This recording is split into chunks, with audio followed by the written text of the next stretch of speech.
That's weird. It's like my quality isn't very high on the camera. Well, it's okay. Definitely doesn't seem like it could be all that great. Oh, I see. I forgot to turn on Wi-Fi. Give it a second and it should fix that. Hopefully.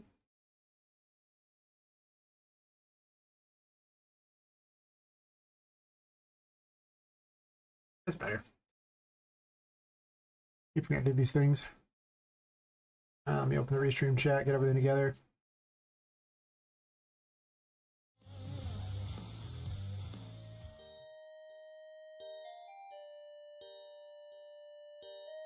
Ugh. Different song, please. My mouse is having troubles. I might have to switch mice. I have a bunch of them around the house. So I don't really care that much, but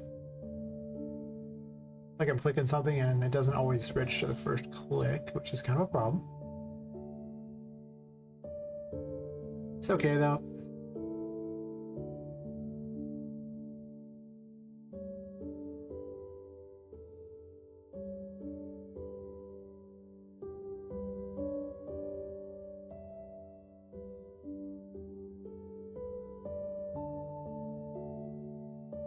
Get all the links for my Discord.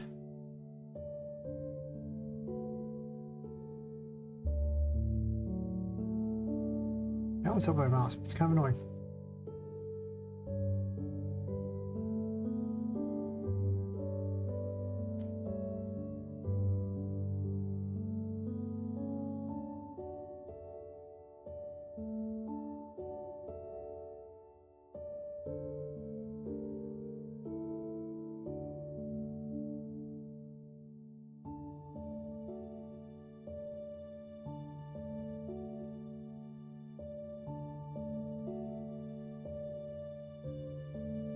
This, get the YouTube link.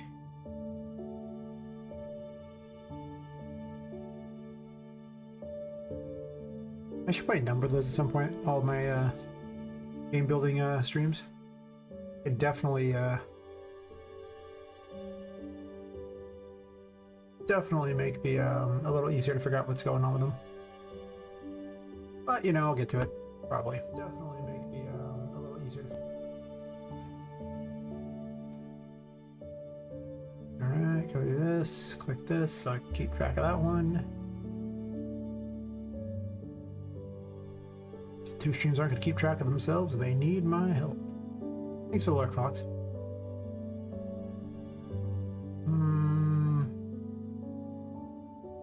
Alright, Discord links, of course, of course. It adds up. I mean, I don't get people joining that often, but I never invited them. They would never join.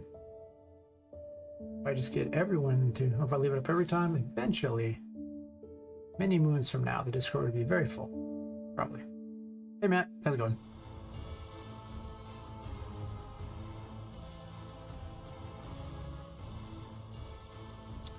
I'm just adding all the links and stuff. Because I've never automated it, and I probably should. But there's a lot of things I should do. And yeah. I hope that one day they'll get done. Probably. Who am I kidding? I'll probably just work on the game infinitely and never do anything else. I know how I am. Get the YouTube link going as well.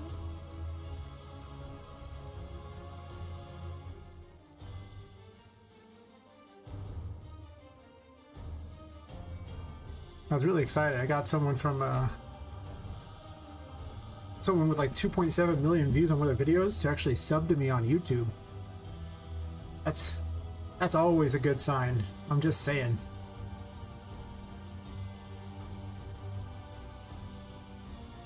More eyes watching the project.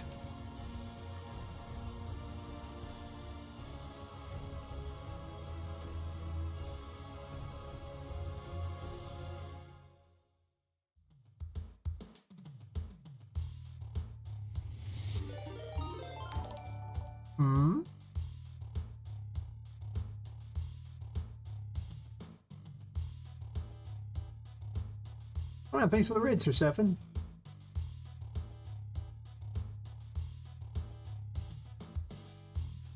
How was your stream? Got me right at the start of this one.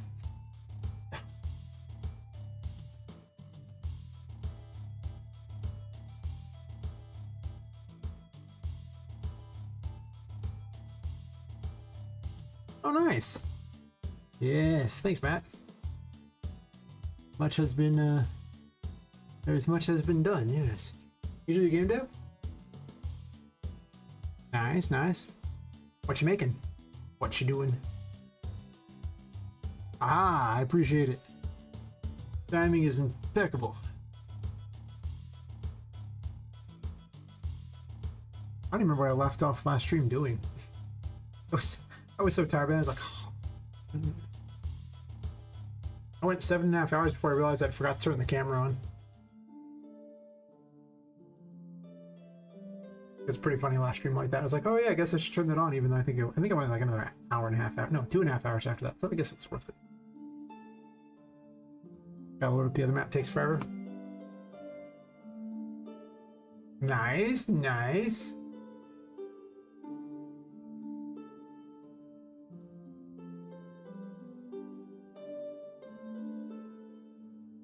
I mean, hey, you know, being a VTuber in this day and age is a great thing. Then you can do the ultimate hack, the I'm just sleeping hack, where you have your avatar just sleeping, and you leave your stream running, and it counts as you being there. I was like, you just never log off. You're just perpetually on Twitch. Perfect. Best strategy.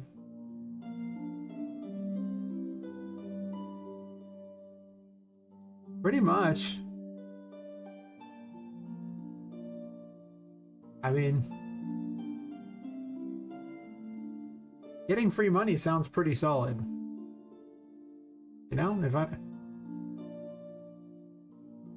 Jealousy that person's getting free money? Yeah?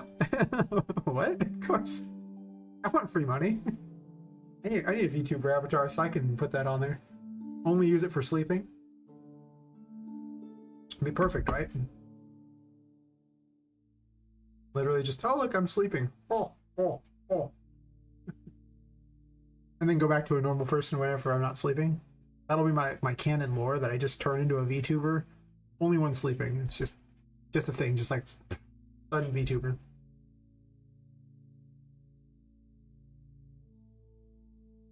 I get behind it.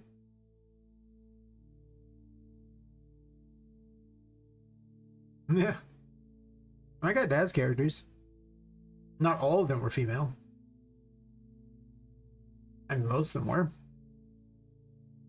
But I got some characters I could use. Just saying. I could live that dream.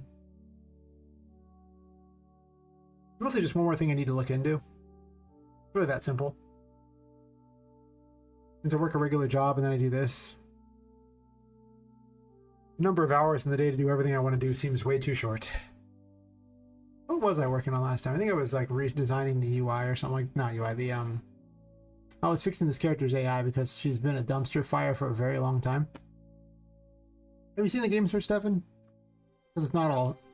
Demo some stuff for you, and if you have, then I'll show you some of the new stuff I added.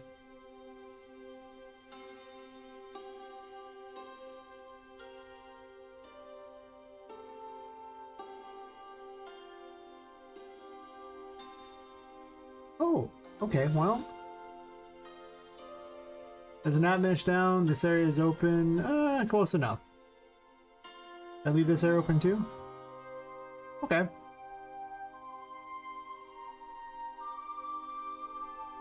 Well, let's meet that. Have right game mode on? Sure. This has become my testing room. I tend to test stuff all at the very beginning of the game, and then whenever I do a playthrough of the game, the very beginning's really hard. No, that's true, that's true. We like them smooth. Oh, yes. I'm trying to convince Fox to, you know, implement them too. So I have a new indicator for light and dark and everything, so that's kind of helpful. As you can see, it changes, making it easier to tell where you're at. New interface. Oh yeah, For double jump now, I need to get the animation better, but for double jump, I'm gonna have a hangman rope yank her up because, you know, it seemed perfect for the hangman to just go and yank her up more. Be the weirdest double jump ever. But since I don't have an animation, I'm just have it there as my placeholder for good times. New menu thing here to do all this stuff. No, he'll do a 24-hour stream and have it. I'm only sleeping is weird. I find the concept weirder than doing a 24-hour stream. I mean, you know, it's the meta. Apparently, why do 24 hours when you can do 16, right? Yes.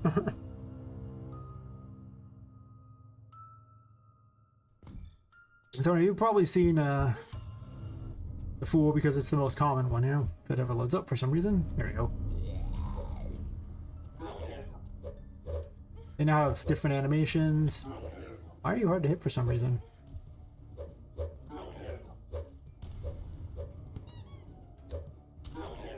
So you probably saw this one.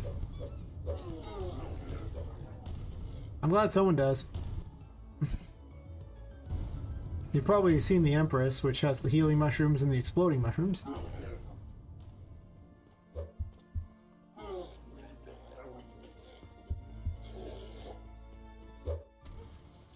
Exploding mushrooms, healing mushrooms.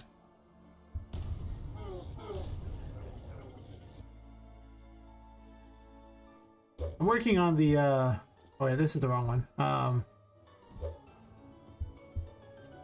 Oh, okay, yeah. They're basically like Bomberman. They count to 10, and then anything nearby will trigger them. The red ones damage things, and the blue ones heal everyone, so good to know. This is Temperance. It used to be a hangman. It makes bubbles. It's currently the next weapon I'm working on, so it's not as refined, but it does have the best hat. So I'm just saying, with a hat like that, how could you not like Temperance? I gotta put a different card on the back of it. I might just not have the cards on the thingies, but...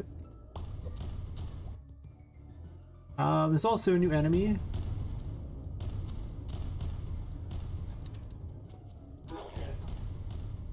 We're gonna blow it up with the Empress. These are the new enemies. I'll leave some explosives for it. Trying to stand too close, so they'll blow me up too.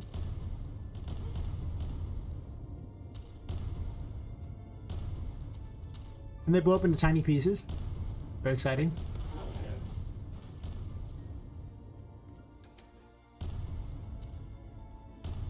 I started making robots and other things basically out of assorted crap and doll pieces, so this way I can make all these enemies without having to do anywhere near as much work.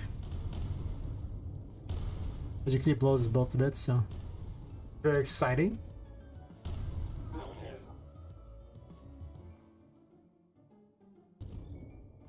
The star's actually been around a while. It actually trades sanity for health and health for sanity. It was actually originally going to be in the demo, but it's so overpowered that it just needed to be taken out. And the way it goes like this. This is a new enemy too.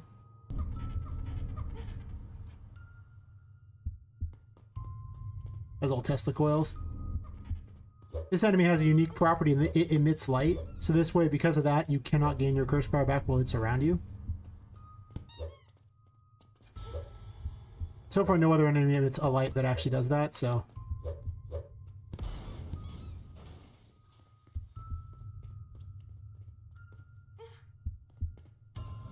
Taking quite the beating, though. That's okay, I'll use the overpowered star. This one's so overpowered because you can just run away while using it. That's why it's just so good. You're just like, oh, I don't even have to fight you, I'll just leave and get all my health back.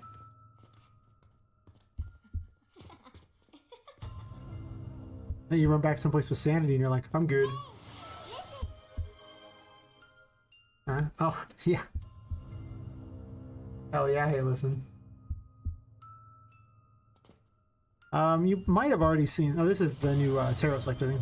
So I am the villain.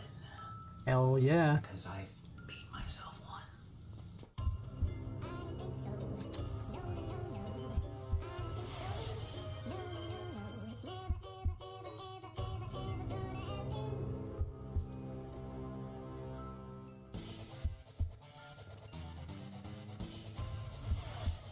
I should just have it play the whole thing.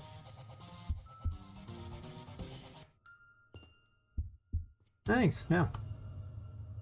You've probably seen the Hierophant. This is the one that uncurses. Oh, she makes things behave. Uncurse is wrong. These things are still cursed, but they'll behave. Alright, it's probably fighting Patrick, my guess. Patrick's the most well-defined boss. Oh, I'm doing that there. He was actually recently broken, but I fixed him yesterday because I don't know what something was going on with him. Yeah. And then well, this one's a concept. It's not even remotely ready, but I plan to have the like airships so you can fight the little toy airships. And the chariot's going to be some kind of flying thing, maybe a blimp itself, I don't even know. But it's not actually well designed at the moment or anything like that, so it's kind of crap. But it is fun to fly around. Hey Owen, how's it going?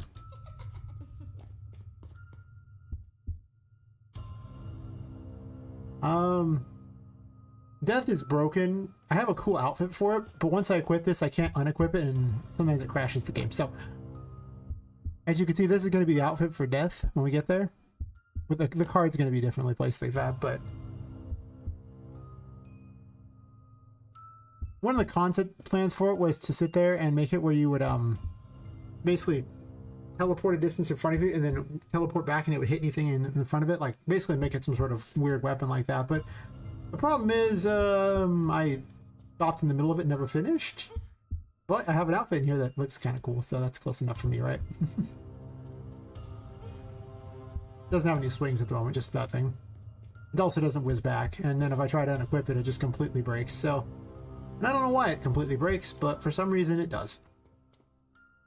Still, it's a neat looking weapon. The only way to fix the break is that. Hey, Ponton.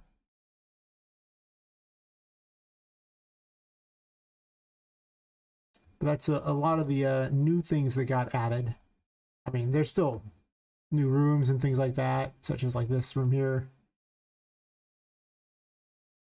I've been changing this room like crazy.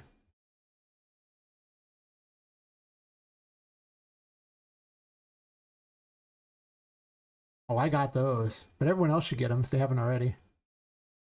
This room's pretty new too. All sorts of crazy mazes up into... Actually, I could just run through this room and show you that. I've been doing a lot of adding of things and improving stuff. Lately, it's been make new weapons and make new enemies. So I realized I didn't have enough. I just didn't. I mean, just for what little I had, I thought I had more than I did, and I kind of don't. Oh, actually, there's a map system which keeps track of where you've been in all places like that. This is technically the 4th floor. There's arrows to show which ones go up and down. I haven't even put the other ones in yet, but you know.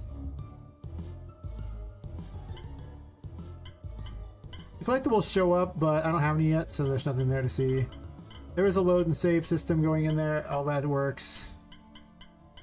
The options menu works with all the thingies, including changing, you know, controller stuff. Yeah, just because you can. The game now fully supports controller, even though I basically never play with it.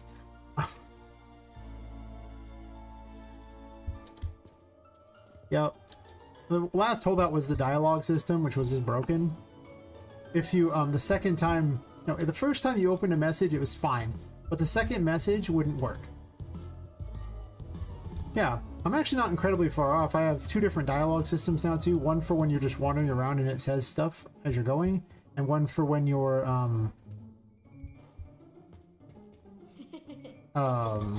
actually talking to someone. I need to interact because, you know, I don't want to stop the player while they're running around doing things. But having them, you know, like having Poppet being able to talk, or, you know, Tinker being able to talk, they just yell things as you run by is somewhat interesting.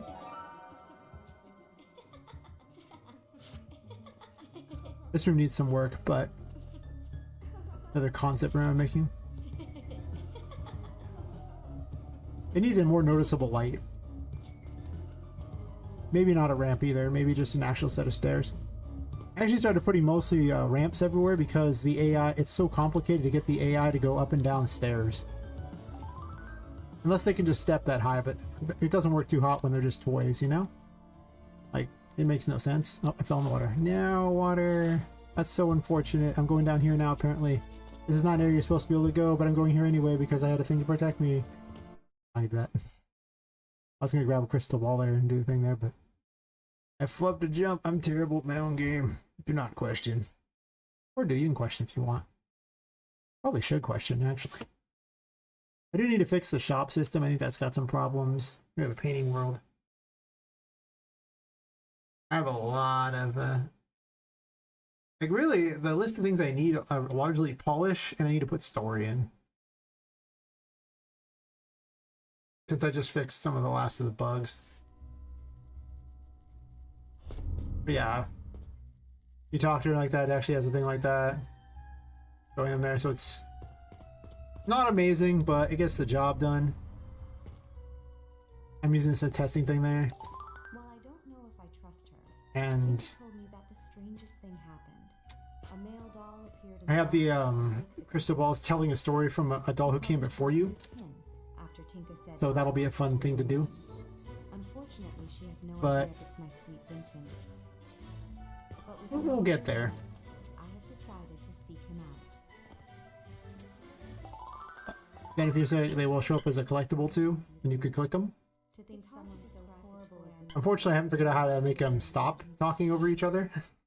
I gotta put that in. That's on the list. Usually I don't expect it to be rapidly played because they're not next to each other.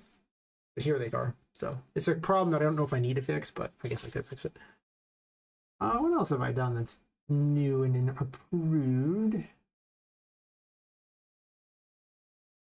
I'm supposed to work on fixing Voodoo today because she's a broken mess, and she's been a broken mess for a long, long time. And since she's supposed to be like the big bad boss of the floor, I would assume she would need to be not crap. But counterpoint, what if she was crap anyway? She used to work. I don't know what happened. Of course, Patrick stopped working one day too, so I thought he was like production ready, and then one day he just decided he was just going to attack things that didn't exist anymore, and I was like, or weren't even there in the first place. I'm like, why, Patrick? Why? I know you're a magic card now, but has the fame really gone to your head that much? Damn. This is the kind of crap I gotta deal with. And now you probably saw him, I imagine. Dude gets all the views.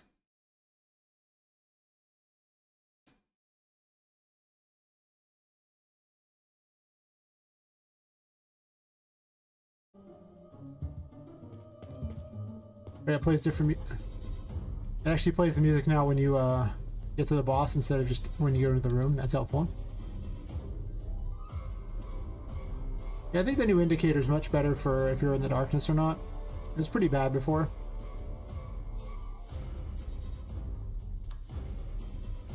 I mean, you have a light on you, you've got your stats in the corner, and now an actual indicator up in the other corner. So hopefully that's good enough. Is there even a nav mesh down here? I don't know if there is. Oh yeah, you can hit me now, good.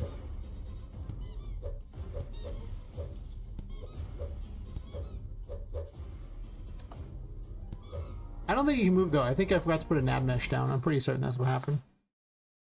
No, I did not. Well, I don't know. Anyway, I won't bug everyone with another Patrick. Goodness knows. I might be kind of tired of fighting Patrick myself. I need to make more bosses. I gotta work on the Mega Bitey.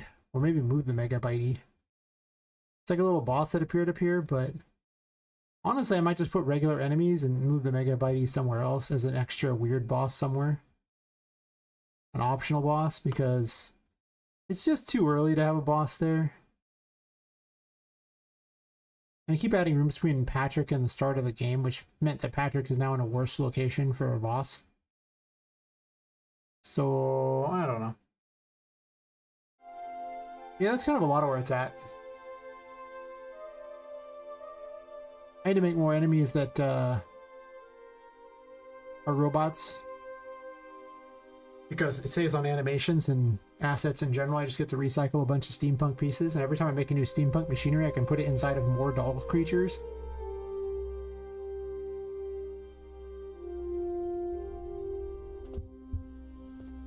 So then I can have, you know, good, clean, wholesome fun against them.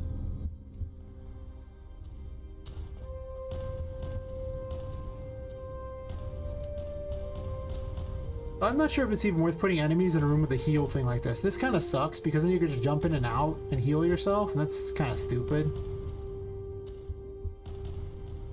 So I might want to do something different for how I save, you know?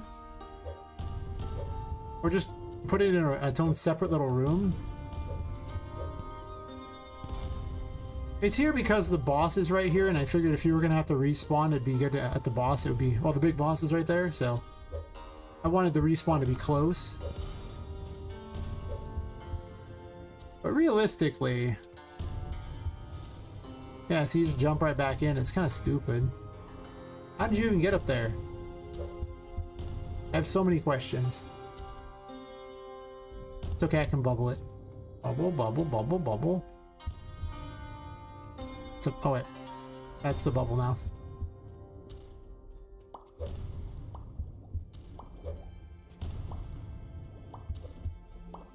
Doesn't have very good hit on it, does it?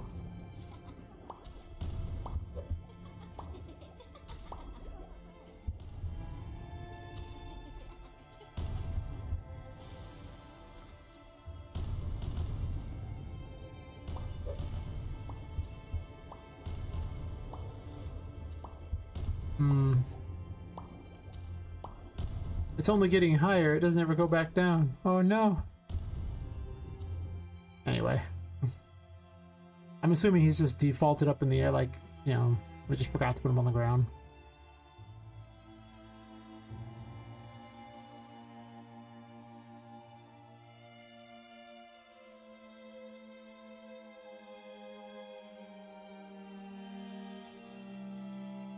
I'm reworking this room entirely to have some sort of, you know, podium setup going on here with everyone talking about things, and then little sideways areas here, secret way through the top, tight maze. This room's gonna be really fun later, but I got tired of working on it and decided to switch to working on Voodoo. Sometimes the brain's just like, I want to do this. Other times like,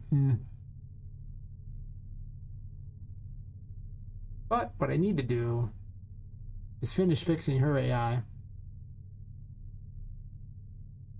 Because she's a hot mess.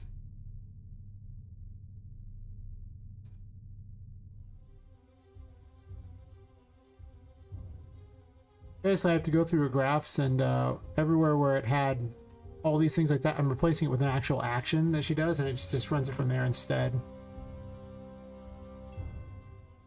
So I'm changing everyone to be the new method, which is much better than the old method.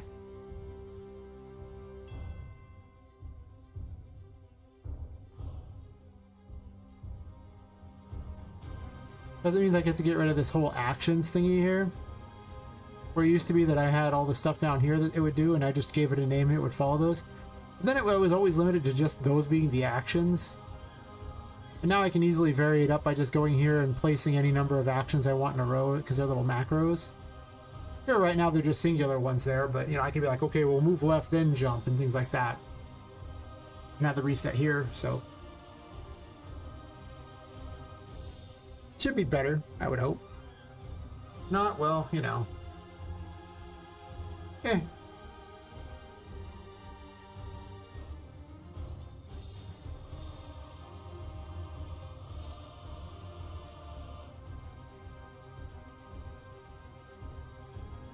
Yeah, I have to really get to work on that one.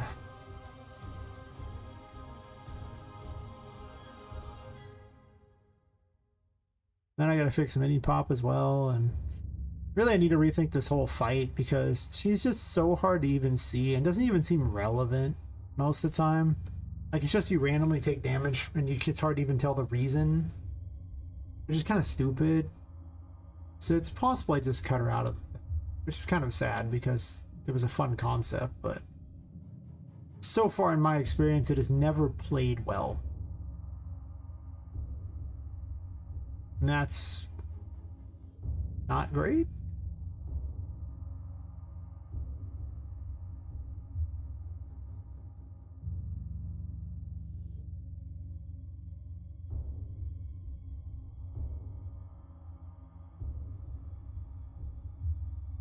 It's possible I make a boss later on who's like a bunch of little versions of you.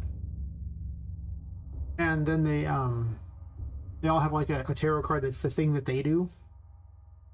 And then like I could make it where most of the time it hurts you to hit them, but they could have some sort of little thing that activates where you can actually hurt them instead of it hurting you. That might also seem too complicated to add the extra part there, but the concept of a bunch of little mini yous with little mini tarot abilities does sound kind of fun. You just show up and you have to fight all of them. I'm gonna add that to my list.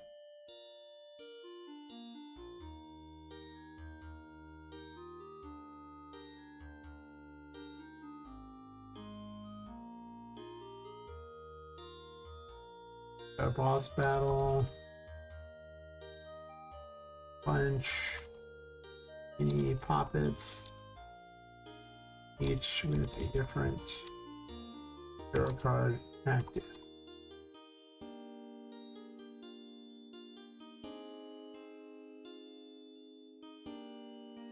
Because that could be at least somewhat exciting, I would imagine, right?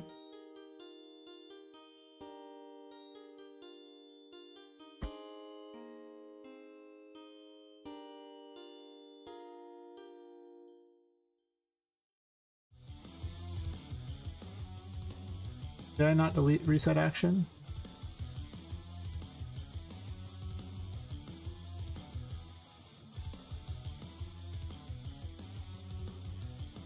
Happy now?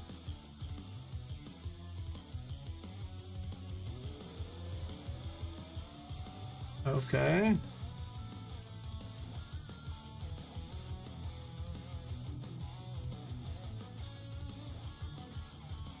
I know where it's at.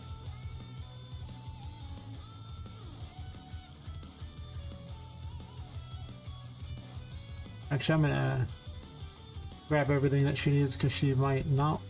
Actually, do I need to reset look at target ever? I don't think so, actually.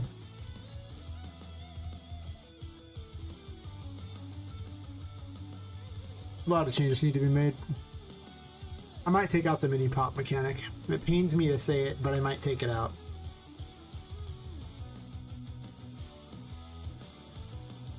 Man, that changes the entire purpose of the character.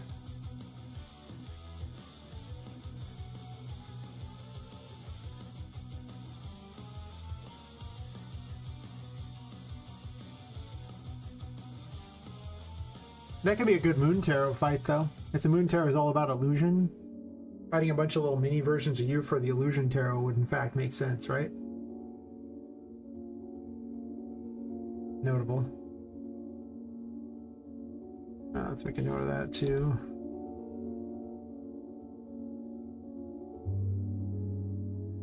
Maybe the boss, Moon Tarot. Illusion Tarot.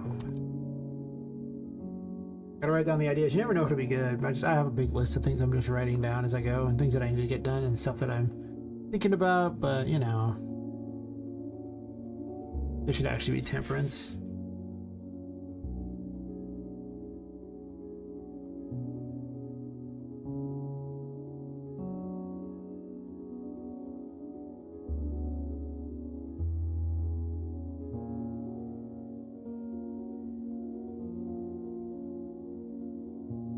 I don't know why, maybe we should write the name over and over.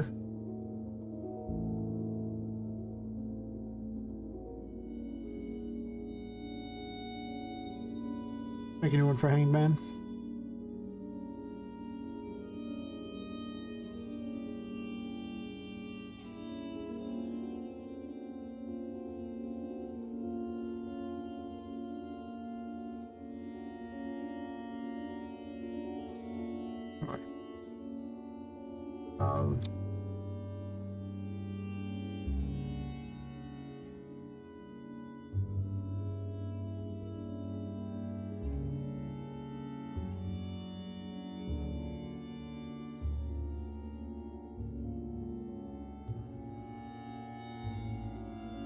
That's true. Strength could be like, double jump and then, well, actually, double jump started at Hangman.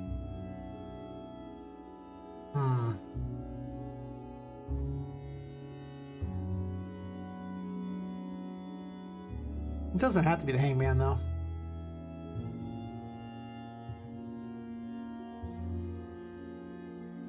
The downside of that one is that it adds an extra thing I need to do. It is kind of an interesting thing that the Hangman would yank you up like that. But, is that really better? It's just kind of an annoying rope that gets in the way. But what if a strength 3 ones with like, what were you doing here? 1, 2, and 3 here. What if the first strength is allows you to grab ledges and do other parkour? And then what if double jump and then the final one being air dash? That makes this one incredibly easy to make. Because I actually need to only add in a restrictor for that. Switch the Hangman back over to there. And then air dash just means I just need, when the third one's enabled, you can just dash while you're airborne. I just I remove the restrictor that's already there against dashing while in the air.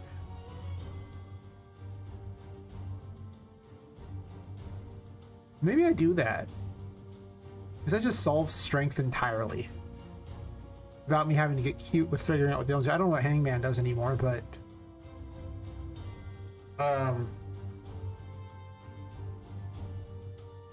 okay, like, not gonna ruin the world.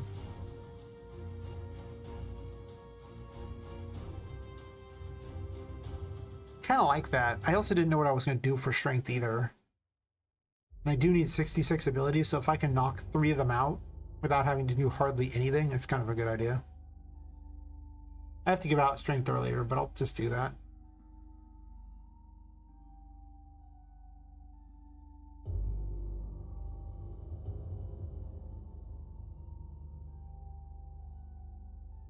I did like the concept of the Hangman for the double jump thing, but it's so weird looking.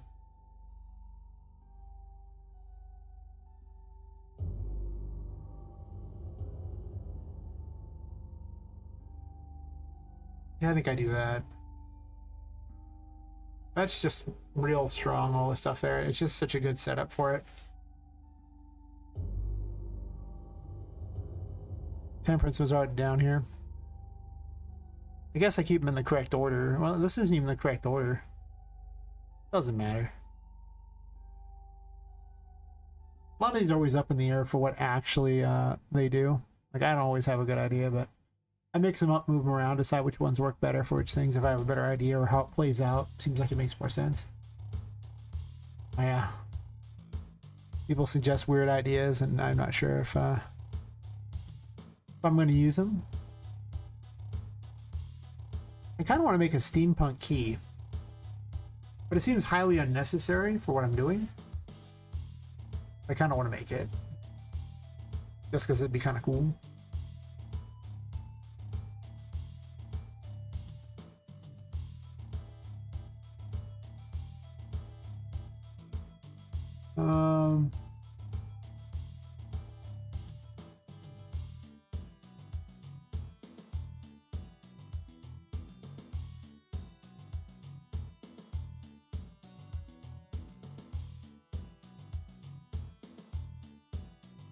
This full demo layout's way wrong too now. I haven't looked at my notes on this for a bit.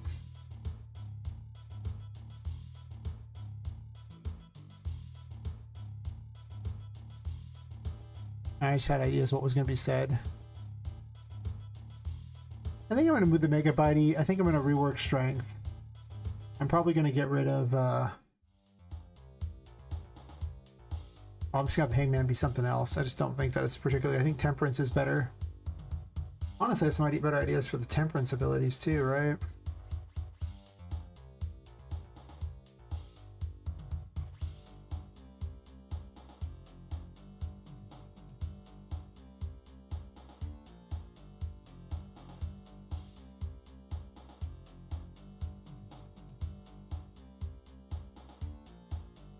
Um,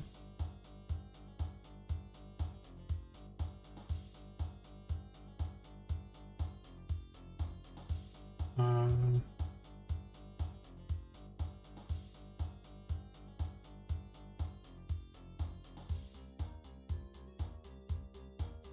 I think slow time might be a third one almost. Actually, yeah, with slow time be that one. I'm thinking what it'll probably be is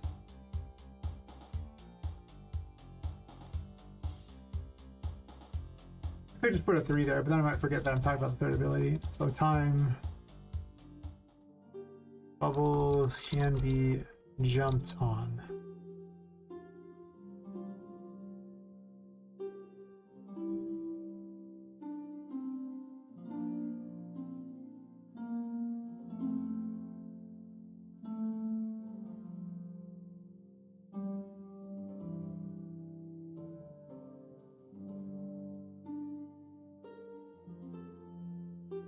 Right, night. Right back.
Hey Mike, hey another guy, how's it going?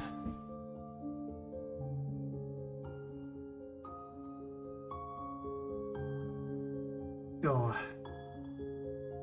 yeah, I think I might change that. I don't think the hangman being there is really that good. I kind of want to make some sort of rope thing with the hangman, not just a double jump.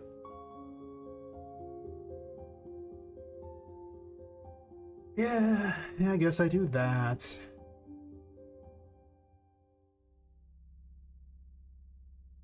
Gotta make a game tonight? Oh shit. What you making? Oh my god, what you making?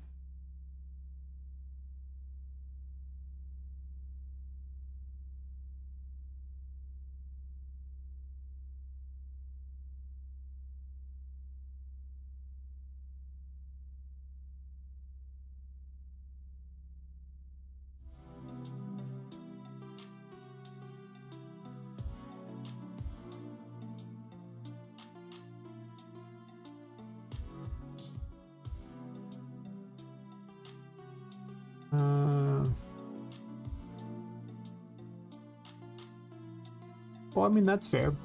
But you could be more specific. Jeez. The most important question is how many waifus does it have? Because that's important.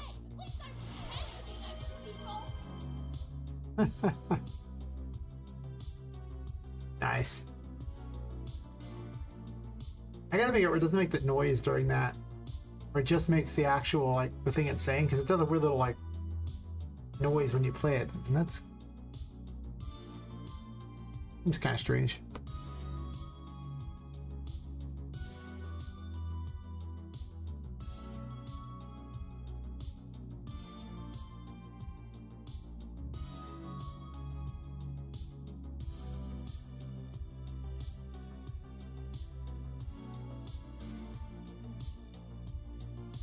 Okay. So I was going to make I was going through the various tarot cards, right? And I thought of making the hangman double jump because it's kind of funny that a rope yanks you up and all that for a double jump. But to be honest, it mostly just gets in the way. It doesn't seem that cool. So I was going to switch it out so that strength allowed you to grab ledges and basically do parkour with the first card, double jump with the second card, and the third card would give you air dash. And that solves the strength problem. That finishes out the card completely. And then the hanged man will probably give Poppet some kind of actual rope that does something. Maybe even a grappling hook or something. No, just something that fits it a little better than double jump. I was working on that. Then I was going to fix voodoo, but I just got sidetracked because I was like, I could complete strength entirely right now. And all I have to do is just this. Be like the most lazy amount of work required of all the tarot cards. With the parkour one being the hardest because I have to actually introduce an option to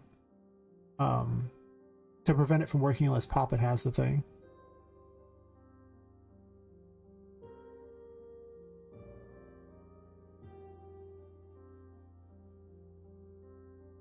We should just do this here. Try traversal action function. So that's kind of the plan. Where's this at? Where this? Oh god.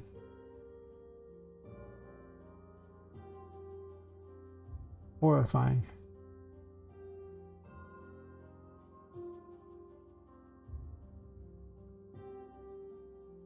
Well, this one's specifically a Poppet one, if memory serves. It's not actually.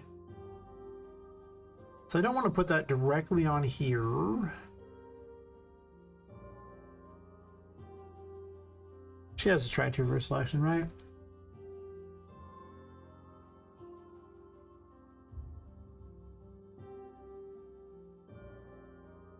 I just need to figure out where try traversal action happens.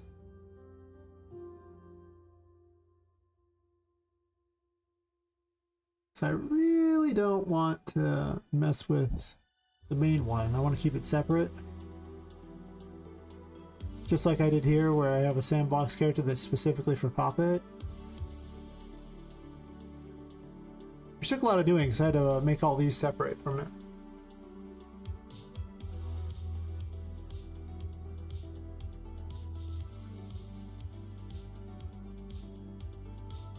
maybe.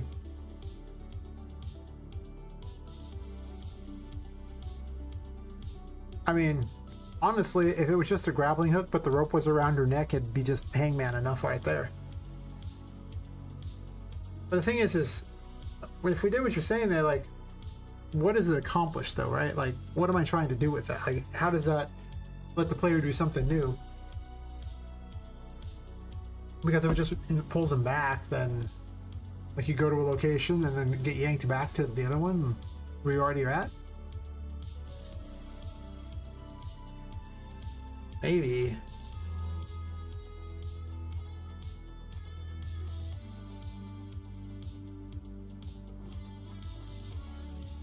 The problem is there's already enough weird teleport type of thingies, so it's like, is that really that useful? Do you need to go back? Or could you just turn around and dash and get back there too?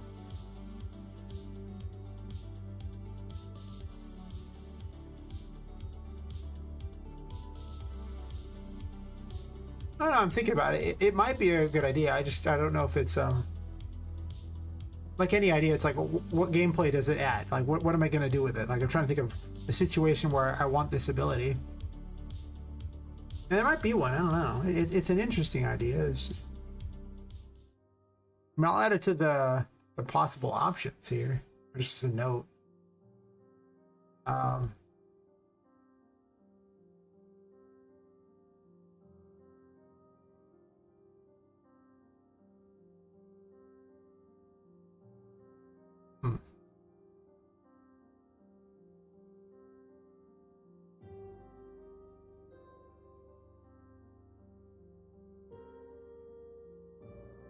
Well, that's fair. I'm trying to think of what kind of I would design a room that would use that.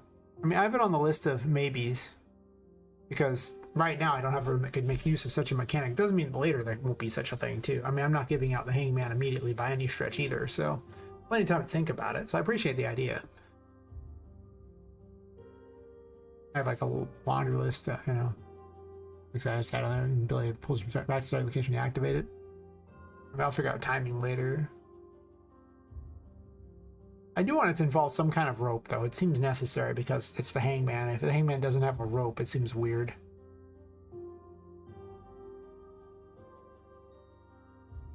And it's definitely one that I need to really think on because I just don't have a good anything for it yet.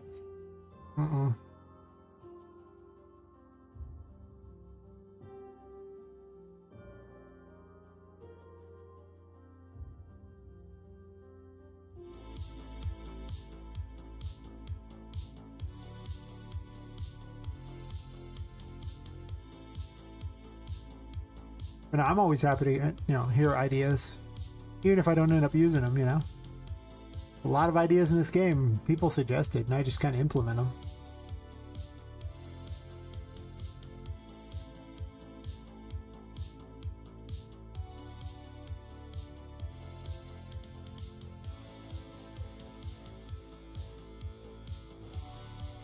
Don't want to block all these.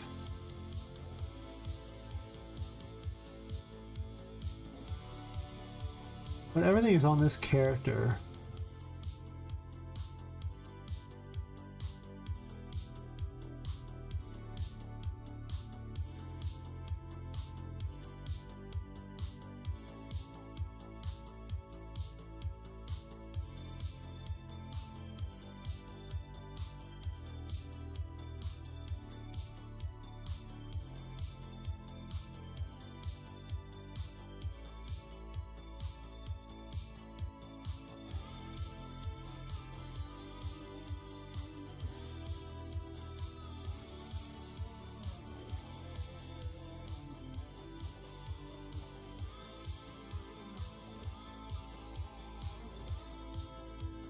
Fair.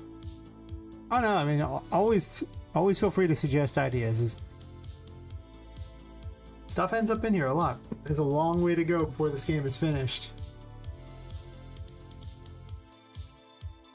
I tend to write down most ideas. I mean, unless the idea is just so, you know, against what my game is, that it would make no sense. Like if you're like, you know, add in rockets, I don't. they wouldn't even have had rockets. That wouldn't make any sense. I wouldn't include something like that, of course, but you know.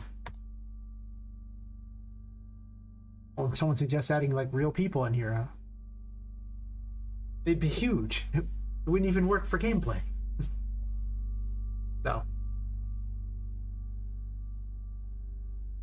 For the most part, though, I just add it to the list of ideas, my to-do list, and maybe it makes it, maybe it doesn't.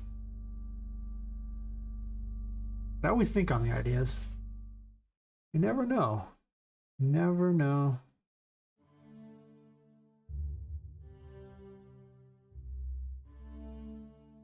Saw try traversal action was somewhere over here if memory serves.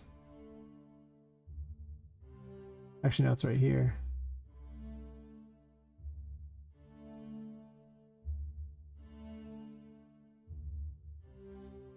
Yeah. Any idea could prove to be useful. Happens. I'd rather have access to more ideas than not, that's for certain.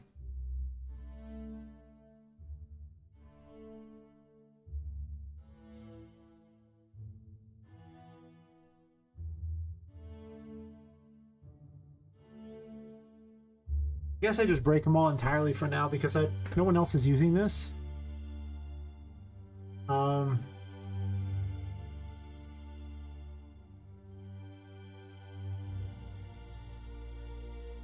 Well, no one else is going to use a traversal action, I don't think. I might break this into a completely separate character later. Anyway, do I have this? Player character.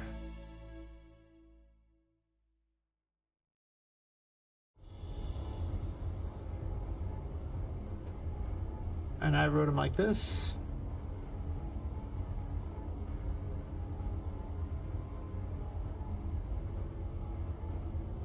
I actually will, I was actually posting in the Bite Me Games Discord, and they were suggesting ideas too. Everywhere I go, I just write down ideas.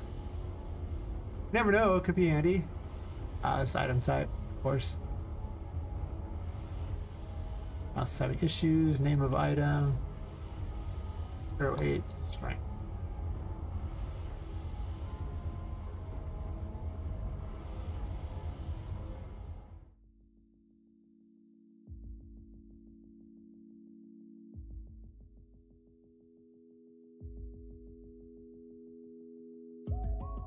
Strength is not enabled. Perfect. Let's test.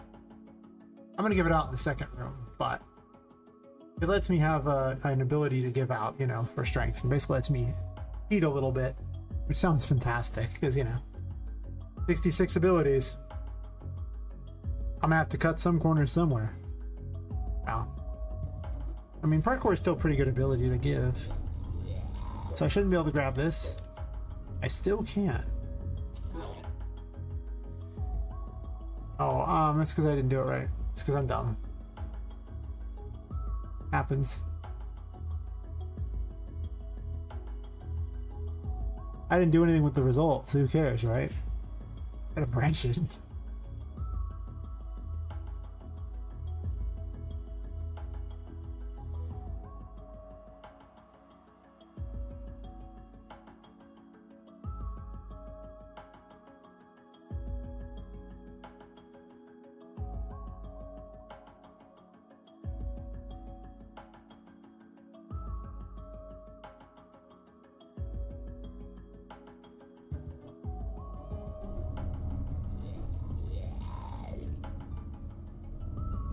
Nope.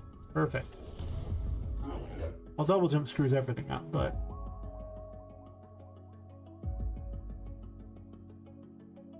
let me fix double jump and all that crap too.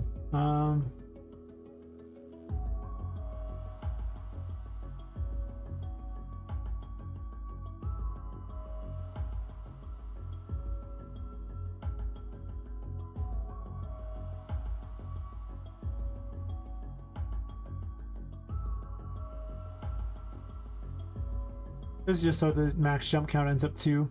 Because if I set it once like that and then don't set it again, I have to like I can put it in the save information and have it load out that way, or I can just do it this way and that also does it. I might add it to the save information later. Just because I don't have to keep track of extra systems. Oh, and then on the item collected graph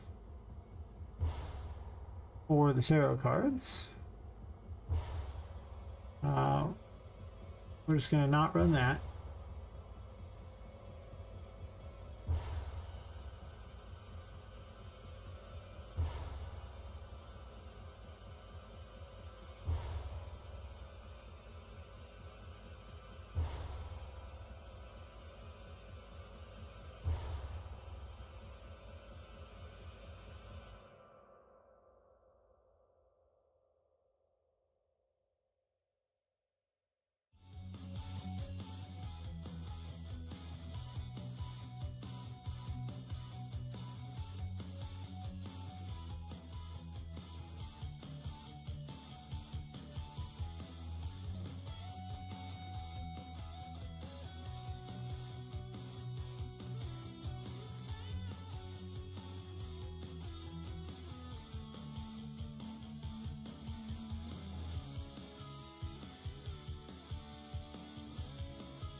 Well, a lot of these things have different stuff there, and it's just based on which one is doing. Well, you can have an array of cards, but then the cards have to have like arrays inside them in order to have like, you know, things. Like I'd have to have like a little, basically a struct for all intents and purposes, and I could have an array of arrays. I could do that. I don't even know if you can select array as a second option on a variable map. Maybe.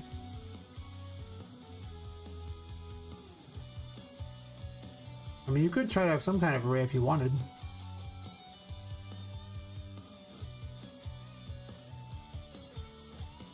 Yeah, it's just structures, basically. You have a bool array.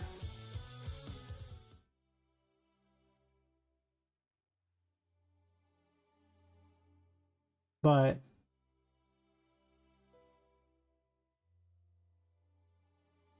I mean, it would probably be better to have a structure set up for them, but not keeping track for it, you know, that's true. On the other hand, structures are pretty slow.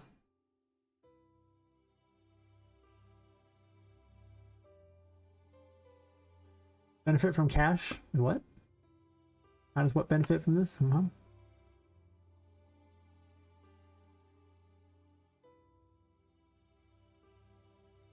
This is just a graph for collecting things. And what happens if you do the tarot cards?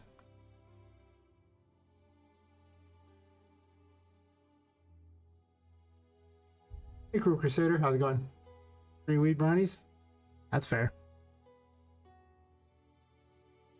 That's how we arrive at all our great game dev ideas. Probably not, but you know, sure. Could happen. I'm terrible grabbing these. You know why I'm spacing them out. I don't really care that much.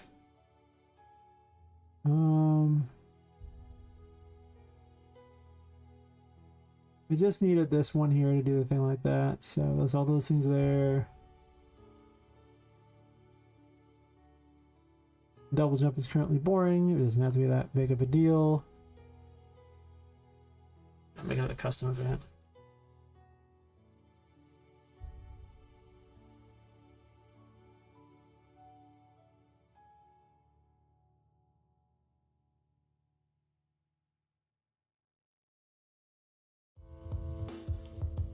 Actually, I don't even know if I need that. What am I doing? This one just needs to go in on the dodge.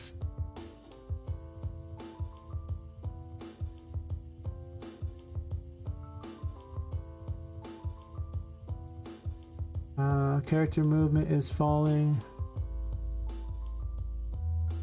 Do I have this?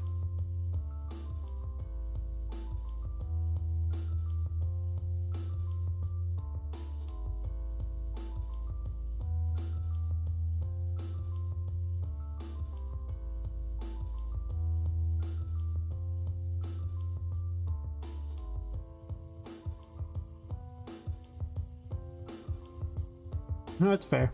I move them all the time. It's like the people who demand the game be perfect every time they do anything. I'm going to change so much crap later that I don't even worry about it. Like, these are going to get moved all over the place. I might move the whole ability from the game. I've done that plenty of times too. So it's one of those things where I just, you know, I don't worry about it because it's not much point. If I don't have that, then I have to check his falling. If not, then I just say, yep, we good. And I'll straighten these out later, because, you know, I can, but for now, it's like, I might be adding more nodes in, too. Let's drag all these over here, make them, well, I gotta do the save in this first, because there's a bug where if I don't do that, I won't be able to move multiple nodes at the same time. So I grab all these and move them over.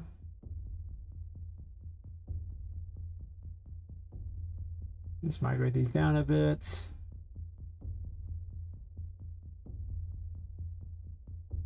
I could turn this into a pure function. I don't really care that much though. That can make it more annoying to find stuff in my functions later, so it's like, do I care enough to do that? Oh, Q. My problem with Q is that it crams things often in unreadable ways. I don't like that. Yeah. And it can be useful if you click a couple like that and you just go like Q, but then look for you that if you don't have multiple selected, then it doesn't know what to do, so it'll just do what happened there, and it's like, oh, cool. It's like multiple ones, and suddenly it's much straighter and better. But sometimes it'll have a bunch of things that'll cram them on top of each other, and you have no idea what you're even looking at anymore, but Q had your back, totally.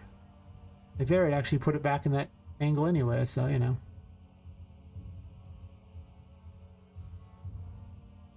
So for the most part, it's not always the most useful key. Sometimes it's okay. But if I did it right here, actually that time it worked out pretty good. Then you get crap like this where you hit Q and it does this with stuff on top of each other and you can't read anything. It's like, neat, thanks for that.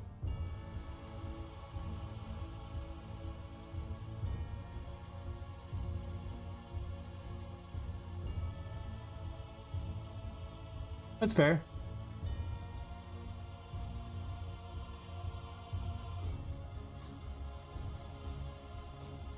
UE just makes it really easy to implement things at a very incredibly fast rate. And it does so much work for me that I just can't imagine using any other engine ever again. I don't want to. Alright, so this demands this, and if I have access to the 8th, final tarot, though, let me check all the tarots now.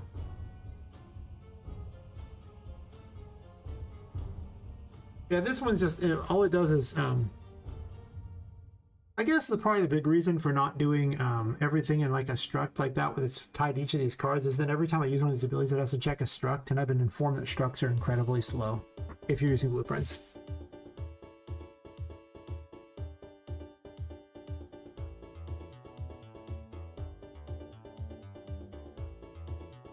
Yeah, just Control Z it and work it out, yeah.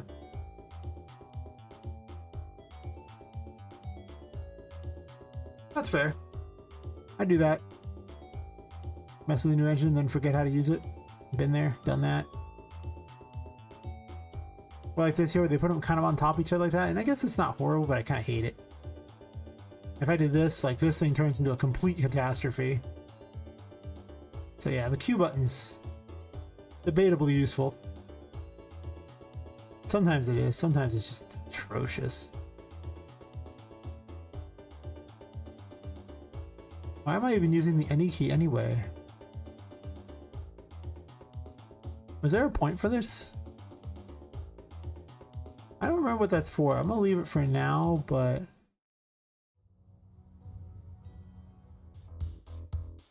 might not need.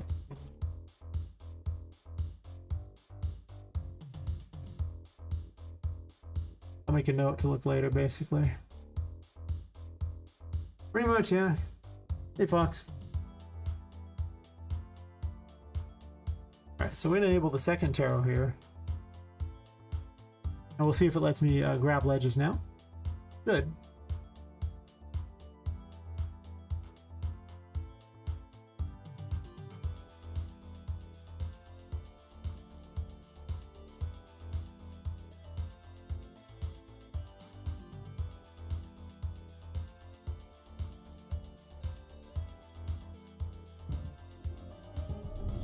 Wait, can I grab a ledge? No.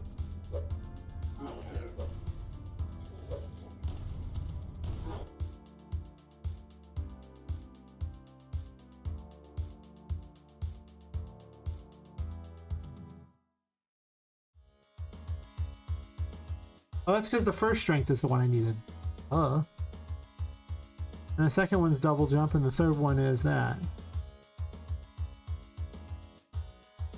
I didn't add the other ones in. Oh god. Well, I'll put them all in here and just make my life easier. I'll just get it done.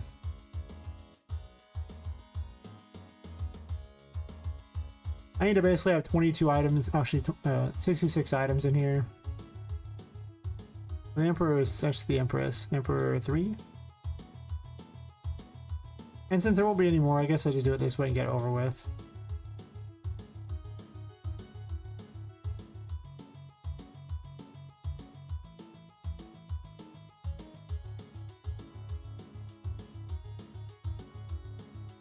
That's what I've heard, Crusader. I saw some guy who was redoing his entire project because he had all these structs in it, and he said that in C++ it was like 99% faster. And I admit that having to, you know, access a struct, then break the struct, grab what you need and all that is probably somewhat intensive if you do it all the time. And if I tie it to every ability that Poppet has, it would be pretty often. So I don't know how good that is, because a lot of things check to see if she has a particular card. So, But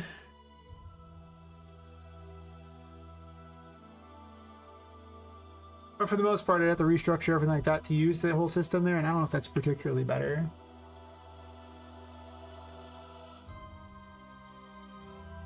Probably, yeah. Let's see, you know, because PC couldn't handle it. That's so I feel better. That's fair. Yeah, get better and you find more excuses. Yeah. Just gotta remember with UE, you don't have to use every system. Just use the ones you need. Your life will be better. So you're trying to build a reality simulator, huh? Isn't that like The Sims, basically? Only just more complicated? Are we all just stuck in the most complicated version of The Sims? Is that really how life is? These are important questions that must be asked. Yeah, I needed the first one enabled. It wouldn't work otherwise. I mean, pretty much. Game dev is basically just playing God. Make your own little world. All the characters dance to your strings. Dance, puppets, dance.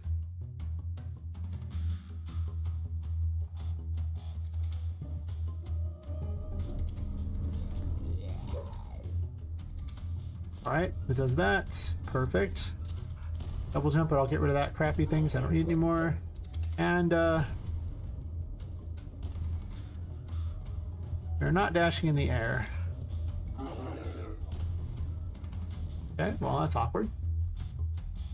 Yep. Dance, little poppets, dance.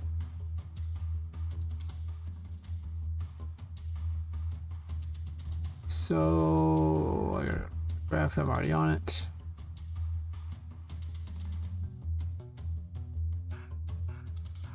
Oh, I didn't even give it to her. Of course it's not gonna work. I got caught up doing the other thing. I'm dumb.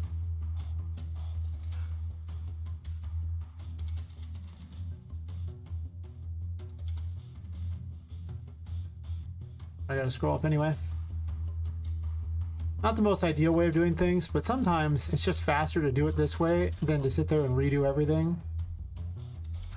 Even if it's tedious. Oh, I forgot to push the plus.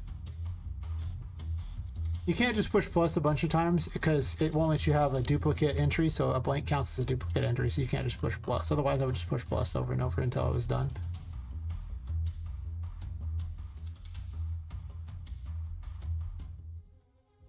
That's fair. A lot of people simulating stuff. Is it being fun? Gotta hit plus, I guess not.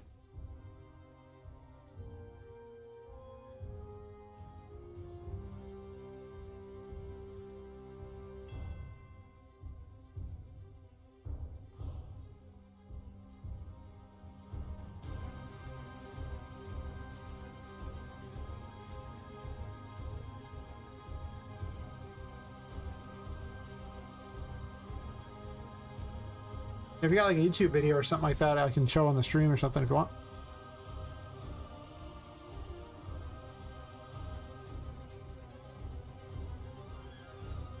I may restructure this whole system here.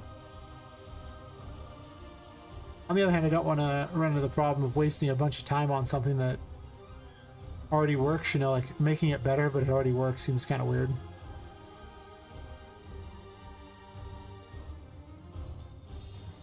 Oh, fair. Well, let me know if that ever changes. And I'll showcase stuff on the stream for you. Don't know how many people will see it, but you never know. It adds up, mostly. I'm going to program every ability, even though I don't need them all yet. But I also need good ideas for every ability, and I don't have them.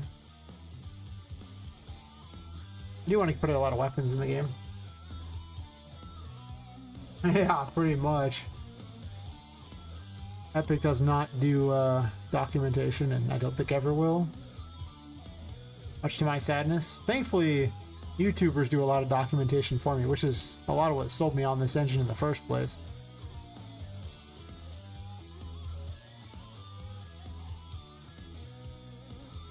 An engine is only as good as the community around it, so, you know.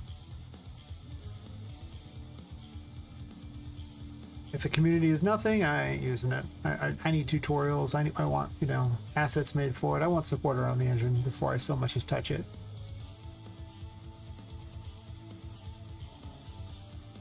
I just did the lovers, you know, the moon. I don't even know which ones I'm doing anymore. It just all blends together. There's only like 5 left, so it's like, you know. I might change the system for the costs and things like that. I don't know. Actually, there's 3 left. I'm sure they will eventually. And eventually the AI will just make all the code.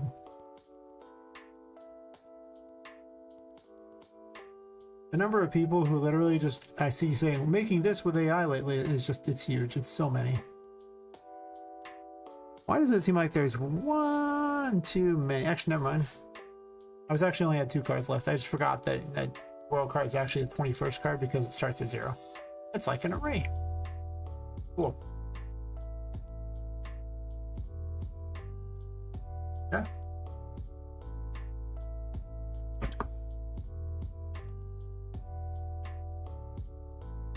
I think eventually the WYSIWYGs will consist of just asking the AI to code stuff for you. It's just going to be. Like Unreal Engine will probably introduce an AI coding option. But the thing is, though, this engine's so complicated that it's pretty tough. But if anybody wants to use a forward technology, it's Epic. So I'm sure eventually I'll be asking the AI to do the blueprints. And that's fine. I'll be okay with that. Sure. Yeah, exactly. I am not above using tools that exist to get the job done. It's just that AI at this point isn't good enough to code onto this project because the project is too complicated. The AI just falls apart. It has no idea what's going on. It can code a simple thing, sure. But taking into account everything that's happened here, they just aren't there yet.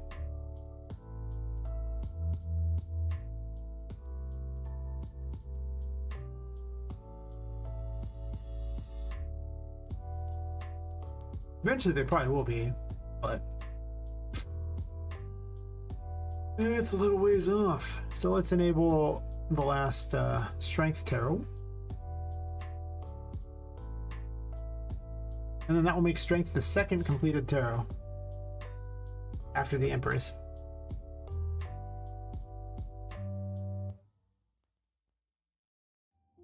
Still haven't completed the Fool yet. I don't know what these for other abilities yet.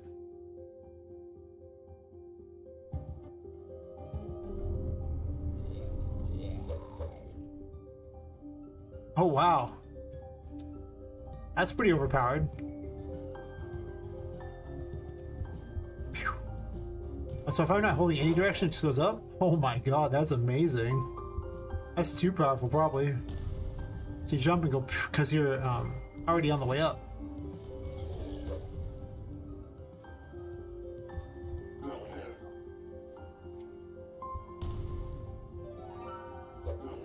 Yeah, I don't think that's true. I just think that there's the bigger projects. Well, I guess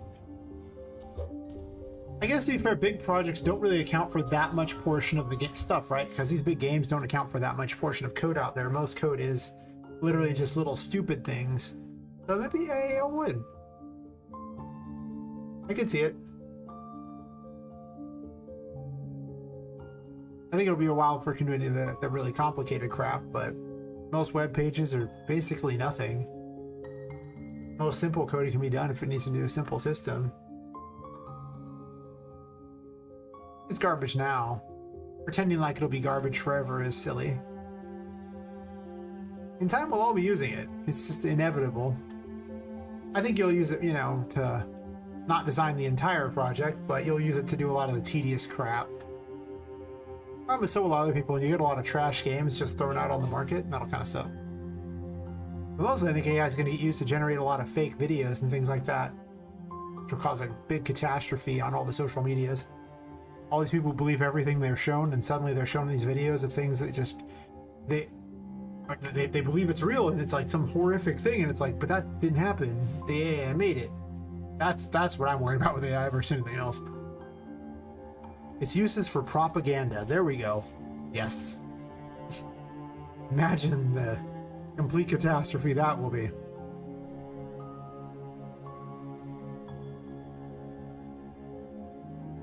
This launch is too powerful.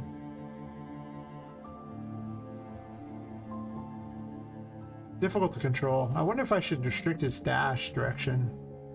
Not up. Right?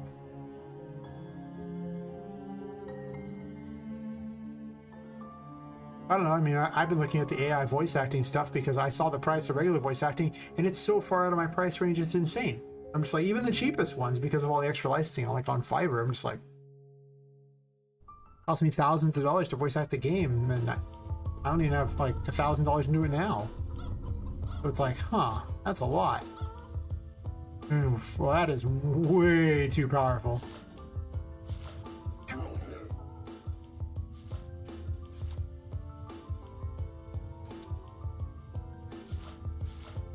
Mostly because you kind of lose track of what's even happening to Poppy. How are you even supposed to position that crap?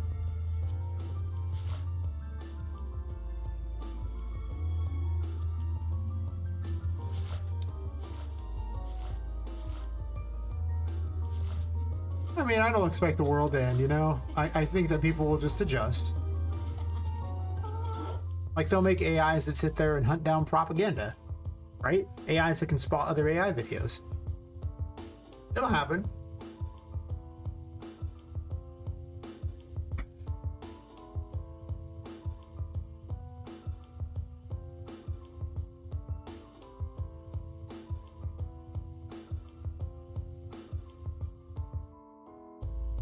I think that oh, it's so useful in so many things. It's not that I think maybe social media hype might be a little less interested in it, but I think people are just going to keep using it. It's just going to become ubiquitous with regular life. Even I've messed with it a bit now. Not using it to code yet because the results for the code make not much sense. But I did use it to tell me a story one night. I had Grok sit there and kept iterating a story over and over just to see how good of a story it could come up with. I'm just like, I'm just going to keep suggesting things and see how good of a story you can make. Yeah, the technology will get cheaper, and then the AIs will get stronger, and you know. The thing is it's not that we're going to have the AI stuff, though. It's going to be the like central computers that'll have all the AI stuff, and we connect to those. So then the question will become, how much will they charge us to use their computers? So what's the AI service going to cost?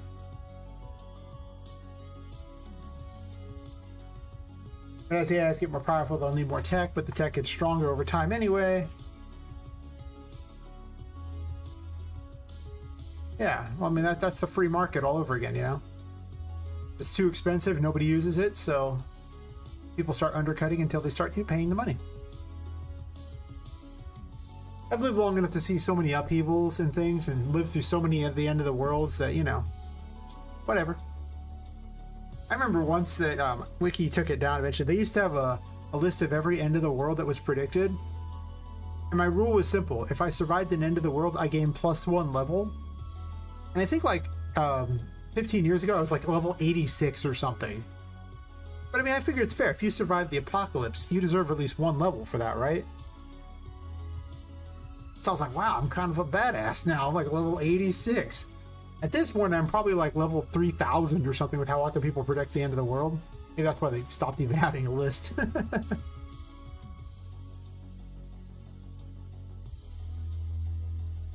Yeah, I mean, of course this stuff's expensive, but the thing is again, you know, we're not having to do it. It's just going to be a handful of AIs out there trained by people with disgusting amounts of money.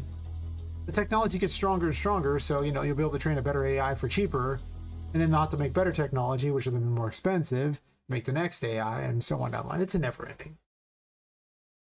But I think it'll be affordable for the market.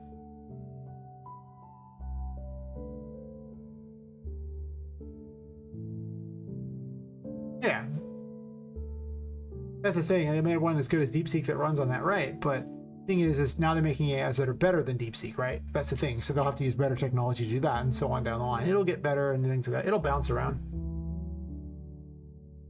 Yeah, training's much worse.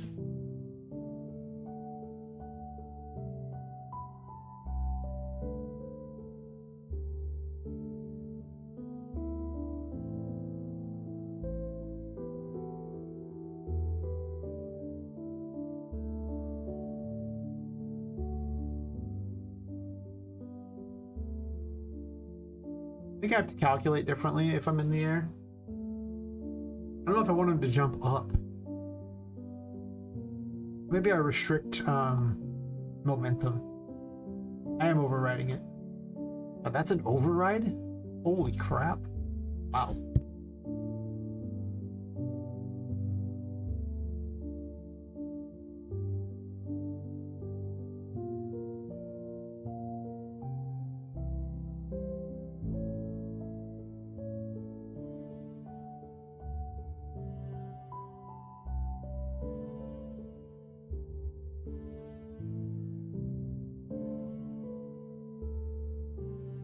Yep.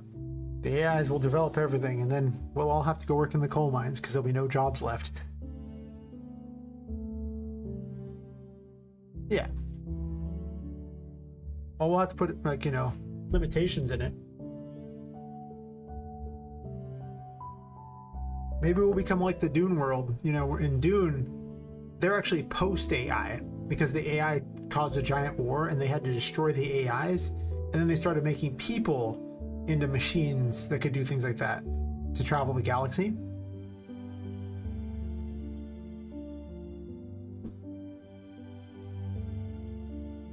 Fun things to think about, right? Science fiction has already thought about what happens when the AI gets out of control in so many ways. And post the AI being out of control, and yeah. Good, clean, wholesome fun for the entire family.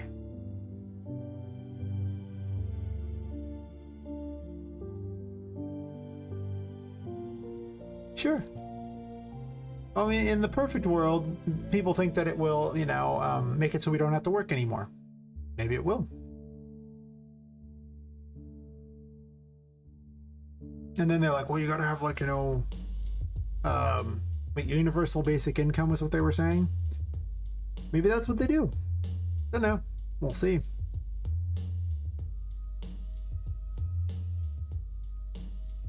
I think people will find uses for the tools and do new things. Because people can't just sit around doing nothing all the time. I mean, you think you could, but it just gets dull. I mean, I don't do this because it makes me money. Clearly, the streaming in this is like, if you want to look at the monetary thing like that, the biggest waste of time I've probably ever done in my life. But I have fun with it. It gives me something to do. Gotta have something to do with your time. Playing games all day would just bore the crap out of me. I need to build something, do something. Yeah, natural to figure out artificial. That's fair. Was it Albert Einstein who said that, you know, two things are infinite? The universe and human stupidity, and I'm not really certain about the universe. Yeah.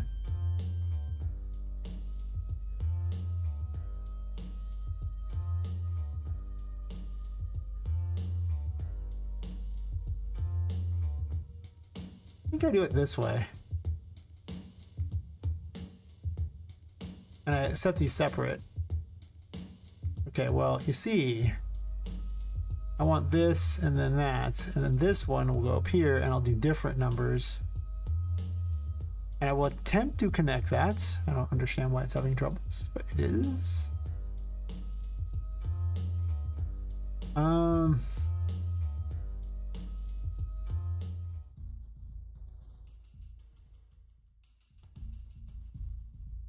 What if I just don't multiply the jump force?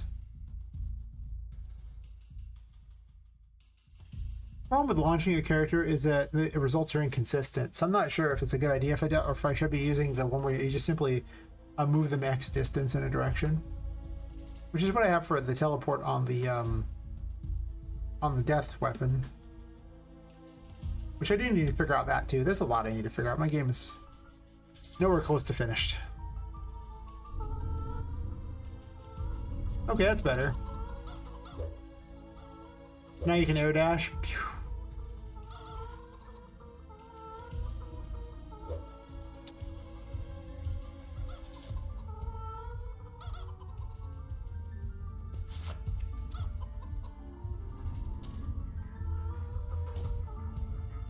Which I think is still good, and it doesn't just shoot you to the sky like it's stupid, you know? Yeah. I know the splines have problems. That's fine. That should get the job done pretty well. And I don't need to add too many effects on it, other than maybe adding an effect when you jump an extra time, which was the whole point of adding the hangman noose. But if I'm not going to do that anymore,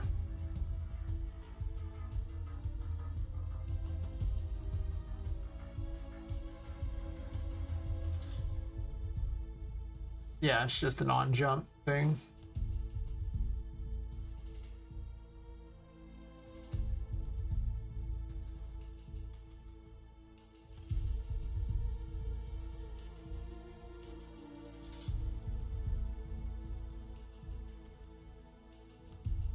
I could just set visibility on this or just activate it and then deactivate.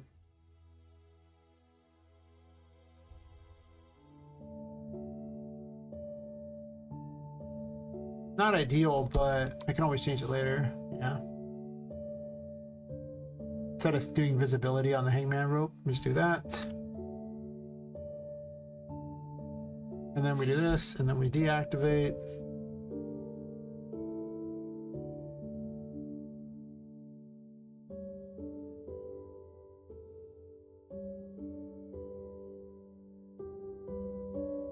Rename this to something else because it's no longer what it used to be.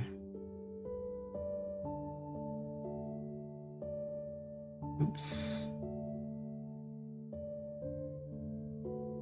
On jump events. Also, I would like the bubble. I wish I could just default the bubble on, and I wish I could have randomized colors. Actually, I wonder if Auto Comment is the one with the randomizing colors. Let me check.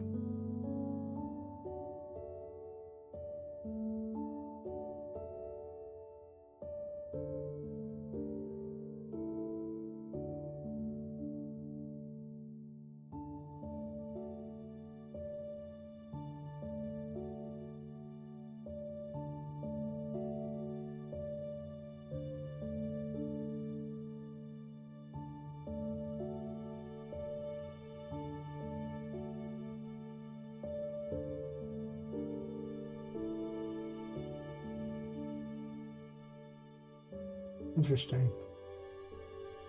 Maybe it's under editor preferences.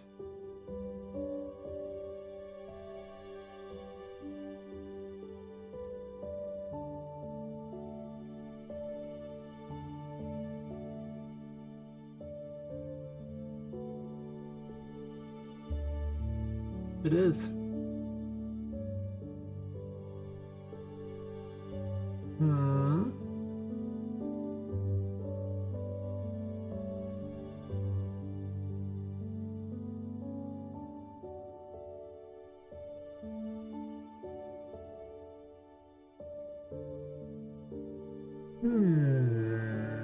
Default color method, random. That's what I wanted. Enter color method, random. I can do a list of colors? No, I don't care. Let's do that.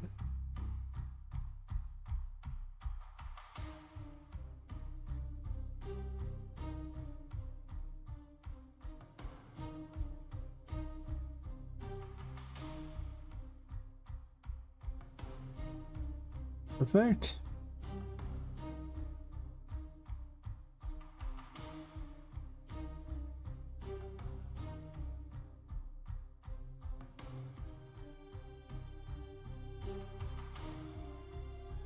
Eh.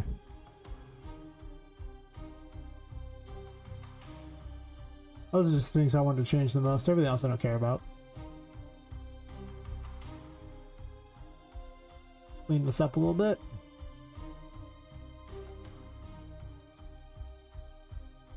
I wish it didn't do this, where it put it over the line. I want to see where the lines go, and I don't want to see what it's, you know, blocked like that. It's just weird. So, you know.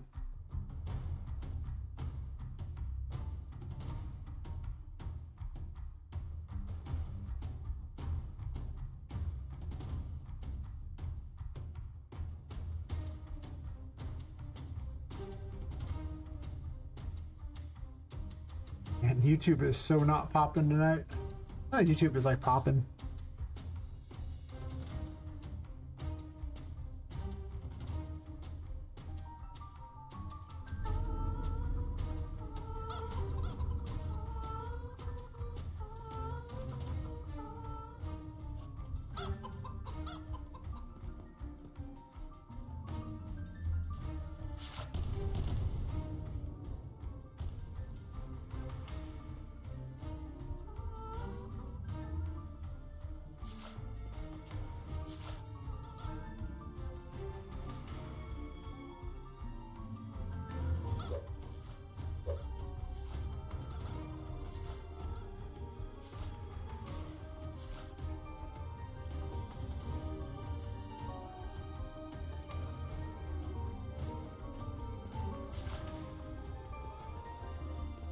I guess you can have a world under the water without even being that deep. Like, this is probably deep enough to have a world under the water. It won't be great, but... I have considered raising the water level in here, though. But if I do that, then the rocks have to all be moved up. I don't want to do that. That's a lot of effort. Even though I kind of wanted a world under the water. That may also be like a future thing, only like in these kinds of areas, so there's a huge amount of water. So then it's much better. I guess this room doesn't have a huge amount of water here. I'll have to think about what I do with these ones when I get there. It's kind of ways off.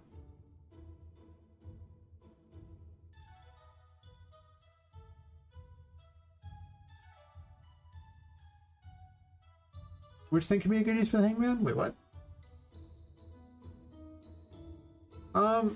Really it's the Emperor, because the Emperor is supposed to be about protection. What does it say the hangman says? So, this is the site this tarot lady told me to use. I'm using this one as the one to base it off of. The hangman is surrender, letting go, and new perspectives. For what it's supposed to mean. You can ignore reverse because we're not doing reversed ones like that. So, put everything on hold before you take time next step. Reverse do it on behalf.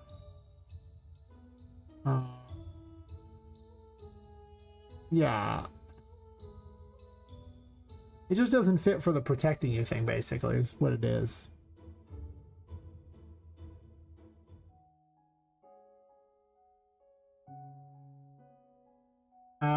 Oof. Yeah.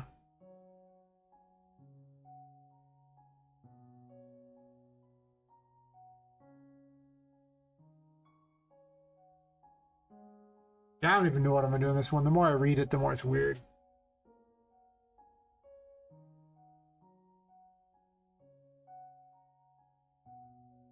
I mean, it's not a bad ability concept like that. Basically, the same thing of, you know, it just returns you to a spot so you remember where you're at, and then you click it again to bounce back. Essentially. I should write that other thing like that on that page, to be fair.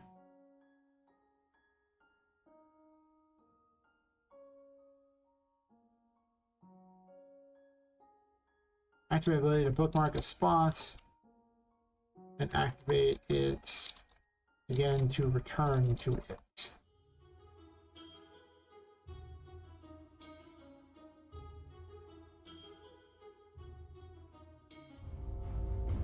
Well, the thing is, water just kills Poppet. So without some kind of immunity to it, she just dies. The simple lore reason for why she doesn't do well in the water is she's a sack doll. So she's made out of, you know, basically just stuffing and like sack material, which means that she would just soak up all the water and implode, or like just become huge and not really be able to move. But I don't have a way to inflate her yet.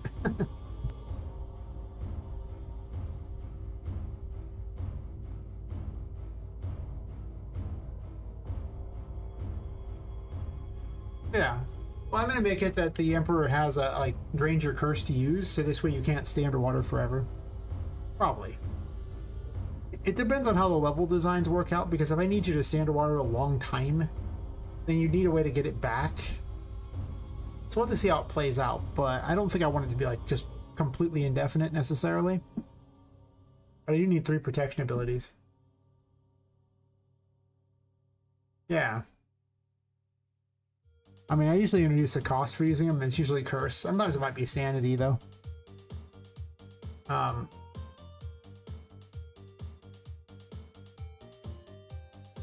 of them just have passives that it use for free because it just is too awkward to charge you for them. And my leg hurts. Why? I don't know, the whole concept of the ability where you activate a spot and then you like a bookmark a spot basically like that and then teleport back to it later could be interesting.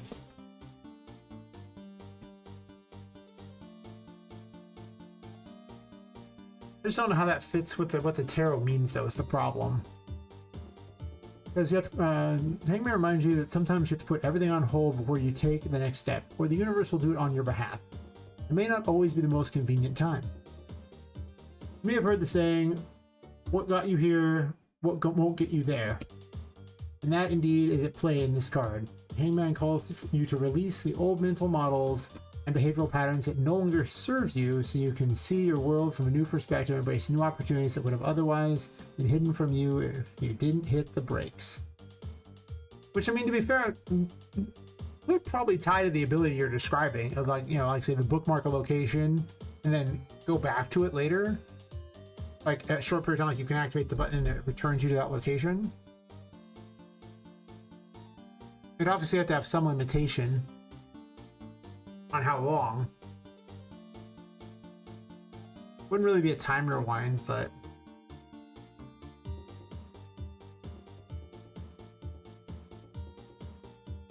maybe. It doesn't sound bad when it's put like that. Or how it fits with the Hangman.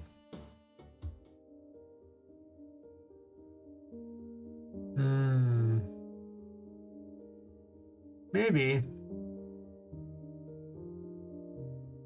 I'll have to look at how I'm going to use it for gameplay. I mean, I don't hate the idea.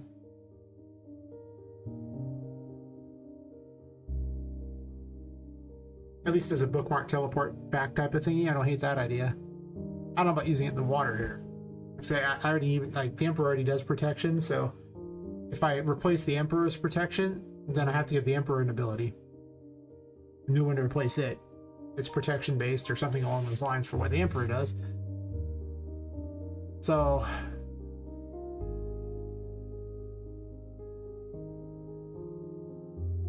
authority, establishment, structure, and a father figure. As you can see, some of these aren't the easiest to make abilities off of.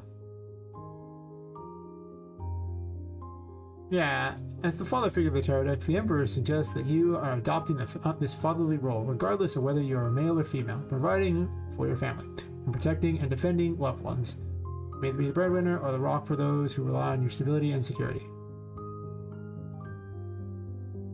And, you know, similarly, the Emperor represents a powerful leader who demands respect and authority. Status, power, and recognition are essential to you. In your most comfortable in leadership role, You can command and direct others. I could use to control things like that too. As leader, you rule with a firm but fair hand. You have a clear vision of what you want to create, and you organize those around you to manifest your goal. Listen to the advice of others, but you prefer to have the final say. Conflict doesn't scare you. You won't hesitate to use your power to protect those you care about. And in return, those people will repay you with loyalty and respect you deserve. Claim your authority as a leader and influencer. Woohoo, influencer. And don't let others put you down. So rules and regulations, law, order, blah, blah, blah. Actually, some of these abilities are pretty loose, which is why I kind of bounce them around, because when you start reading what these things say they are, it doesn't really tie directly to an ability. So we're pretty loose on what they do. I mean, the fool is all about beginning a journey and being basically an ignorant, fool, or just someone who doesn't know what they're doing, new to the world, basically. So a giant mallet that makes funny things doesn't even necessarily fit incredibly large amounts, but it's kind of the first weapon it gives you, and it's silly and everything, so it fits the concept of a fool, but I don't know. Some things are, like all tarot, open to interpretation. Yeah. I need 66 abilities based on the tarot. And people have to easily recognize what it is, like, okay, well, this makes sense. Some of them are really hard. I mean, the Empress one is literally just actually not the Empress, what's it called? I'm blanking. The High Priestess. Like, this one's literally, like, intuition, sacred knowledge, divine feminine, the subconscious mind.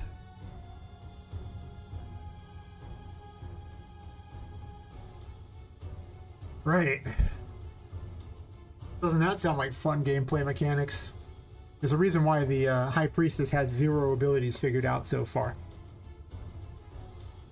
It's probably going to reveal some kind of information, like when you activate it, using, reveal like secrets in the world and everything. The more powerful you have, the more secrets it reveals. That might be what it does. Because otherwise, I'm like, I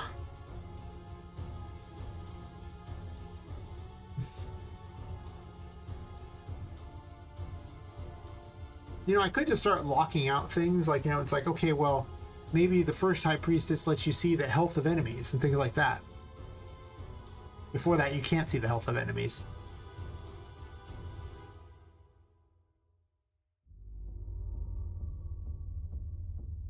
It's an idea. And the next one shows you, like, locations on a map of, like, interesting things, or tells you what's in various sections of the map. And then the final one just reveals secrets in the world itself.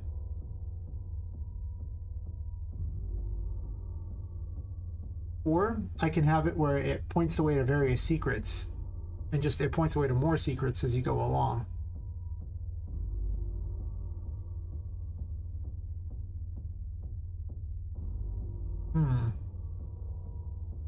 I don't know if I want to lock out the player's basic,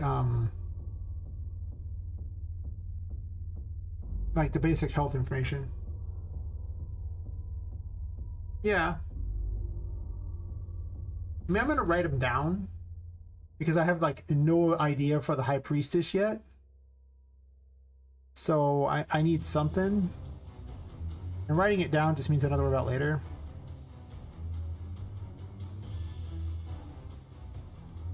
As you know.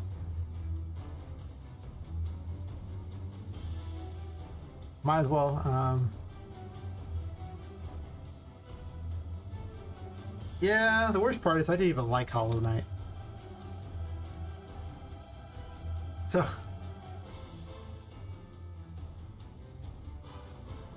And I think a lot of it came down to their crap mapping system. That was actually the thing one of the things I detested most, because I really like exploring.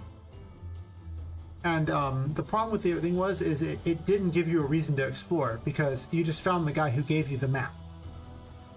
So your goal was just to find him. Instead of trying to visit every single room and try to complete the map yourself, they took that out, which was like, it easily has the worst map system I've ever seen for a Metroidvania. It's horrible. So that really dragged the game really bad for me. It took a long time to get its feet under it. Like, I mean, it took like an hour plus before it really started hitting any kind of stride. And it was just kind of slow. I do enjoy exploration, but again, like, they wanted to build their game to be about exploration, but then they made it really boring to explore because, again, you don't complete a map or anything, so it's just like, it made it feel pointless. So, I found the combat to be not that engaging because it's basically Mega Man combat for all intents and purposes, right? And that's in that you're essentially just figuring out the dodge pattern and then using your one attack over and over and over to do the things. And when I play Metroidvania, I want lots of abilities and things, and it just didn't have that. He wasn't usually in the last room for me at all. He was almost always really early on. It saved me having to do hardly any exploration at all. It was it really wasn't terribly hard to find. So I would explore maybe a third to a half the area, and then have the map and be like, cool. So it didn't do very well on its secrets or things to explore. It didn't give me a good reason. So really, it just, on most levels, it just didn't land with me. I'm not saying it's a bad game. I mean, it's obviously a good game. It just wasn't a game that I really ended up liking.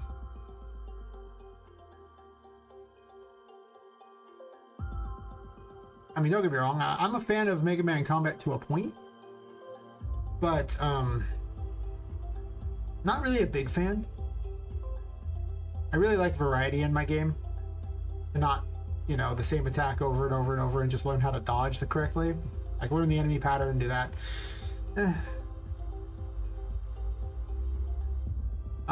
If it had a story, I don't know. I ended up playing it for about 3 hours, maybe 4. I don't remember. It never hooked me. It just, by the end, I was just happy to turn it off. It wasn't hard. I mean, I know it gets harder later. I've seen some of the later boss things, but I just didn't have a drive to get there, you know? It's part of a Humble Bundle. I didn't buy it specifically. I bought it because Bloodstained was in the Humble Bundle, and I love Bloodstained, but it's just because Bloodstained has a more interesting world. More interesting everything about it as far as visuals, weapons, things to do. It's just, yeah. It probably was. But there was just no drive to ever get there, you know? Okay. Fine. Difficulty does not make good gameplay necessarily. It needs a good game below it, and I don't know. It wasn't my kind of game. Like, I'm not saying it's a bad game. It wasn't a me game. And I really wanted to like it because everyone said it was so great. Because, you know, it's a Metroidvania, and I mean, I like Metroidvanias on average, so I'm gonna try to get into it, but not one for me. I had more fun with what was that other one that someone linked me? Was it? Yeah. I've learned that not every game is for me. It's really that simple. Not every game is not for me. You know, some games are for me. Not every game is for me. Plenty of games aren't for me.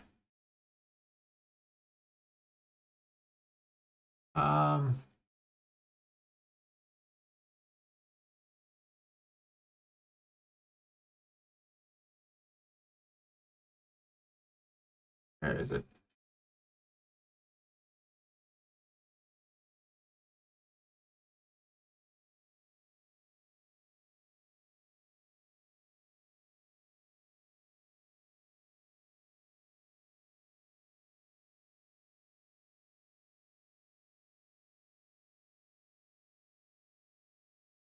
I had a lot of fun with Fearmonium.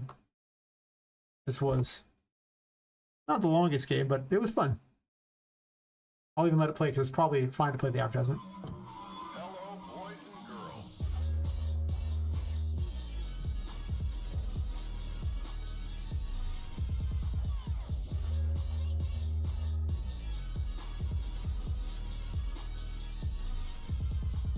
Welcome to Fearmonium, a psychedelic Metroidvania where you play as a growing phobia.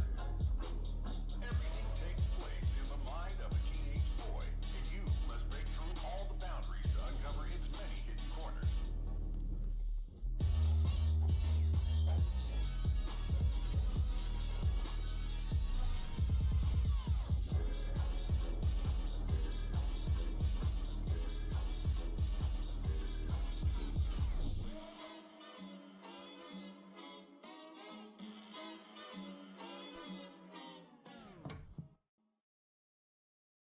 It reminded me of Cuphead. There you go. It has a Cuphead art style. And it was just such a fun, weird game. I'm just like, this is just, I'm just signed up for this just because it's so friggin' weird.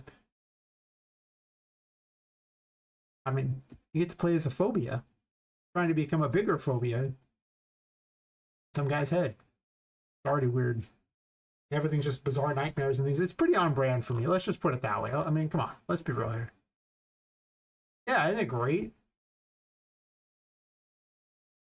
And I mean, it's like $3.24 for God's sakes right now. I mean, really? I played it for 13.4 hours. That's about what it takes to get 100% of the game. Maybe a little less than that. I don't even know. So it's not like it's the most long game in the world, but it's an indie game. And yeah, I think it was very much worth the price. Oh, yeah, I don't like pixel art. I accept pixel art for the classics because that's what we had then, right? Final Fantasy VI has pixel art, and that's cool. But it's, you know, over 30 years old. Now, some pixel art is still good. There is some pixel art that is fantastic. It is amazing. These people are very, very good at their craft. The problem is, a lot of people think that pixel art is easy to make, and therefore anybody can do it. Not true. Not true at all. Most pixel art is terrible. But, you know, when Square Enix uses pixel art, they usually do pretty... They do things like Octopath Traveler, things like that. They can do it. But on average, I am in agreement. I don't think people should use pixel art. I think it's better to use models. Pixel art does not usually look good. There are exceptions. They are few and far between.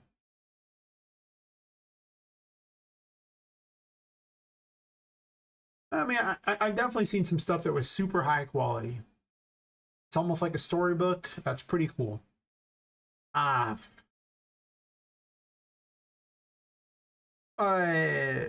every one I've seen that was good, I've probably seen like 100 that sucked. There really aren't many good ones. And it's expensive to do too. That's the worst part, because, you know, the problem with all 2D assets in general is that, unlike with a model where you can just change the animation, this you got to have someone redraw all that crap. So it costs way more money. So I don't know why anybody does it, because it just costs way more money. Models are cheap. But and I have seen some systems that try to, you know, basically split apart 2D images so they can kind of marionette the images in order to make them do all kinds of animations. Those always look kind of janky and weird. So yeah, I don't, as an indie, I think that you should stay away from it. But a lot of programmers think they're terrible at art, which is probably fair. They probably are. And then they go, okay, well, I can probably do pixel art. And that's why we usually get bad pixel art, because you have non-artists trying to do pixel art. Pixel art requires actual skill to be good at. You know what doesn't require actual skill to be good at? Buying a model off of the UE marketplace, or just using one of the free ones. You can also reskin those and things like that and do a lot to them. But for a lot of people, yeah. They just, like I say, I hang out in the Bite Me Games Discord periodically and watch their videos, and, you know, I actually use them as more of a cautionary tale of what not to do, because they have a bunch of games that have basically flopped. And they're exactly what I just described. Programmers who thought they could get away with pixel art because pixel art's easy, right? Right? And their best game they've done so far was one they released in a month that had models. Didn't use pixel art. It's weird how that worked out. But yeah, like, yeah, it's very common to see this happen when people just do that. And I just kind of watch, I'm like, okay, so I use like Thomas Brush as an example of someone who does it right, because he's made money off multiple games, built an entire YouTube thingy like that people watch. So what he's done, I'm going to try to emulate success. You know, I got to build a community, because he even says you need to do that. Cool. I'm going to, you know, make my Steam page way earlier than I was originally going to do it, because he did it. I'm going to wait to release my demo until like 2 weeks before a next fest.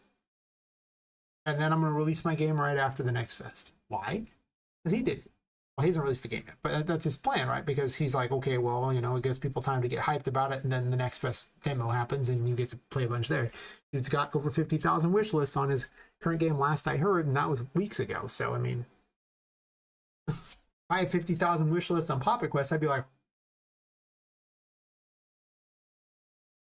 jump for joy, like, mind explodes, like, can't even imagine that. That'd be awesome. So I'm going to copy him. But, I mean, for every YouTuber who, like, you know, tries to tell me about game devs, because people always link me these game dev videos, there's plenty of them. It's just like, so, where are your success stories? Oh, thank you. Yeah. I'm glad you found it too. Always happy to chat. Yeah. As I was saying, you know, I look at what they've accomplished. Where are they at? Do they have a bunch of successful games? Have they made any successful games? If not, then their advice is a negative in my mind. Like I do the opposite of what they say because they don't know anything to talk about. They have no evidence to prove they did it. That's like, you know, like a really fat person telling me dieting advice. Or like a sick person telling me how to stay healthy. Like, clearly what you're doing is wrong, so you don't know. Because if you knew, you would have done it right. And they're like, it's all luck. You think so? Because I don't know, like, see, like people like Thomas there, he's like, my game's successful, my game's successful. He's had 3 successful games in a row. Is it luck? I don't think so. Turns out that I tell people, you know, if PewDiePie released Hanged Man right now, just generic Hanged Man, it'll do better than your game. Why? Because he has a following and people will play it because they like him. That's what Thomas does. Though he built the following, people are playing Twisted Tower because people like him. His game could suck. I mean, it probably doesn't, but it could. I haven't played it. Yeah, well, you don't gotta like the guy or anything like that. I mean, I think he knows a lot. He's has the evidence to back it up. So I mean, like, he's probably correct on a lot of these. Maybe not everything. Can I be literally Thomas Brush? No, probably not. He got started far before me, and you know, I'm not him, but I can emulate a lot of things he did that worked. That's why I'm building a community. Now, like, I have people who are willing to wishlist my game on day one now. Before I started streaming, do you know how many people were even willing to look at my game? A couple random devs in a Discord every once in a while. That's it. That's all. Why are they excited about my game right now? Because the story of making it. That's my selling point. How I got there. The inspiration that it gets people like game devs who've been watching me who will then want to support me because they are excited that the game's there. They're excited to see that I've put something out there in the world. Even if the game isn't amazing. I mean, I'm hoping the game is amazing. Yeah, that's fair. I mean, you know, not every joke lands. But if his questionable sense of humor is not his questionable sense of humor is not enough for me to ignore his advice, you know? Like, saying. I'm just saying. You know, I was looking down at that room. Well, it was because of the Emperor. But yeah. I was watching I forgot the name of the guy, but he made Choo Choo Charles, and his game went viral. He sold like 1 million copies of that. And like, he had like one of the best demotivator videos I'd ever seen, where he's just like, you know, really just laying it on hard for what you really should expect in the game dev world. And you know, because it's more just funny to listen to. I think the motivators are hilarious. But it really ran home the most important point there. It's like that if you don't want to succeed, like if you aren't gonna, you know, fight, if you're just gonna give up at any point, you're gonna fail. Like, you know, I mean, like if you aren't just fighting for it, knowing that you're unlikely to succeed, that you're going to be spending years at it, you know, it's going to be a constant struggle with very low chances of success. If you're not in basically for the love of the game kind of thing, you ain't making it. And he's right. I mean, like, he went on a big long thing describing each thing, because, you know, if you have to be motivated, he was saying basically, in order to do game dev, you will fail, because game dev requires an incredible amount of motivation through a lot of bad times, it's going to be rough. So if you're fighting to even be motivated to do it in the first place, you're never going to make it. And I know plenty of people who fall in that same category there. People who are like struggling to even get started. Imagine if I was struggling to get started with what I have now. Like, you know, how would I have ever gotten to this? How many hours have people watched me sit here and struggle with all these things? If I didn't love doing what I was doing, no way I would succeed at this point. I never would have gotten here. I'm here because I just love doing what I'm doing. I treat it like a hobby, right? Till I make a bunch of money off it, it's a hobby. I have so much fun doing it that even if I wasn't getting paid, I was doing it anyway. I can tell recently because of like Twitch, I wasn't getting paid at all. And granted, Twitch is paying me about 30 cents an hour, so it's not like Twitch is paying me like the big bucks by any stretch of the imagination, but hey, at least it's a little bit. Slight bit of vindication. Nobody's quitting their day job. Once I release this game, I imagine that'll garner more support too, and then people will be excited to watch me make the next one, I assume. Hopefully. Because, you know, the more people I have to chat with, the happier I am. And if it reduces the cost of, you know, making the next game, that's not a bad thing either. That's fine. Game dev ain't free, yeah? That reminds me, I got the lowdown from the Fab people on, oh, I'm not listening to music here. I got the lowdown from the Fab people that the next sale is in April. So if you're looking for any kind of Fab sales. Oh yeah, definitely. More than 1,000 hours. God. I've been at it for a while. You'd be surprised how long it takes to do these things, like, you know, I mean, some of these character concepts came from like when I was doing the RPG Maker stuff, so I'd probably have a couple thousand hours in it, to be really truly honest. It wouldn't surprise me if I had more than that. I've just been hard at it, you know. I have a lot of fun doing it and learning new things and constantly improving it, and you know, eventually it's like these control panels here, you know, every time I look at them I've been adding more stuff to them, and eventually they'll be really cool. But right now they're kind of empty, but I just keep adding. I love building worlds. I love creating these things. I love seeing what I can accomplish. Yeah, exactly.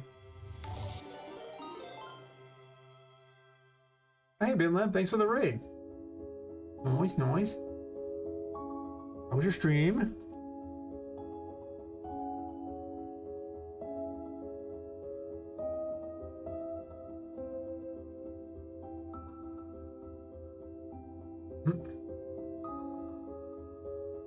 Hell yeah, raid.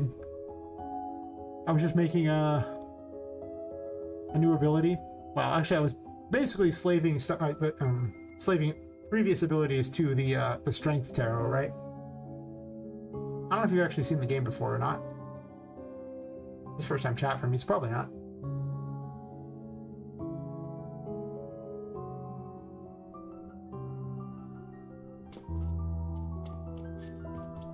Oh, cool.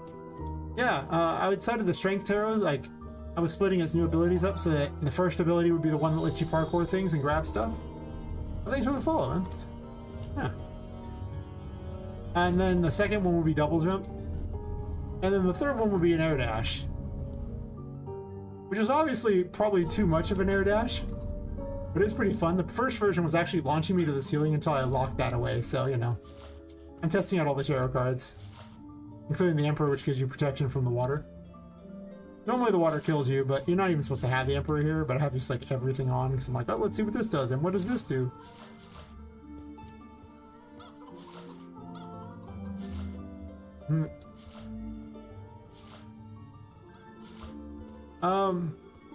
Yeah, the tarot cards are basically all the abilities in the game. I'll go use a bunch of them. I had to make 66 of them because every tarot card has 3 abilities. Oh, this is the madness effect. So when you're standing, you start running out. That's what happens there. Yeah, but the Empress grows and shrinks plants. Also, I just jumped in the water. Apparently, I can't even jump. Okay. Alright, so yeah, grows and shrinks plants, so you know. It's actually harder with the double jump, I'm not used to it. I'm standing by a light, so I'm getting my sanity back there. Yeah, grows and shrinks plants. Very handy for getting places.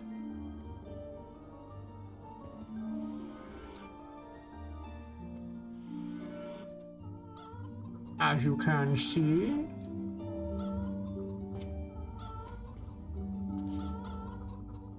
You get all these crazy places that way like that. Also, okay, that air dash is really too powerful. It is pretty funny. I just literally added it in. It is something. And then the other Empress abilities are make these kinds of mushrooms here, and they the red mushrooms will count to 10 and then explode if anyone's nearby. Oh, cool. Well, thanks for the raid and the follow. And you know, I understand wholeheartedly. I've definitely done a long stream or 12, and I usually head for the door ASAP when I read someone. Pretty bad. 10 hours, you're like.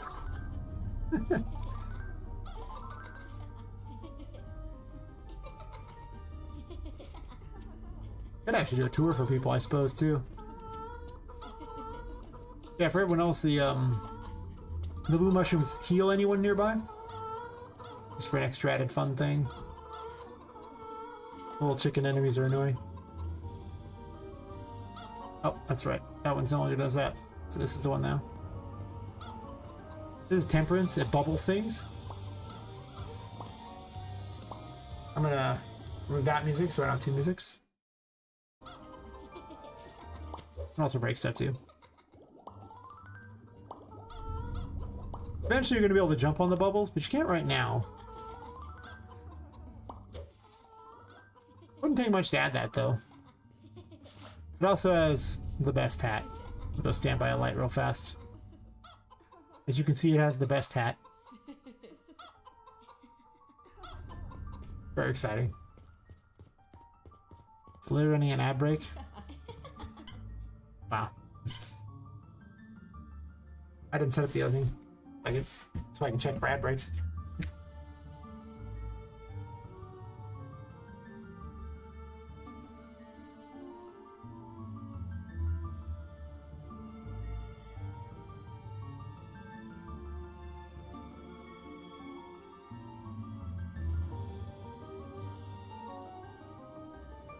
Alright, it says the other thing's over. Sure.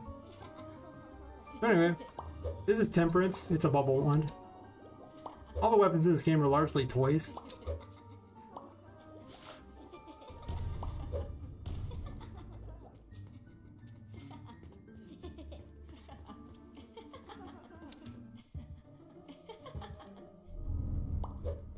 Normally you get keys to open the doors, but I've been lazy about it. Actually, I could go down here and just go this way. I have an idea.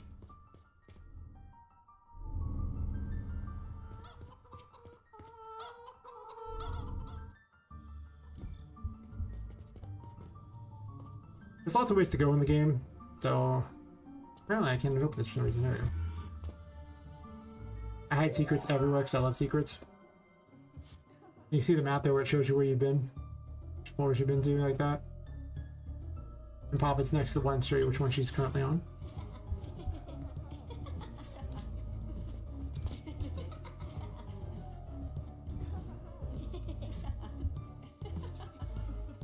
And the base mechanic of the game that explains insanity is if you have curse insanity like that, there's a curse over this whole building, right? That brings all these toys to life. And if you're in the darkness, you gain curse power, but you lose your sanity. And if you're in the light, you gain sanity, but you don't gain curse power. If your sanity ever hits 0, you die.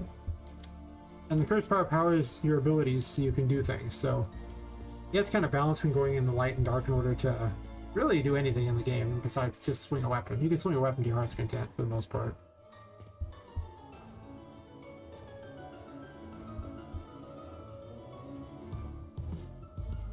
A lot of the rooms have, you know, things you can crawl around on top of.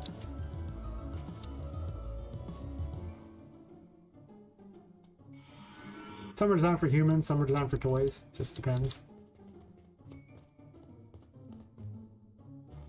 There's lots of little play areas. I currently have everything kind of unlocked already, so it's not a true test of the game or anything, but about an hour and a half of content. It might actually be longer than that, because last time it took me 2 hours to do it. I actually have double jump. Why am I not using this? That'll make this room more exciting. For me anyway, because I've done this room a bunch of times. Actually, almost out of sanity. I should probably make it that the hats actually vanish too.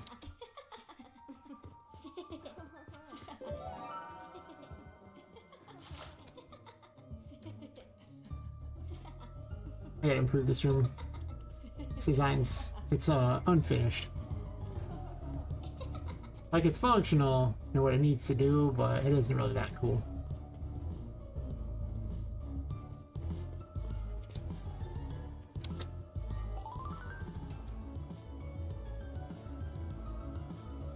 Yeah, exactly. 2 hours for me. And of course, the magician manipulates stuff in the environment, such as drawers, windows. Apparently the fog is rolled in over there. That's weird. I didn't know the fog rolled in. Yeah. It'd take a while, yeah. I made the clouds in the city and okay, the city in the clouds, and now the clouds invade the city sometimes. And then I have the key for this, so I can open that. I had to put an effect on the crystal ball that appears or something.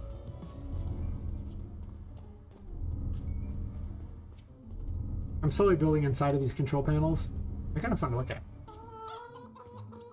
Exactly, there's so many ways to go and things. I already realized the game's going to be... I'm probably going to end up cutting the length of the game quite a bit. Because I think that the game is like a certain length. But I think that it's going to be way longer than I expect. Just in how it's designed, you know? So, also bouncy couch. Woohoo! I can't believe that worked. Oh yeah, the piano's gonna be fun.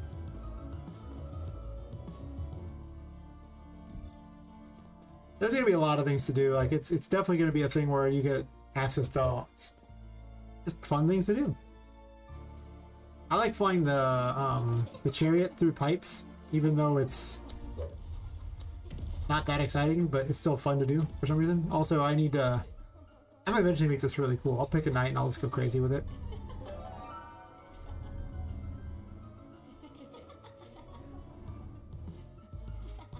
Go land by the lights here.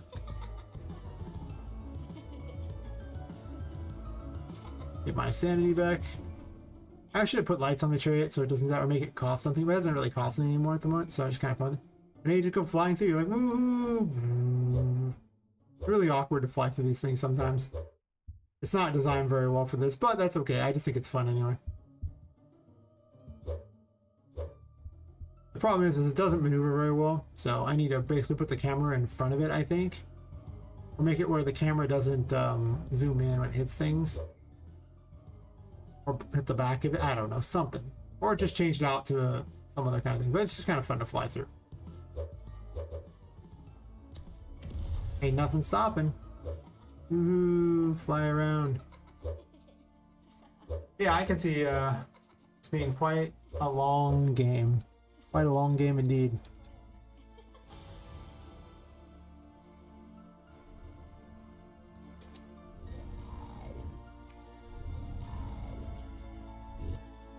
And of course, the fool for the people who haven't seen it. It's a squeaky toy. It makes comedic sounds in the air.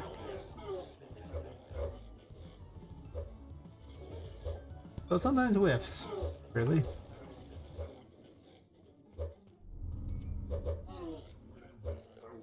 Come back, come back. See what I gotta deal with here? He just keeps running away. And I can't even hit him. I don't understand. I've never seen one run away like that before. They're learning. No. How are they learning? That's not possible.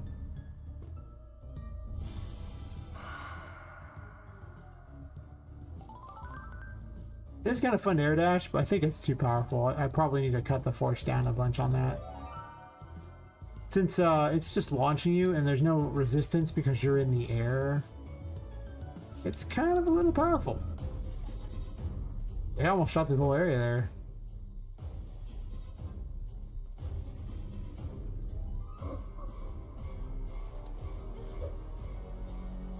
Oh, I gotta include those too. Oh yeah, that's right. Add those to the interface too. I gotta figure out what they do. There's gotta be a gameplay mechanic going on. Aha. Let's use the overpowered star. And why this thing shouldn't got cut from the original early portion of the game. Because look, what are you gonna do about it? Actually, I need to turn the slide on real fast.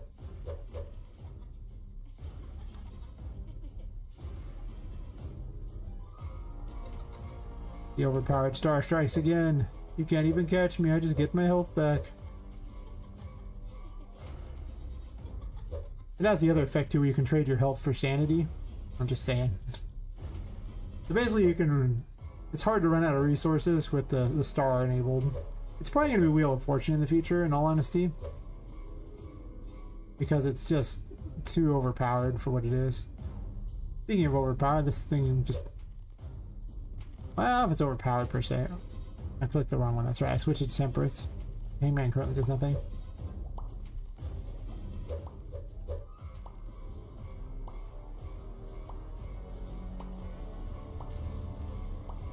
You're not supposed to have this weapon here. Probably. I might give you this weapon in advance, depending upon how it goes. I want to give a second weapon before this fight. I don't know what the second weapon's going to be yet, though.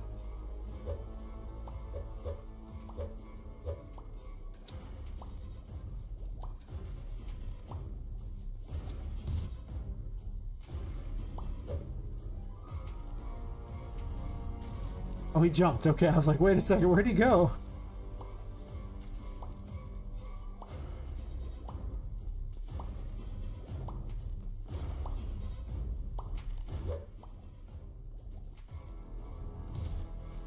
I might make this cost to fire the projectile. That's probably what has to happen. I could also let her hit people with it too, as like a really wimpy attack, and then bubble things is a better attack, maybe?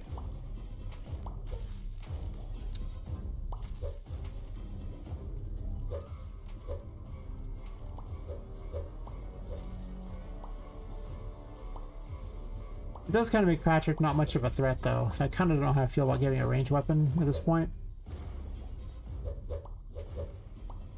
Like, it'd be one thing if the bosses were made to fight it, but Patrick's not really made to fight this. He's just losing to the fact that he can't really catch me. And I don't have to get close to him, so all of his attacks aren't even that threatening. Like, against Vu would be a different story entirely, but against Patrick... Where's he to jump on me? Or jump near me? Yeah, these blow up, so people keep a track.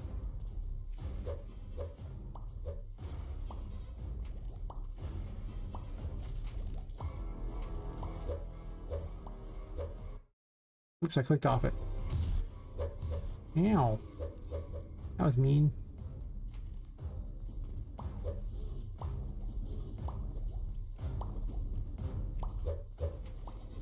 I've never used this one to fight Patrick, so, you know, that's why I'm testing it.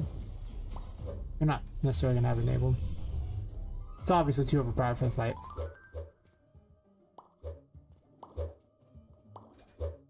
But that's how we decide how to balance it, by simply testing it and seeing how it plays. Since everything in this game has, like, you know, unique mechanics on it. It's gonna be, like, I'm not gonna try to balance the game super hard. It's just gonna be, hey, you know, this stuff is fun. It's balanced-ish. Close enough. As long as you're having fun, I don't care.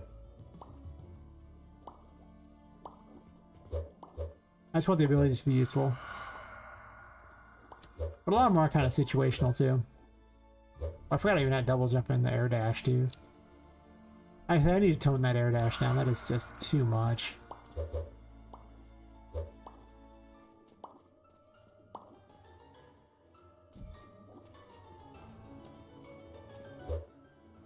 Oh, that's right. I never even grabbed Patrick's key. I just left the doors open because I didn't have to grab Patrick's key. I can grab this though. I can actually cheat through this whole thing here, I think. Oh yeah, that's so good. This area was not designed for double jump at all. The way that is, but...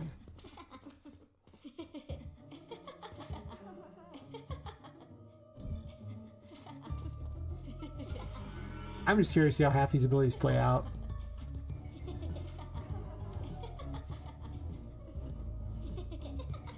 Okay, I need a light. Almost at it. Well, come on, grab it.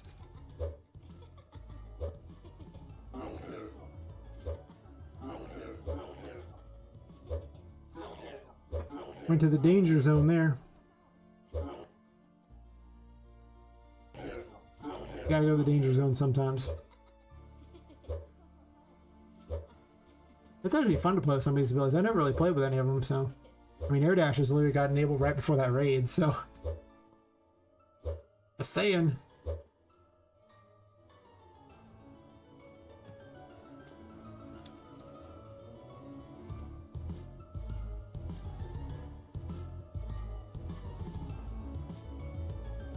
When she's not even here, that's interesting. But I don't have Patrick's key? Wow. Wow, you're gonna grab that. That's awesome. Seem to hold some kind of power. That makes me super happy. Why they seem to just be placed here. Wyatt, you... It's not like I have any other choice. At least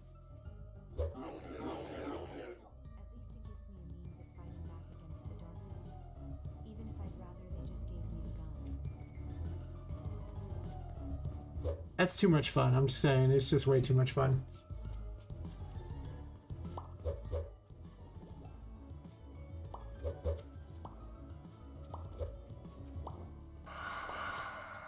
A very different game with this weapon enabled than the double jumps.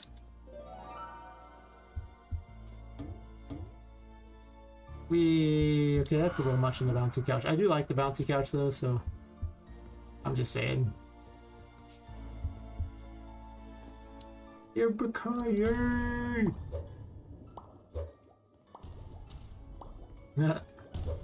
I think you can flip the little cannons. Doesn't do a lot of damage, and apparently the cannon's life bar is... I don't even know where the cannon's life bar is right now. It's just somewhere else, huh? I had to increase the size there, so it actually is all over the whole thing. Yeah, this does so little damage to the cannons. They have so much health. Unlike this thing, which with its super move does so much damage to the cannons if you hit them.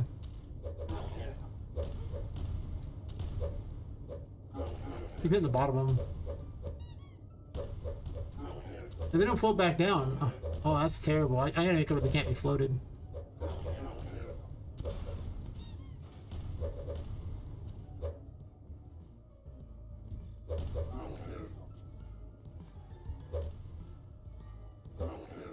The overpowered star strikes again. You're literally just back to the next area before it even matters.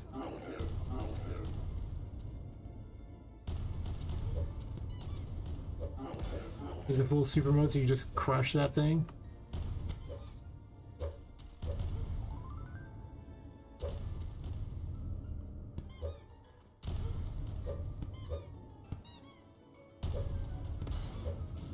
I'll probably have to put some secrets in here that require double jump to get. That double jump doesn't get you to the top of that. It's kind of... Oh, it does get you to the top of that. Wow. But that's kind of weird. I ran into curse. Right, you don't really get curse back right there. Party, party, party. Can I just shortcut this whole thing here? Maybe.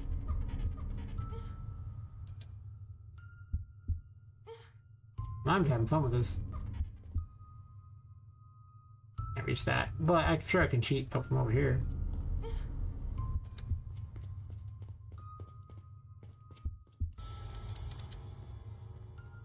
I could have just jumped up there. I know I could have. Actually, I'd rather use this because sanity's free. Nearby a light. That's why this why the star's overpowered. What's actually an ad break? I'll be right back.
And the microphone off, whatever.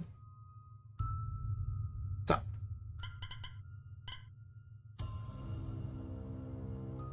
Yeah. The game's pretty functional. Obviously this thing is stupid. Needs to be completely balanced because it's just so overpowered, it's dumb. But that's okay. It's, yeah.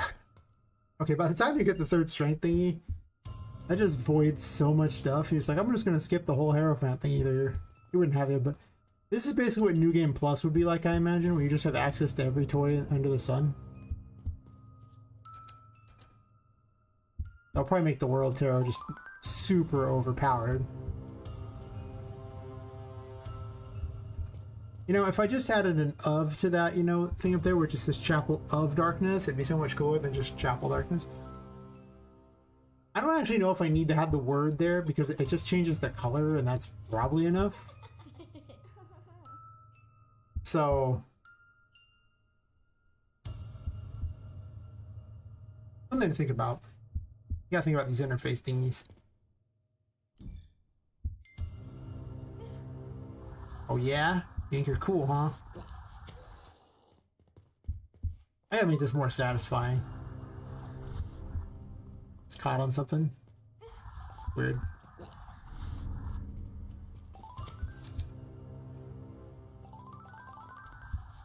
Should probably have to do more damage because it's actually really hard to hit with.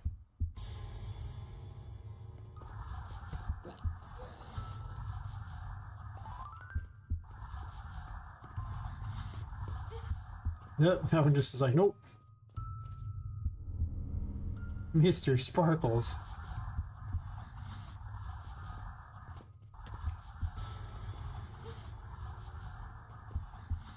Maybe I should call it that Mr. Sparkles. Yeah, that was kind of satisfying hitting it with that. I'm just gonna say the explosion isn't very satisfying though on those. Like, it's kind of tiny, right?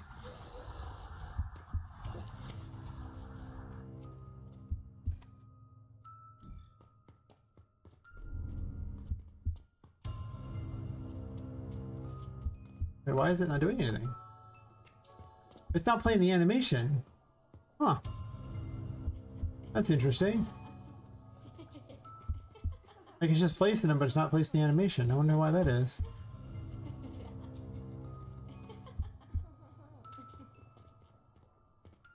Huh.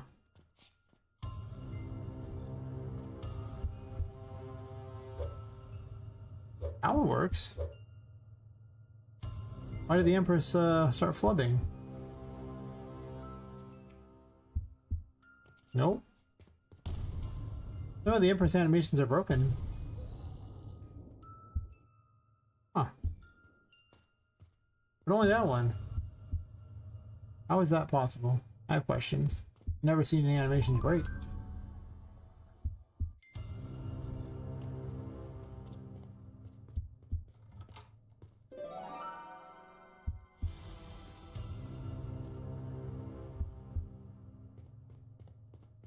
Aha, landmine.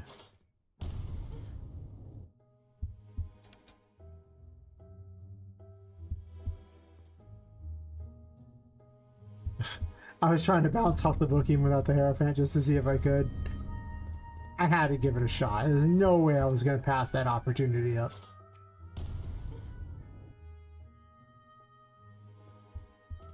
Oh, wait.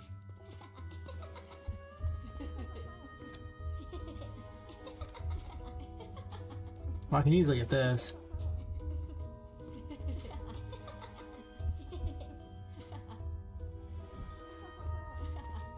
New Game Plus mode's kind of fun. Use my Sun Tarot. Which makes a sun. So you just get your sanity back. Pretty good, pretty good. Let you travel a pretty big distance. Not really designed for this particularly well. I'm definitely going to have a better version of the sun, which will probably just be a giant light on our back.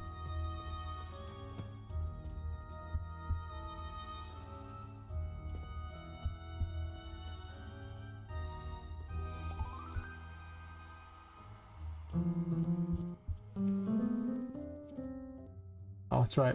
Free heal. I need something that gives curse back based upon, like use of a tarot card. Maybe that's a thing.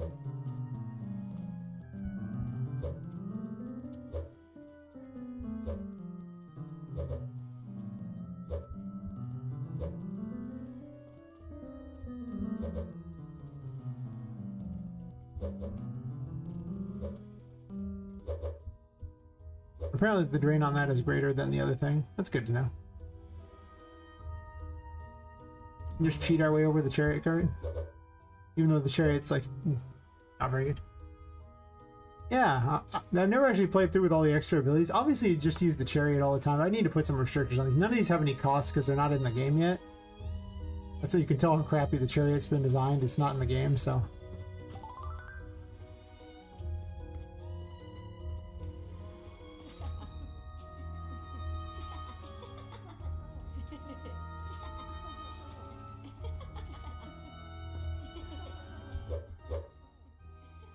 I want to put things in those shelves, but it's really hard to get to them without all the extra abilities. I don't even know how that works there. Oh, this room I need to work on finishing anyway. There's a cube here. Cube. Cube. Okay, I could just be using the star right now. Right? Because the star's overpowered. So you say, oh look, I'll just trade my health for sanity. Huh, pretty good. Get back to the slide. Oh, now I'll do the opposite. Wow, what a great system. It kind of avoided the whole darkness mechanic. It was just dumb. It was too powerful. I was going to Wheel of Fortune rotate things, but I don't think it's going to do that anymore. I don't really know what it's doing anymore, but I programmed in how to have it rotate things, and it doesn't really care. It's not useful.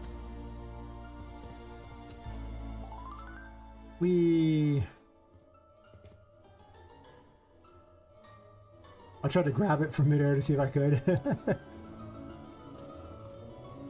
Yeah, I'm gonna have to tone down that launch. This is way too ridiculous. Also, I'm probably not gonna have the key out there later on, but I'll somehow miss that, but whatever. Yeah, this room is only half designed.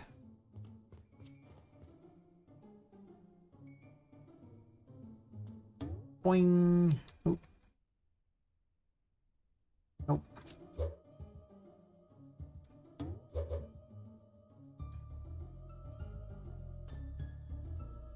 I'll have all these pipe mazes up here. I might seal the whole area off and just have a pipe maze up here, just doing weird crap. Have a couple ways up into it, and that's it. It's not a bad idea, actually. We...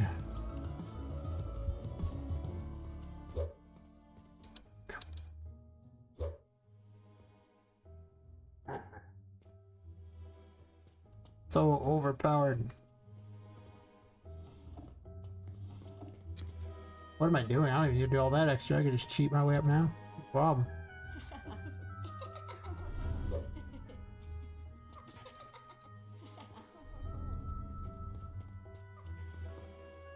I don't even need to place these, though it is fun to place them. Make weird piles of nothing.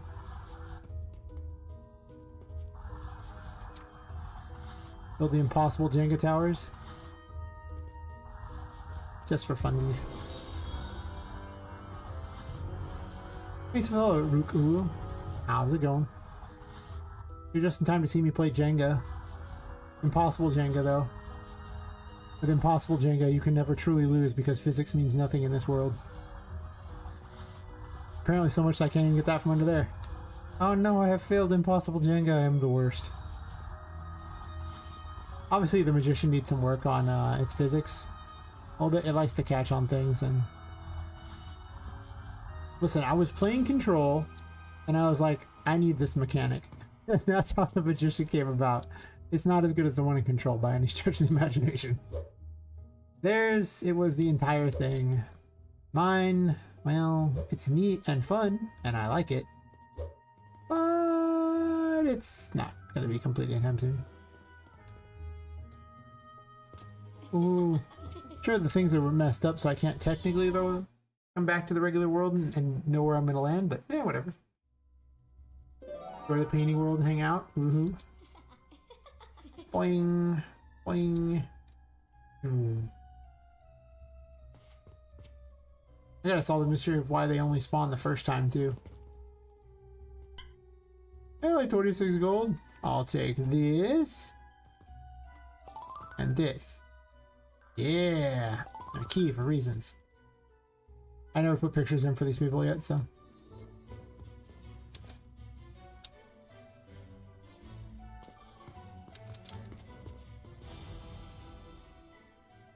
I can't help myself. I like to dash in weird directions, especially if I'm not watching where I'm going. One day the battle arena will be completed again. It was built, and then the dialogue plugin broke. So instead I will throw him off the edge. Or not. I've been defeated! No! Really? Bye-bye! Wee!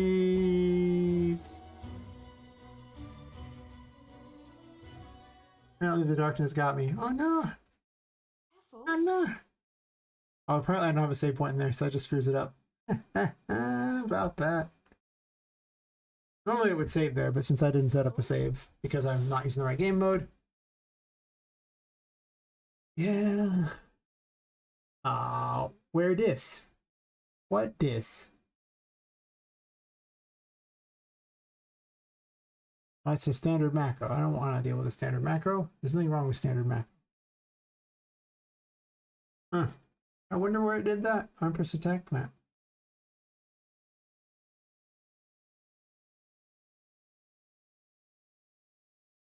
Hmm.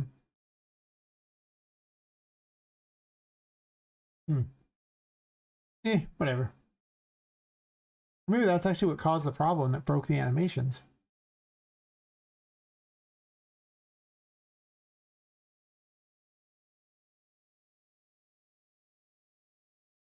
This is on the plant though. Why would that break the animations on the on Poppet?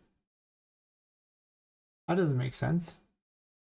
All it's doing is spawning these. These are already in the world. Poppet's already done with them at that point. They're like autonomous from her. I have so many questions.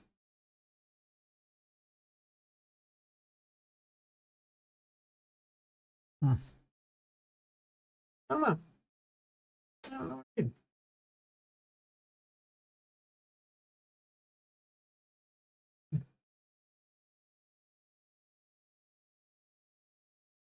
Matt, you just missed New Game Plus mode. Thanks for dropping by, another guy, and hanging out and chatting with me about all sorts of things. I understand the not being able to stay awake thing. Oh yeah, I was saying it's New Game Plus mode because I was just playing with all the stuff enabled, and basically it let me play all these areas in ways that I couldn't have normally done. And I was just seeing what it would have been like if I'd been playing New Game Plus mode, where basically I had everything already ready. Let you go a lot of ways you could never have gone otherwise. It's pretty fun. I figured out what the Strength Tower was going to do. Yeah, so, I mean, the first thing is that, you know, that's weird that didn't load up, but I decided to switch to Strength Tower, so now the parkour is tied to the first Strength Tower, sure. But also, double jump is the second Strength Tower, and then the third Strength Tower is the air dash, too, so now you have all of these to play with, and I'm like, oh, man. No, because the Strength boost is boring, right? Like, it makes you stronger. Like, why do you need to be stronger? You have, like, the Magician to pick up objects. Is that what you want to do with it? Like, what does being stronger do for you, I think is my question, right? Because it makes you strong enough to pull yourself up, so I guess that makes you stronger, right? Because you couldn't do parkour before. Now you can. So, oh, woo! Oh, I missed. I'm terrible at my own game. In the water. Oh god, look, I skipped the whole area. I forgot that's even a thing. Oh, more damage is boring though. Like I could just literally make it where, you know, new levels of the tarot card increase damage for that card if I wanted that. Or have some other thing where you might pump crystals into it. I don't want a whole tarot card that makes it just where you do a little more damage. That's no fun. Every tarot card got to do something unique. So strength is the parkour one, so you're strong enough to pull yourself up onto things. It's double jump, and it's an air dash. For all three of them. And of course the air dash lets you go super far, so. Thanks, yeah. And I have the Sun Tarot, so I can just wander around down here. Sun Tarot currently just makes a little Sun Tarot above you that acts as a light thing. I'm gonna give it a better animation later, but listen. Close enough. You just gain infinite sanity. And then you gain courage back. It actually kind of lets you just travel forever in the darkness. It's kind of overpowered in that regard. I switched Temperance to being the bubble one because, well, I mean, it just made sense that it was stopping you in places, you know, with Temperance. I mean, why not? Yeah? What you doing? What you making? Yeah, I'm gonna see if I can cheat my way through here, even though I'm not supposed to go this way. But I can't help myself, I have to try. Not that way. I think it's time for the star. Nah, actually, let's use the sun. The sun's just overpowered. Star trades sanity for health and health for sanity. It's gonna be Wheel of Fortune later. Didn't I have a thing on this that launched you with those? Yeah, those are supposed to launch. That's good to note. Can I get through this? I'm trying to get through a secret way. I don't know if it's possible, but I'm just curious if it is. Unfortunately, these rocks are not very easy to jump on. Oh, that one I can jump on. Okay, good, good, good. Here we go. Oop, oop, oop. That's too far. Okay. Fair enough, fair enough. Let's see if I get up here. I can. Okay, okay. We're trying. Oh, nope. This area is not even completed, so I just want to see if I can get anywhere I'm not supposed to be. Nope. If I get onto that rock, I could probably do it. Without falling. Yeah. It's actually easy to get on the rock with this, right?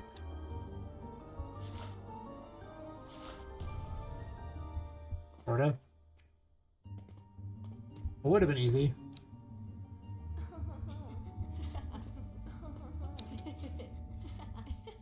Okay, these rocks are the wrong size to get on top of. I'm seeing this is really challenging. I just gotta see if I can do it. It just bugs me to see if I want to know. Alright. Yeah, it's hard to launch on that. I make a Polaroid account, take screenshots, post on my Discord. Nice, nice. I went this way. I think I can do it. Now, 1 second. Push pin emote that I've used is a reply to a chat message, allow chatters to pin messages for 20 minutes. Oh my gosh, begun the pin message voice has Actually, begun the pin message voice has. There we go. That's what I was trying to say. Words hard. I don't understand words. I dumb. Okay, got over to here. Alright, so I'm not supposed to be here. That's always a good sign. Anywhere I'm not supposed to be is automatically the right place. Oh, I missed. Oh, no. I was trying to shoot myself through there to skip an entire room. Yeah, let him fight. Yeah, okay, I don't think I can get through that easily. Or maybe I can, but it's quite the challenge. And yeah, this is what New Game Plus mode would be. Just you get access to abilities you're not supposed to have early on. And just, what are you going to do with them? Now it's bouncing around, grabbing things. Yeah. I know the spline message have problems if you just jump into a level. That's a given. I think it'd be fun. You're probably going to get spam messages pinned every once in a while. Whatever joke message they make at the time. Yeah. I can get behind that though. I wanted to make a change here. Okay, this I'm going to take over to here. And this too, I don't put them in the other room.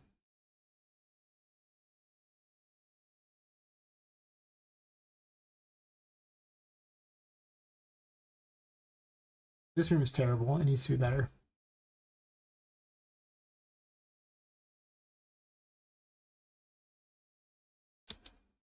Let's rotate it to the side like so.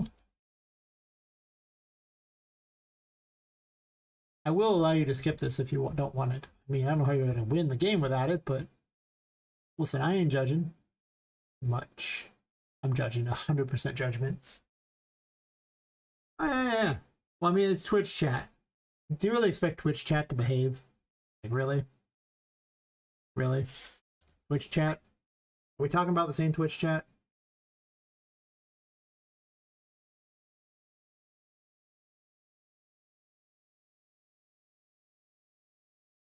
You can't. That's why we can't have nice things. You can't give them stuff like that. Jeez. Yeah, I know. I'm just following the meme of Twitch chat. That's fair. Give them reasons to sub. Not a bad plan.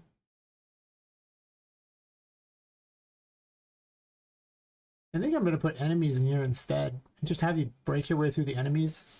And get rid of this maze crap. Mazes aren't that fun. Like, there has to be something special about them. Yeah. Make them pay you. Yes. Yes, indeed. Then you'll be getting the big Twitch bucks.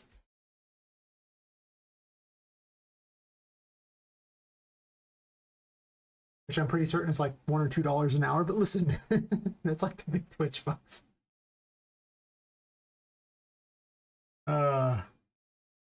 Sometimes. Seems like that's probably true. Yeah, exactly. I'm just messing around. I think it's hilarious. I'm messing around and all that. The concept's not a bad one at all. It's pretty good. One more thing for them to be excited about. Yeah.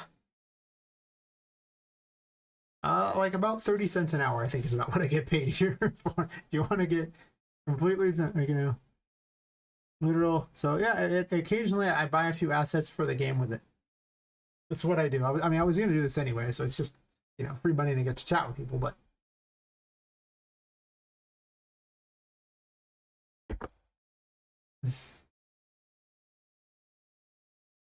Well, maybe.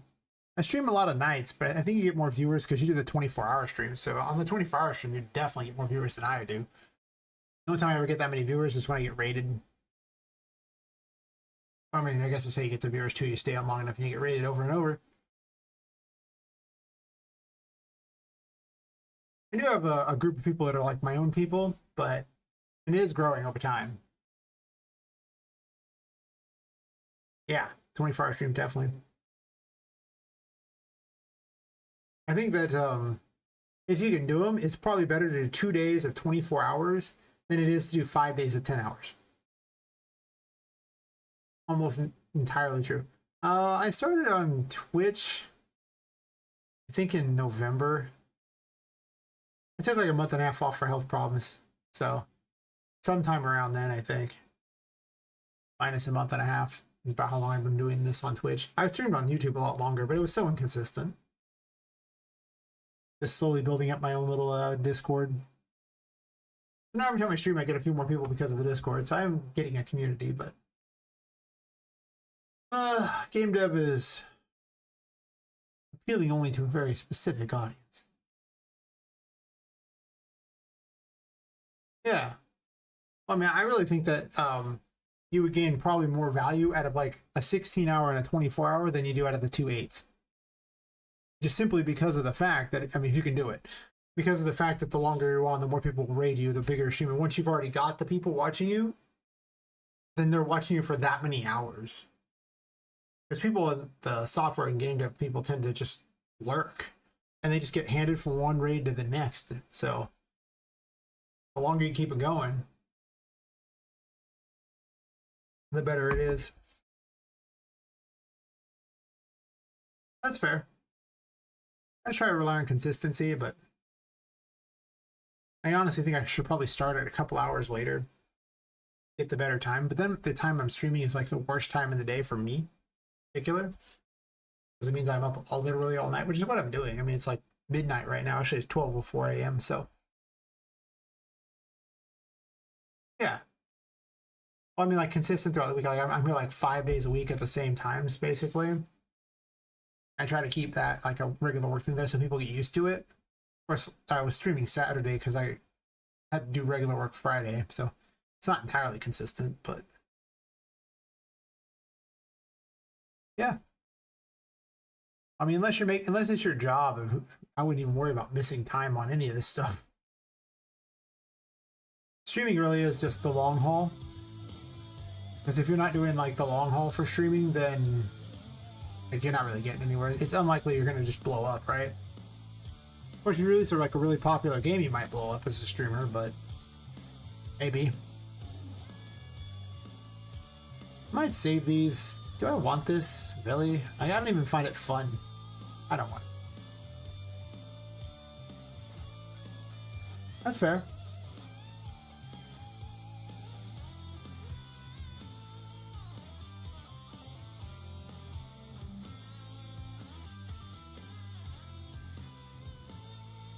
Also, what I'm saying about the consistent thing, I mostly mean that just streaming a lot of days in a row where everyone can show up at the same time. So you just know that every week I'm just there at the same time.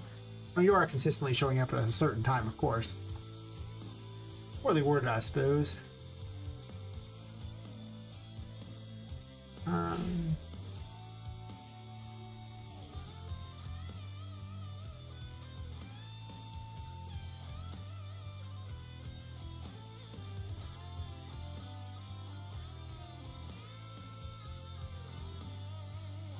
I'm not going to let him leave without the weapon. I thought about it.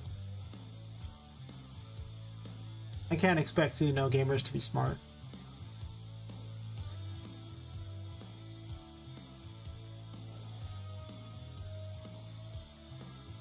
Well, actually, no. I don't want them to the enemies to get through yet. So I think I want to block it. Right?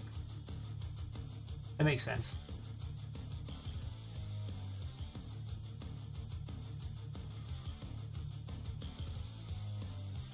Yeah, I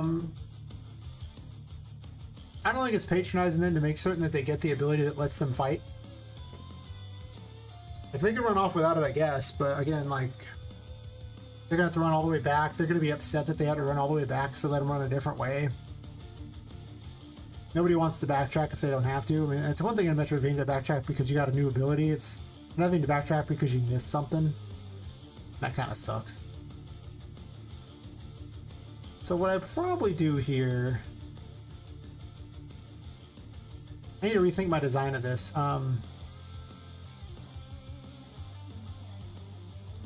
Because I just don't want that to be the problem there. I don't want them to, be... There's a certain level of hand-holding you probably want to give them. Some things you do need to explain. This is literally off to the side, so they might not think to grab it. And I'm going to put some sort of thing here so it seems more important. but it might also just run inside the clown head thingy and ignore it, and not knowing what a tarot card does, and that won't work out very well for me. So we're going to make certain that this is the room where we explain combat. Because originally I switched it originally to combat, and then this maze room got added, and the mazes aren't very fun. So I don't really want a maze to be a thing that you do until you like have to.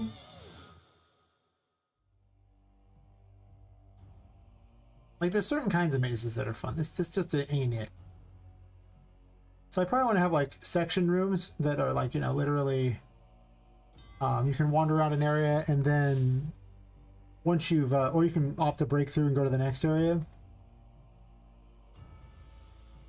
Possibly make these a little smaller, actually. They're kind of big. Well, actually, they're about the right height, though.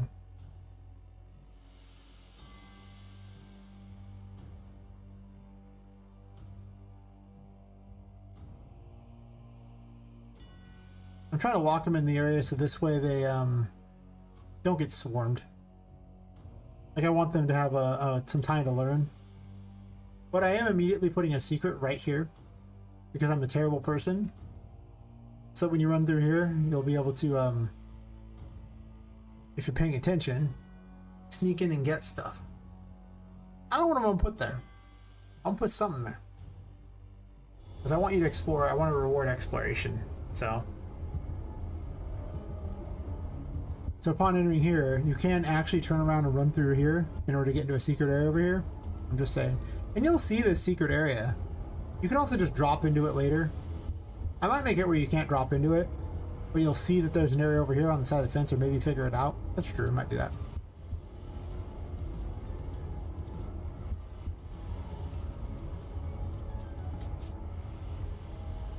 And I'll probably put some sort of thing to kind of hold the line here. I don't even know.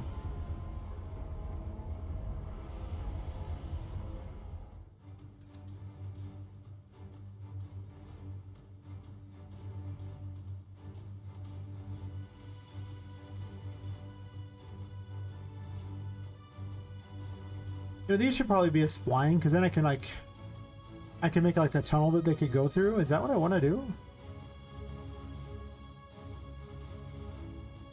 Maybe.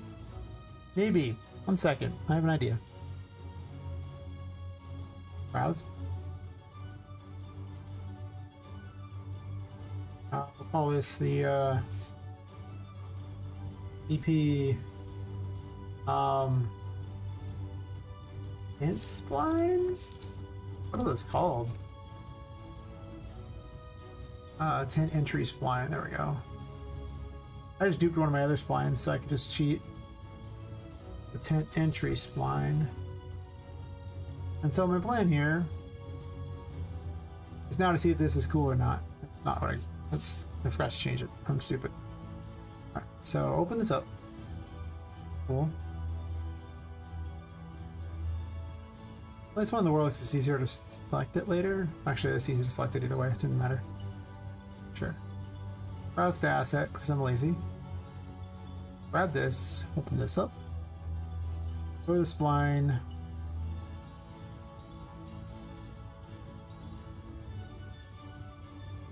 Spline mesh component.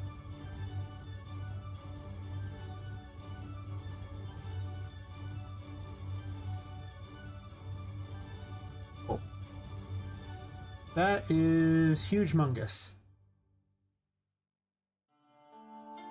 These things are like all threes. I'll go all threes here.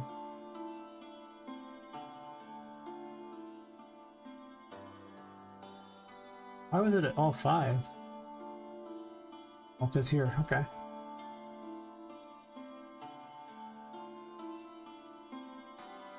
This didn't do what I wanted because it's like gonna do it the wrong direction, right? So do that. Okay. Oftentimes you get away with fixing it by simply changing out the direction it works off of. I don't know if it's the right one, but path of least resistance, right? That's my goal. Not that way. Not all of them work for these splines, unfortunately.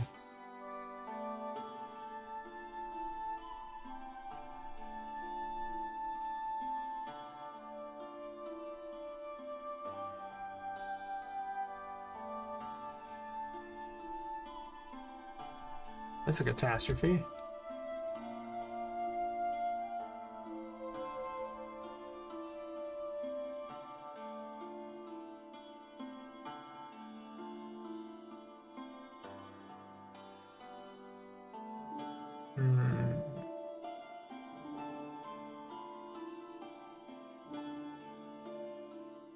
That rotates it. One direction. Does it rotate the other though? No.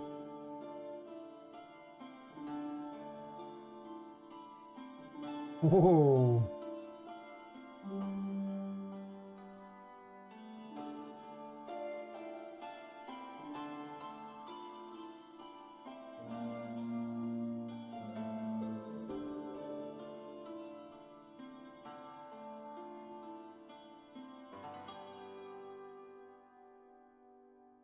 That no longer does anything.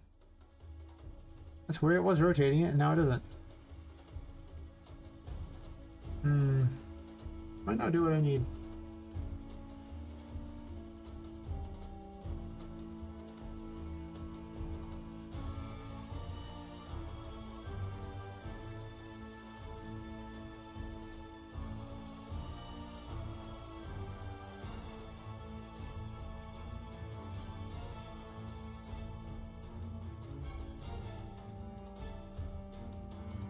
Whoa.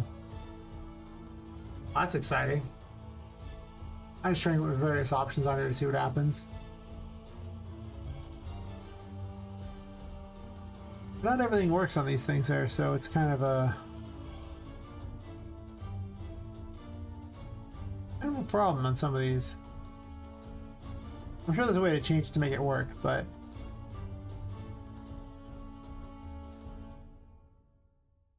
probably not going to keep that one if it takes extra effort, because I'm not looking to spend a lot of extra time. You know? I was thinking for 2.4, not 24, but thank you. Just the same. 2.6 maybe? It's not too bad.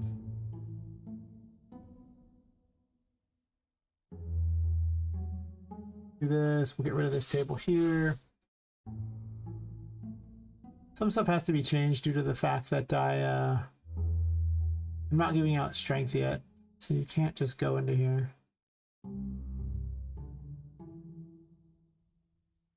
I could make my own one of these. That's true.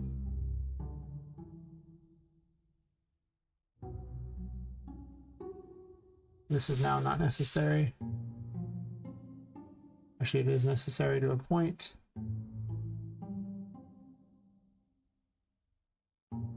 Doesn't have to be. But I kind of want it to be.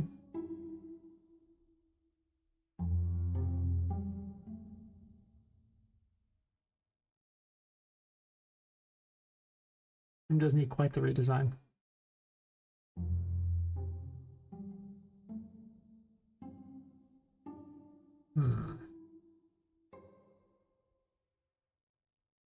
Maybe I just rotate it like this and move on. Do.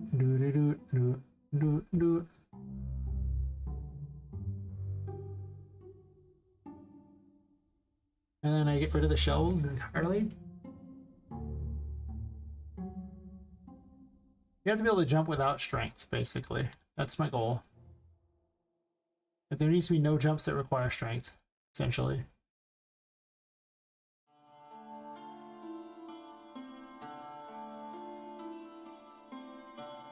Means I'll need to have a way up that involves just jumping and not...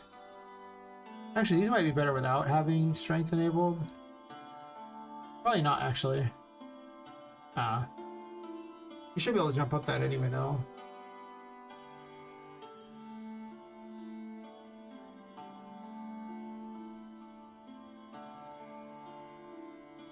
I can let you wander around in those and fight some stuff, I guess. That's kind of fun. If that's the case, we're getting rid of the maze concepts here, because I don't really want a maze, per se. I'll just dupe that other one there.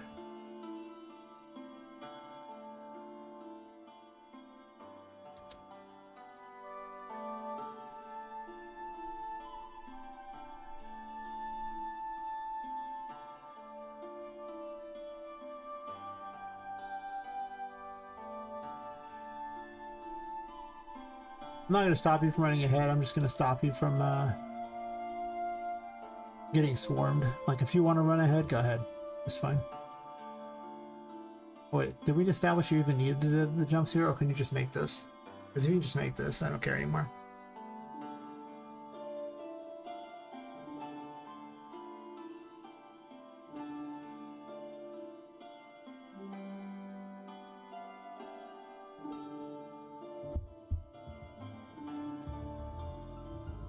That's easy jump.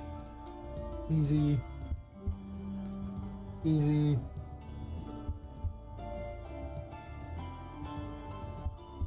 More importantly, well, this you'll be able to jump up obviously without bait of anything, but then you need this to jump. Can you just jump that? Can you jump that? Cannot jump that.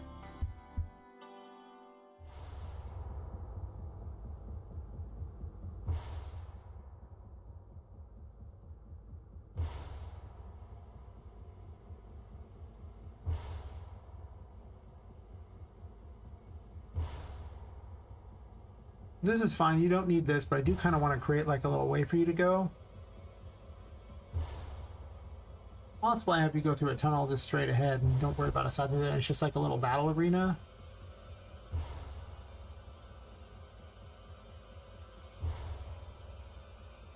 Followed by another battle arena just to kind of, you know, give you a little more to play with. But it's got to be pretty far back at that point, right? I want it off to the side. I think I'd rather have a tunnel you go here and not have those.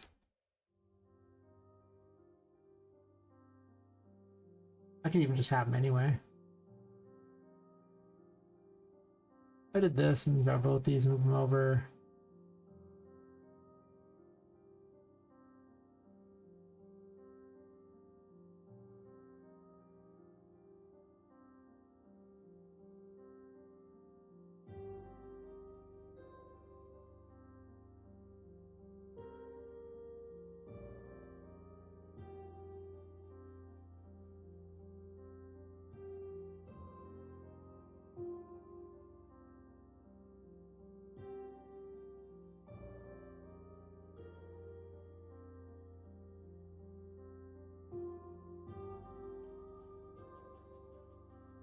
This does seem like a better start to the game, having him destroy things, than the previous method I had going on, which was, well, not destroying things, and nobody wants to not destroy things. That's weird. Imagine not destroying things, unironically, that's weird. We don't do that stuff here. We break things. Everything.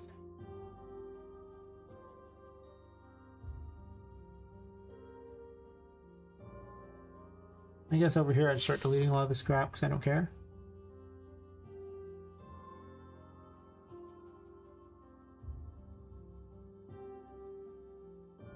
That's probably better. You'll go through and break things like that. I don't think you need this per se, but probably not.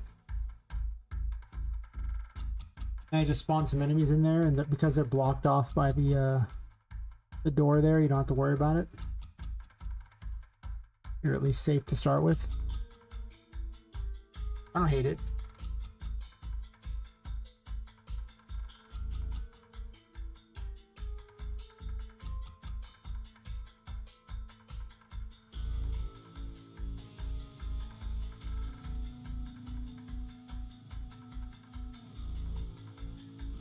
Need to improve this jump here too.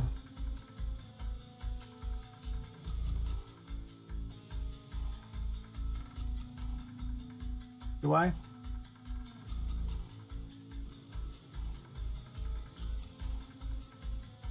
Can I just do that?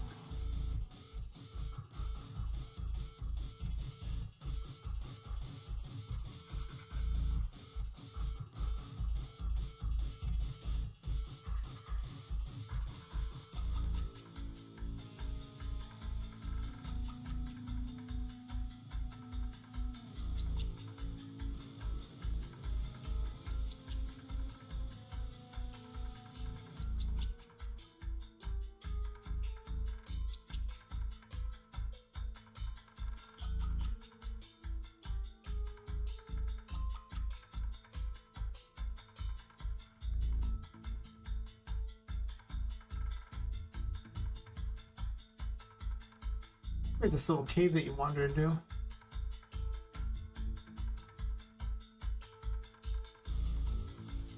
I do that. I want to do this over this. Let's move it over.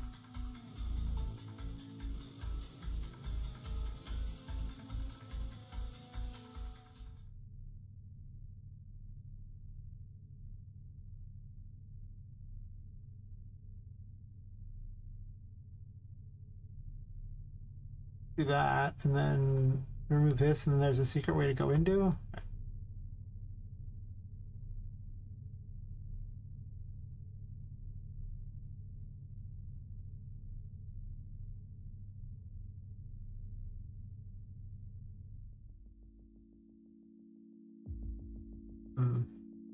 Oh, that's attached to stuff. I wish it was just in pieces. As most things, I wish it was in pieces. I could just use them however I want without a lot of extra work. Not sure if I want to put an area back here or not. Like I kind of do, and I kind of don't. I don't like having the targets just hanging there because it's kind of nice.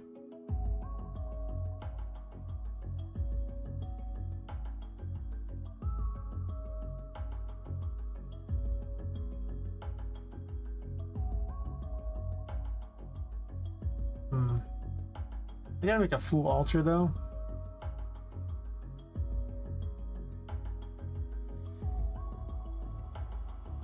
And this would be a good place for an altar right here, I guess. That makes sense. So having this little side area to go through would be interesting.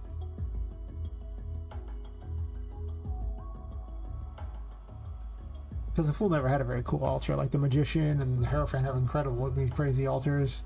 So does the Empress. And then along comes the Fool. The first one has like nothing.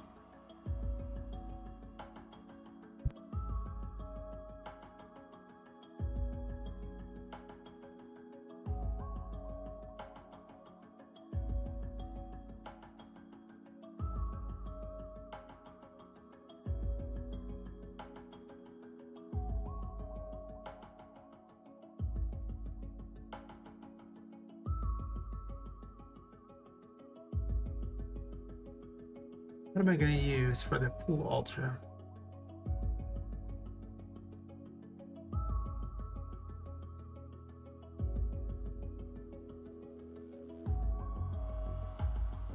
These could be tiny, they don't have to be huge. Ticket booth thingy. I think all the trouble with a ticket booth. I'm not sure I want it to be a thing though, because you can't grab. Not any way to grab stuff. It's later. Can't use any mechanic like that in this room, which means I gotta use something that's different. What's this?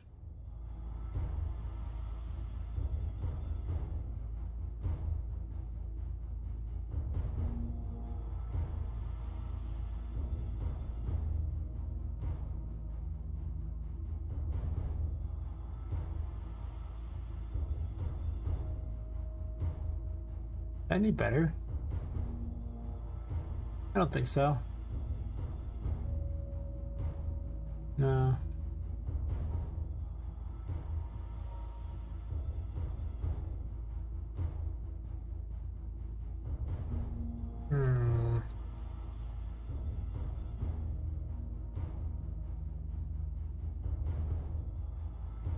I grab a snack in a moment or something like that.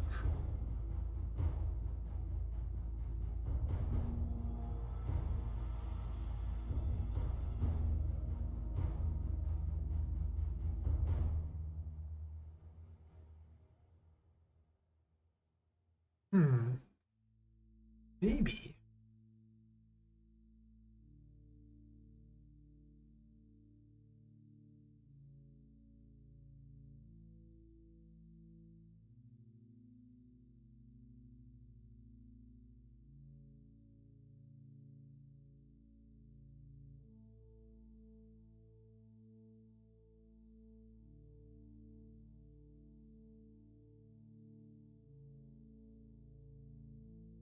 Problem is, well, actually, they can stick in the wall because the wall is thick enough that it doesn't really matter.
Can't do that.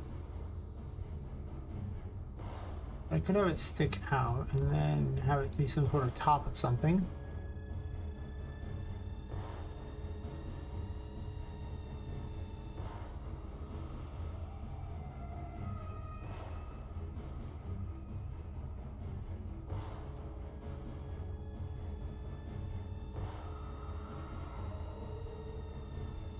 I don't think tents as an option is they always have these stupid ropes off them that make it impossible to reach anything. Like I can't fit it anywhere because of the stupid ropes. They stick through the walls. They look terrible.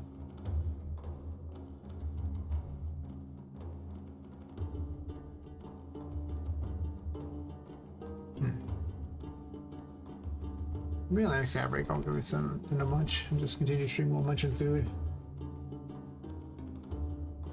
I'll probably just, drop the camera while doing that and maybe mute when I'm eating anything, but take a bite, but yeah. I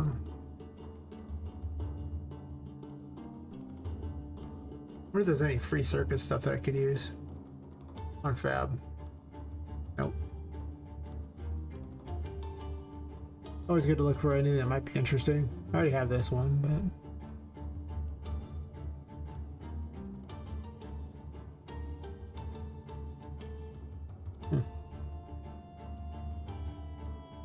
guess I could construct my own altar too. That's true. None of these are that great. Maybe I'll make my own thing. Possible. I probably will.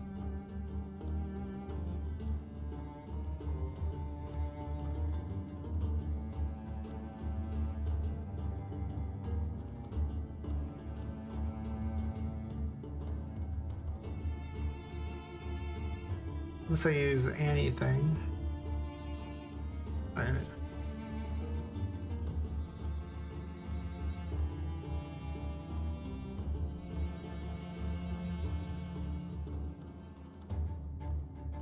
It negates me.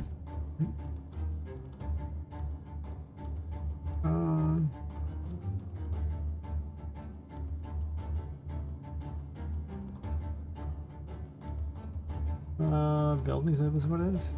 Oh, I'll be right back.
Use the ancient arts of sandwich making to make a sandwich. It was good. Sadly, this is an art no girlfriend I've ever had has ever had, so it doesn't seem very difficult, but most of them burn water, so I mean, whew.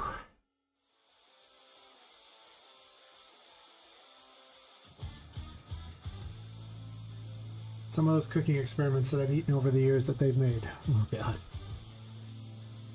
Oh, I got 6 so often finished up. True. This mall is... I was going to use it.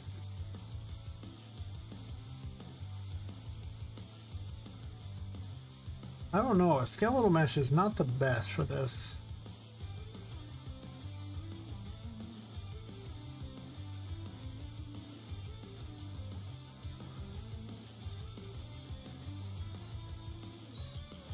Need a second copy entirely if I'm going to do that.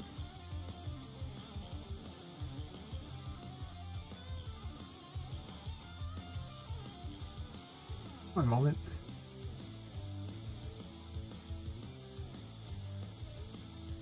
Open up Daz.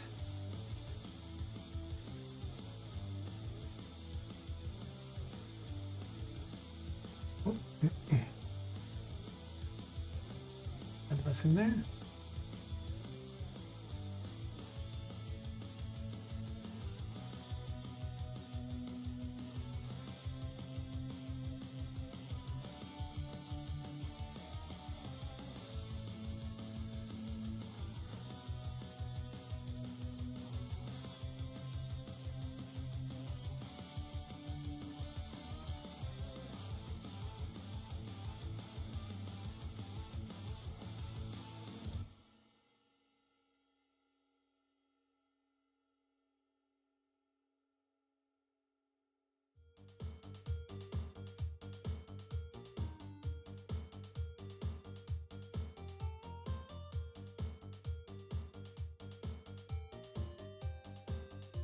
If Daz crashes the stream, it might.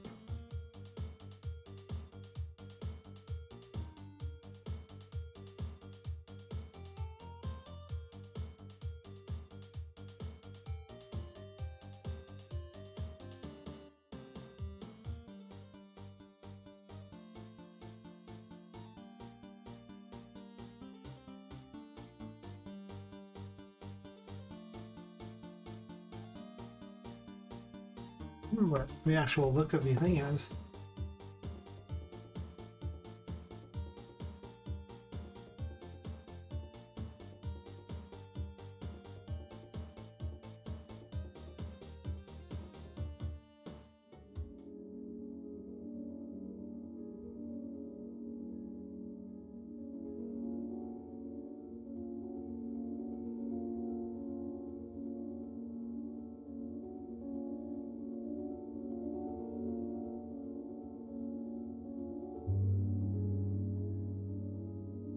Hey Lepus, how's it going?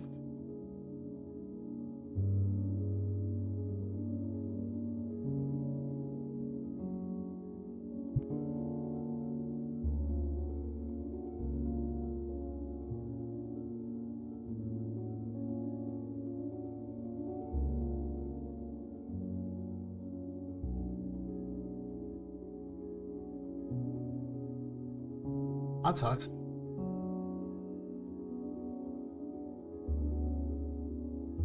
Just bad weather or just bad infrastructure?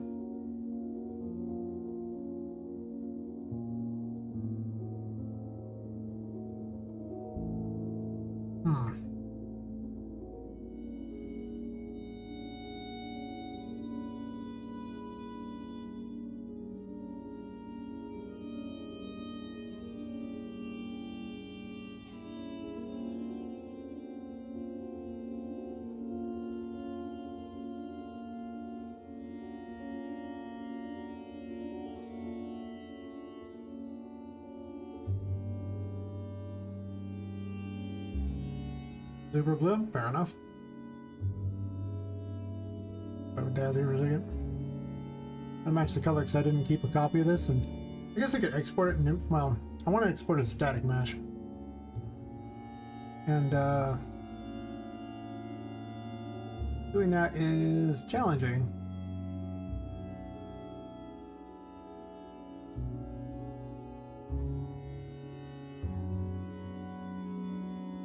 All head base color, just red, right?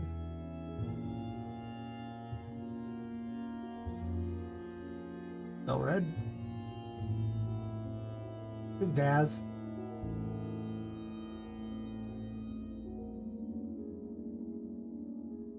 See, it's kind of the wrong color.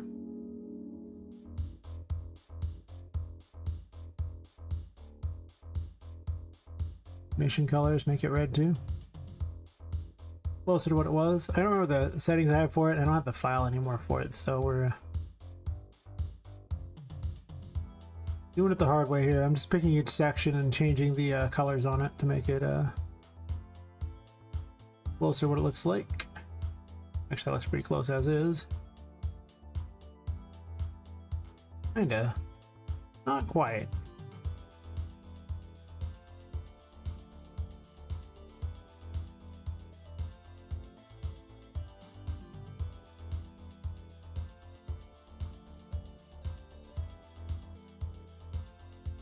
There. This is black.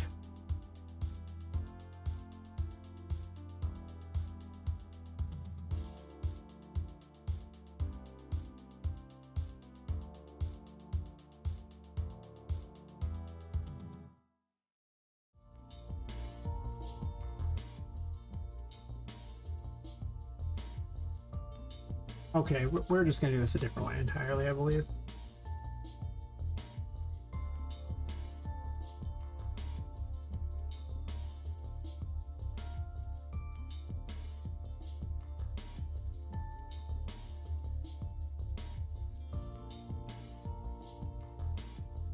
That's pretty transparent. I don't know about that.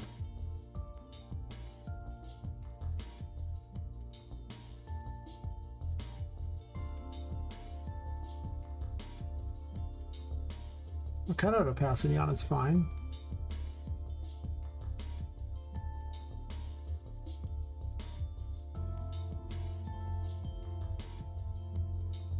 Like it's like very transparent in general. It has so many color options on things, it can be a real pain. You can sit there and tweak everything to your heart's content. Usually I just shader it and call it square. I might still want to do that here. Oftentimes you move things over from Dazzle, it won't even look the same anyway. It needs to look roughly the same as it does in here. It's going to look different in general, but not completely. That's close. Make certain I'm not looking at files that are weird.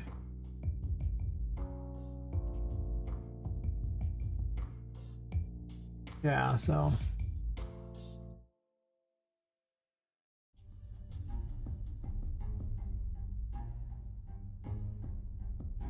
now I want to send it as a static mesh. I don't care about any of this crap. And should pull it directly into UE.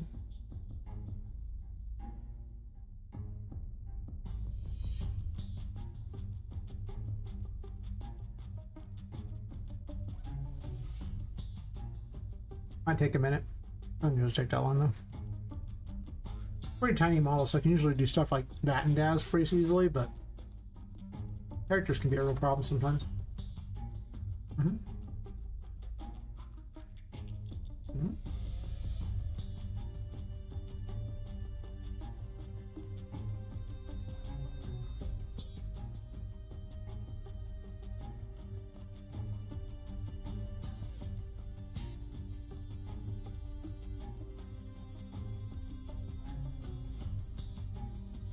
Okay.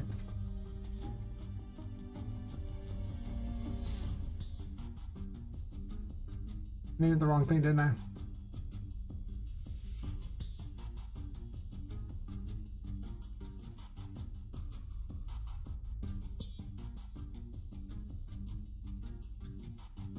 Oh, SM. Saved it on top of the other one. Oops.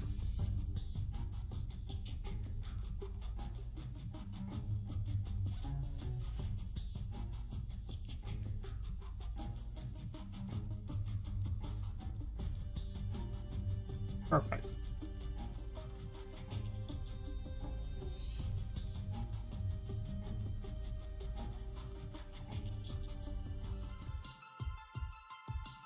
Hmm.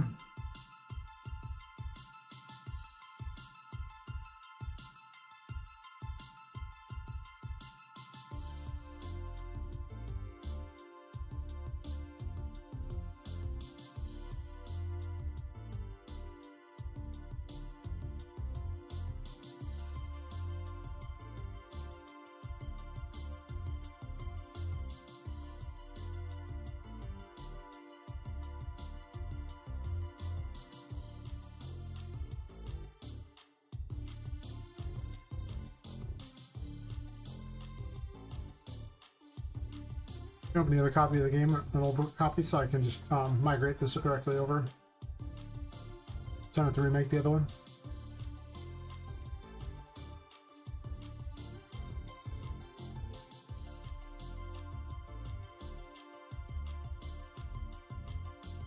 Fair enough. Always appreciate the alert.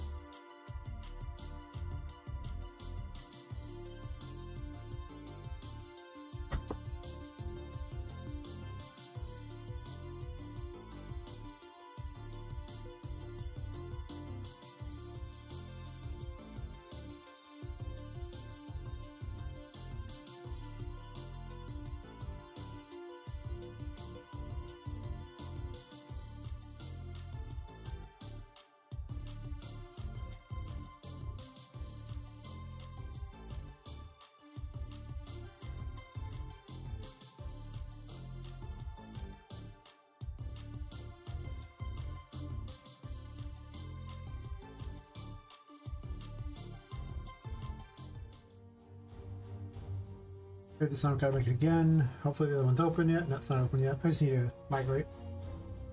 Nope.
No reason to fix it when I can just, copy it over.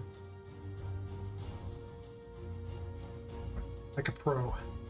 Like a pro.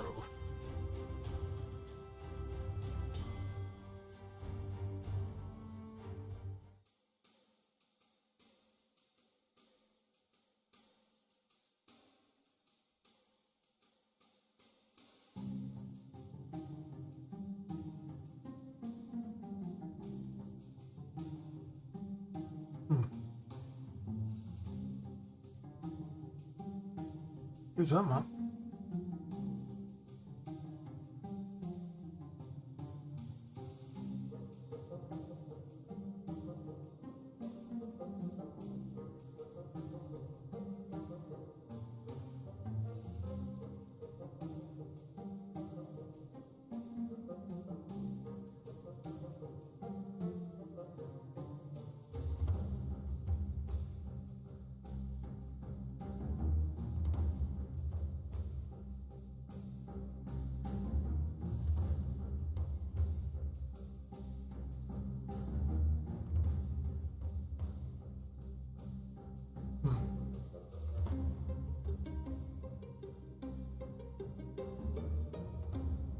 I've fixed that in the past.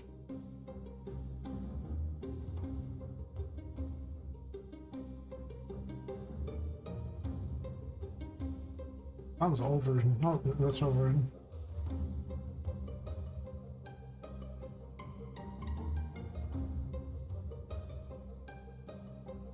always doing all kinds of dumb.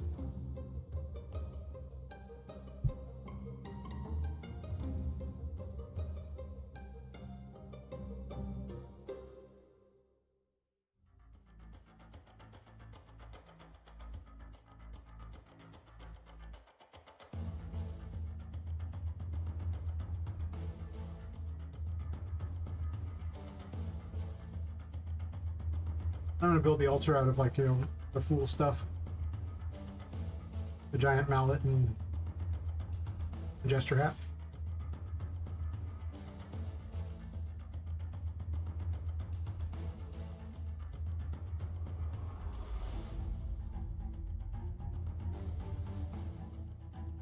Yeah, since it's not a static mesh, I have to make all the collisions specific for it, and I don't want to do that.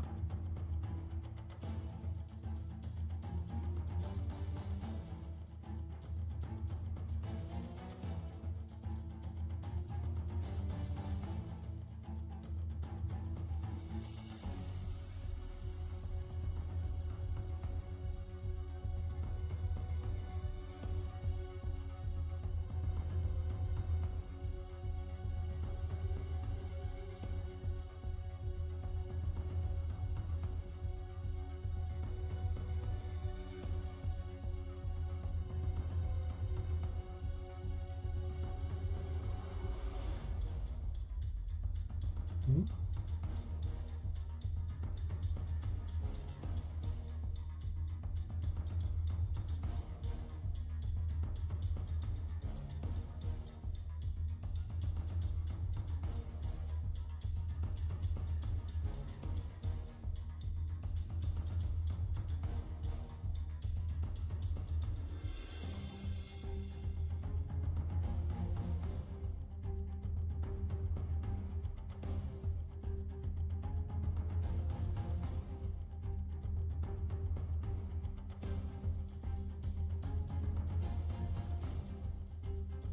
Does that one go fast? Because this might not have let me override otherwise.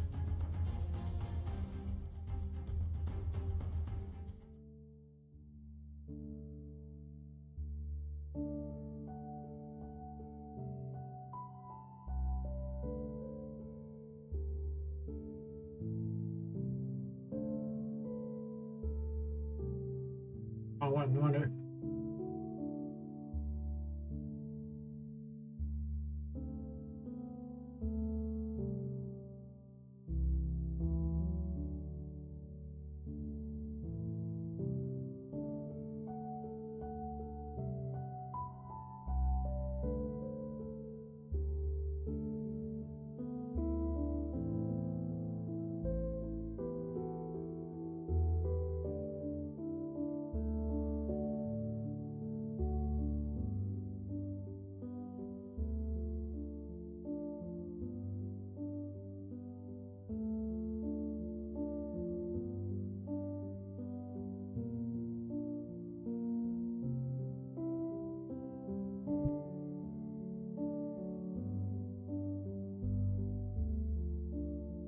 Take a moment to reopen everything.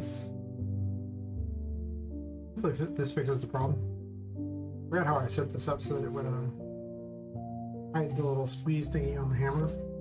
Make it so that showed up behind the faces.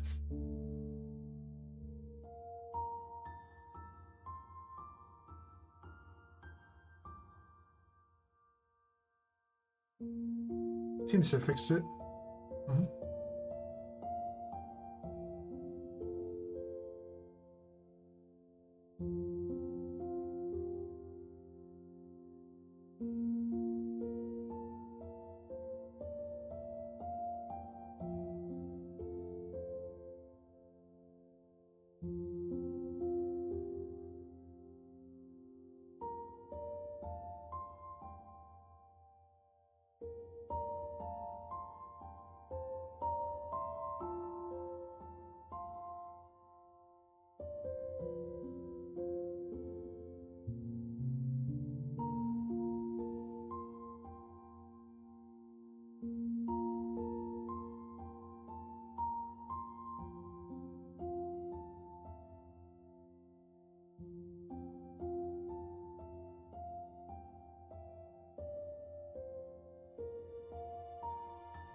Get the full visible temporarily.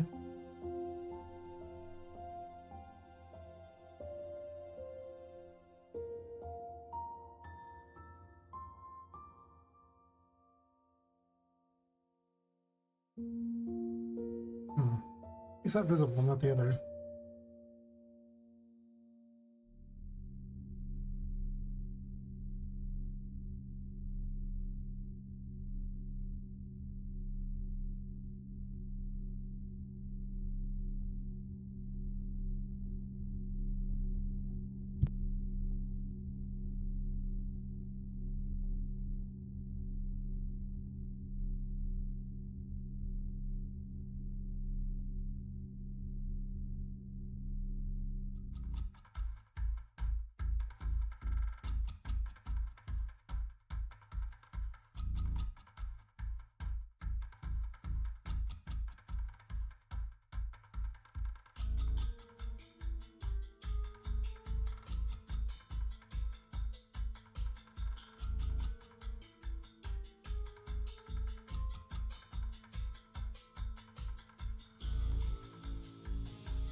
Not identical, it's weird. It's one of the different options.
I'm gonna swap out the materials tonight to figure out which ones are which.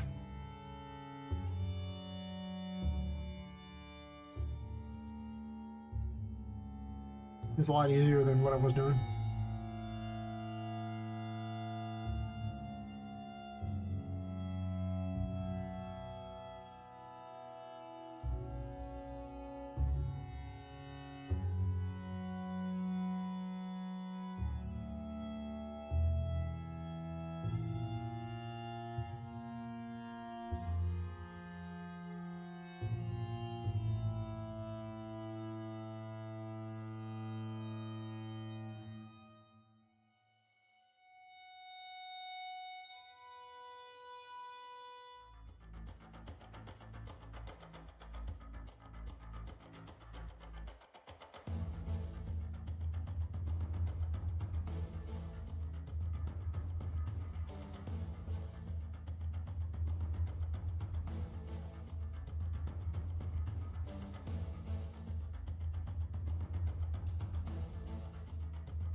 Mm-hmm.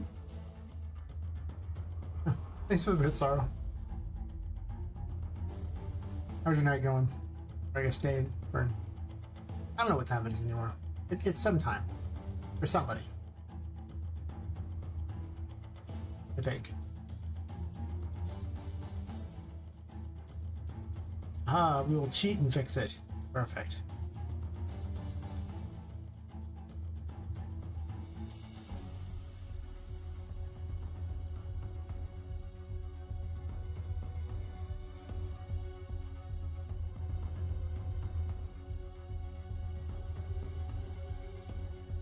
Nice.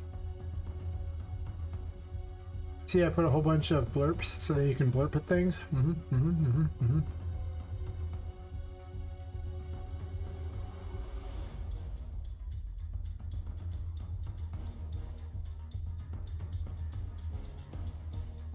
Should probably put a whole bunch more. I could just have a million of them.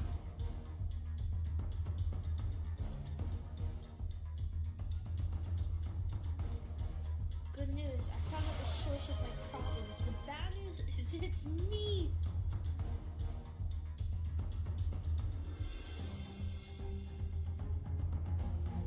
Nice. Ah. Appreciate the support. I'm watching food right now, so it's my camera's off, but put it back on a bit. Not that much longer. Making a full altar.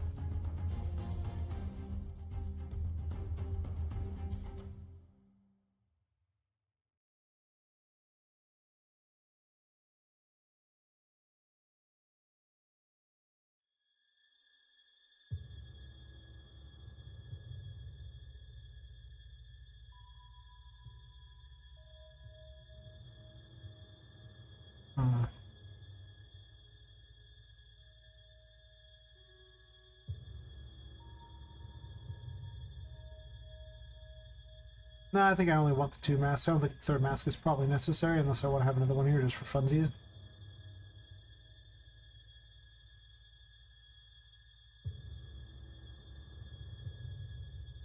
Problem is it could easily be places to jump.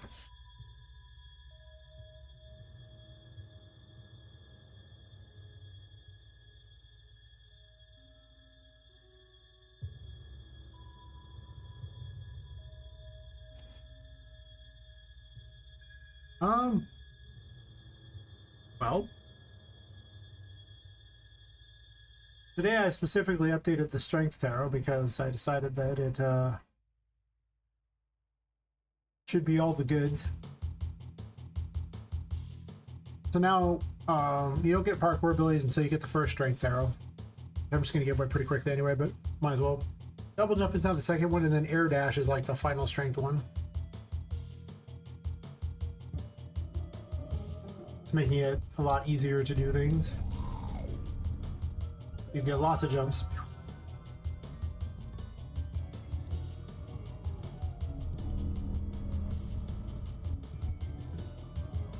I'm gonna use a different particle for it, but that's okay. I just use the same one for just about everything right now. Do a new game plus where I have all the abilities.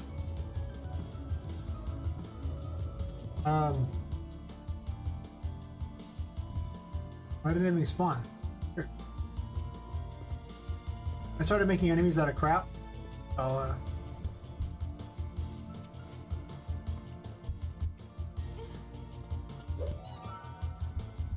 This one's Mr. Sparkles. What have I been calling it lately? I don't know if that's true, but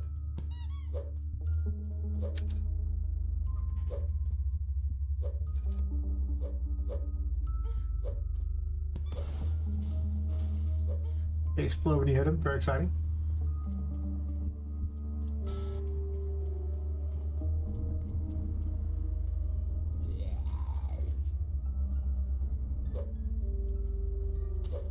Maybe these little cannon ones too.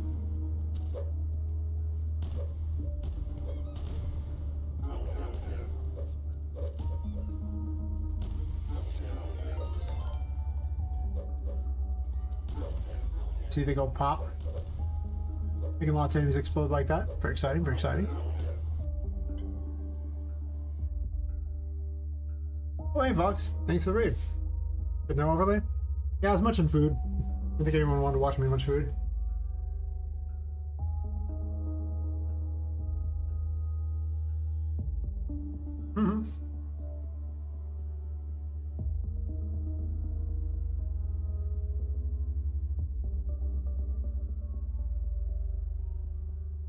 Game Dev Mukbang. Funny.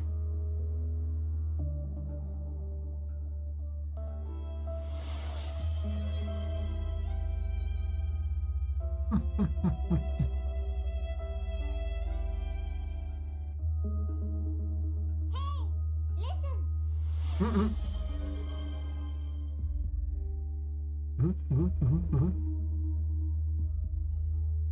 Greetings, my excellent friends.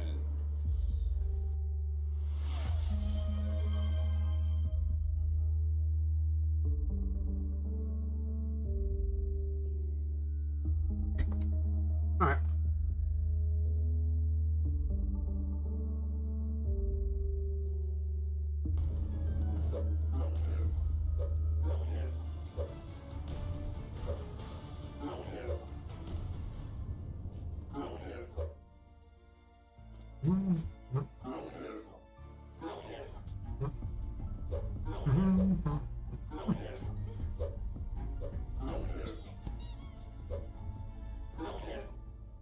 I just had a sandwich.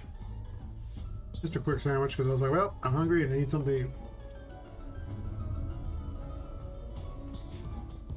And I'm not much of a sweet guy.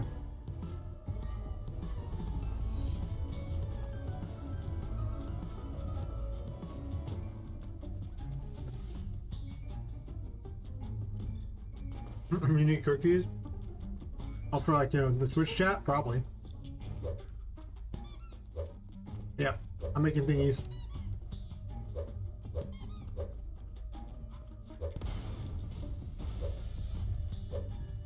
See how wonderful that is? I don't need a death animation at all. Just boom. Wonderful. Absolutely wonderful. I made it that this,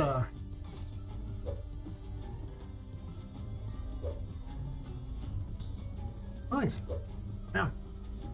I realized that people were wanting to see the blueprints, and I was really just hiding the game. So now I just put me in a corner. I got moved to the corner. And now the chats just kind of vanish after a few minutes, so they aren't blocking everything. Oh yeah, now there's like a double jump and a air dash. Those are the 3 strength arrows, and I made it so that the parkour is now locked behind the first strength arrow. So this way, I can basically cheat and take one of the 66 abilities I need to make and put it under that.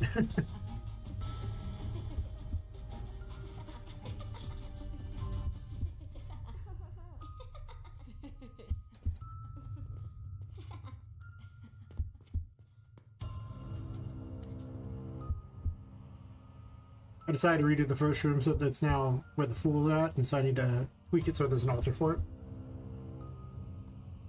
But most importantly, the best hat is ready for you. Always about the best hat.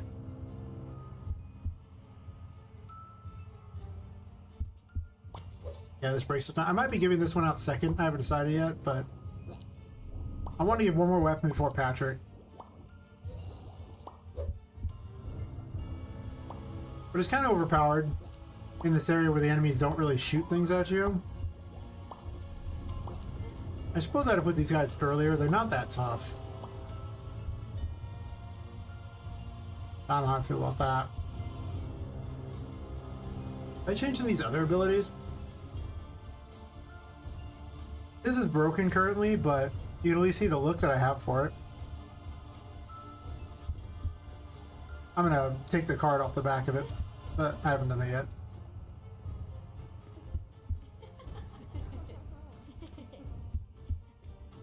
So I do have a sweet scythe.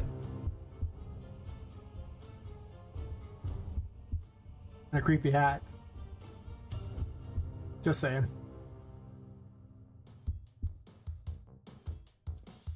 Still not 100% certain what it's gonna do though. But I just saw the scythe and realized I needed it in the game. I consider having an attack that shoots you forward then like shoots you back, so it's just like I can tell whether I did half of it, but it doesn't really cause you to fly. It probably should cause you to fly. I also probably need to get rid of that particle fork, which you can't really see. So yeah, I don't know. Unfortunately, there's something wrong with it because if I try to switch off it, it never switches off it.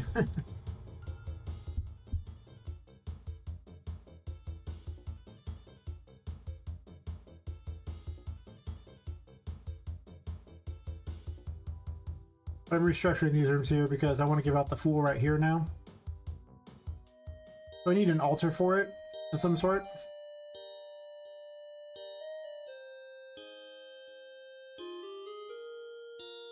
And I don't know about this track. I like it. I'm listening to random tracks to see, like, from the latest Humble Bundle I got to see if anyone any good.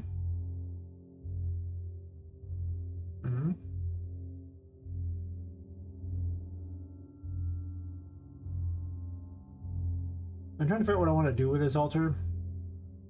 Because I realize the Fool doesn't have an altar because, you know, the Hierophant has its altar here. And, you know, it's pretty noticeable. And then the Magician has its monstrosity of an altar. And, of course, the Empress has, you know, its altar. So why doesn't the Fool have an altar?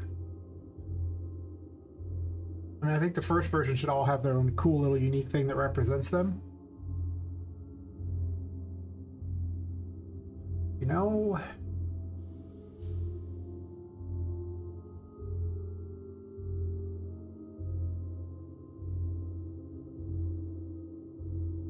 Wait a minute.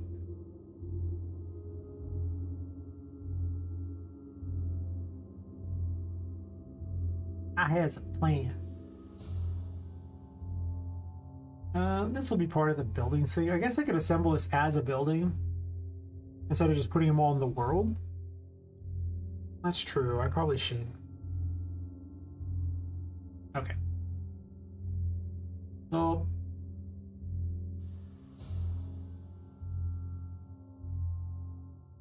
where did I put them? Buildings.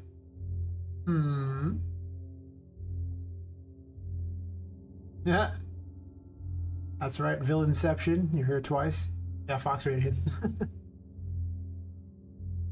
Yeah. So,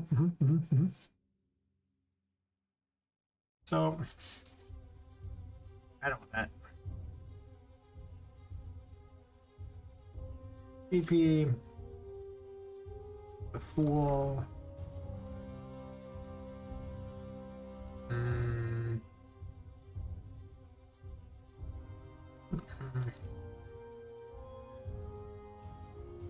I guess I'll call it an altar.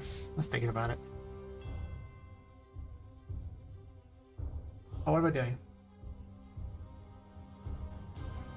I'm not searching for that.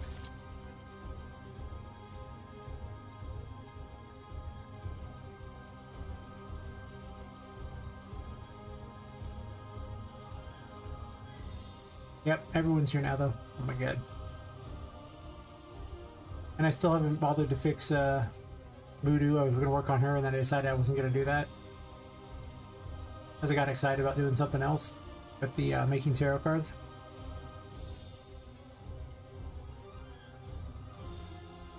That character... I'm going to have to change some mechanics in that fight. They don't play well. Specifically, the little voodoo doll she summons plays so badly. It has never been fun in any way, shape, or form in any time I've ever tried it. It's super hard to keep track of. The it mostly just plays out as you just randomly taking damage without even knowing why. You just say, "Oh, the voodoo doll got hit," which sucks because I thought it was such a cool mechanic to have, but it played out so bad. And you can try to pick her up and run away with it, but I mean, then it's got to play keep away the whole time. Then if it plays keep away too well, then the boss doesn't even threaten it, and then the boss could summon it back, but then you got to run over and keep grabbing it. Is that even that fun? I think there's already enough going on in that fight that I don't know if I really like that mechanic. So it might just get the axe, and I'll figure something out. I considered having a boss battle where you fight a bunch of little mini Poppets, and each one has a tarot card equipped, a particular one, and you're fighting those things. Maybe for the Moon Tarot, since that's about illusions, so I could see that. Because then you look like a voodoo doll of Poppet anyway. This looks like a little version of Poppet, which is cool, I guess, but I don't know. I think it could be much better. Anyway.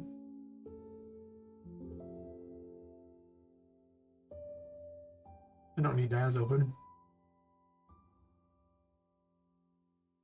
I do need to grab some stuff from the world, though. I'm too lazy to find it manually.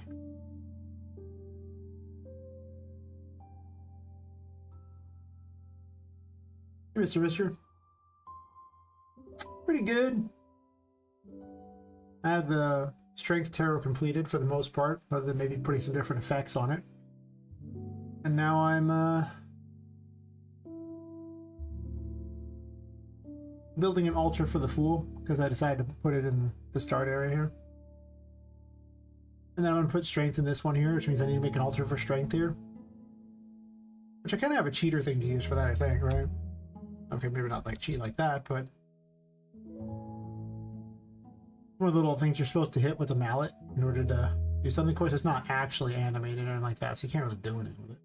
Kind of hate it for that reason. Oh, you'll have to narrow it down a bit for me on that one. Yeah, about that. I'm gonna need a little prompting on that one. So many errors all the time.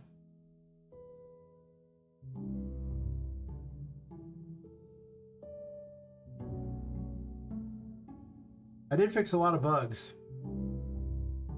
I always do.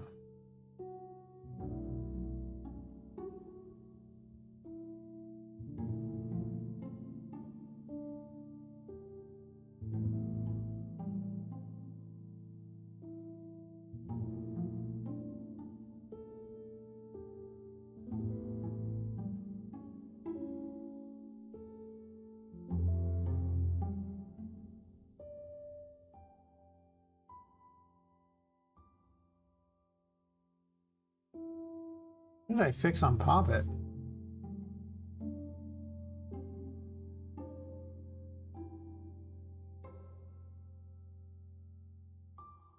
Yeah. I'm only a little secret. I often forget a lot of these things over time, you know? I just kind of keep working and things just kind of keep getting fixed, and I often don't even remember what it is I did. I really don't. Like sometimes maybe, but not really. I think I'll do minus 45, just make it it's even number and then positive 45.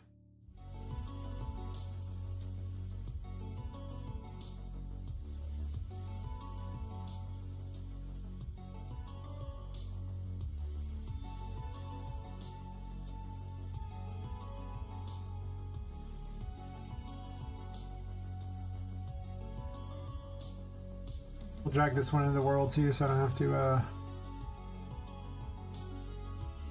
tweak it too much. Let's make it big.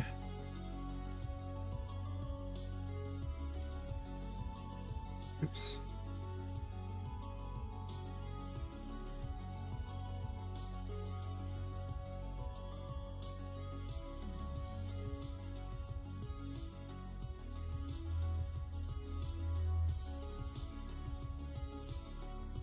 Should almost save a list of things and just cross them out, but I usually delete them from the list, and that's not very good.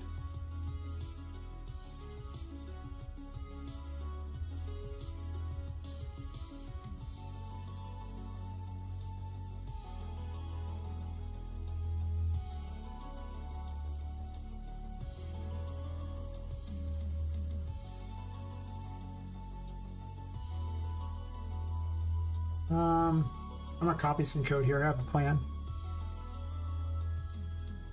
But I'm way too lazy to recode it when I could just as easily copy it out of here.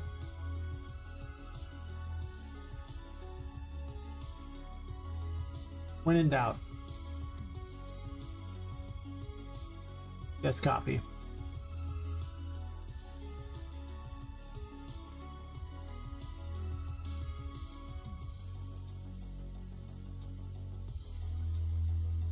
I just spawns an impact point there. Oh, I know what I want.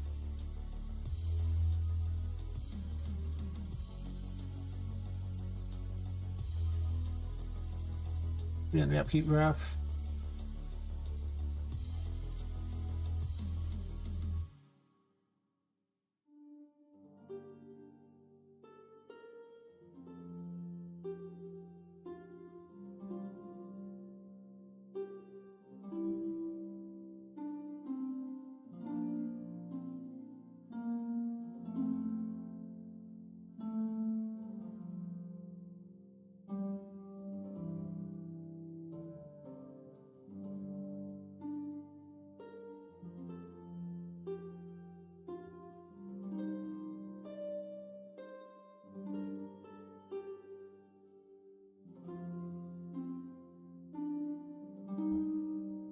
Perfect. Now I don't have to figure this out.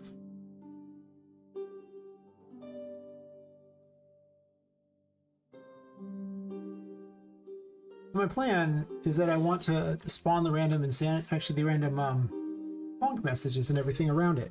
Just, you know, periodically it's just like bonk, bonk, bonk, bonk, bonk, miss, like hit, like, you know, whiff, whatever. Just random ones there. So that, you know, it's a very noticeable altar that is doing these things.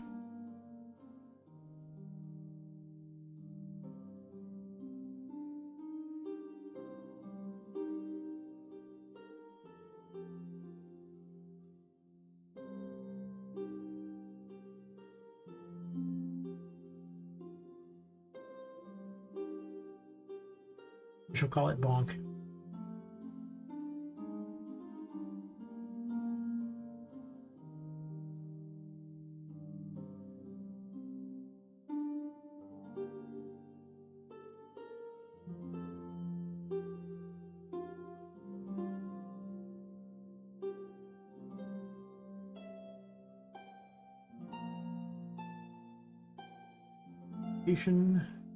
Dump this in here. Drop this here.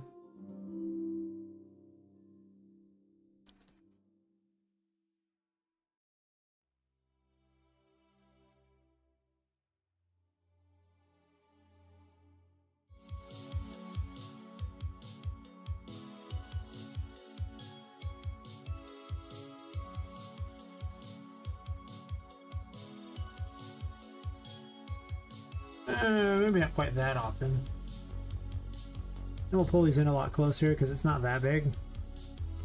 I'd like to put these as variables, but I don't know if I'll do that. Now we'll start with 500 and 500 and go from there. But I'm pretty certain it's going to get dropped a lot.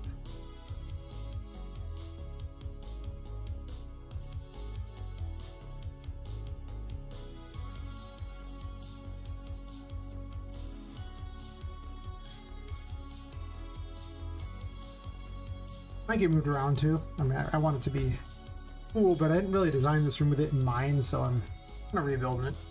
I didn't put enemies in here yet either. It's gonna be the combat room. I probably should do that.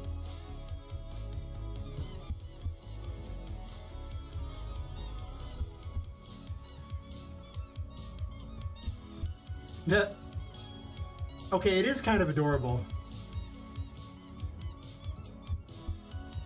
Okay, I think it's going to be pretty hard to miss it. But it's almost kind of irritating.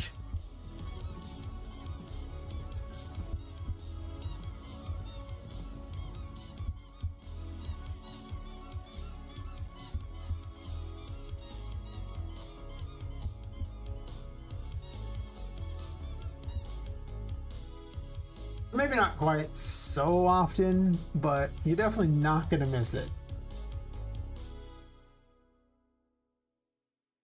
And that's what we're about here.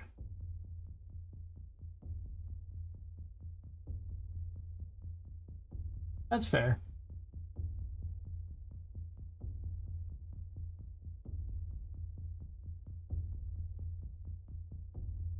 Let me do a box collision.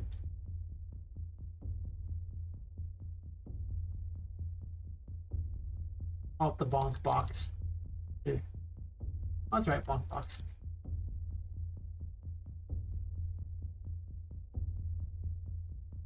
Okay, I like to write collision on there.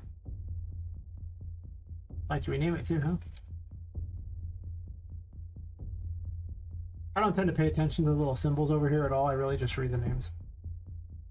just how I am.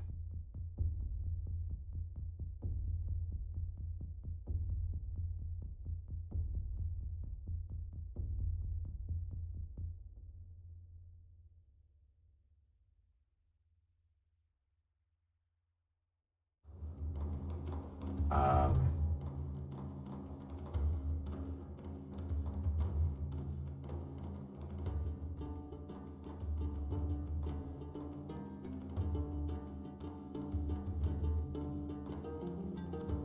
I think I just do active as tag Poppet on this. That's usually what I tend to do, just tag for Poppet.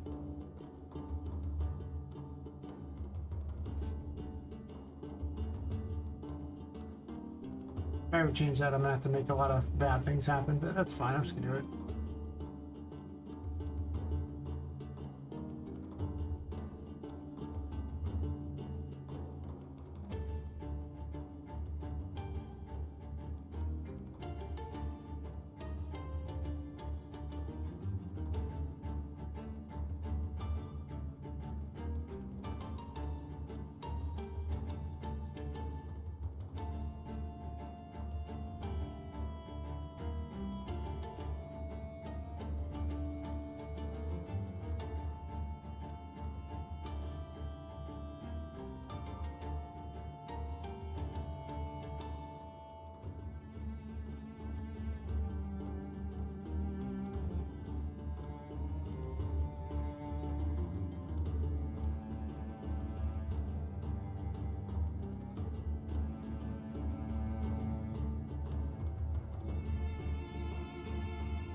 It actually says more than bonk, but that's okay.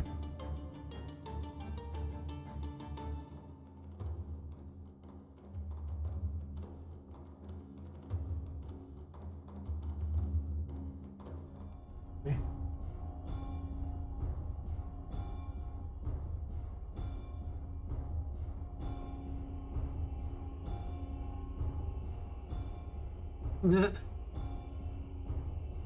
Hey June, how's it going?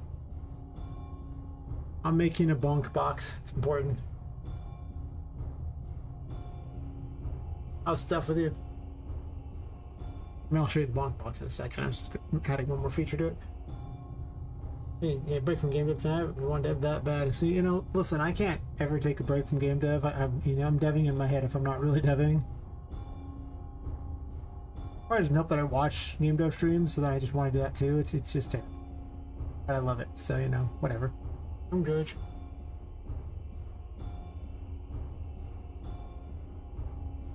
We're gonna slow this down a little bit. Maybe not too much because it's only supposed to trigger if you're in the range. So, and then we got the box collision here.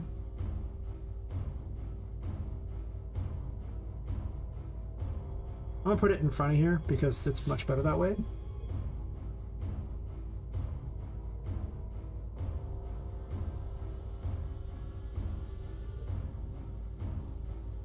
We don't need to be that big, but it's gotta be pretty big.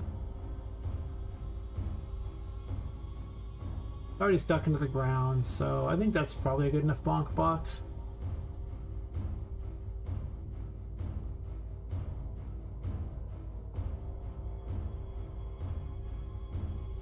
Might be too big, but we'll find out.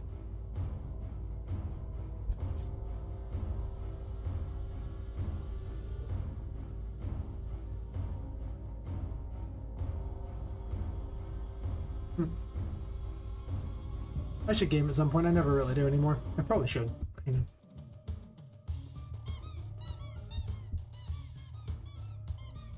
Isn't it beautiful?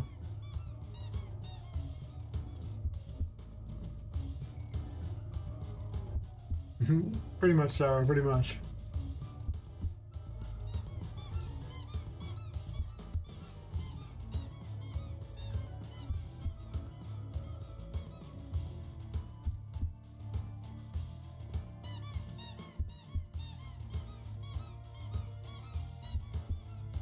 It's so happy to see you. Don't worry, I'm gonna keep adding to it, but it's happy to see you. This is important.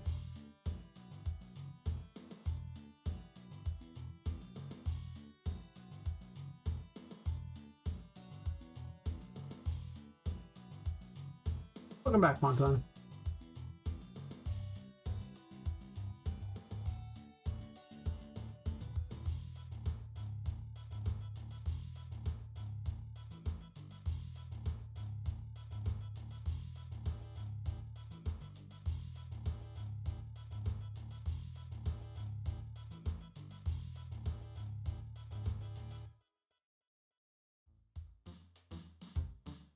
That's what I do.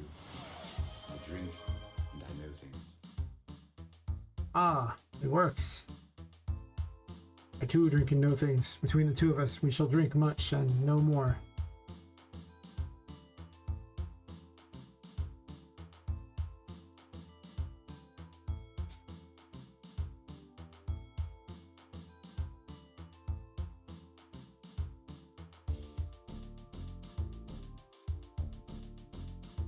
I like putting it on there. But it kind of floats up a bit, so I need to put it up here, I think. Get rid of the small one here, with the large one here.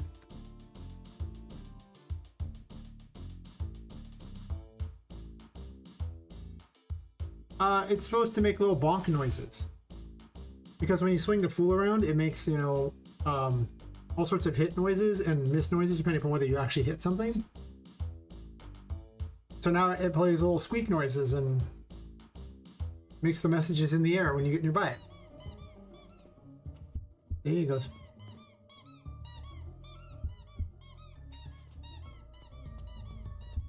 Unfortunately, it's also doing someone's behind, but that's the noise it makes. When you get there, it's going to be like all happy to see you, and you're going to collect the card from here. I already have the card, but otherwise the card would appear right in front of it. I'm building an altar for the Fool.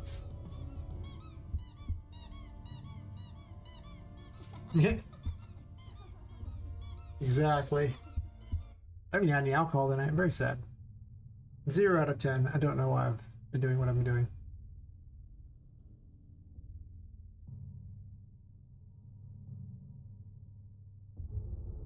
I'll put these down here or something like that.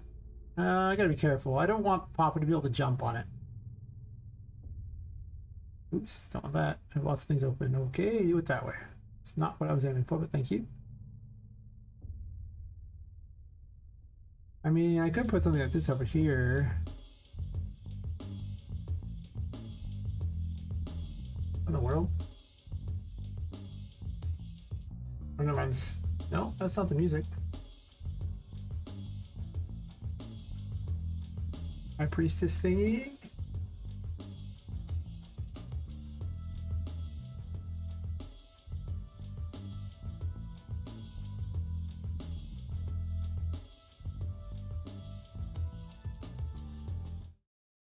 Oh, that's that one.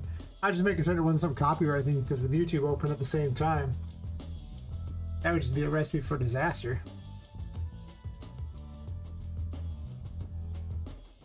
I don't really want this thing here. I thought about putting some sort of little thing at the bottom. I could probably move it into there. Yeah, browse to it real fast.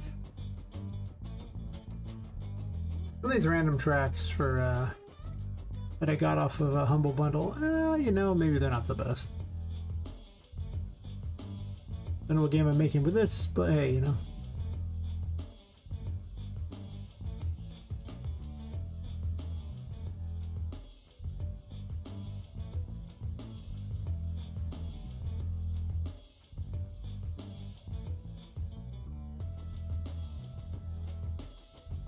We'll get rid of this one.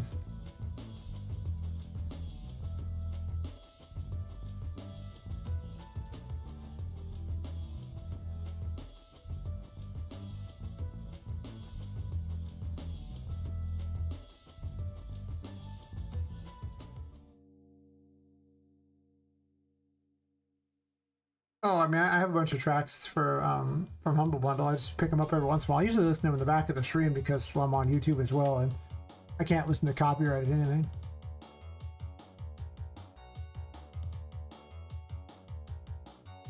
I mean, welcome to send me stuff. I don't know. I'd have to match the theme of this game. It's just kind of an oddball one. A lot of music sounds kind of weird for it.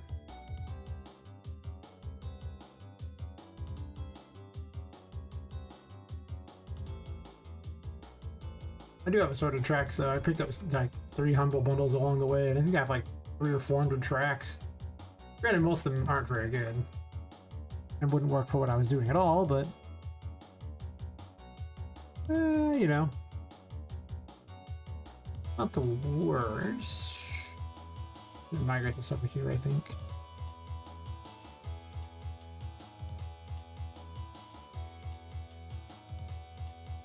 I mean, you got some tracks you wanna, you know, run my, you know, buy me. I mean, they might make it to the game. You never know. Really, I mean, for a very like Alice Madness Returns, you know, Little Nightmares type of vibe and everything like that, but more playful, I think, than Little Nightmares, because, well, Little Nightmares is mostly about avoiding getting eaten, and this is more about toys battling to the death. So, you know, a little sillier.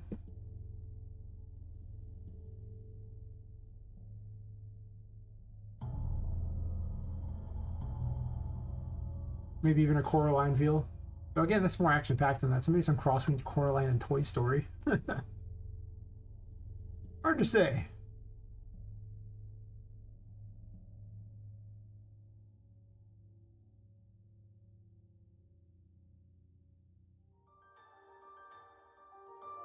In most cases, I have some idea when I hear it. It's like, oh, I see.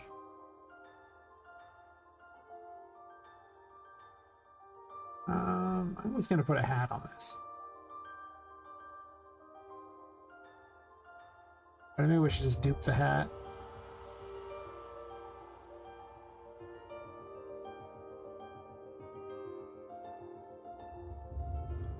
I guess the number of times I failed to port something over, and I just started changing the names slight amounts because I couldn't get them to work any other way.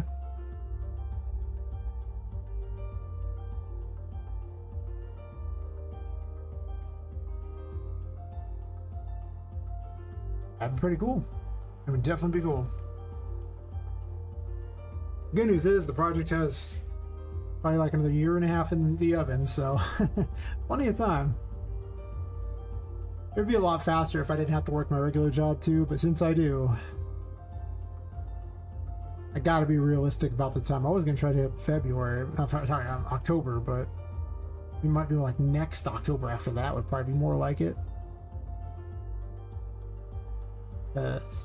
Yeah, I can't find where this hat is. I've been looking for it.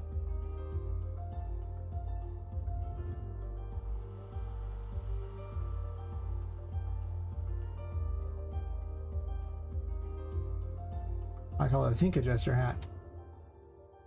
Interesting.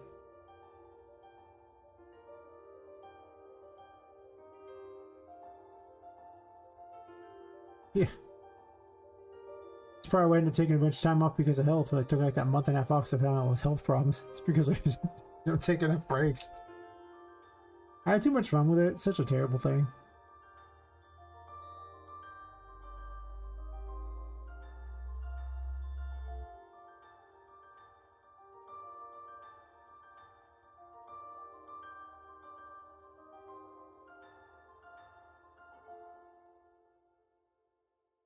That's kind of exciting.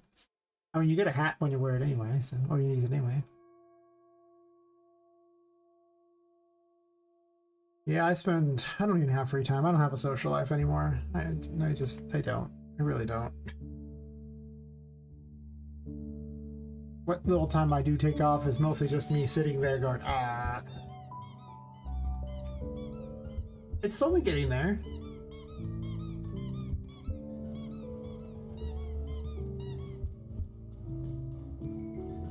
Right? I mean, it's not there yet.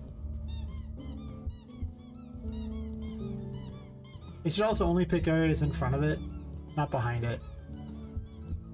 Or where it spawns them. Exactly. Now, the greatest thing that happened recently was finding a, there's a project that Epic gives away for free on Fab, right? And, what was it called? You find it. My material. I think, was that? My material lab. So, there's this free project on Fab called the UI Material Lab, and it has all these animated materials for your UI, including examples on how to set them up and everything like that. You're supposed to edit them, but the reality is I just took a bunch of them and changed some colors around and slammed them into things that...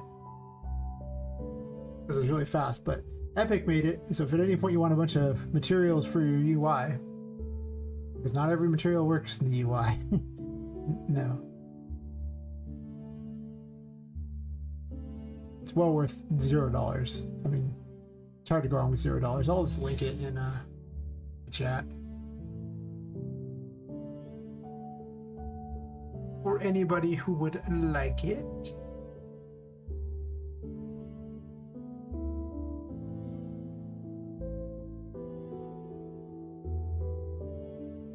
I'll link it in the YouTube chat as well.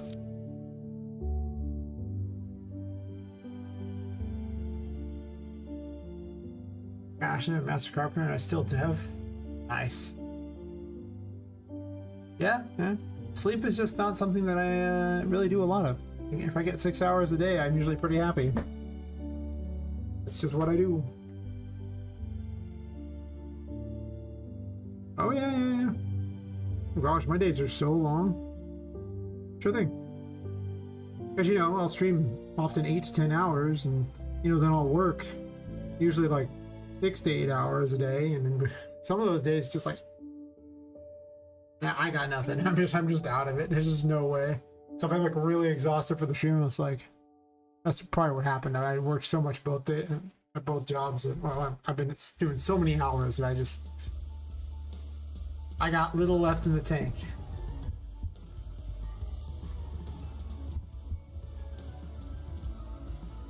I could have spinning gears. I don't know why I want this though. Yeah, that's fair. I often just work on my days off. Or just work on my job to make up for all the time I spent doing this. There's not enough time in the day. There just isn't. That's why I need to do a bunch of things to improve the stream, and I haven't even got to them yet because I just haven't had time. All part of a skirt? Nice. Good job, me. I need to delete a bunch of these because I made it. Actually, I didn't make them, but I moved them over, and then they were messed up versions of them. They're not even going to be in the game or things like that. I need to go through and fix it.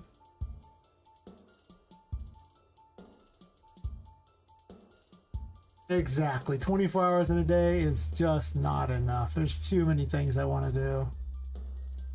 And it just doesn't happen. I want it to happen, but it don't happen. Oh, I forgot. I have this cool axe. Gonna give it to one of the enemies? Yes. It's a candy axe. Put that on it. I don't know who's getting it yet. Someone's getting it. They're gonna beat face with it. I got some candy weapons, so, you know, they gotta be tossed in here. This is a rock candy weapon. Rock candy doesn't look that easy to see in here. Yeah.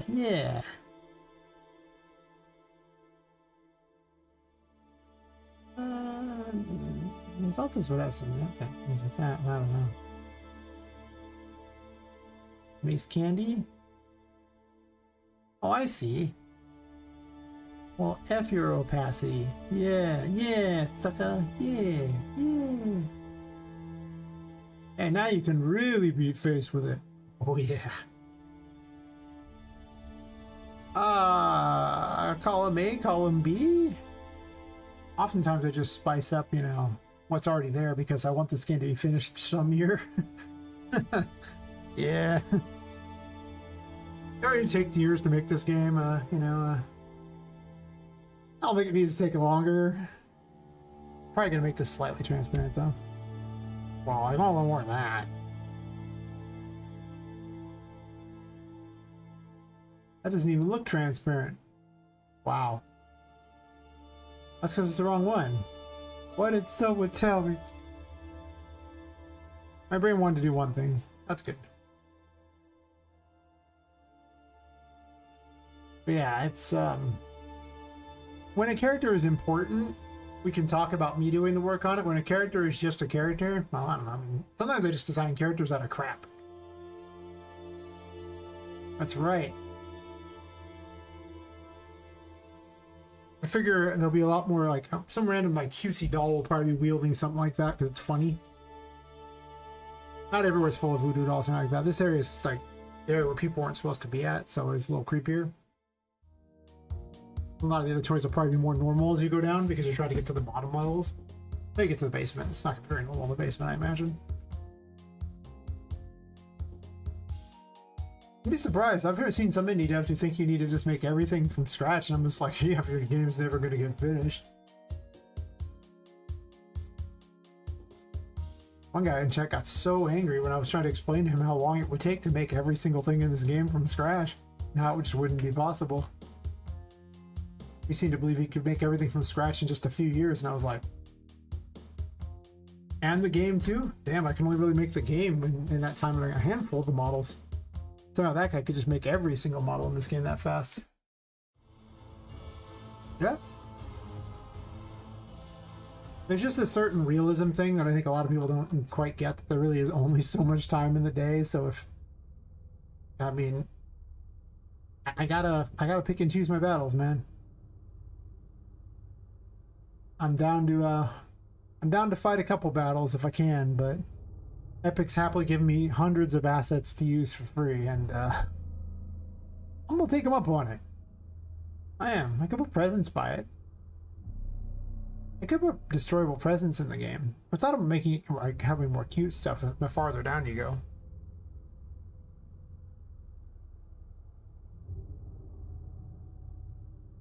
This floor is just disturbing because it's full of things that, you know,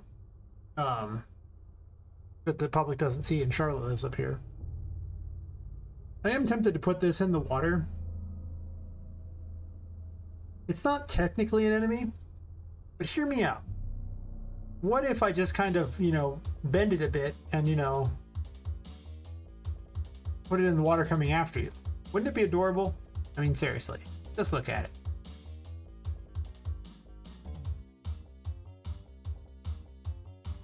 Oh yeah. If your game looks like trash, your game looks like trash. It could be all handmade stuff and your game could still look like trash. But yes.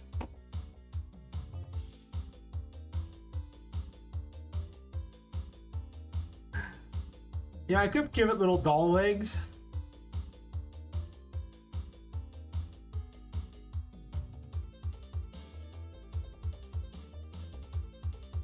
And have it like walk around like shark. Oh yeah, I can't believe people play that garbage. Jesus. All the simulator games where it's just like, it's just a pure asset flip. You're just like, it's like the most boring thing, and it's literally someone's job. Like, it's the simulation of someone's job. But you ain't getting paid to do it. That's dumb.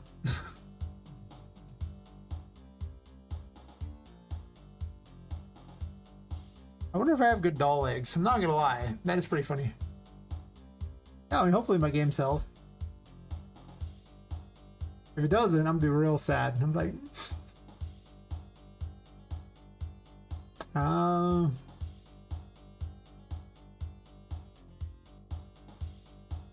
We're gonna make a character. We're gonna call this character not Jeff. This is important. It's not Jeff.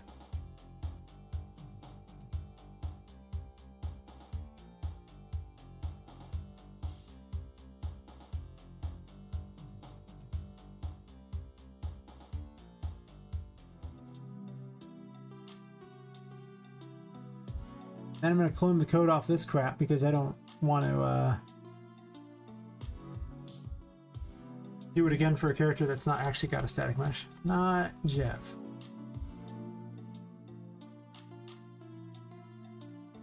Yeah. There's nothing wrong with cloning a game. I just think the games where, you know, it's just a bunch of crap assets you got to do, that's a simulation of some job. Sounds awful to me.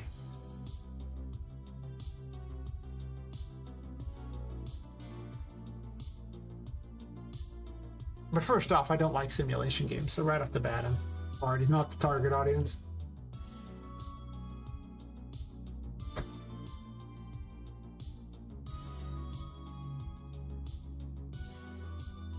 Alright. What do we got here? Because this has got to be fun, so I got to do it. Important.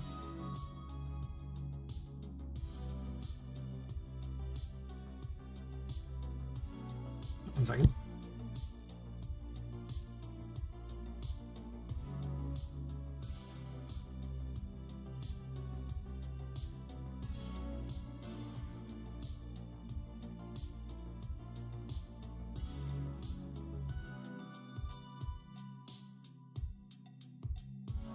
I don't know if I have good doll legs here, but I'm gonna see if I got something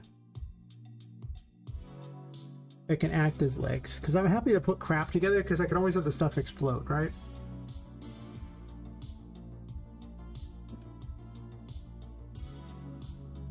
Oh, there's a dartboard dart. Really? That's gonna be a weapon at some point. Hell yeah.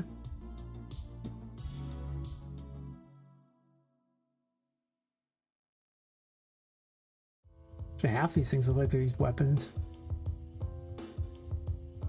This was given away for free too.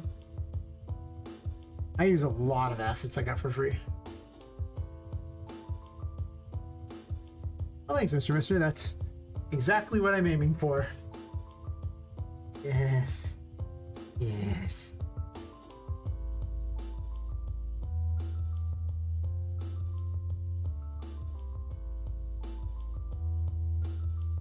Oh, when I say clone a game, I mean, like, you know, clone like mechanics. Don't clone the actual full game. That's, don't do copyright infringement. Don't be that guy.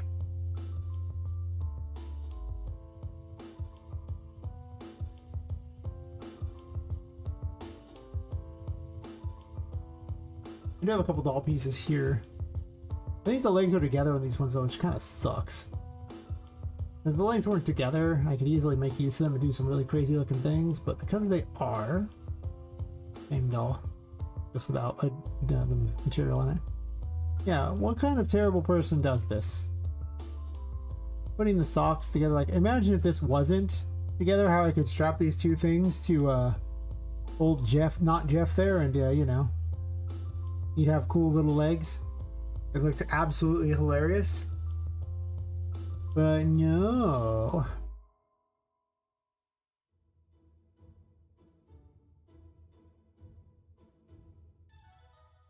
Need more doll parts.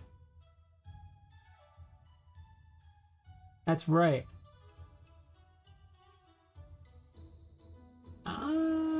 Do I have anything that can get the job done for this?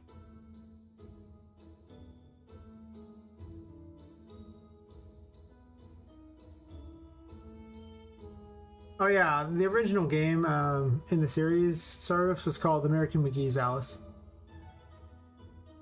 And then the second game's Alice Madness Returns. And Alice Madness Returns is actually the one that I'm more, you know, taking inspiration from than American McGee's, though I played both. I just like the mechanics of the second one more. Plus, it just has a prettier look to it. Well, a demented look. I like the demented look to it. The other one had a demented look too, but there's just something about the second one that has great visuals.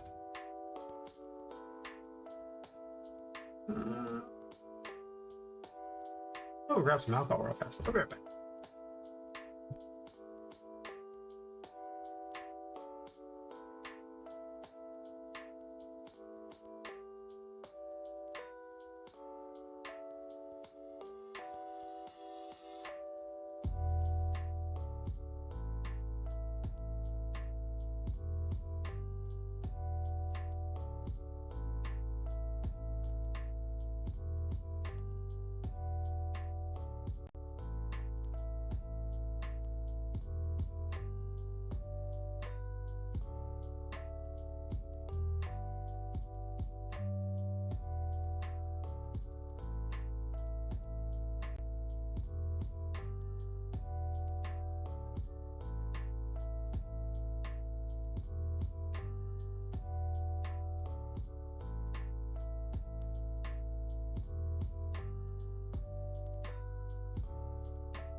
Oh yeah, the fact they shelved the third game, Alice Asylum. That game has the coolest game dev doc ever. It's like 200 pages, like quality art and design and everything like that. I took one look at that and was like, I gotta make my own game dev doc, and it was like the best. And you can actually look at it for free too. Like, let's see.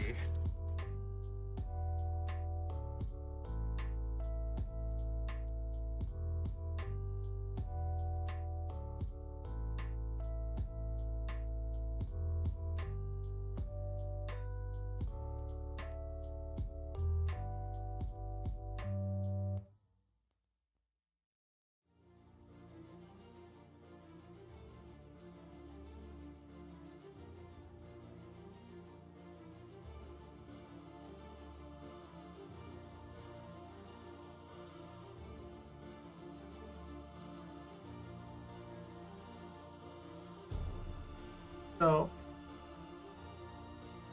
I'm gonna copy this too, and then Looks like someone's yeah, it's a free download that they made it. They canceled their Patreon and they just made it free, so you can download the game dev doc for it, and I'll post it to YouTube as well. And just take a look at the art for it if they had figured it out. It's just incredible. Can't believe EA turned it down. But then I realized EA sucks, so of course they did. But just in case you want to play it, like Alice Madness Returns, it's super cheap on Steam. I think it's like, what's that? Yeah, it's. Oh, you gotta your age or an age. That's enough. Yeah, for the spring sale, it is literally $1. So you could try it yourself for $1. It's probably worth $1. I'll probably play it on stream at some point just because why not? But you can actually get all these like graphical improvement mods for it. So I'll probably play with all the graphical improvement mods just for fun. But I mean, $1, not bad.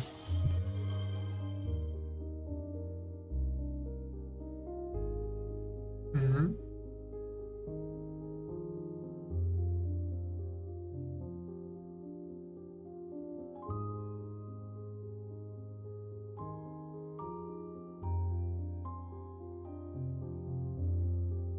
I need doll pieces.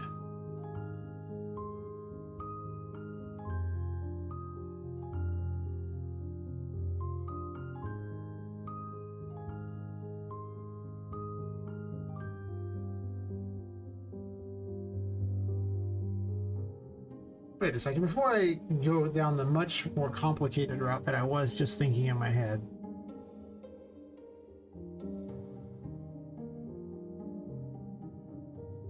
I was hoping this person just had hands, because I was just using pieces of this one doll over and over. And I could use like hands as this thing like that too. No, it didn't do that. They literally just crammed them together as groups of two. Obnoxious.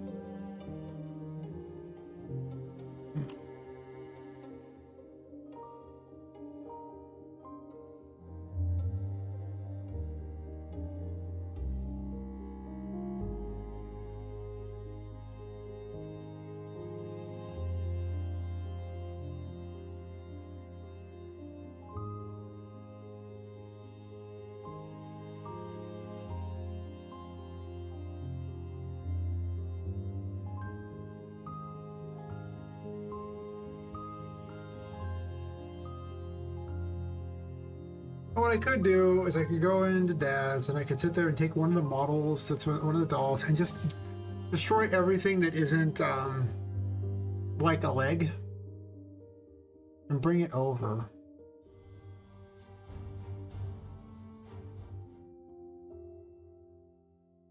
Is that what I want to do? It would be funny, but the thing is I don't need this model till later.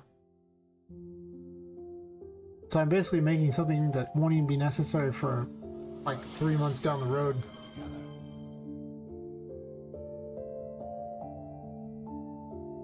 But it would be kind of funny.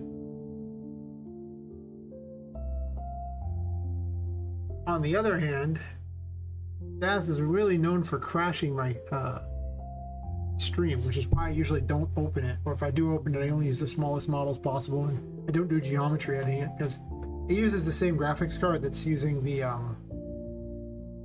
that's doing all the encoding for the stream,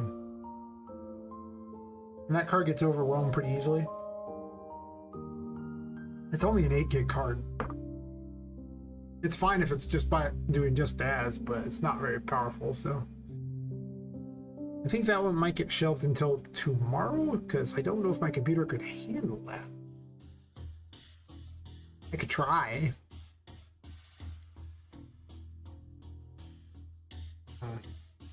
Well, let's see. Because having individual doll pieces I can add to things would be handy.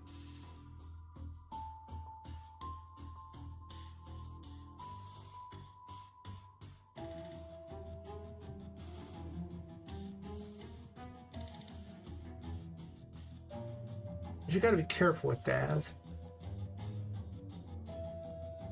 Because it's always not always the most stream safe.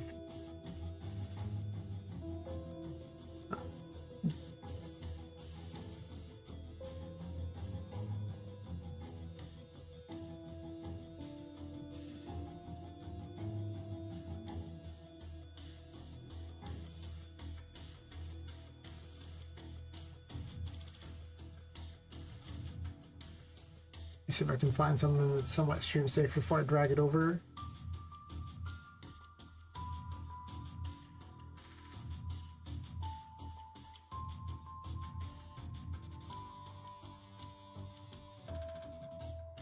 Well, if I do that and I just chop part of it, then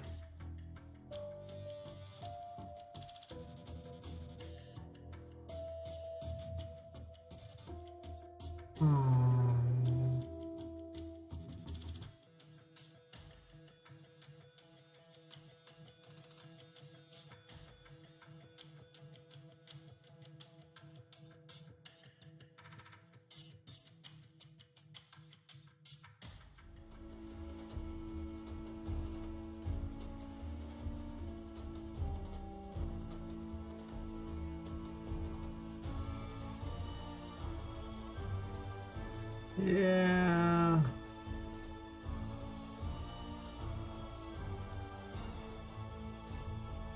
Oh.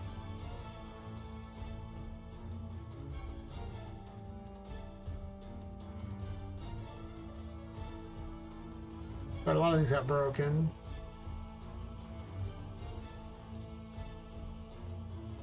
Nice. Totally broken.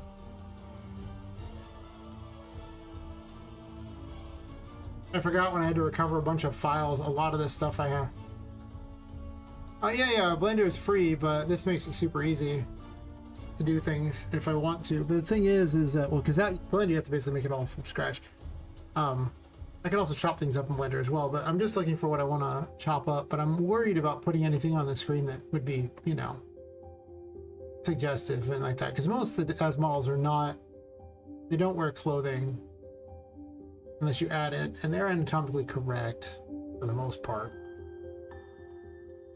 Which means they're probably not the best thing to show on stream. So I was trying to be careful whatever I pulled over on the stream, if I can find anything I want to pull over on the stream.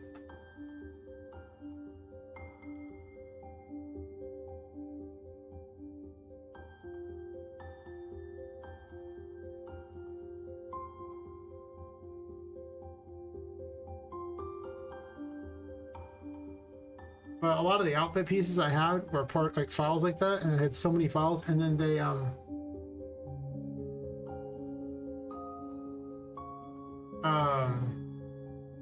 the files are missing for a lot of random things, so they're just broken because when I went to recover all the files, it didn't recover everything. I just couldn't be certain when it would recover, so I just said, okay, well, let me just recover what I can, and I see that some of these old models are broken.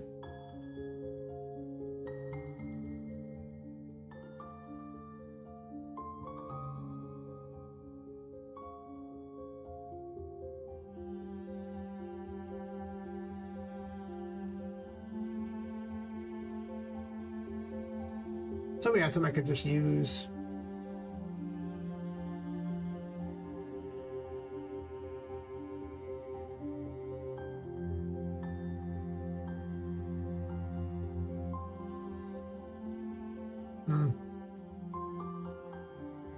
I'm always so reticent to put it on the screen because of what it is.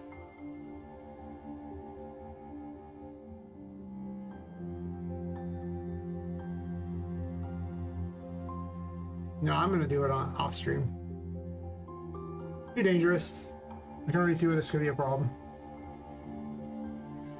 Too easy to accidentally show some kind of nudity on stream because of how Daz is. I'll come back to Jeff. I see where this is going. It's... yeah. As much as I would love to show how quickly you could make stuff with Daz. Yeah.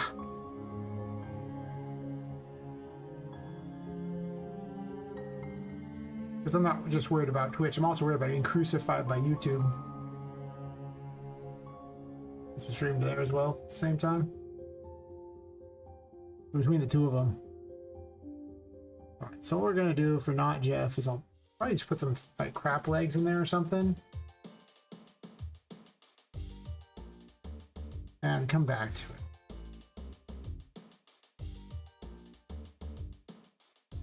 So to remind myself, this is... wait, didn't I put a Jeff thingy on here? I could have sworn I put the shark head. Shark head? Shark head?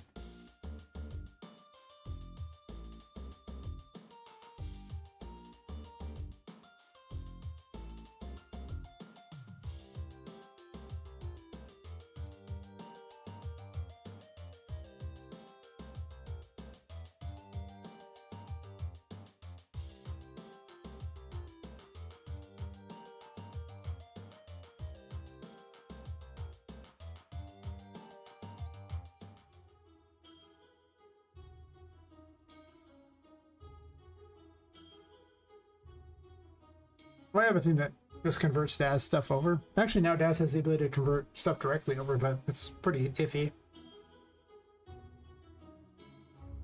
So it shouldn't be too bad, but...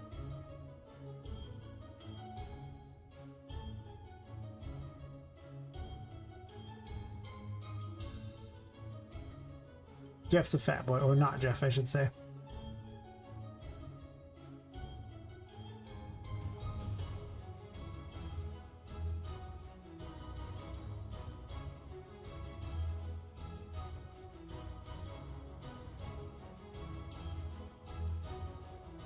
But for tomorrow, I'll make a whole bunch of pieces of stuff.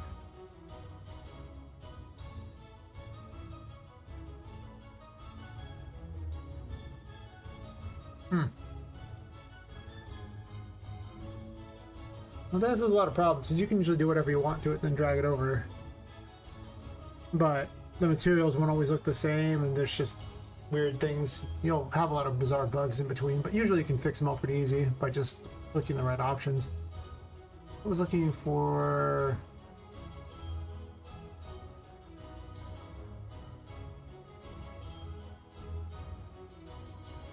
I'm just gonna grab a couple legs from here, even though they have like extra things on them.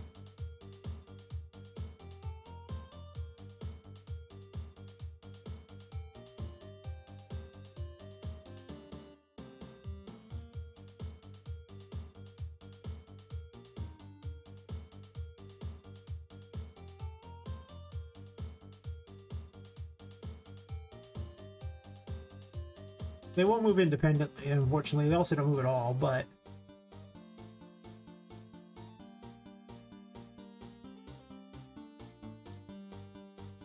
you could have 4 legs.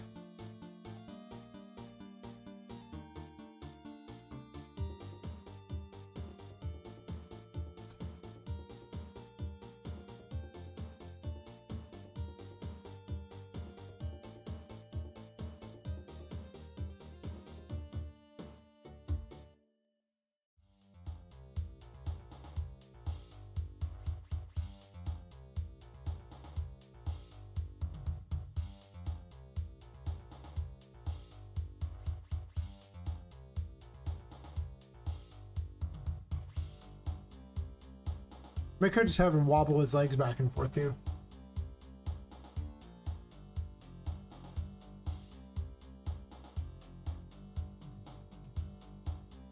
I mean, I could duplicate these things, have two different sets of those legs.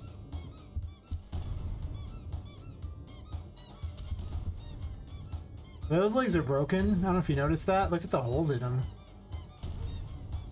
What the hell?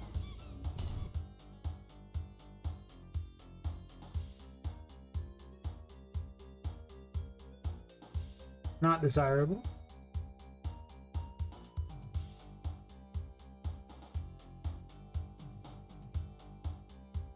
See, you import something from Fab and it just happens to be broken.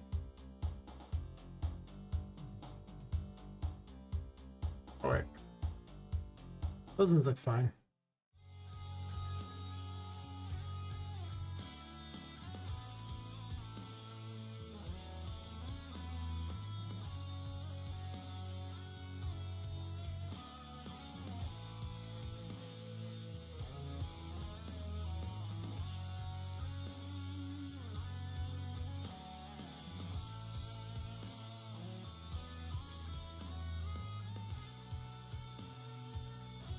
Yeah, you can get it from like, you know, Sketchfab too or something, you know, Sketchy Fab. But just dollarized in pieces, and I realized I could just take the heads and drop them on things and make stuff out of them, and making, like, you know, enemies out of crap is a lot more fun than having pre-made enemies. Yeah. They import badly, they do things horribly. It's just a lot wrong. I mean, I don't know. But I'm okay with it as long as I can just jank my stuff together. Because a jank enemy is still good enough.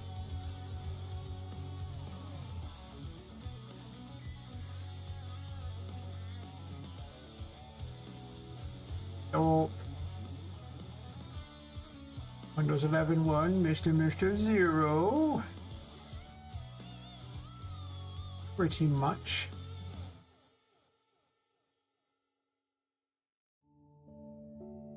I could give it a fork weapon. That though.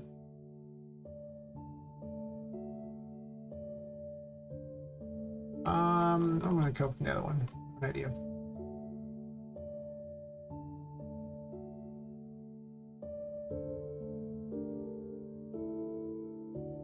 Why did I dupe this one?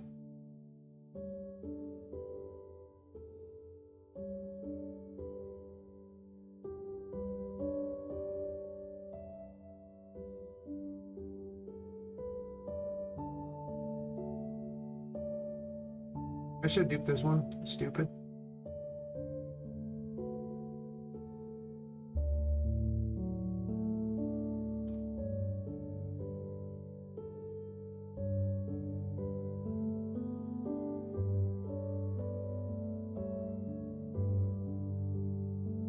Borrow the code.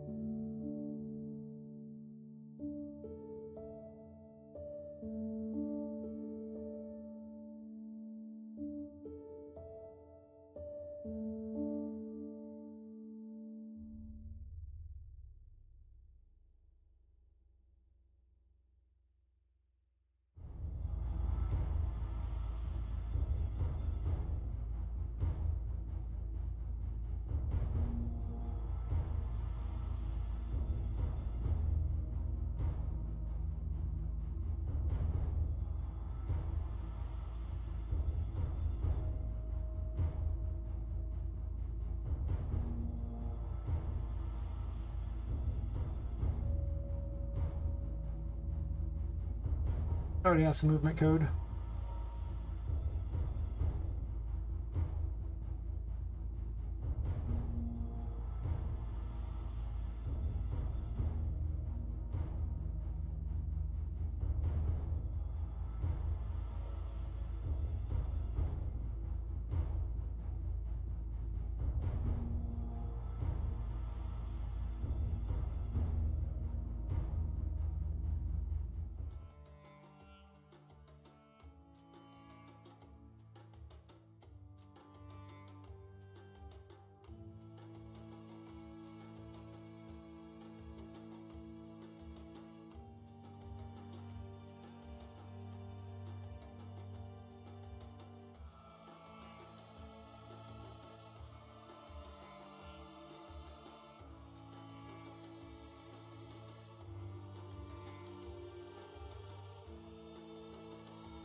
Getting feisty there.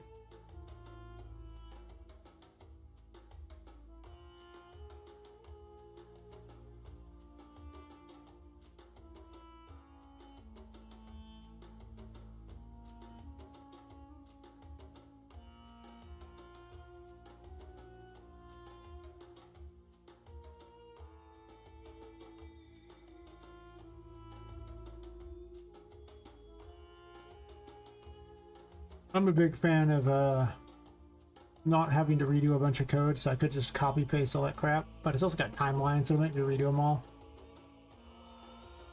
What if, and I'm just saying I didn't do that? You know?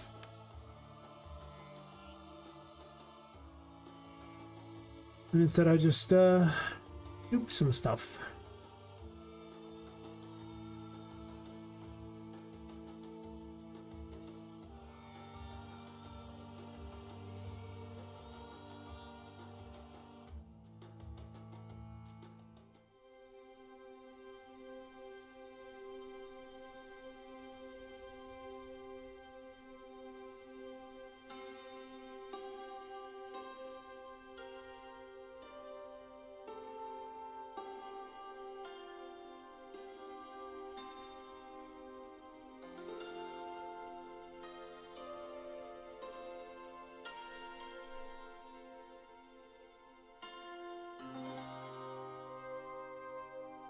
Fine.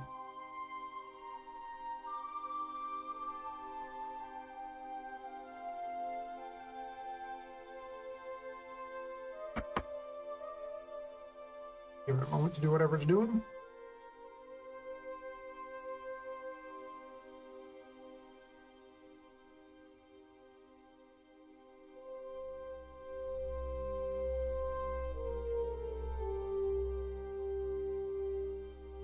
Okay.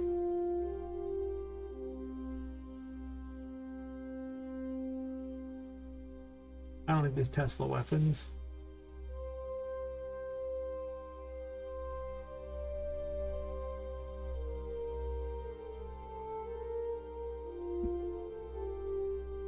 Do I make it machinery anyway?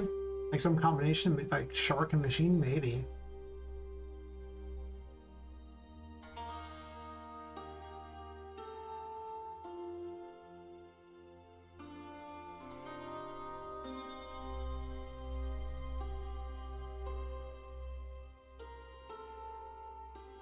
I give it 2 sets of legs too, right?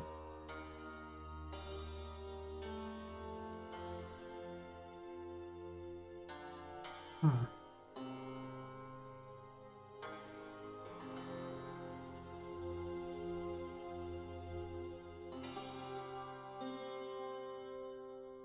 Why does it make it a 2? Why does it make it a 1? That's weird.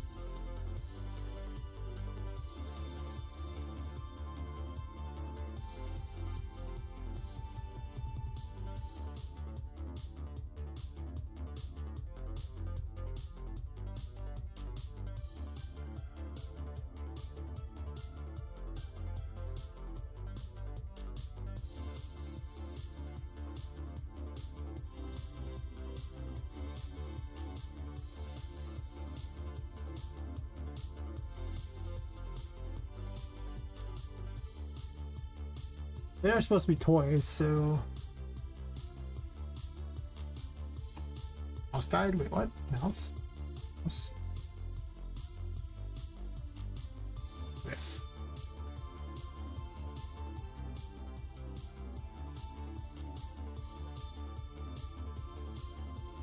So are we going machinery or not is the question, I think.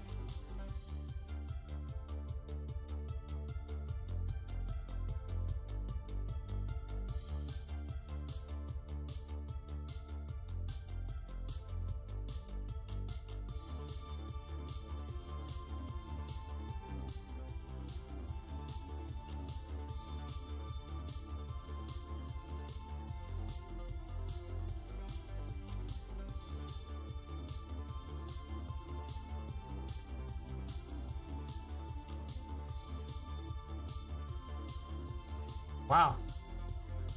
Well, I appreciate that. Thank you. I realize that not Jeff here is truly what will inspire everyone to play this game.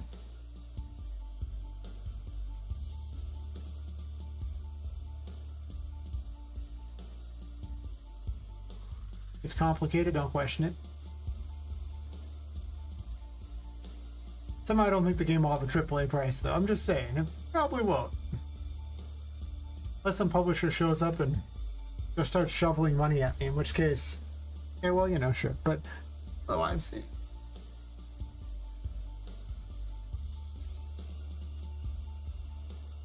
not that I would mind if it did, I'm just saying. It'd be fine. This has already got eyes on it. So we don't neutralize.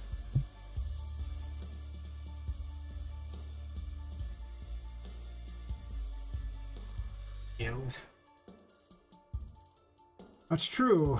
A lot of what Nintendo releases is not the most pretty stuff I've ever seen. No. I mean, it's fine. Not pretty, but fine. Some of their stuff looks good. They have a style to them that, you know, appeals to their fans.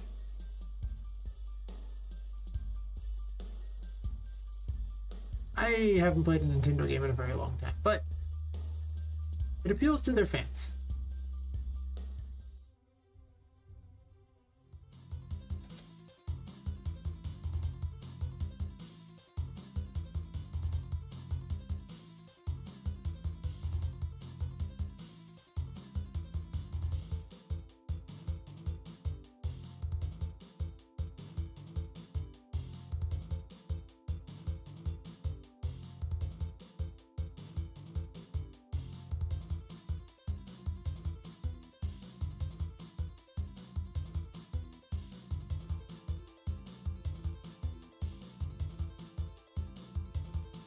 I guess technically this would be like its left side, and this would be like, sorry, I guess if you look at it, this could also be its left side.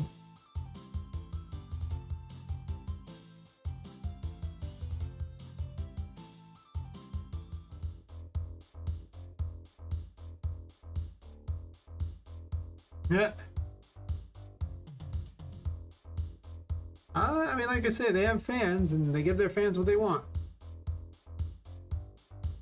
And, you know. Oh, wow. Thanks for the bits, too. I didn't notice. But yeah, yeah, they have fans of exactly what they're making. And those people have been playing the, like, those particular series for 30 years at this point. But pretty much anything they release, as long as they keep giving them approximately the same things, gonna get there. Plus, they're pretty innovative about their gameplay. There's a lot of like quality to their games. Like, you know, they spend a lot of time making certain that their games run well and really fit the world that they're trying to do. They have they fit their little style very well and the same fun aesthetic. So yeah, it's not too surprising, I imagine. We'll make this the left side. We'll do it from the front. At least that's what I'm thinking.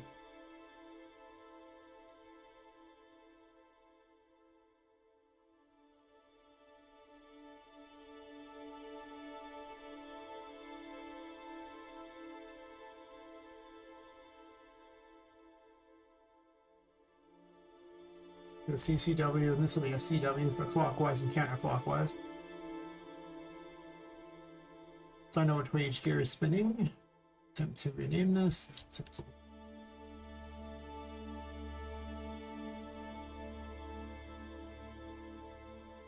Yeah. They've always been known for their unique crap too. Sometimes it's just unique controls that are designed to make my hands hurt, but you know, whatever.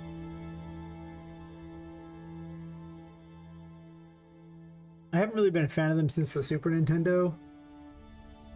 I guess I did play the Game Boy as well. Game Boy Color, so I guess those came out after the Super Nintendo, of course. I did have a DS for a while. I didn't really like the DS very much. The little stylus thingy sucked. Was not very exciting to use.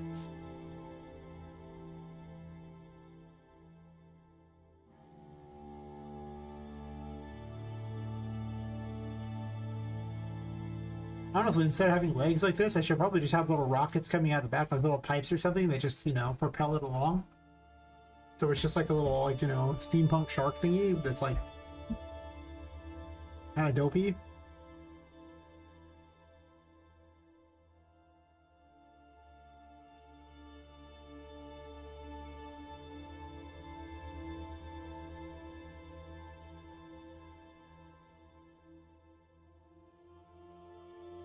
Yeah,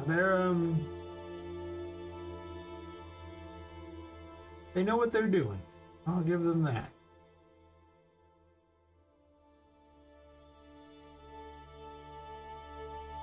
Not what I was looking for.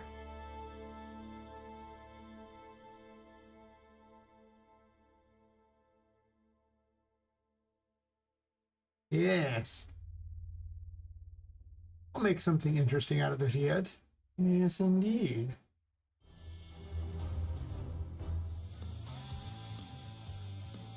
I have my own pipes, too. Which I often end up using my own pipes a lot. Not always, though. I might just do this, actually. Let's do that. I have an idea.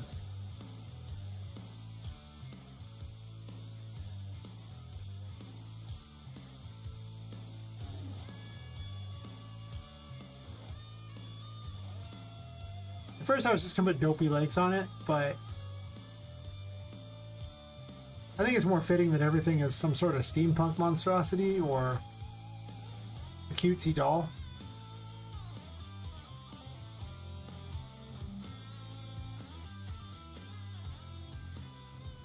I might not keep the legs, even if they are funny.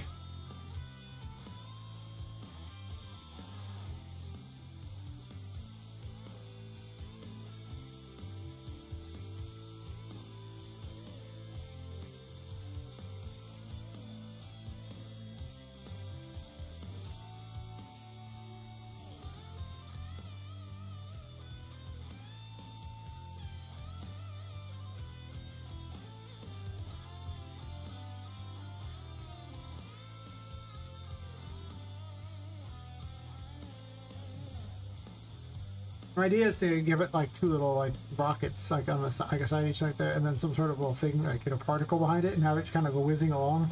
Maybe have it jump out of the water at you.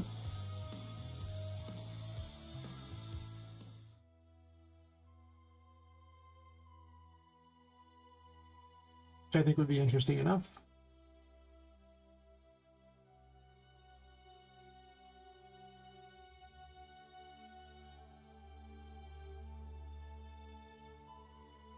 Literally two of you.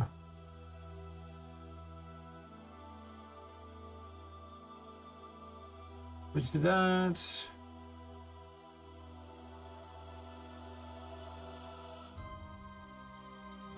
And the best thing about this is it means that I can just blow it up and have pieces go flying everywhere. Maybe like off to the side, really.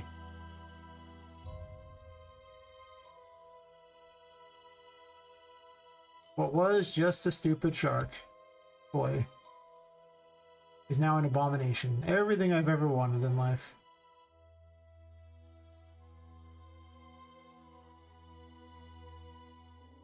I might not even need pipes sticking out of that.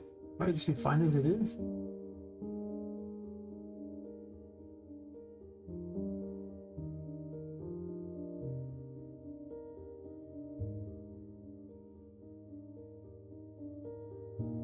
I can do that.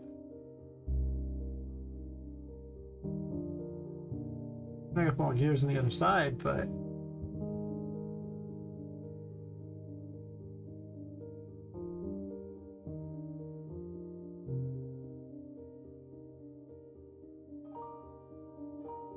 I can put a little thing on top, make it look like it's some sort of whale sub. Oh, sorry, shark sub.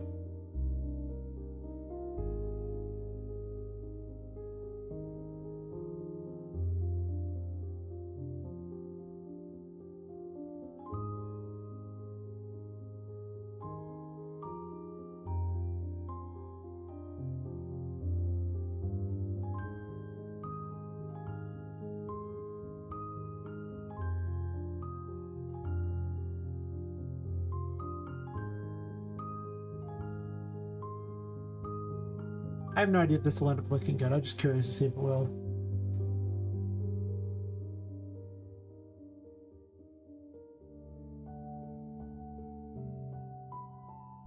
It's probably better without these legs. I'm gonna go ahead and say it. The legs are dopey and kind of funny, but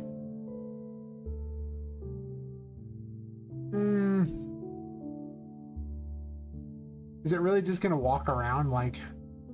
Well, first off, it wouldn't walk around very well anyway. We'd have to like move its legs, like galloping motion almost, like kind of weird.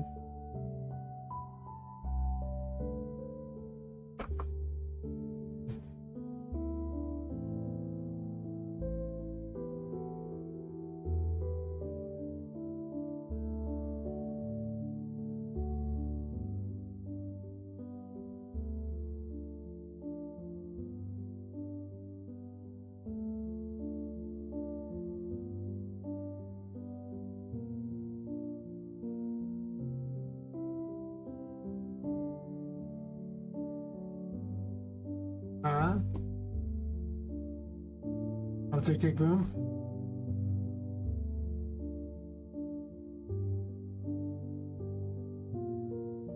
I mean, it could go boom. I can see that. Well, just laughing that Twitch censored, you know, oh. So, wait, what? Why Twitch? Why?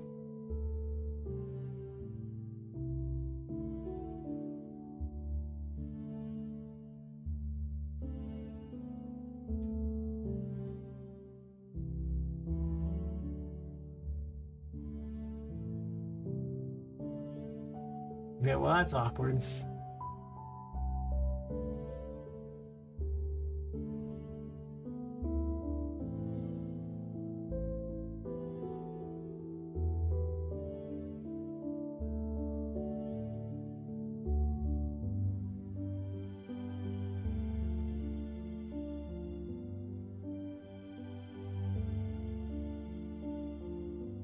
Yeah, I definitely think that it could easily blow up.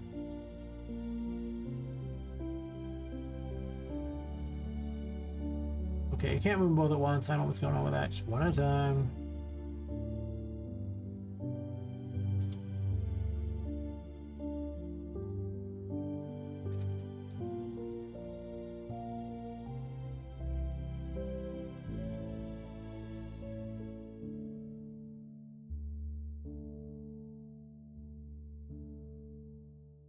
And I failed that one, didn't I?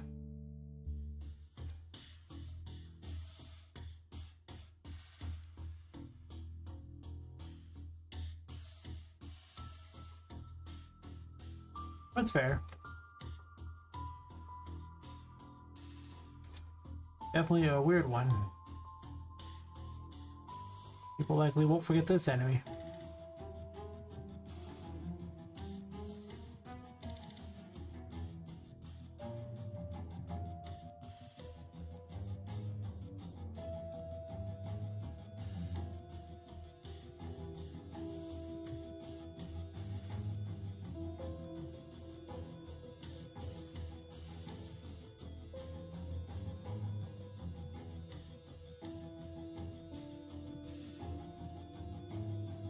It's huge.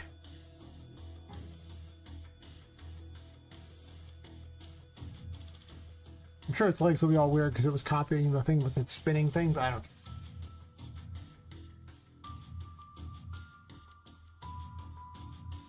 By the end of the game, everything is just going to be a complete glommed together mess of like, pieces.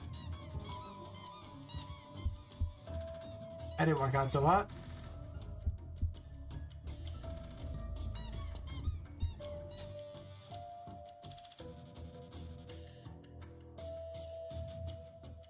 Where's the capsule?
I'm losing that mesh down.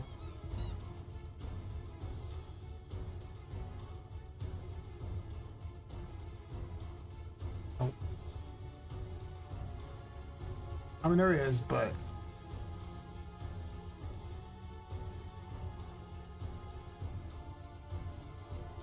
all right. Well, thanks for the lurk, man. Thanks for hanging out and chatting with me and all that.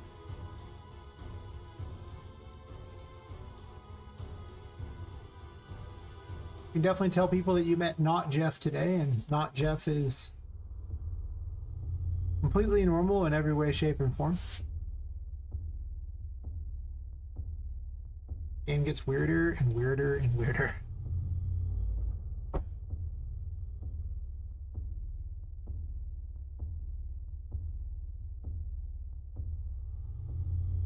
Hmm.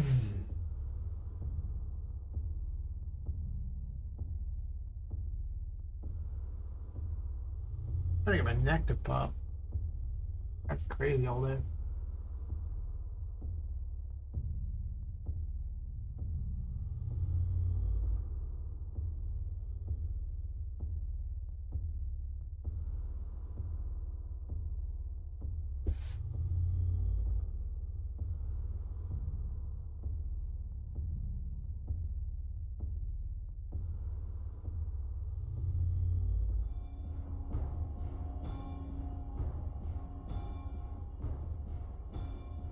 I don't want to do it yet because it's not placed yet unless I put it in the safari room, which I might.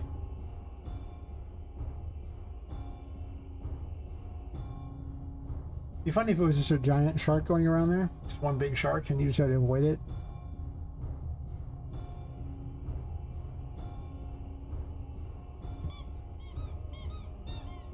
It has the same rotating legs problem. It's pretty funny though.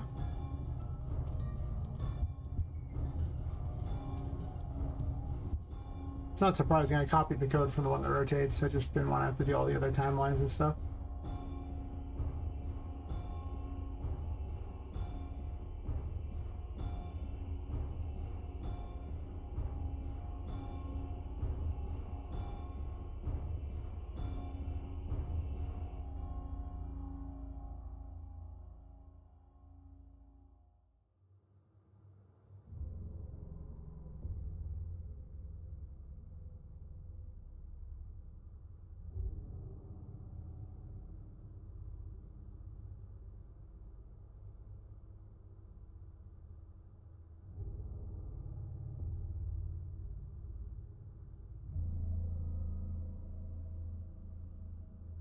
That's not even going to work the way I want it to.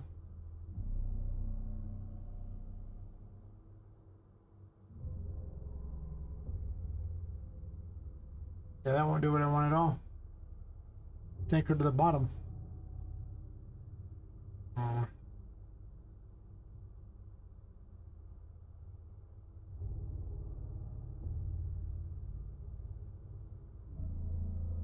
One moment, please.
Just wander around the water over here. It's fine.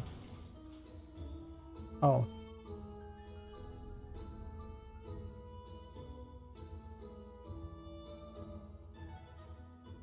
I had a kill thing built in.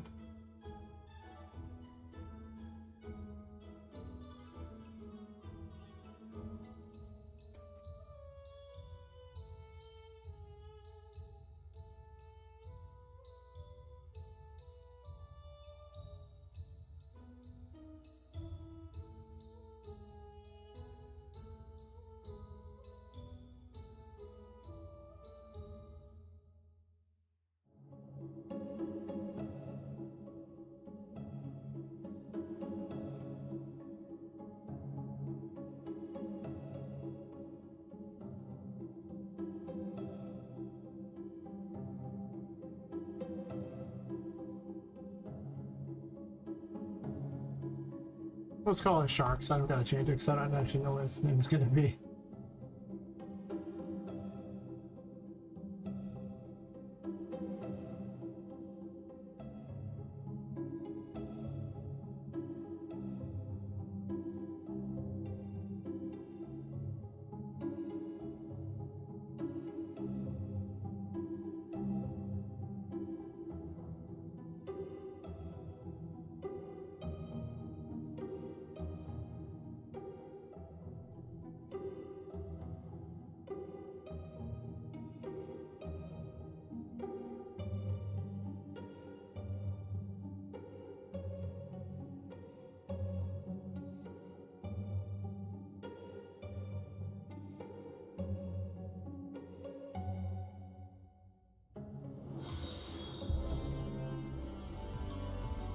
Thanks for follow Exilis333.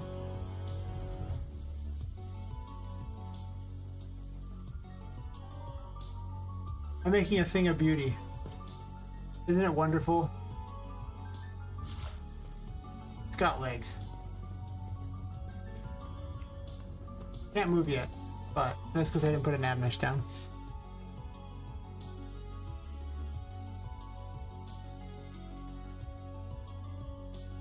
But a nav mesh it shall have.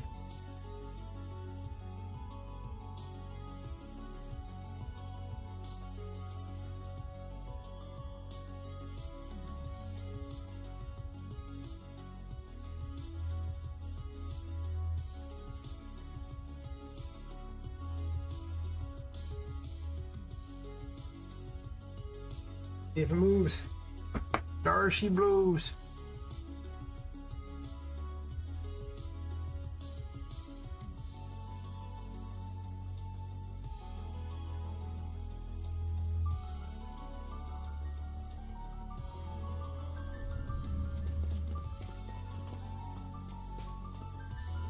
It goes through trees. No, it's terrifying.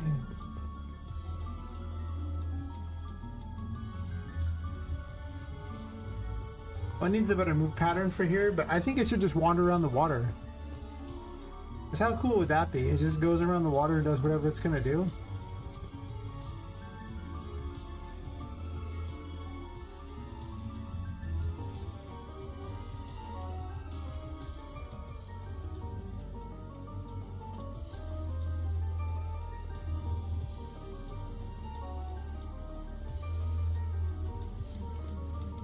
It might jump out of the water at you too.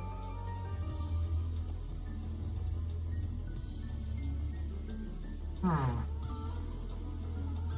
not sure I'm gonna keep the legs on. I think it's funny, but you can't even see them. It'd be like a long joke, right? Because they'd have to jump in the water in order to find out.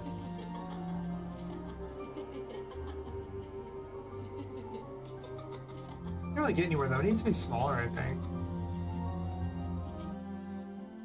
Like basically too big.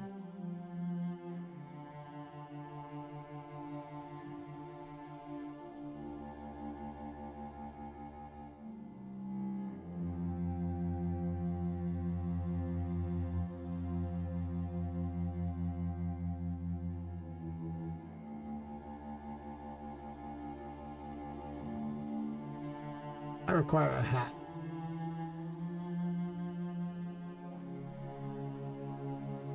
Never question the hat.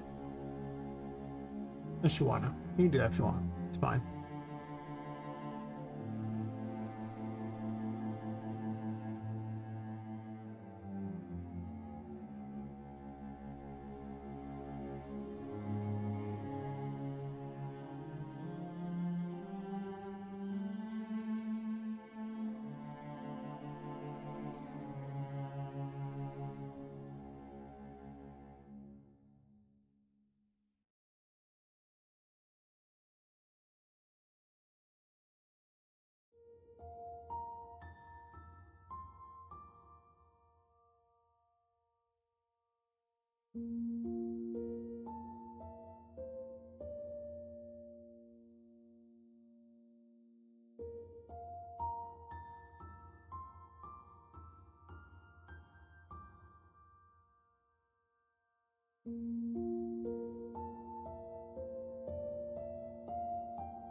The mouse is actually, sorry, the mouth is much more menacing underwater, I think, as weird as that is.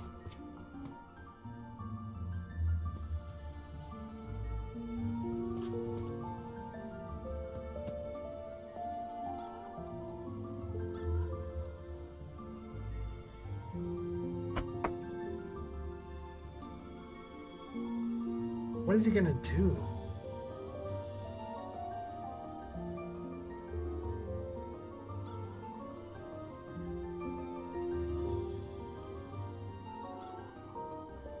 Because, you know, at this point, unless he's gonna jump out of the water and pop it.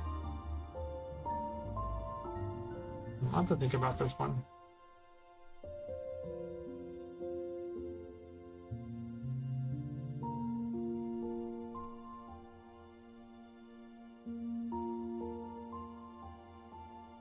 Take a quick bio break real fast. Right back.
Hmm.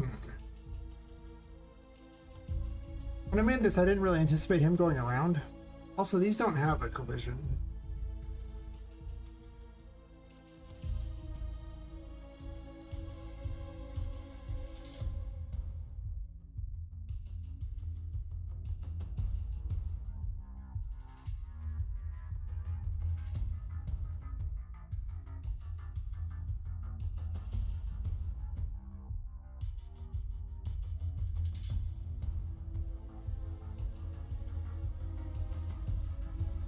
Well, close enough it.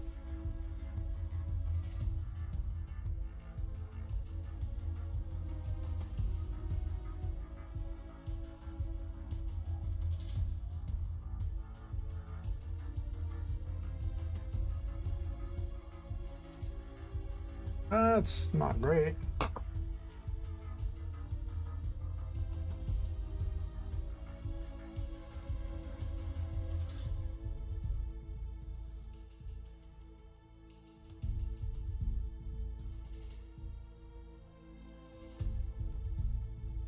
Monsters have too much collision, but you want a little.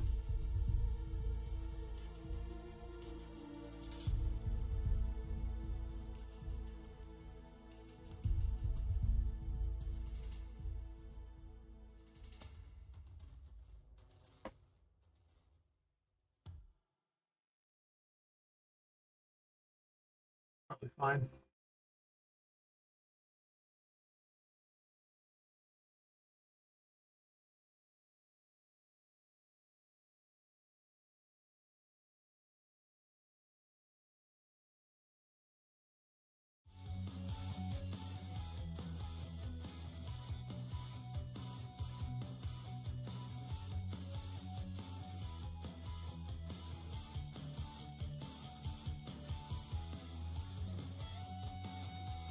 That's what you came up with? Holy crap, that's terrible.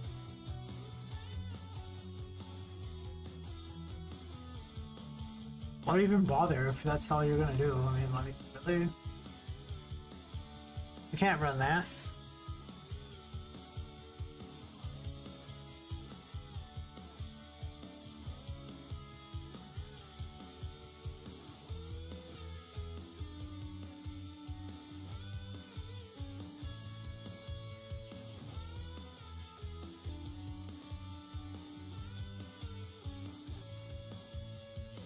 Not ideal.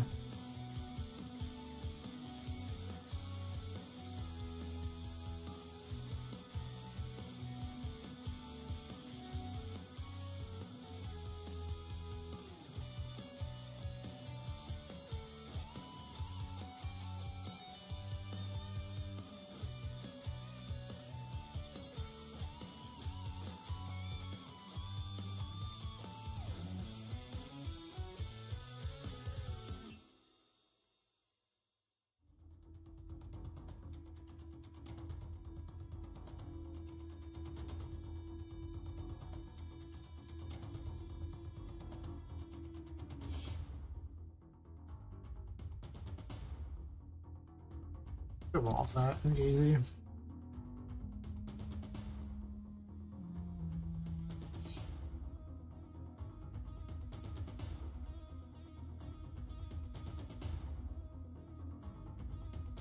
Honestly, I'd probably get away with this one being an auto convex too, for that matter.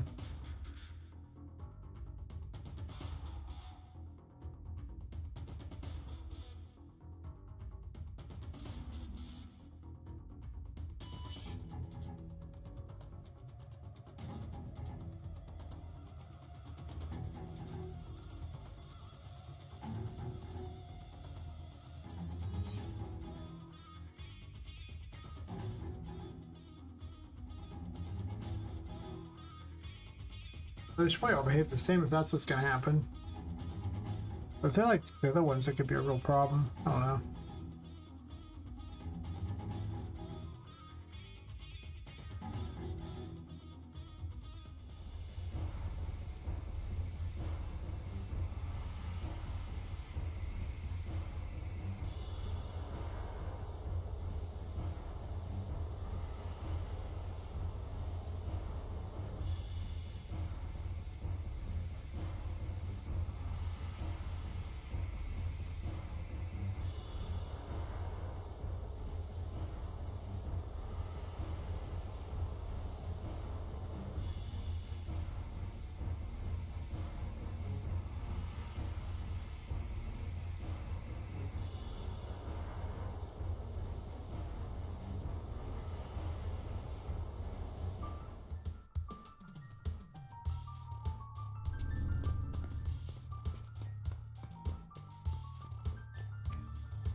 Can't really get around stuff. I think a lot of it's those crappy legs of his.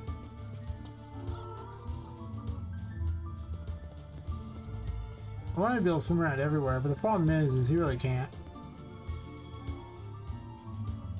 He'll just get caught on everything.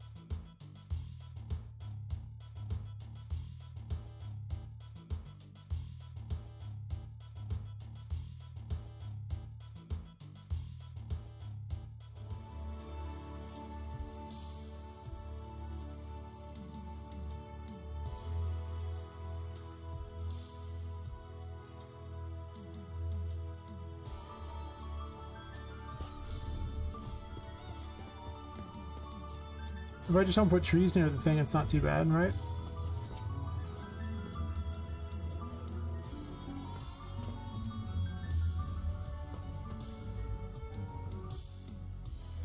Too close still, huh?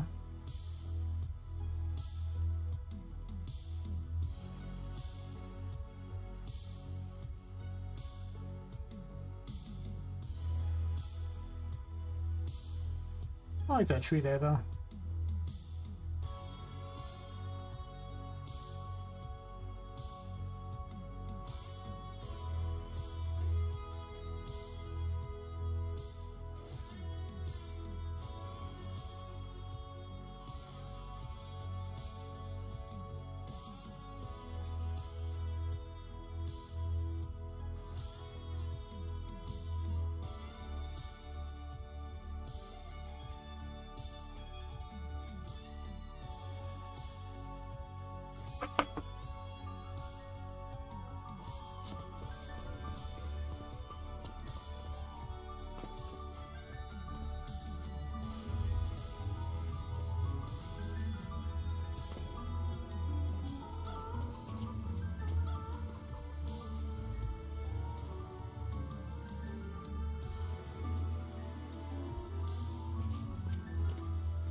Not to think about with him.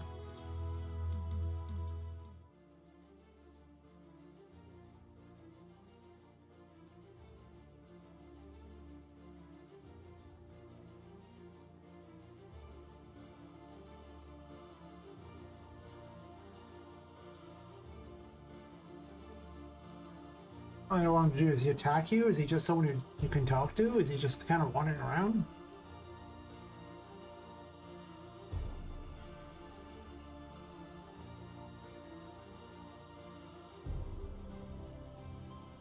Could be a later boss you come fight. That'd be kind of interesting.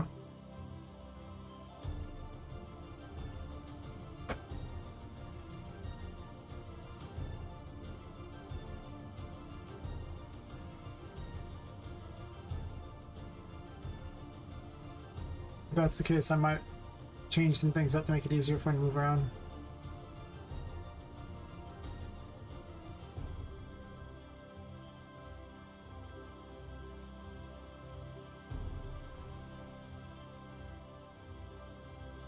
Still, some of the designs are a pretty good success tonight, even if I don't have a good idea for the AI for it yet. That often comes later. I just don't always have a good plan for something when I first make it. For most time I have a good plan when I first make something, but that's okay.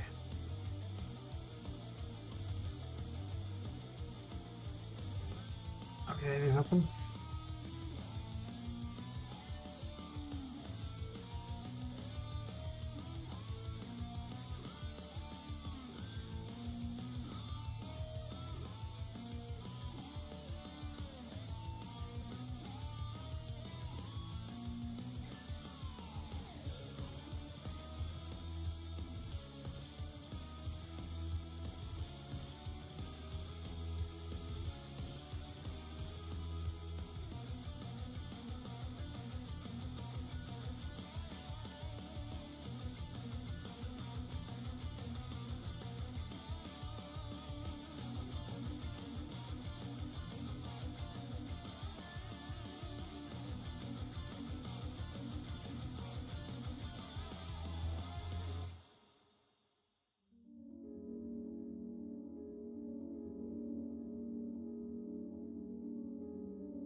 there's an extra gear.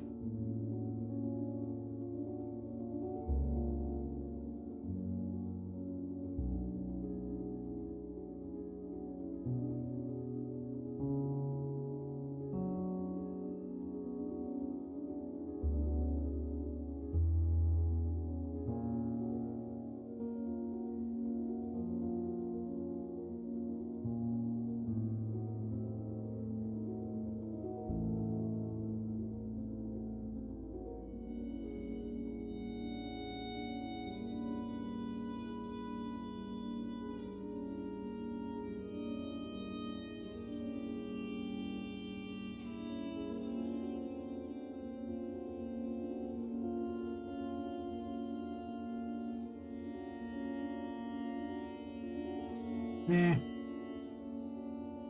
That'd be funnier than it was, it just isn't.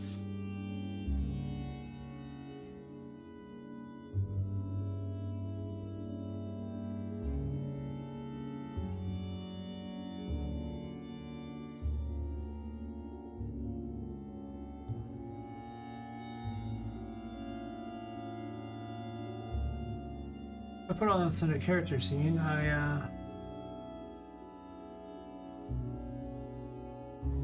watch everything go flying a million miles away. Mine. I don't need character scene. I just did it for the static mesh, didn't I?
Also, I want a grate in front of this. I probably do.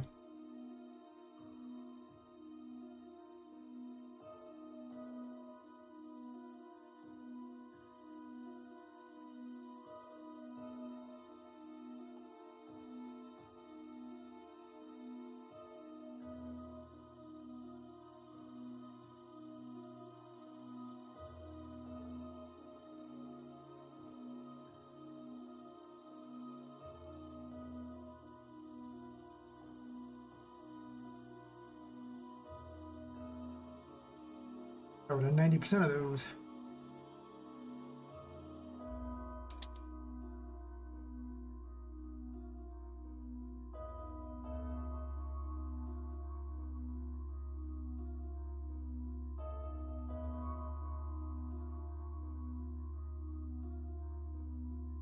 Actually great though.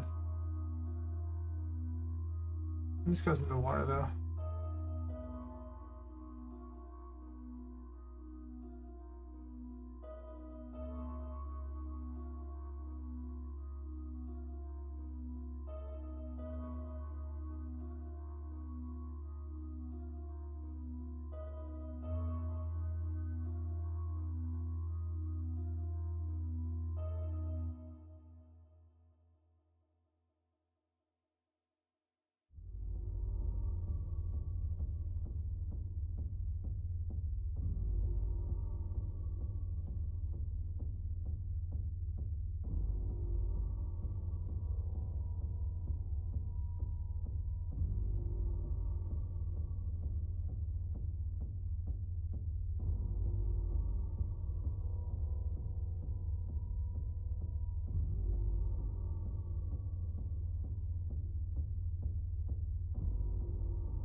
That looks like an eyeball.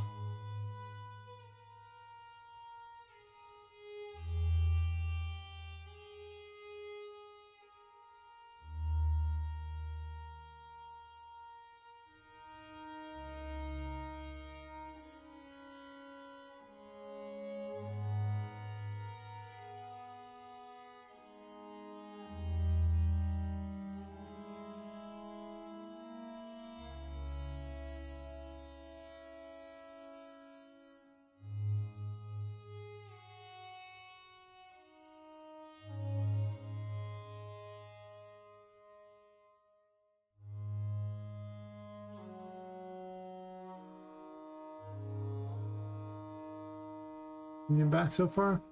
Yeah. Guess there's another thing I could just move the microphone back too. It does move. I'm not all hunched forward or anything.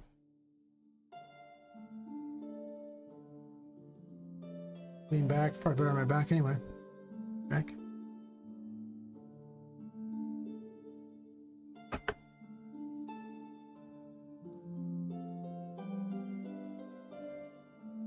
Where I'm putting that, but it's not the right location.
Fix that.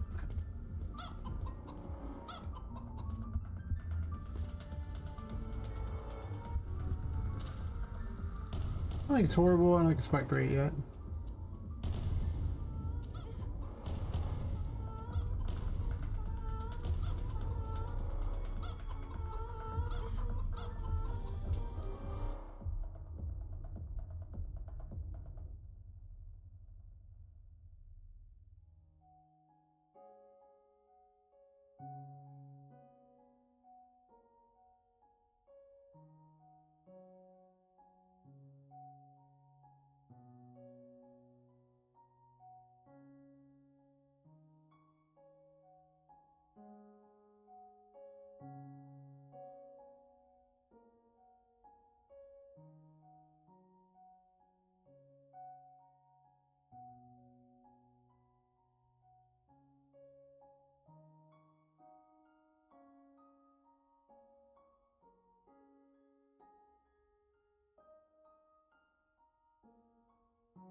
Really so bad.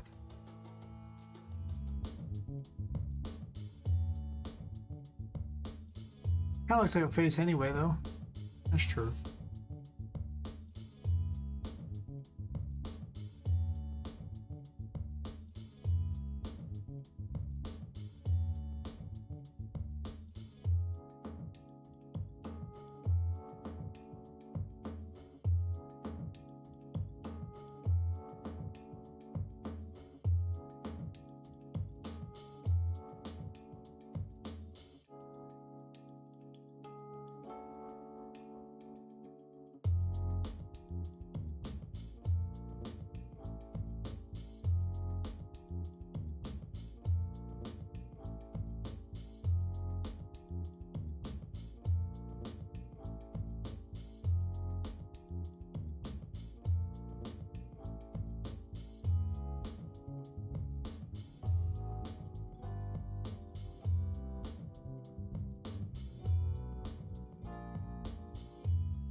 We're gonna catch a second wind here and not doing a very good job of it.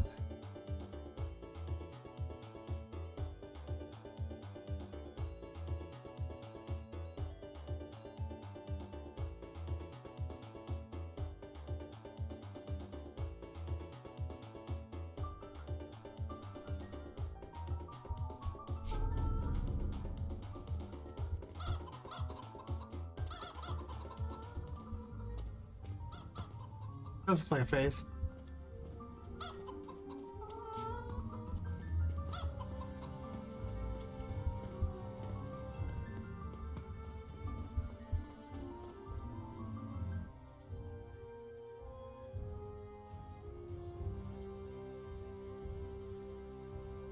I know what I want.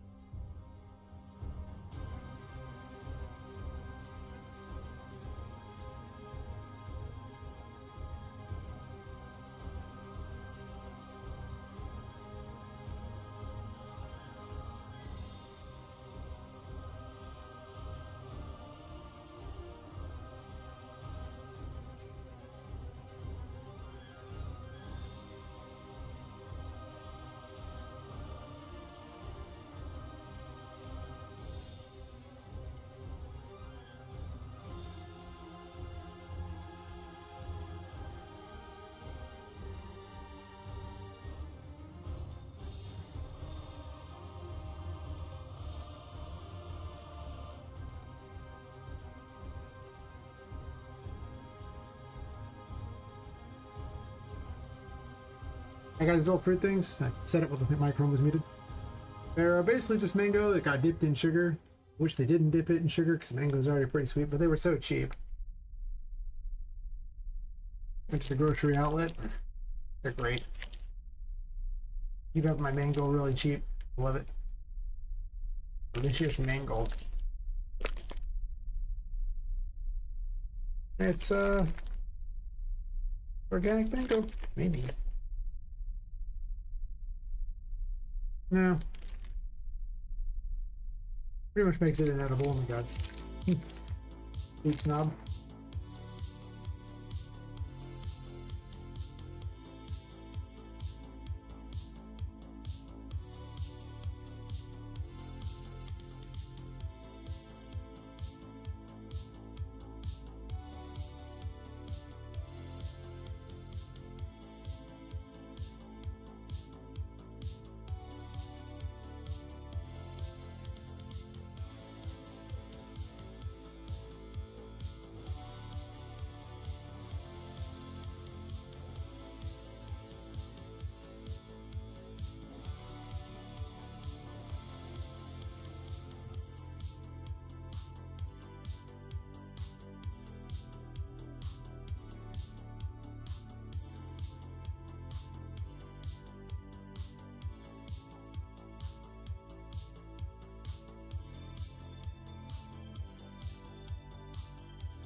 I mean, I'm largely very happy with this room, other than adding a shark to it now for some reason, but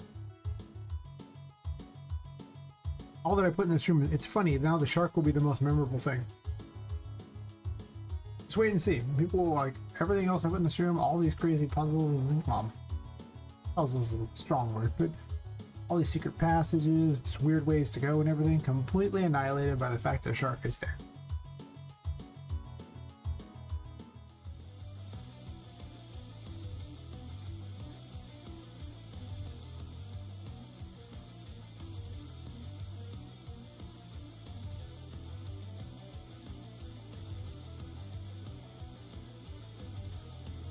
I don't want to do them yet.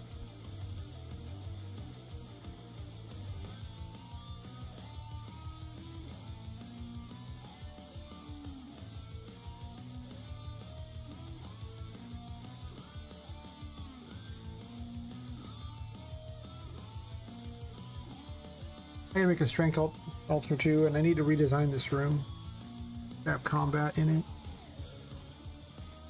With a couple gates in the form of, you know, a thing you have to break to get to it, so this way the enemies won't attack the player until the player is ready. Basically forces them to get that, because otherwise they can't break this. I mean, unless they can find a way to jump over it. And if they can, you know, kudos to them, that's fine. I didn't decide on if this painting actually goes to the painting world or not. I probably want to have like a non-painting here, or just not even have a painting here.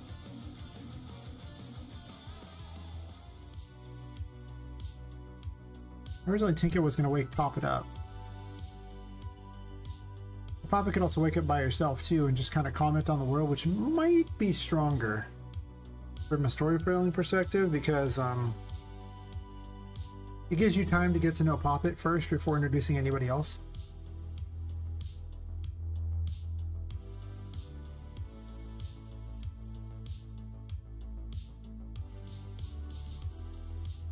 It's probably a good idea.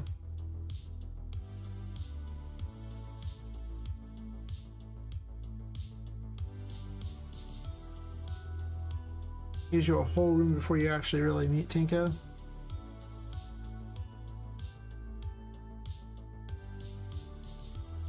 You can talk to you as you pass a painting for the first time. She was kind of my vehicle for explaining a lot of the things in the game. Having her here is not a bad idea.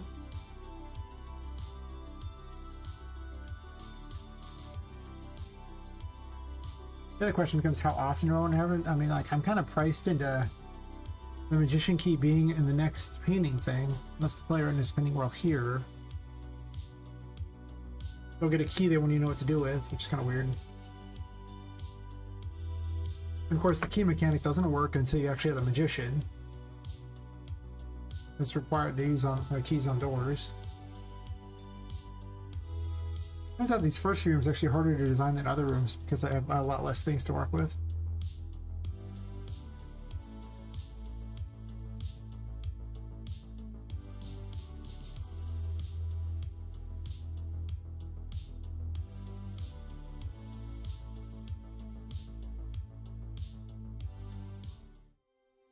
Honestly, this can go over here.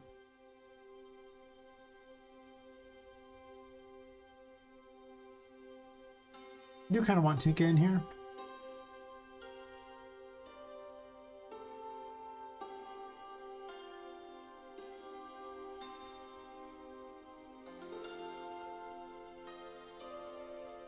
I consider having a painting too small for Poppet to enter. It's an option.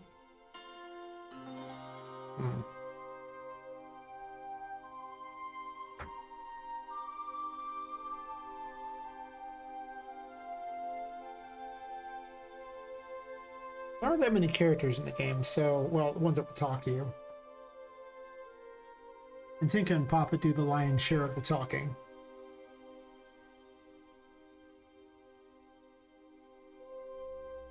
I mean, everyone else will do some talking, you know, there'll be random little things said, but definitely not at the level that those two will talk, I imagine. But I also don't know how much I want everyone to talk. Because, you know, the Metroidvania, I don't really want it to bogged down too much. I think I really live under the specter of the RPG Maker version of this I made that, where, you know, the people reviewing it for when they streamed it and I watched. One of the first gripes I saw was it took too long to go through the intro. Granted, the guy stopped to talk about every little thing possible, so he made what was a 6-minute intro 30 minutes. It was entertaining enough. I mean, you know, he's got to do what he's got to do. It's a content thing, so. But even 6 minutes is kind of a long time, even though you got to play during it. It wasn't like 6 minutes of just talking. The next version was 3 minutes. And it broke up all the information early. I broke up the information more farther into the game. And I really don't want to keep the player sitting for very long. Basically to avoid that same problem.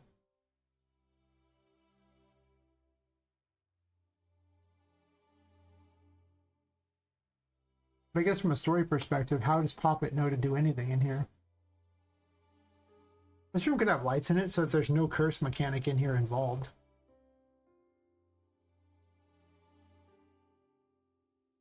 I could also hang signs on the wall.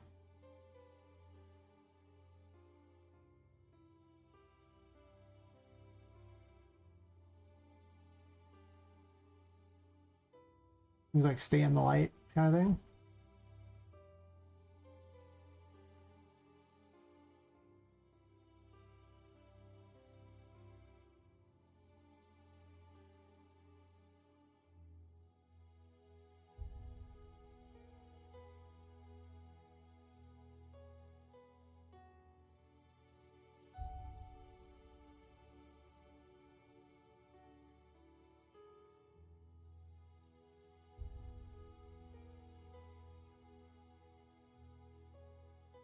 That's an interesting idea.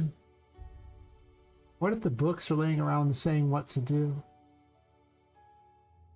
That kind of gives the angle of why are the books there? Why are the books telling you what to do?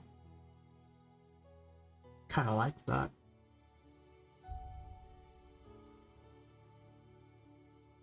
I kind of like that indeed.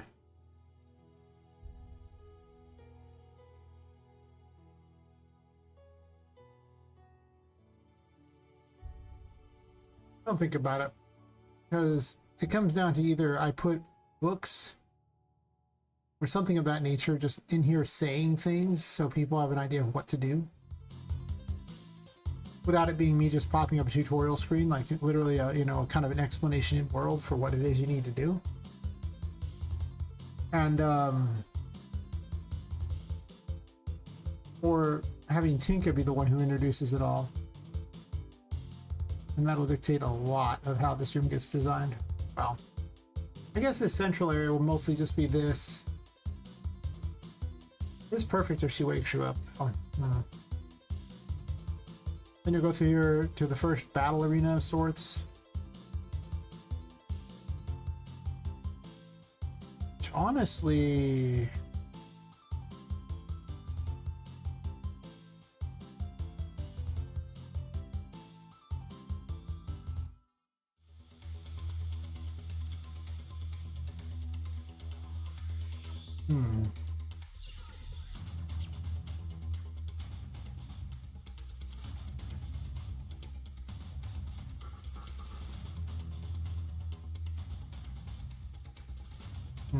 It's not the worst choice here.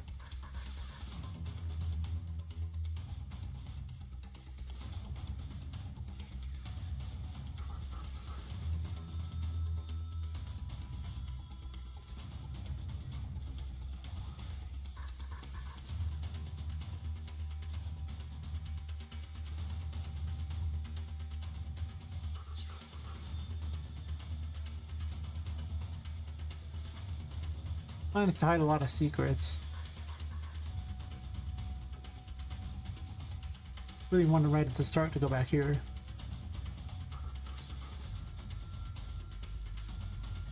That speed is too fast for what the close quarters I'm working on.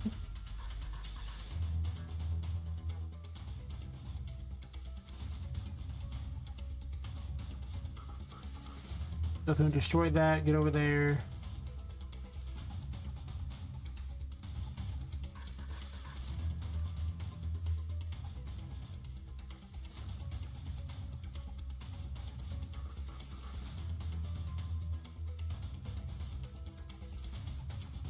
First off, let me close this up.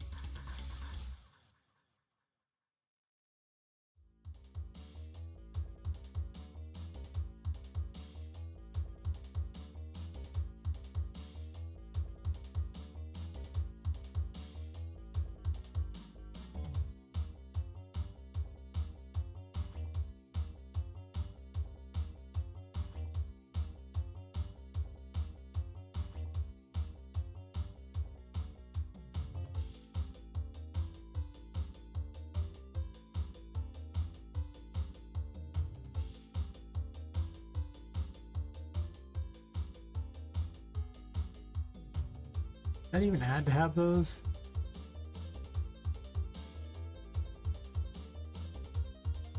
Maybe not necessarily.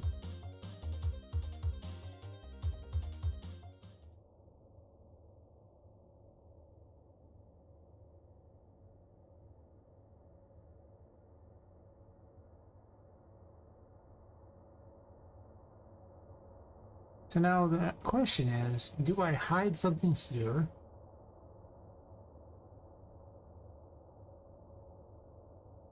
Or do I have you enter from the back over here as a collectible thingy or something?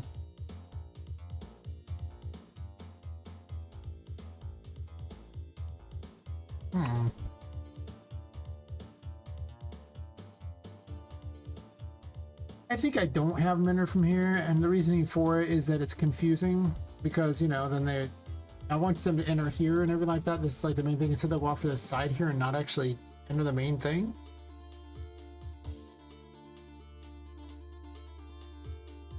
Maybe instead of connecting this here, I connect it over there. As like a little secret side path that you can go before you, because there's already a secret right here into that. So I don't think there needs to be two little ways to go here.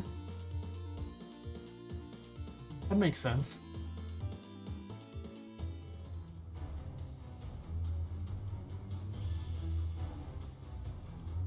Sure.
Oops.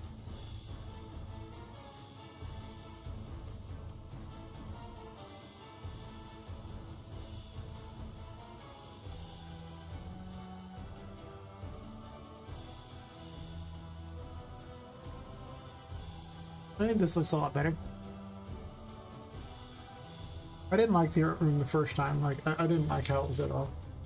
It was definitely not very good. Oh. I was gonna use my foot massager. Got it under the desk, it's great. Foot massager. Hell yes. Alright, so... Okay, I just love it. It makes me happy. I need something at the bottom here. Some sort of like, almost like a little circus around it, I think would be pretty cool. Maybe a tiny circus. Maybe the stuff should be breakable too. That's an idea.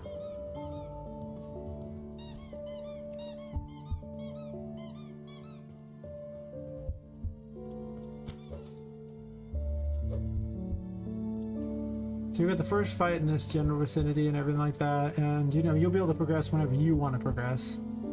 There is a secret back here. The space to put something there. I'm sure that most people will miss it. Good, good.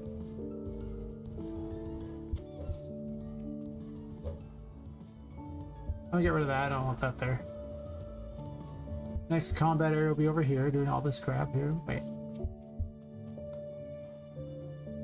Yeah, I see here. That's weird.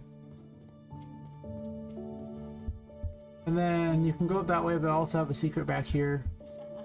Just for someone who wants to, you know, do a little exploring.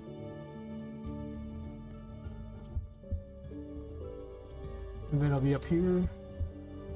One of the strength thingy, so I should probably do this without strength, but you can jump those easy enough, and this you can jump up. Well, can I jump that? Looks like I need strength to jump it. I need to turn strength off and test it. I'm not sure I can make that jump. That's not a good thing. And those aren't that tough.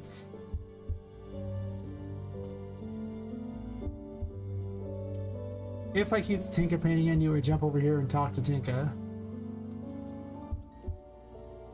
Which is kind of cool. There we jump up onto these. And get out of the room.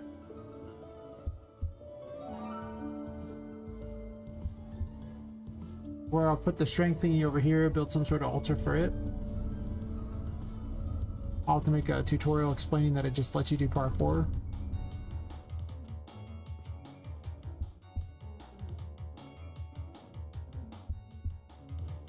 It's possible I don't include this Tinka thing here, but the problem I have now is if I take that out, it gives you no means of getting your health back at the start of the game, which is pretty rough. You don't have any extra ability to rely entirely upon pots. Can't be that fun.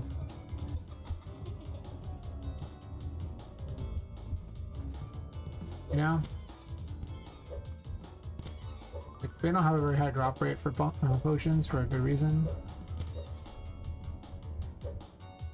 So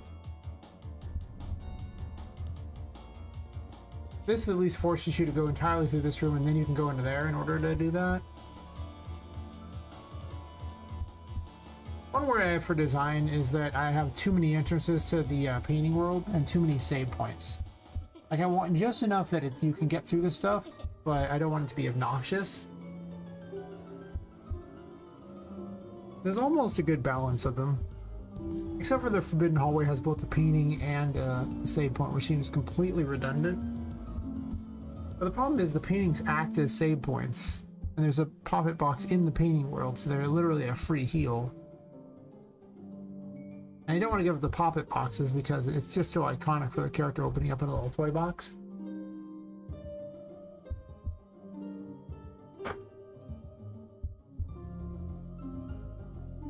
But it does kind of feel like there should be a Poppet box here, but if there's a Poppet box here, why is there a Poppet box one room away? I need to give out this key too, the new life key. There's nowhere, it's not anywhere yet.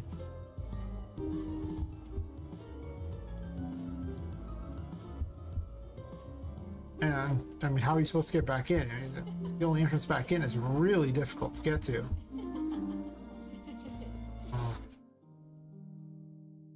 I don't know. Think about that one. In disable strength, I want to see that jump's even possible before I continue. I want them getting stopped in the first room due to an impossible jump.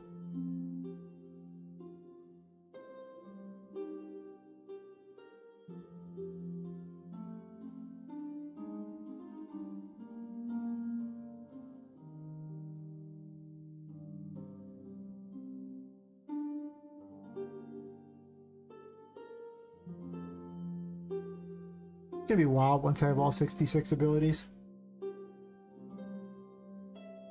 I think maybe the trailer on Steam is just advertising 66 abilities and just a jump cut of 66 different abilities in the game. Here's your gameplay mechanics. Go nuts. Be wild. What I even do with that?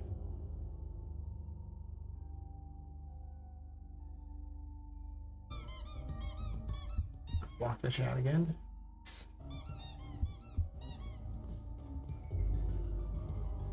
Oh, technically this will work too. Or it should. Wow. And this thing just pulverizes those. I forgot to delete that. Go in chat, remind me, oh my god.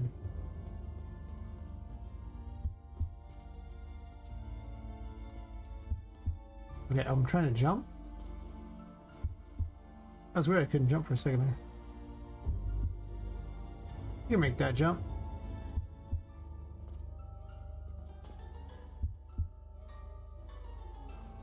Why is jump not always working? It gets like by something and then, oh. And it tries a traversal action even if you don't have it, which is super awkward. Making this actually hard to do because if you click it too close, the player will attempt to traverse instead of that. And if I'm on these steps, I can't even get up even though I hit my button. So... Huh.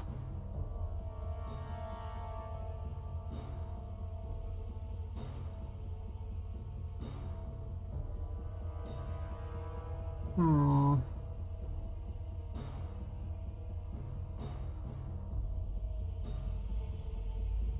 I could ramp my way up. If I give out the strength thing really quick, it'll become an irrelevant problem. There is something to be said about an irrelevant problem.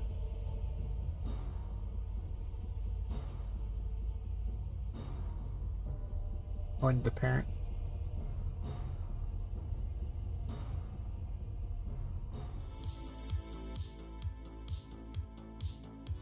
I didn't re-slave jumped on her, did I? I might have.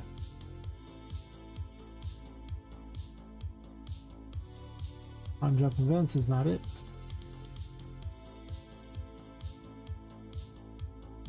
I most certainly have not done that.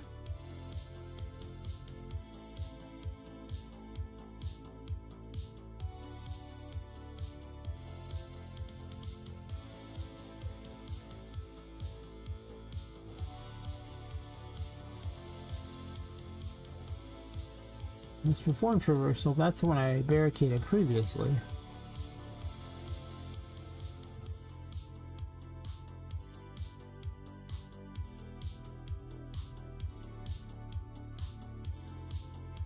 Oh, it's right here. What am I doing?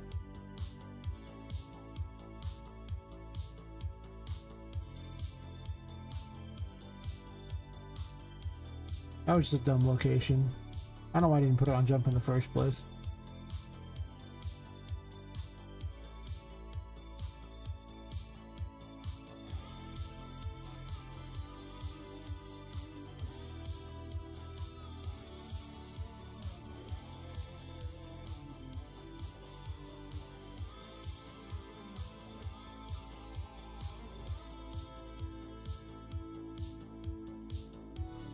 Okay, this is just in the middle of everything.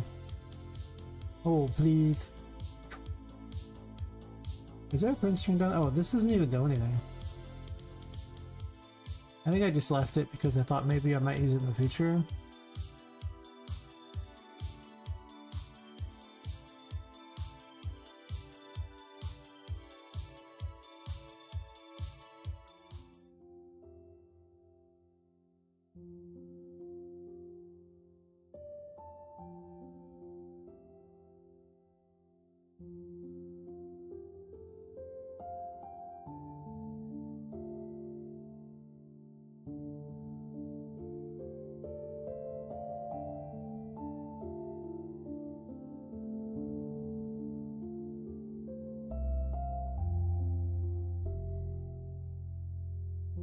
Oh yeah, player character.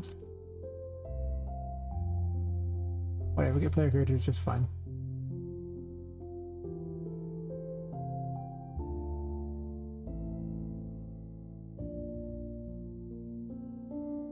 Wait a minute.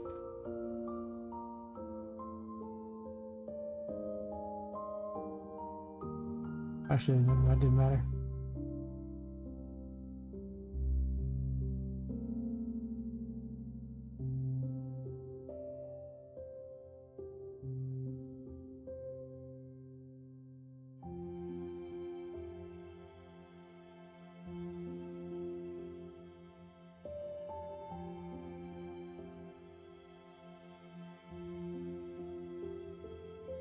true to this and false. Or true to that. Okay.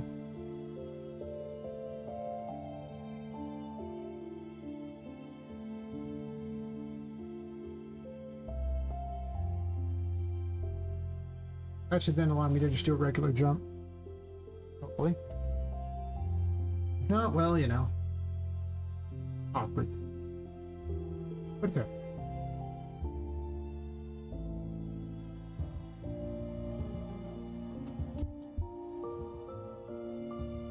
Nice.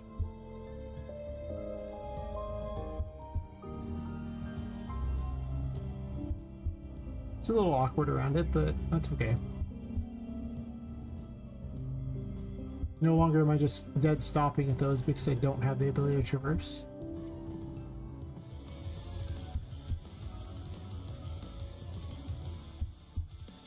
All right. Oh.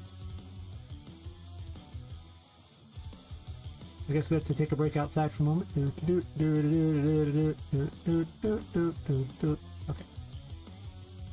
Break's over.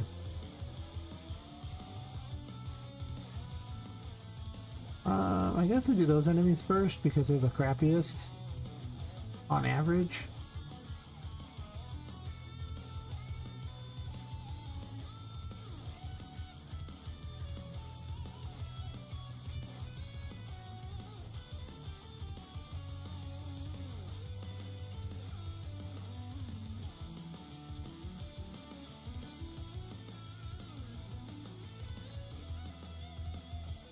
It is the first room. Just how many of these do I think I need in the first room, right? Maybe I just put like 3 in each of the little sections.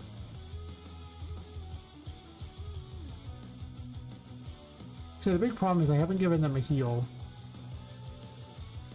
It is the start of the game. I could be really generous and put another Poppet box right here, which might not be a bad idea.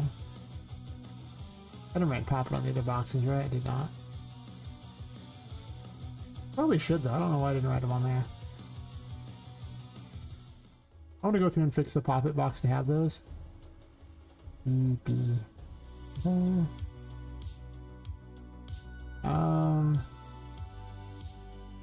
this here. This will take care of this room being incredibly hard. And the next room being incredibly hard. Plus, it shouldn't be hard. It's way too early in the game for me to make these things really hard. I mean, it's only the second room. That's a lot. A lot of difficulty for one room.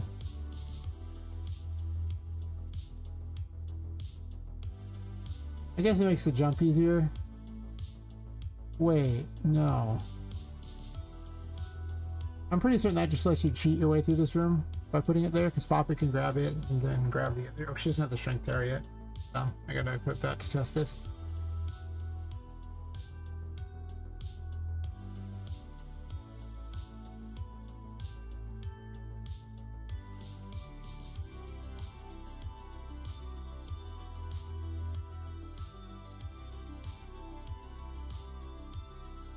Let's give her strength back. I wouldn't have double jump at this point, so I'm not going to equip it. Care.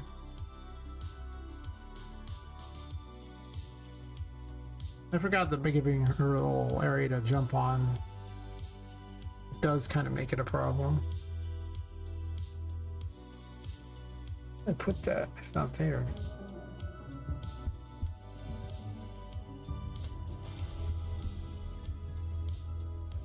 You can definitely jump on the table and... Oh, you gotta do it just right, because otherwise you try to grab and go over. Actually, that's really high. Ain't no way. Can't jump onto this. I don't know if that's enough.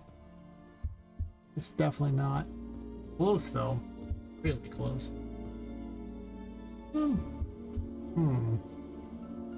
I could also move the Poppet box somewhere else, too. You know what occurs to me, though? This one says Poppet because I just put these things directly on it. But why in the world didn't I just put those in the blueprint for the Poppet box, right? Why did I do this to myself? Where I'm like, we could all say Poppet. It'd be so much cooler.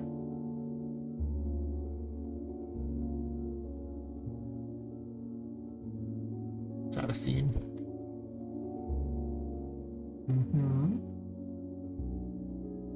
The Poppet scene. I never read what these little components say to the side. I only ever read the names. I always put what it is on there. It's just what I do. I can't help myself.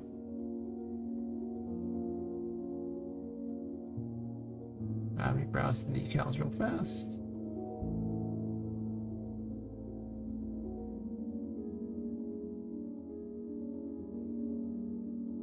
Decal. Called MI decal. Did not add it. Can you not add those into a thing? That'd be interesting. Huh.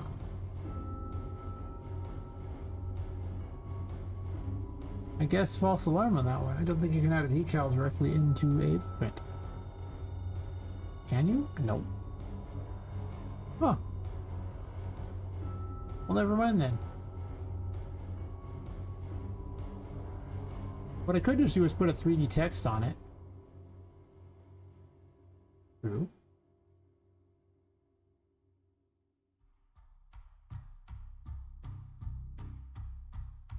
I wonder what that would look like.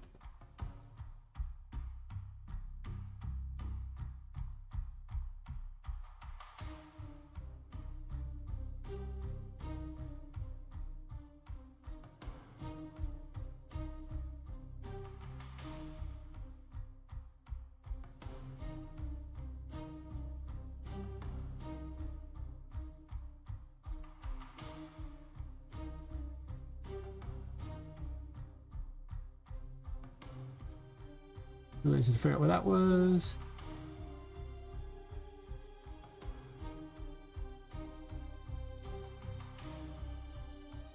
That might make more sense than random bloody letters on there. Maybe?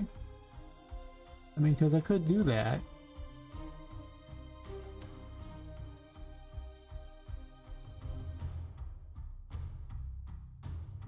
On the other hand, there is a bloody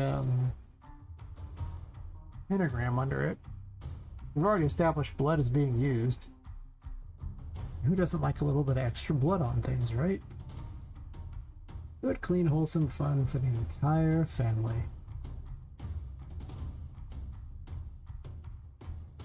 Apparently.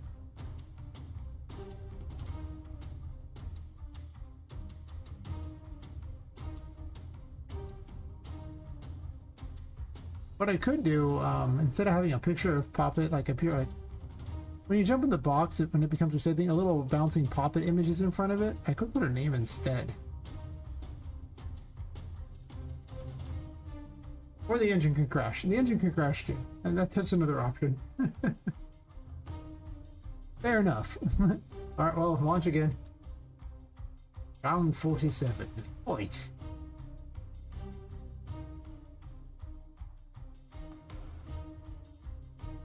Yes. Because 5.53 was having issues with the arrays and not getting all the different children. I ended up having to do this big ridiculous thing for all the children on there, and it was bad. 5.54 fixed the problem, so I got to go back to just, you know, get all children, like, you know, get descendants, put it in a loop and call it square. That way it was much better. Let's take a bio break while I'm waiting then. Takes a moment to load up the level I was working on anyway. So true.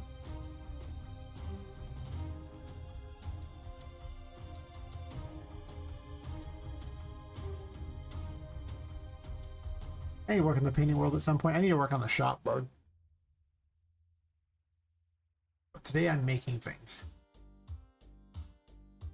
Yeah, I'll take a quick bio break while it's loading up all that, because it takes a bunch of time to prep all the meshes.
Alright.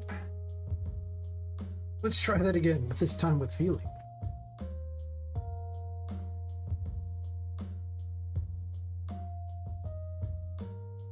Just taking a moment to open those, fair enough.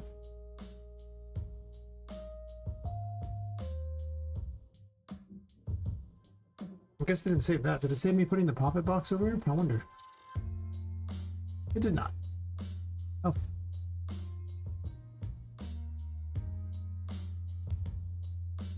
I usually paranoidly save. Yeah, I guess I just put it here. If I put it over here, you can probably hop the wall. Which is fine? Question mark? Fine? Wait. I do need to make sure that this doesn't clip that, but now it used to be you had to make a jump from the pipes onto this, but now you can jump onto this. It's not even like you'd have to jump that far. It actually made the jump a lot easier. I can take these and migrate them over a little bit. I don't want to interfere with the pipes on the door there. Need out a strength tarot as well. I'm here, little tarot.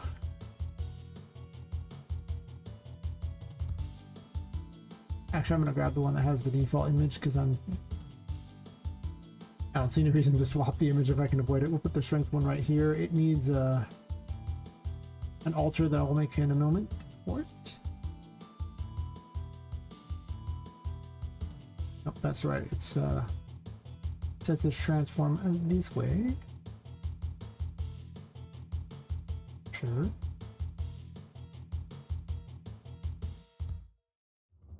This room's gonna need a bit of a rework too, so you have a reason to use strength much sooner, I believe.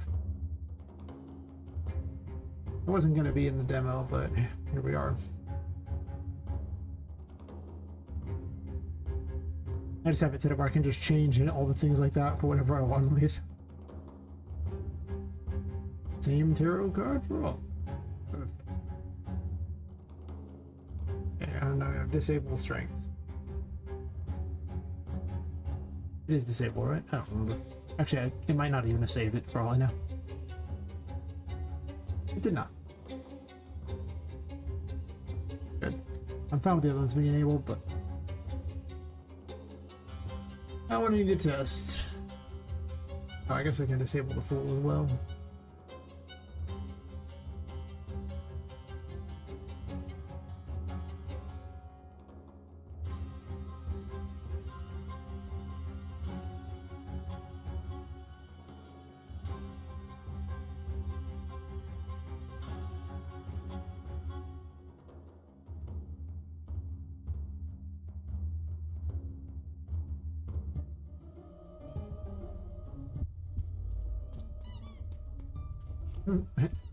You won't forget it's there.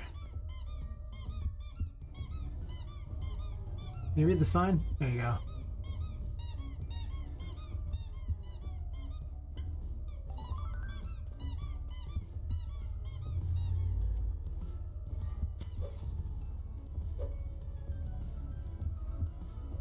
But why did it not spawn in all the enemies? Anyway. I forgot still where to put them. Silly, silly me. Oh, never mind. When it crashed it, I hadn't saved it. That makes sense. The little room indicator is stuck halfway in this. I was just too lazy to browse for the little Stitch Voodoo monster, so I was just gonna, you know, have it find asset for me. Like a pro.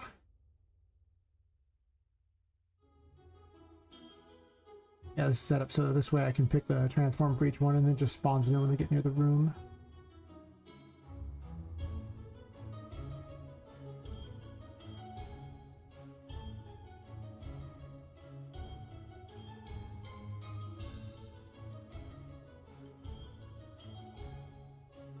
Yeah, that's probably fine there.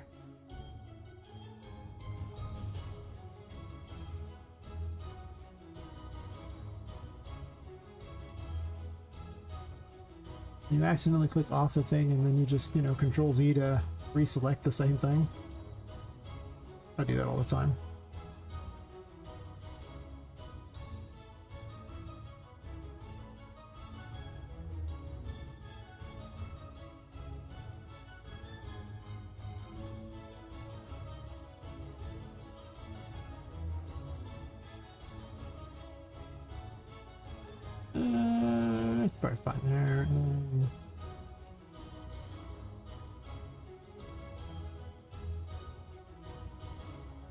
Oh, you know what?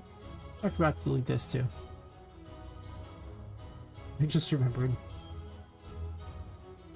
Figured I'd delete it while I still remember, because goodness knows, a minute from now I will have forgotten all about it. I swear I have the mind, actually the memory of a coked out goldfish when it comes to remembering what I actually have programmed already. I have to look back at my own stream and be like, oh yeah, I did that. Oh. Alright.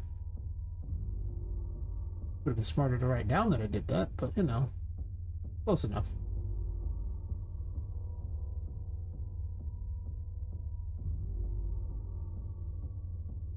I'm just going to copy this one here.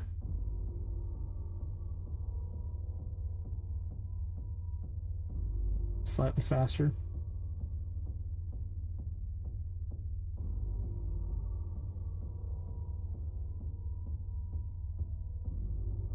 Plus you don't get them hovering in the air like this. Which does happen quite a bit. I mean, they're rigged to drop, so it's not like a big deal. There's only a handful of enemies that are not rigged to drop, in which case they actually just float there in the air and it is an actual problem, but this one, not so much. Okay, fine. Right.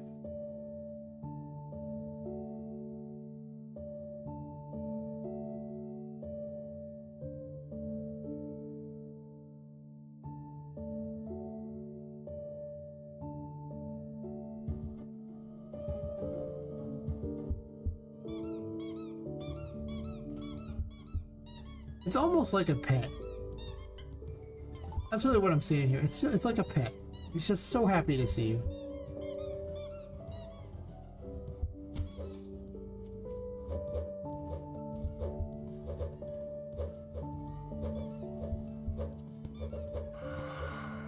This little arena could use some picked off the game there for a second. Could use some sprucing up. Yeah, I know they slide along the ground for some reason. I haven't figured that out yet. Always another bug. Mostly these guys seem to do it. I'm assuming they just have momentum when they die, and even though I told them to stop movement, it doesn't seem to actually stop them. There's a couple points where it tells them to stop.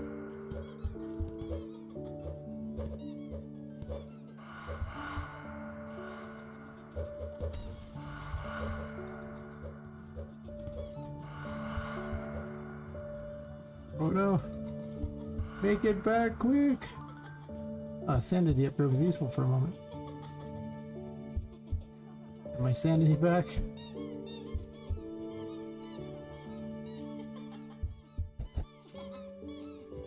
Every time that gets me.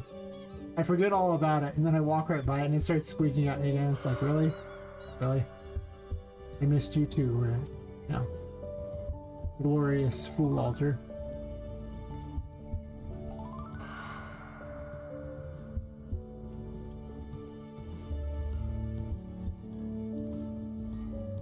Care about a curse potion, I guess. It's still a little awkward jumping up these. Like, they don't quite jump the way you want them to. It's not horrible, but it feels a little weird. Like, I kind of want to ramp instead because they feel so weird, and I almost want to cut those from the game entirely. That's how weird they feel. Stairs are not that fun when you're a tiny doll. That's what I learned. At first I was like, oh, stairs, so cool. Now I'm like, stairs. Ugh. I didn't put a save point here. I have to remember to do that. Oh, she doesn't have strength. She can't climb into the box.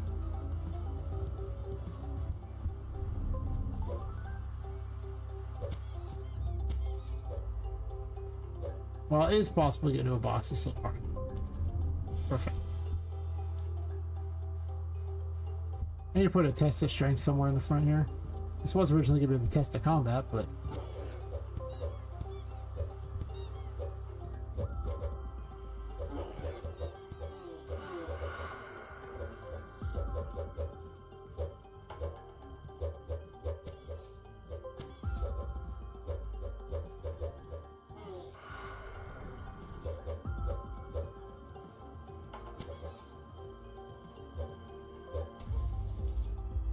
clicking off the thing somehow.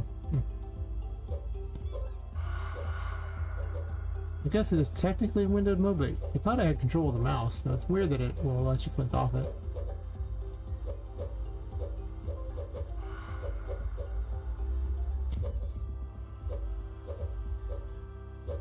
That was not the best jump I've ever done in my life. This sometimes plays out a bit weird too. I kind of want to go through and fix it a bit.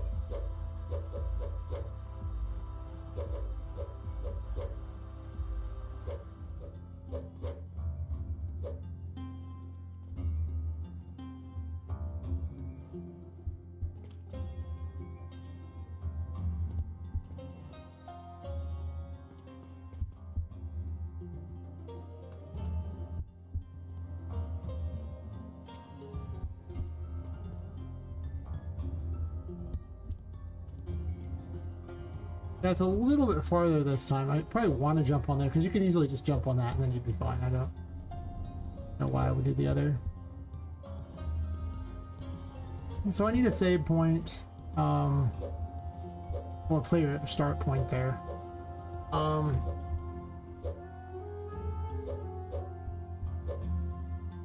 Where am I going to put a thing that restricts you from getting into there? Like at some point where you have to use strength, I guess.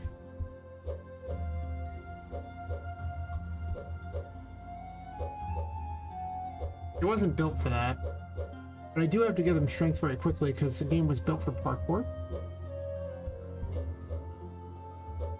In way too many areas. I basically have to give them a weapon, i.e. the Fool is my usual choice. Strength because it's parkour, and then the Magician in short order because it operates all the doors.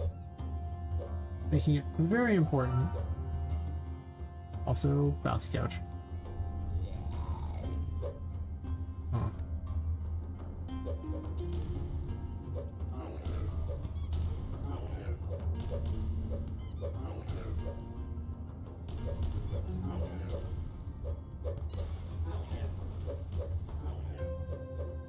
I like the explodey things.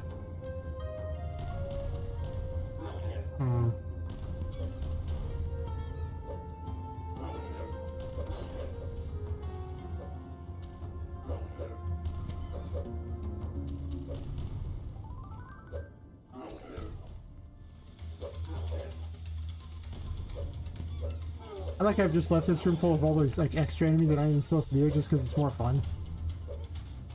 For all my testing, even though it's not supposed to be that way. I probably should test it as so it's supposed to be though. That's no fun.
Hard to see him shooting cannonballs with all the insanity crap in front of you, but I guess it's kind of the point.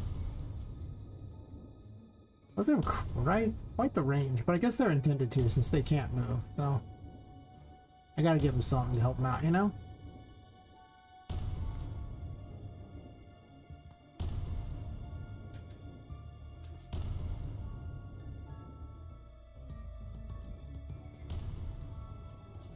The Empress is the most satisfying way to open doors. long as I don't blow myself off the thing. Good, I was far enough away.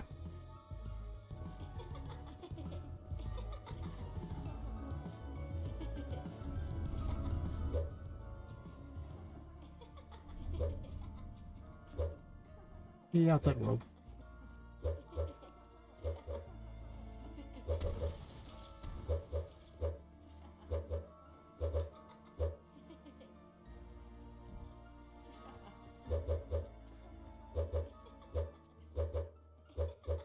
Oh, that's right. I swapped it to this one. The other one currently does nothing.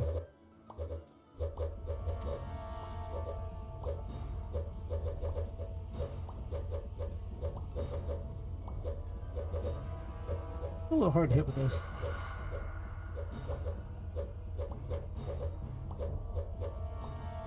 Like, it doesn't really work at close range at all.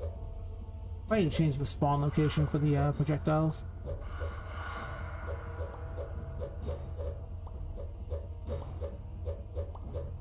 It also kind of hits anything nearby, and I don't think you can hit with her actually bubbled. So that's a thing to note.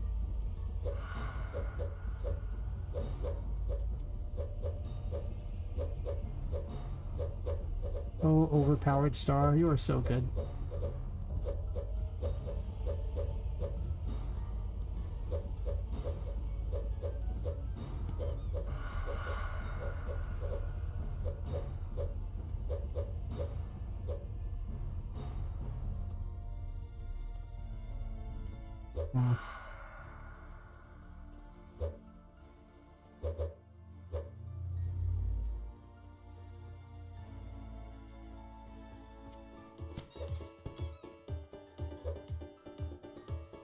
I guess strength is used in here, so it's not like the worst. I also need to take this guy out and then make him harder later and give him more attacks. He doesn't need to be here. It's way too early. Also, I don't think I even gave him... No, a mesh he can run, he can just jump. Does he have the ability to walk? No, the mesh, nav mesh is... No, but he does. Okay, good for you, buddy.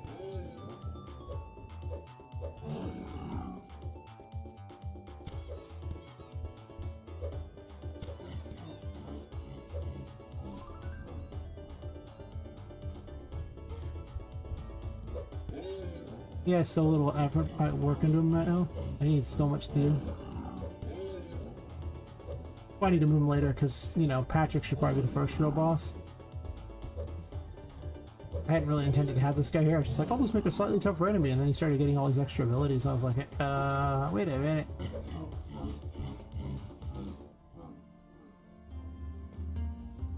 He's got a land shark ability. He's like,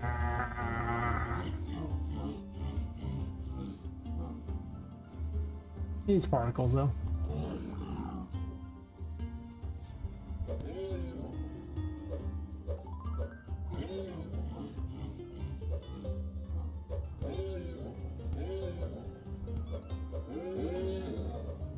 You hurl something like a penguin? Nice.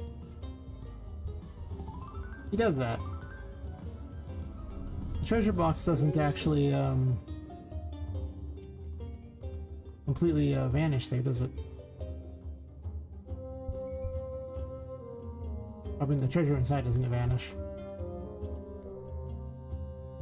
Guess it's fair. I originally intended to have one mesh on it, so I didn't think that through. That one didn't have gold built in, so I was like, I'll just do this. I can't go grab the magician key from the painting world because if I do that, I'll pop back into the wrong area.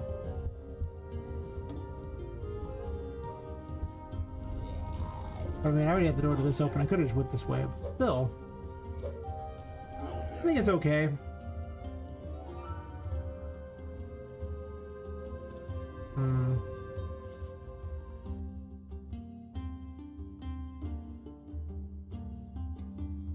Do I even remember all the things that were wrong with that? I don't think I do. What was wrong with it? I think I'm just going to replace this with a couple tougher enemies. And not have the Mega Bitey. And I'm going to put him later.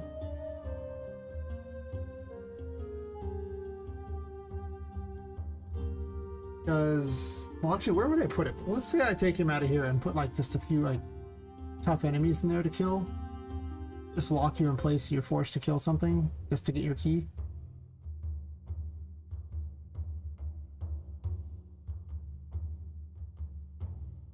I could just spawn the key in there too.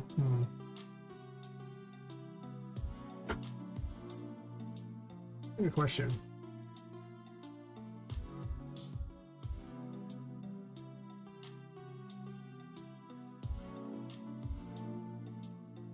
I remember the treasure box problem, but actually I'll think about the megabyte first. One thing at a time. I left all these doors open so I could just test things for funsies without getting keys. Well, nothing else is going in the safari room. I just added not Jeff to there. I don't have a name for him yet, but he's a land shark, so he's not Jeff. There you go. It's just might not be a land shark later, but for now he's a mechanized land shark. I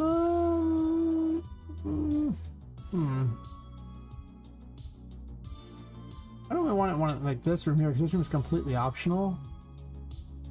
I have an optional boss. This room already has the whole Hierophant thing going on. Doesn't really need a boss. This room is where you need a Charlotte, so you don't need that there. This room does have a bunch going on with mazes and things, a music puzzle. I don't really know where you would fight him.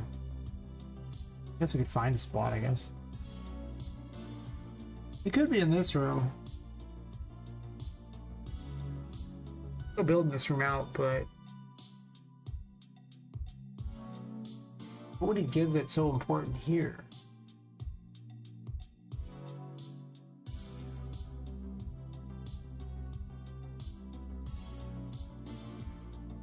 Yeah, it's not many rooms that I would actually want to put him in, because every other room seems like it has something it already does.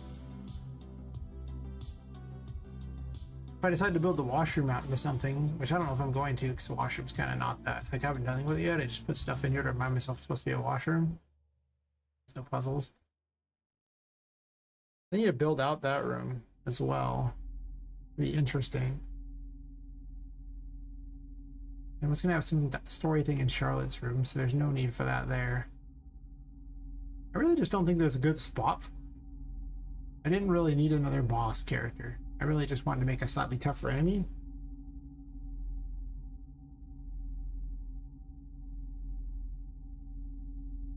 But if I just make him like a regular, like tougher enemy, then I can actually just put him in other places.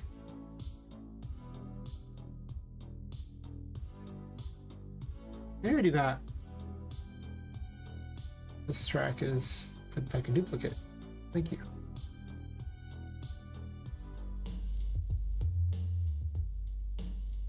Some of these tracks are not for me.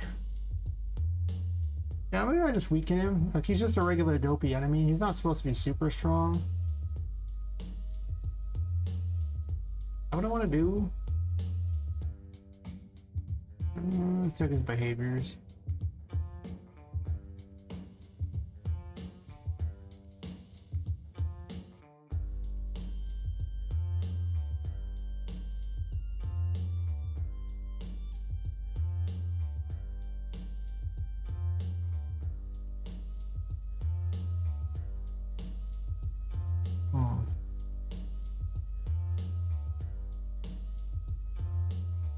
He only waits a handful of seconds already, from what I can tell. He waits 8.4 seconds before starting that mode. That's probably not bad. I mean, when you're fighting just one of them, but it's not great, but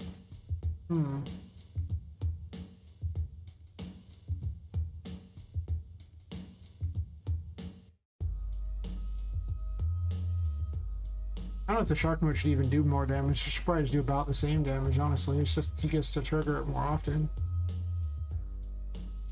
Do a smaller multiplier on the damage. What's his health at? 150? Let's just give him like 100. Occasionally put them around. It's just a regular enemy. How much did the Patricias have?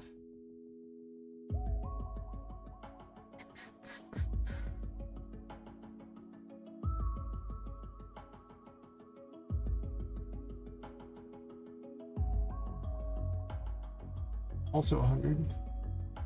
These have bruisers, basically.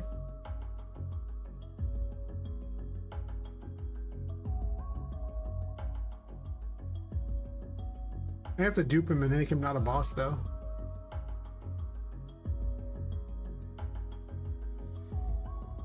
I can also get rid of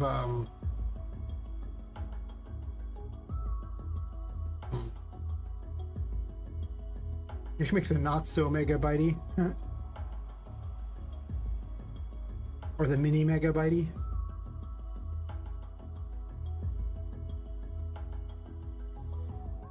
I'm really leery of this character because you have so little that you get when you fight him. He's really early in the game. Even I sometimes question like how much if I have a little hard time with him, which really says to me that maybe it's a bit hard. I guess it's now the third room though, because you go through this one, then the bottom half of this one, then this one, then the top half of this one. Almost like 4 rooms in a way. But at that point you have the Magician, Strength, and the Fool, which gives you exactly 0 staying power in a fight. But you can also just dodge a lot too, I suppose. There is a way to get cursed back. You can go over to this side of the battlefield, so that works. If you really lose the fight that badly, you can just, you know, you'll respawn back here. You will have to go all the way back around though, which is kind of annoying. Gotta punish him somehow.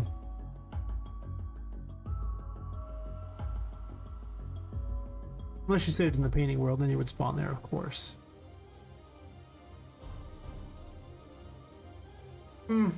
Well, it's not a bad opener setup. It's better than the crappy maze. I do kind of wonder if I should have one more enemy in here, but it is the first room. Remember, it's the first room. Don't make it hard for, you know, don't make it average for me, because that makes it hard for a player, right? Assume that the level of difficulty is 1 higher for the players, maybe 2 higher because of how many times I played, probably 2 higher.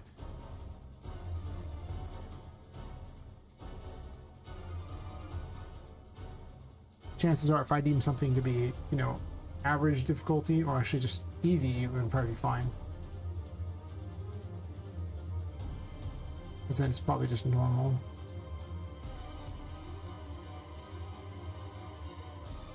I don't even like having these over here. There's not much purpose to them, but I guess there doesn't have to be a purpose to everything. That's true. I'm definitely going to remove the, like, most of the cannons from in here. The cannons are kind of fun, but they're really early on. Maybe I just put a cannon in here or something. But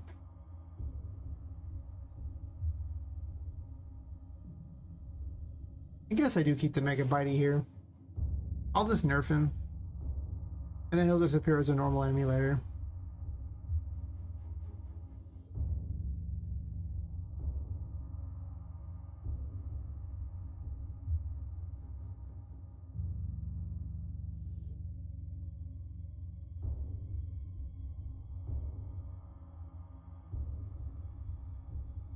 I don't want a child because I don't want all the behaviors and everything like that necessarily.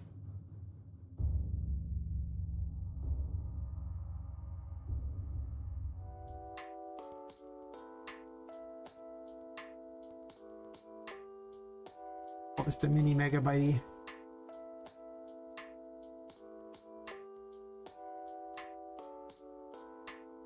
Recycle, reduce, reuse.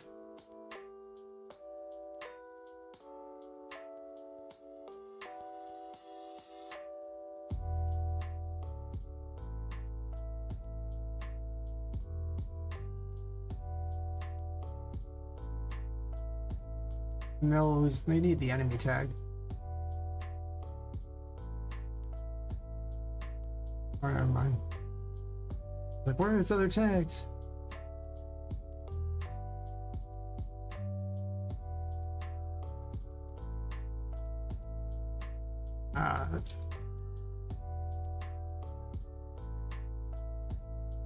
Mostly came from the Stitch Asset pack, so, you know. I mark him as that. Not a voodoo doll. I don't know why it's on there.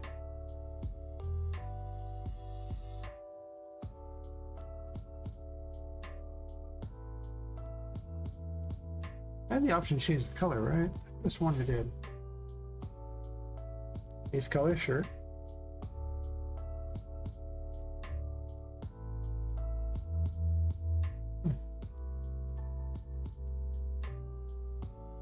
Alright, so this one here.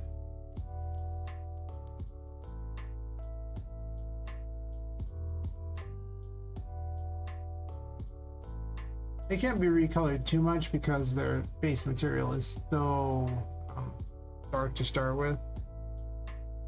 Never mind, I lied. I'm just a terrible liar.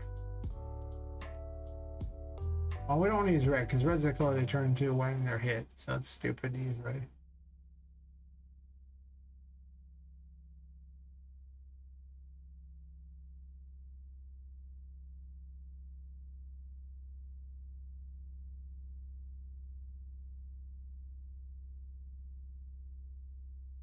Could be green. Kind of weird.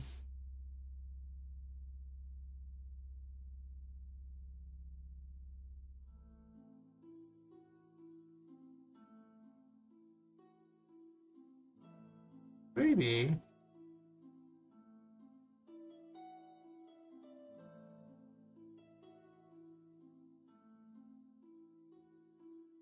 What's the shape color?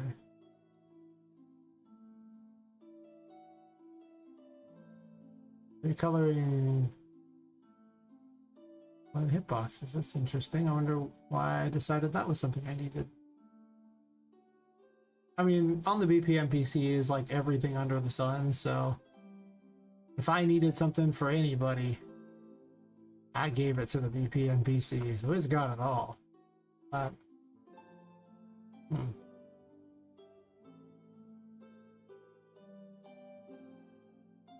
don't always remember why I gave them things.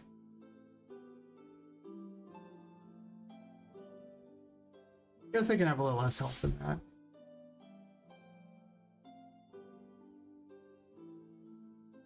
May increase the power of the Patricias too, for that matter. Well, 100 is actually not too bad. That's a lot of hits.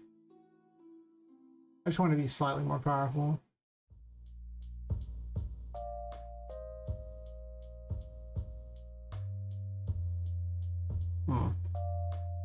Let's throw down against this thing a little bit here, just to see its size.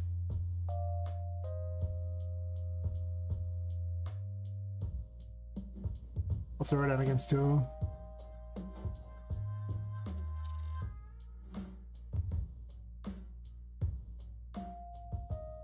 Him the sad. This is why the room is gone. The Elbit. Why the ale's gone. Oh. Oh, please. I have to give myself the fullback. It's kind of the main weapon for like doing a lot of damage to a particular thing. Really, like the Empress can do it, but the problem with the Empress is it has a cost to use it, so you really don't necessarily want to have to use it against powerful enemies. Like it will get the job done eventually, but you have to keep running off to the darkness to get your curse power back. That's not the best. The good news is you don't have to be anywhere near the enemy. Most of the time you end up using it for the healing and use the tool to attack with.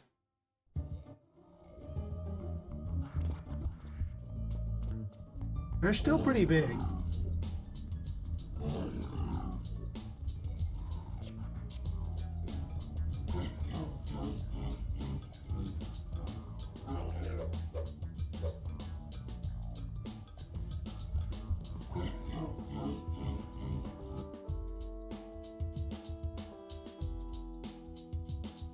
Because they're using the wrong movement thingy, they're using the megabyte ones. Probably.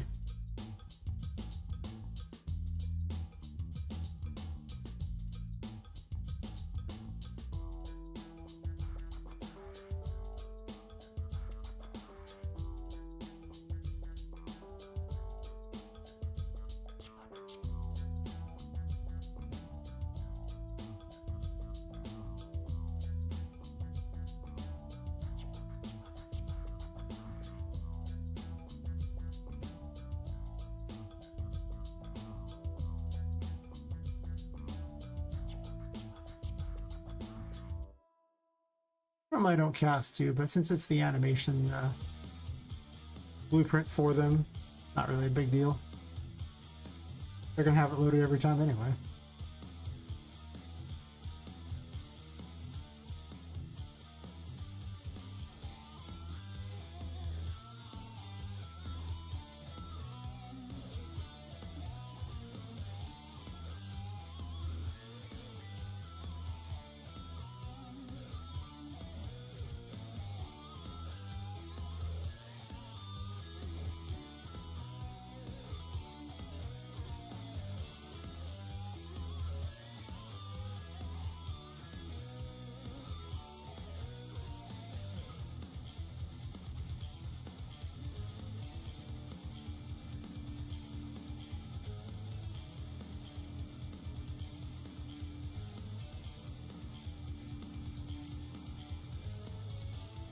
Normally I delete these just so I don't have to do this, but it's in a bunch of locations, so I'll wait. If it was just in one location, I would just delete it off the board, then re-add it just to avoid this ridiculous screen. It gets worse and worse the longer my project goes, so you know, since the project's huge. It's kinda rough.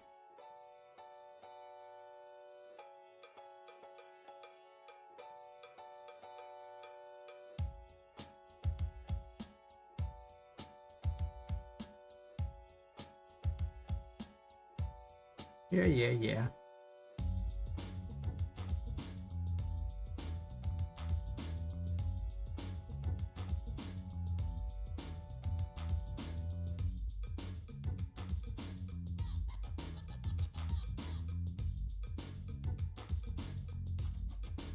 Happy now? Oh, I forgot one, my bad.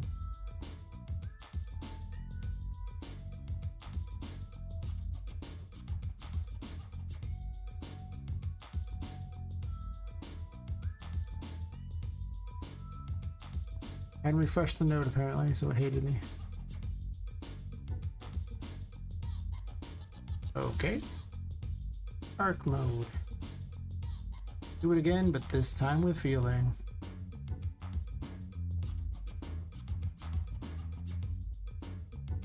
And why it says shark mode 0? I don't care. I kinda care. There's some reason it can't say shark mode? Guess not.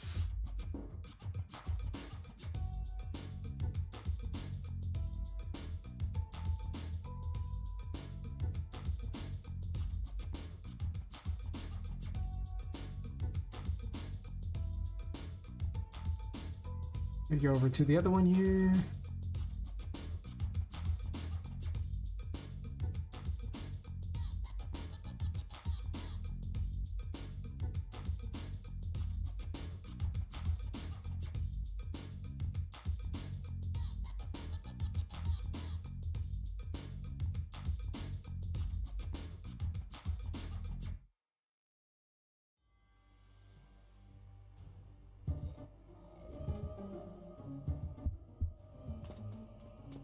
See if they actually do the whole thing now.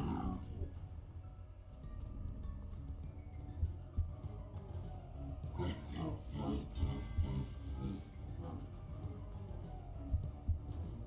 still gotta give them something to make it look a little better when they're gliding along, but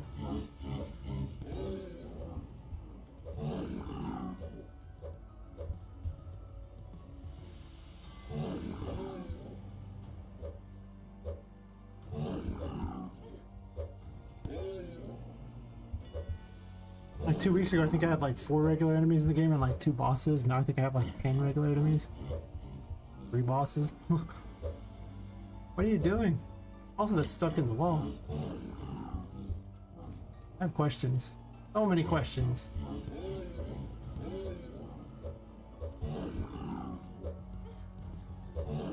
Obviously, you just cheat by going in here. But I'm not gonna fight him here, it's just a test.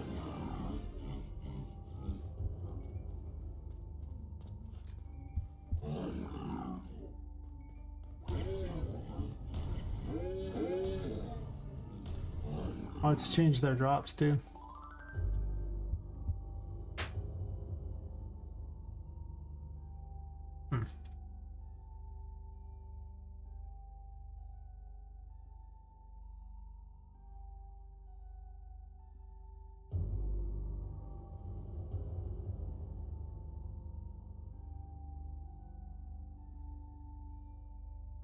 I rigged it to my shop system too. The shopkeepers also work the same way as these. That's why it says shop item. If I could change the name, it doesn't matter, but I didn't.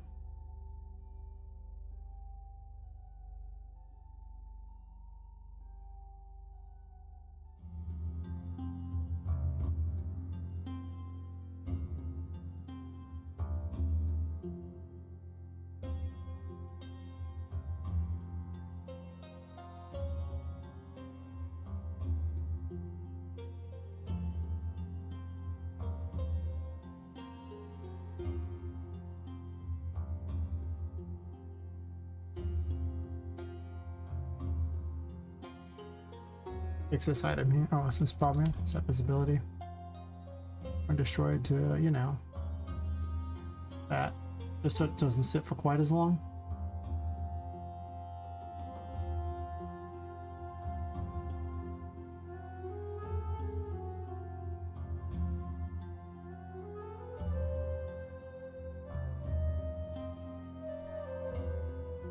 I'm okay with it dropping these things, just not at the same rate. I don't have a lot of drops yet for the game, so...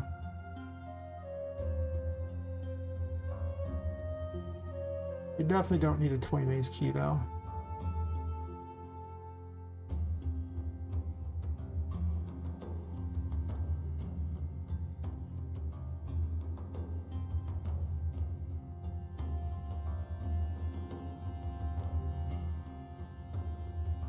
I have a really high rate to drop that. A terrible rate to drop that. Or maybe like 10 on the treasure box.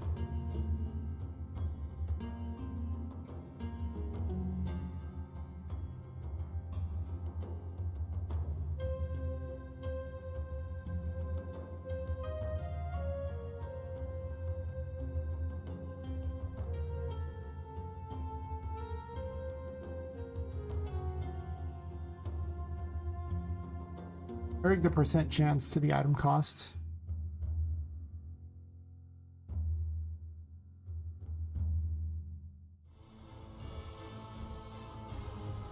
I don't want to make the system twice.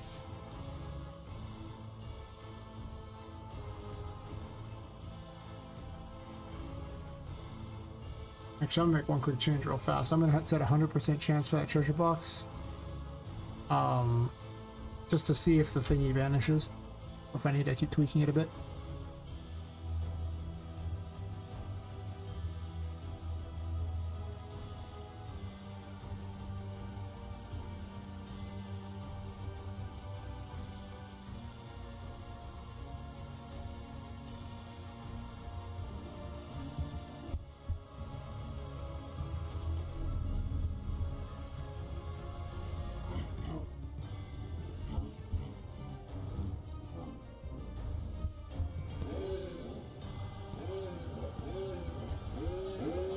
Not a bad track.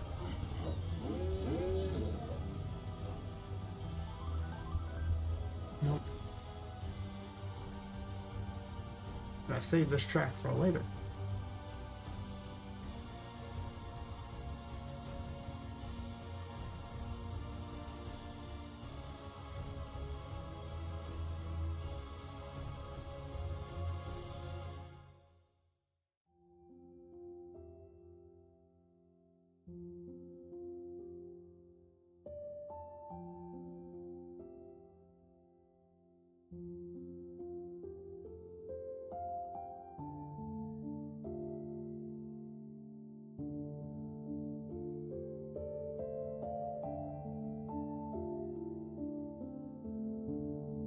Keep it in my free music folder, but also that one's kind of cool. I'm gonna add this to the thing here. Maybe I'll use it. I don't know.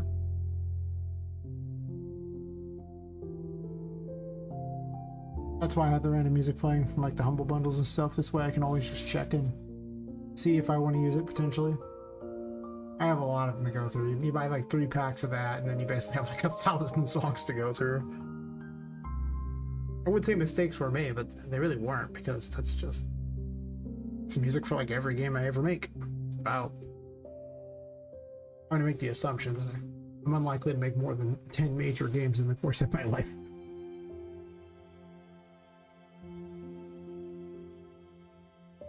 Unless they're small games. If they're small games, maybe. Games of this scale? No. Not unless I get a team together. If I got a team together, I could see it. But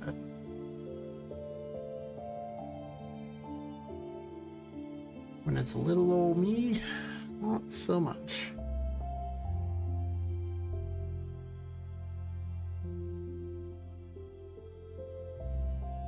Treasure box. What's wrong with you, little buddy?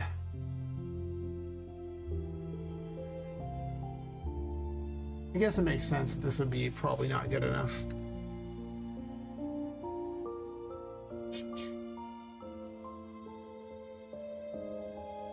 Alright, so collectible destroyed.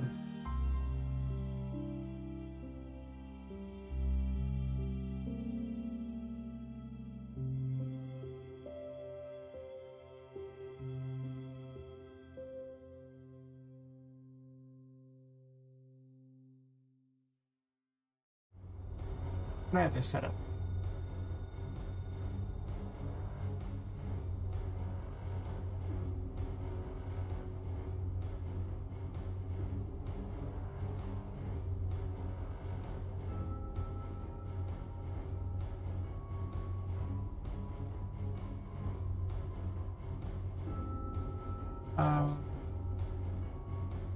Get children.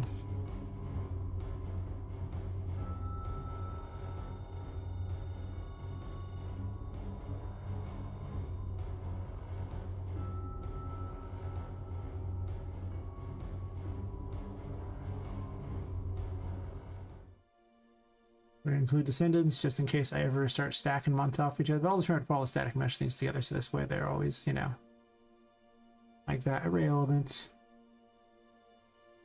Set the visibility to nothing. And then we're going to make this the completed.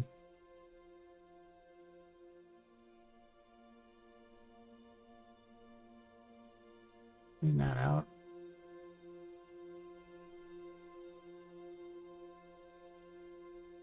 So no matter how many things I put on there, from this point on, everything involved will be wiped out. I could actually use the default scene and guarantee literal everything. Don't think I'm gonna do that though, because then it has to go through a lot more extra components that I don't necessarily care about. I don't really need the dialogue thingy to be, you know, made not visible. It wasn't visible to start with.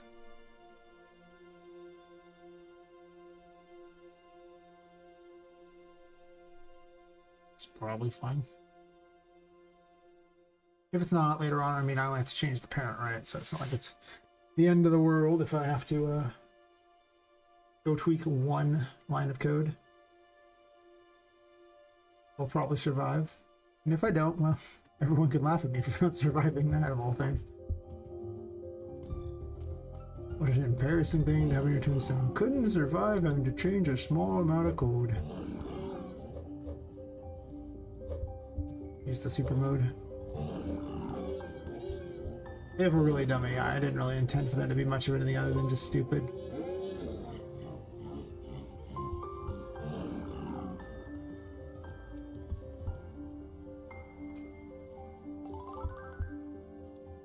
It actually vanished in the other order. I don't know how I feel about that.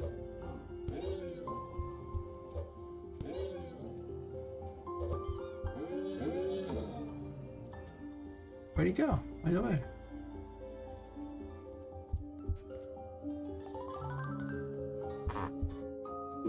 That order is even worse.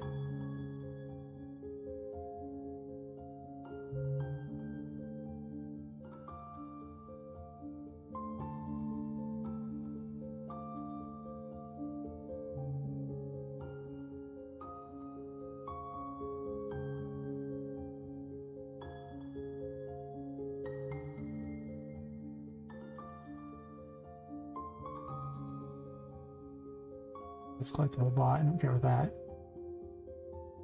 There's no additional weights.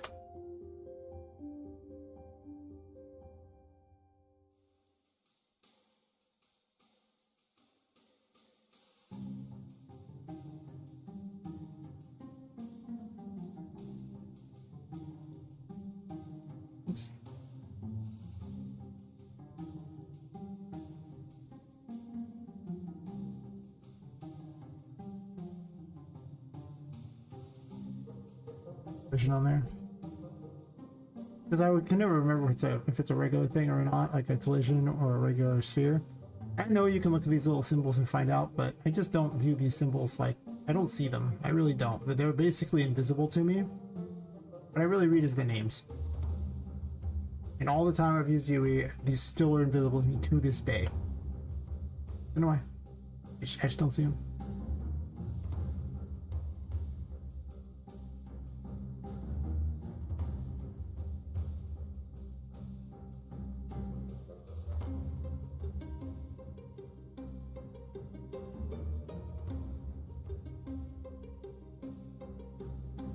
What if I propagate to children and don't include descendants? Because why do you need to go through the descendants if I'm just gonna do the same for all of them? What if that makes a difference? So much in UE is about timing. So much in game dev is about timing, to be honest.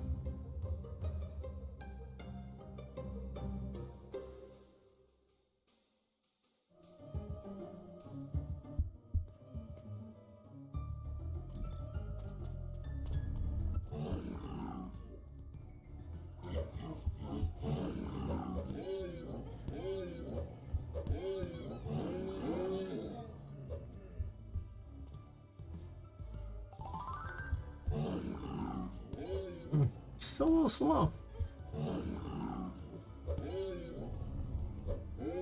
I mean, I guess the box emptying is better than the gold floating there, because if the box empties, at least it looks like you took the gold or something, but... What's up with that? It's only a brief instant. It didn't make any difference, propagate to children versus not. Oh, the earbuds are running out of power. 1 second.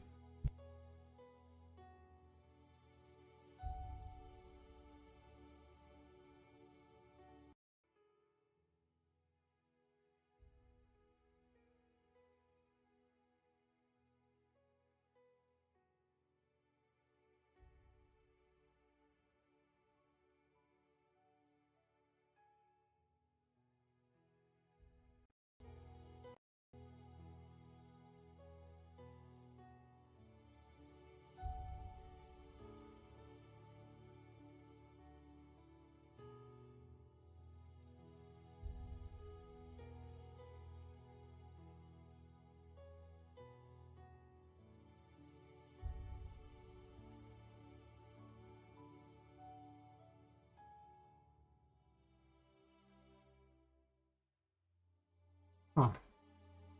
So with that fixed.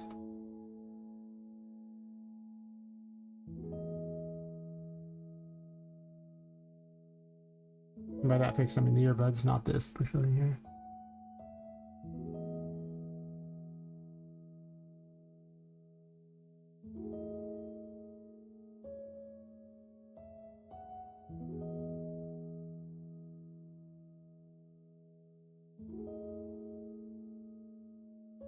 There's not really any way to do it all at once, I don't think. There's always going to be a brief instant of those.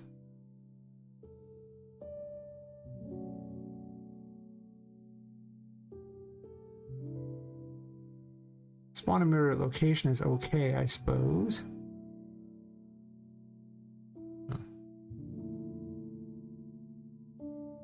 I'm not waiting for completion on it.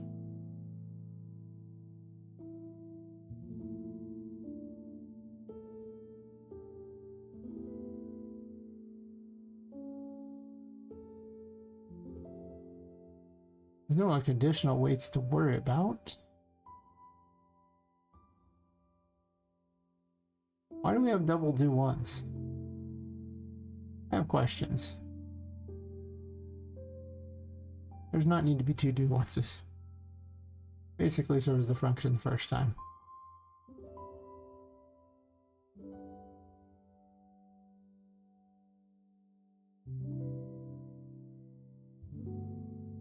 Why do I need this? Why do I want spawn point overlapping capsule targeting the player?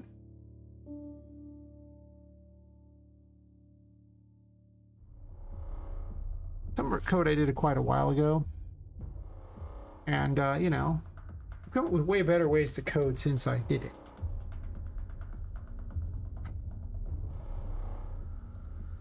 But as far as I know,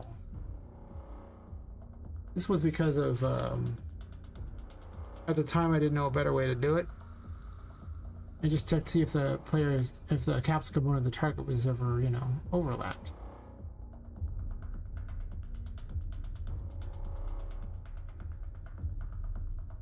It was just so ugly a moment ago. I had to fix it. It was driving me crazy. But I don't need that here. I don't know why it's on there. What a waste.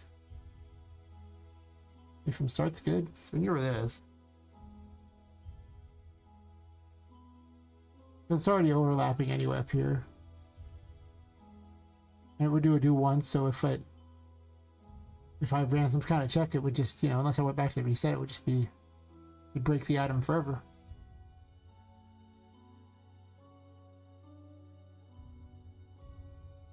Unfinish that. This moves it to the actor location, sure. But it moves the whole thing there. It should destroy them in relatively around the same time. Ooh.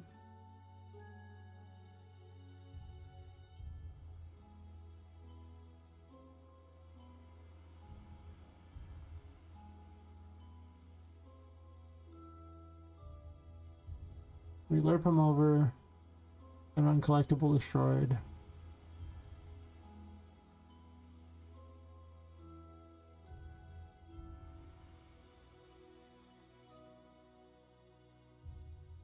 Doesn't hurt to clear those anyway. It doesn't do anything particularly unless the shop item.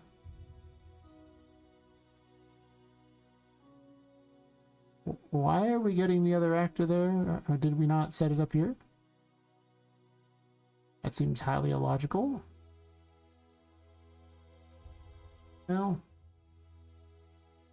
It must pay for is true. Oh, I know why. Because if I use it as a shop item and it doesn't collect that, it needs the information. I mean, technically, Event Begin Play could just get it and save a lot of time, probably.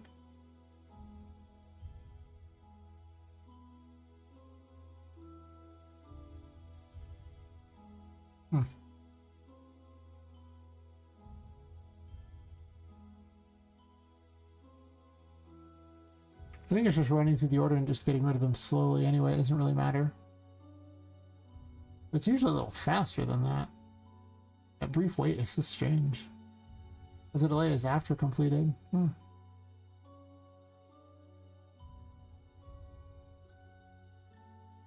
Take a look at it, and then if it's I'll probably go work on something else and instead of go through and check reprint strings, and I have a bunch of things I need to get done that are a little more important than that. Should work though. It's strange. Must be missing something. Clearly I haven't had enough alcohol. That's the problem. The more I drink, the better the coding becomes. I don't know if the more accurate the coding becomes, you understand. It's mostly that the coding becomes... I don't care if something's messed up. That's a problem for future me. Right now I'm in creative mode.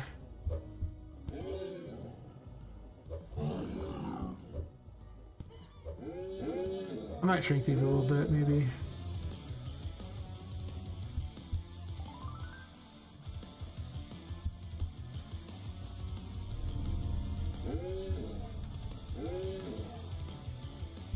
We listed them all next to each other. Interesting.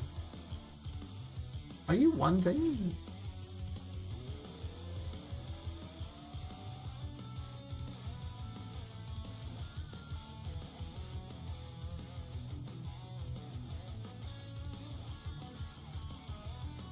It's fine for now. I'm probably going to put a different particle on it anyway, so it won't even matter because it won't show up. But I don't have a better particle yet, so I'm not too worried about it. Now I have another enemy that can show up somewhere. Oh, I need to change the treasure box spawn rate anyway.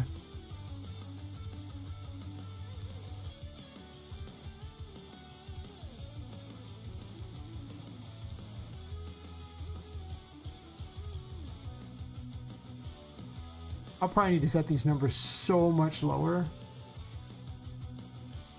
When it comes to balancing this game, I'm still making too many things for me to worry about it.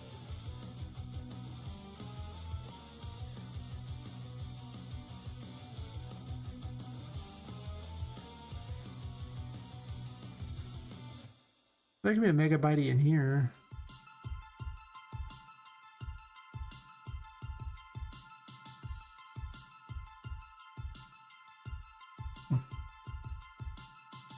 I don't hate it. Some of these later rooms are a little more boring.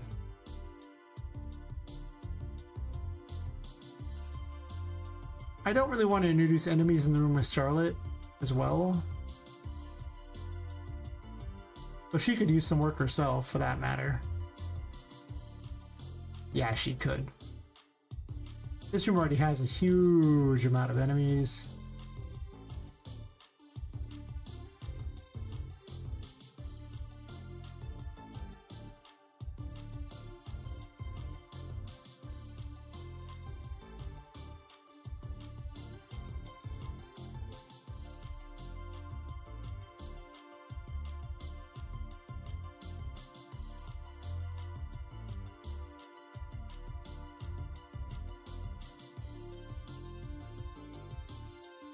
Let's grab number 15 here.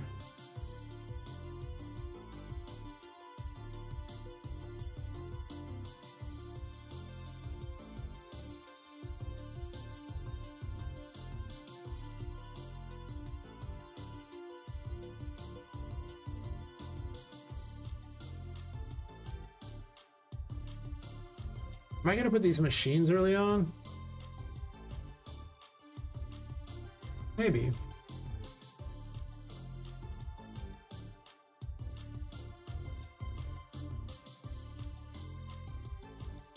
I wonder if the pipe cleaner should actually just follow you through pipes. Problem is the pipes aren't as flat as you might think, so it's actually not that easy for things to get over them.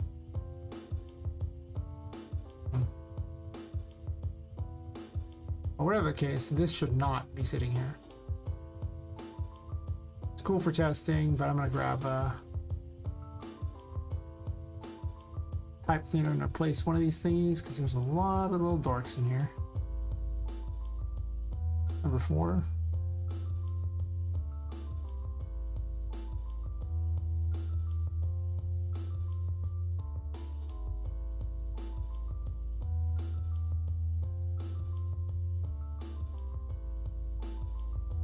Not everything's an enemy. A lot of these are destroyables as well.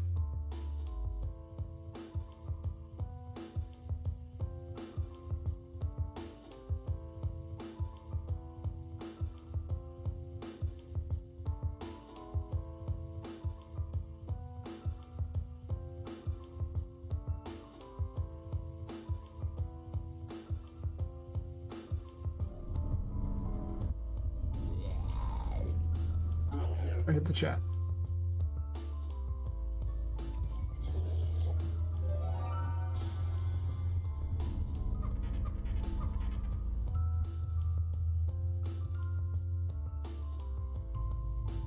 I almost think the first time you have a room, you should almost go up and then go off to the side to know where it is.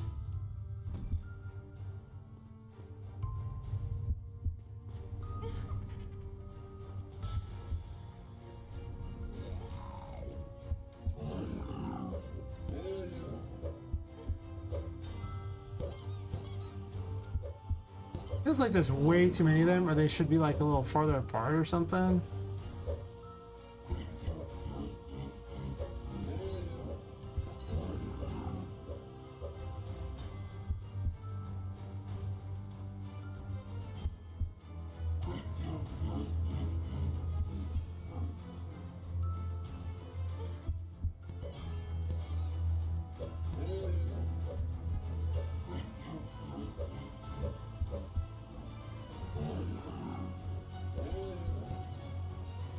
I might remove a voodoo doll or two from there.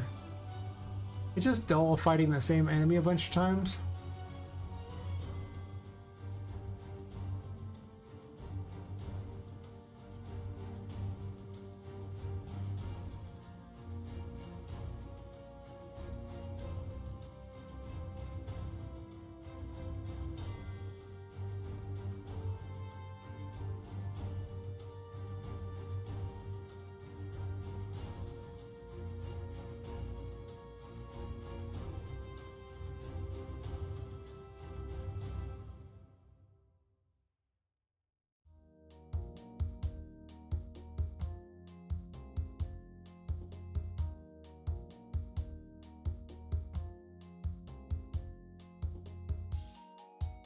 This is pretty far in though, so I mean, like, you know, you're already past the first boss at this point.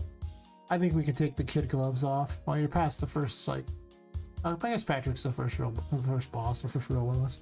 He's not like the first major boss, but he's the first like real boss.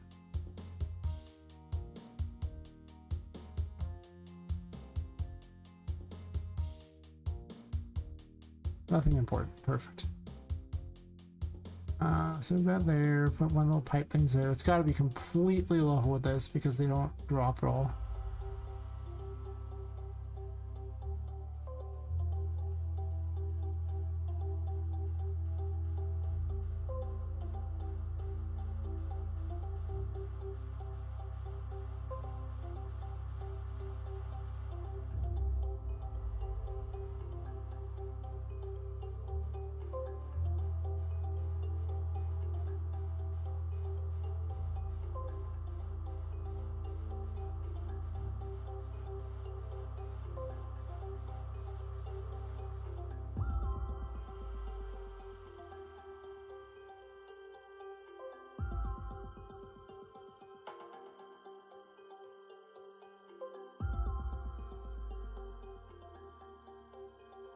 Let's set up some defenses around the Hierophant.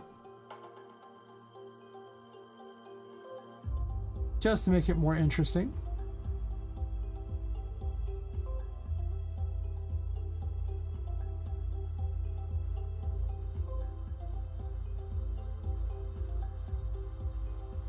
At this point you have the Empress and you also have, you know, well, you can get the Explosive Empress. You probably get that after. If you have healing with the Empress, you have, you know, Fool.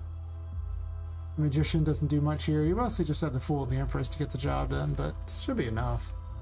You might have access to another weapon as well. Not sure what the weapon is yet, but you probably have something.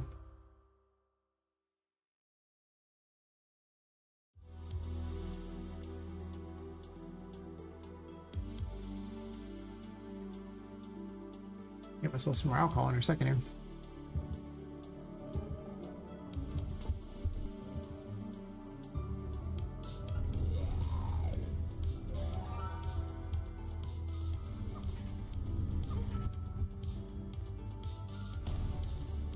Well, stuck in the thing, that kind of sucks.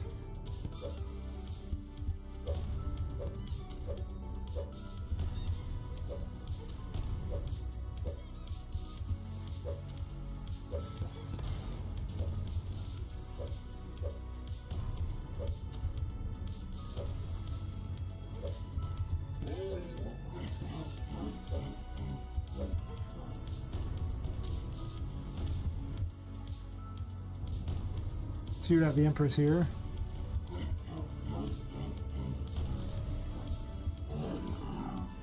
Pretty easy to get your health back though.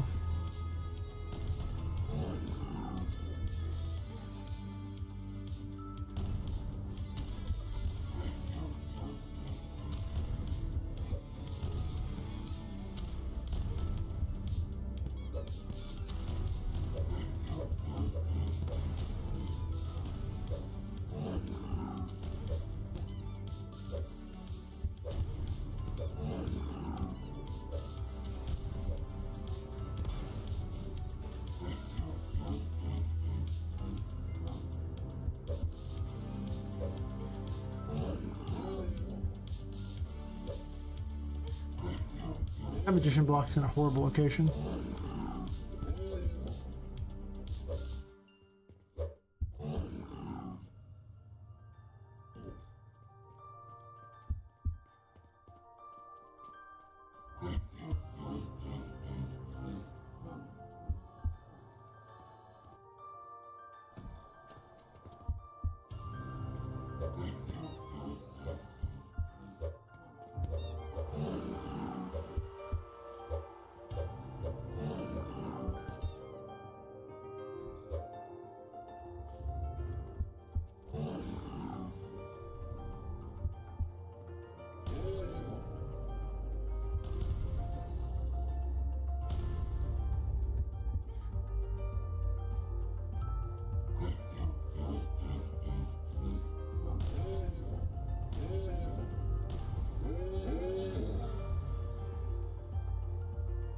Oh, man down.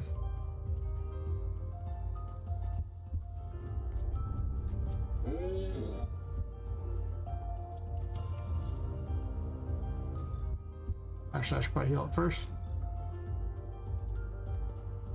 Or you wouldn't have that. No using what I wouldn't have. That's no fun.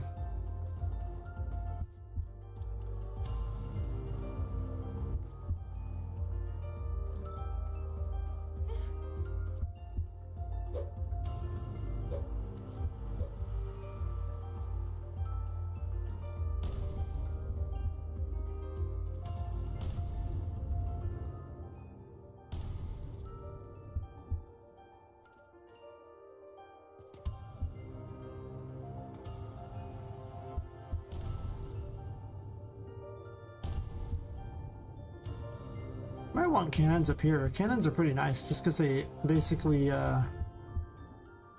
make the platforming more interesting, I guess.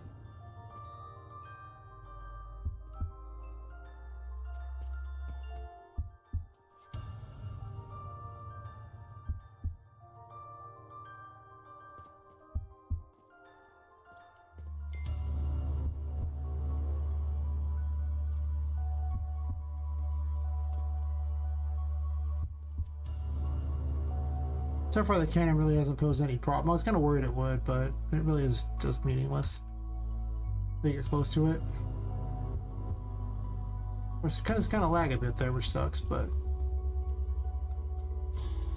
I don't think it'll be a problem so much. I think the lag's a problem, but possibly a few less pots would be pretty good. They kind of just falled over anyway when things hit them and they went all over the place. I'm not sure I need so many of them though. I could probably cut down on them a little.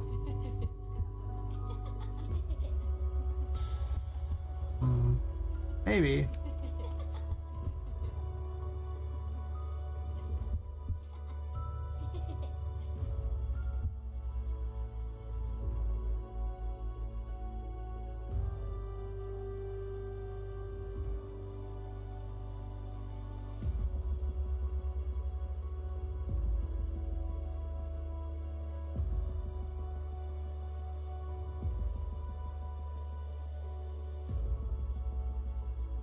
I do like the varied set of enemies. Some of the enemies seem kind of not that great. Also, these blocks just should probably be included in the spawn thingy, just so you have occasional things to throw with the magician. Just because it's a little fun to have them around. They're not that good. These are okay. That's my hair up. You know when the coating's going good, your hair looks like a wreck. Or maybe the coating is going back. You know, either way, hair usually ends up kind of like a wreck by the end.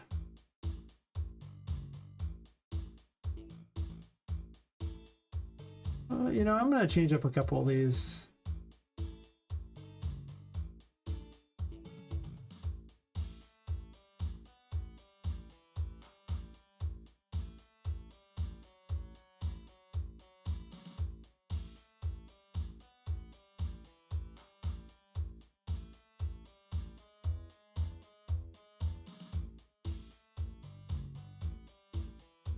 I think we'll take 18 and swap it.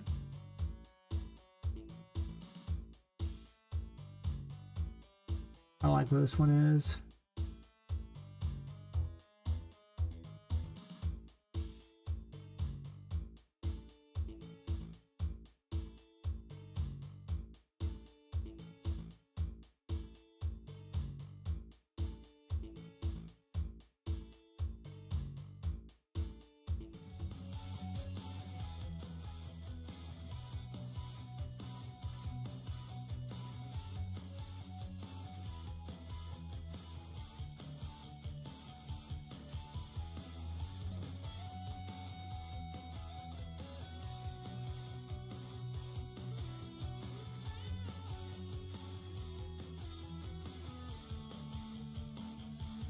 Partially just so these aren't on the map the whole time.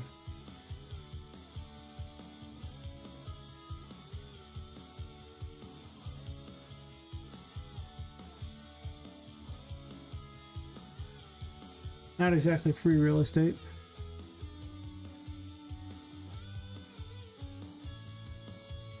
Let's do 21, it's right there.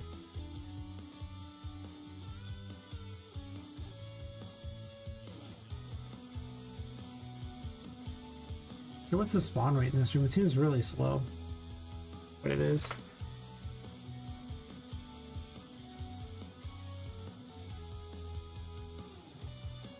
Really not that slow.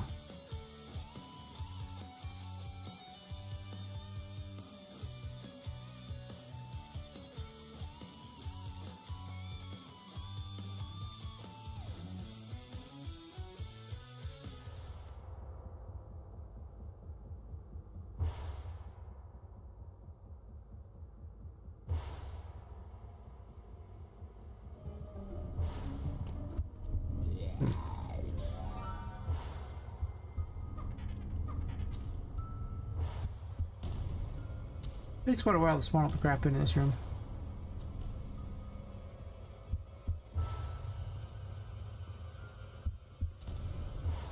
Why is there 3 of these over here?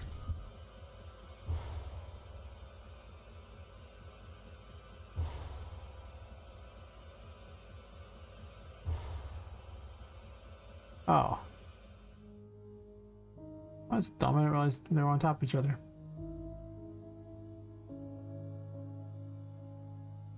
Let's go with this destroyable somewhere else.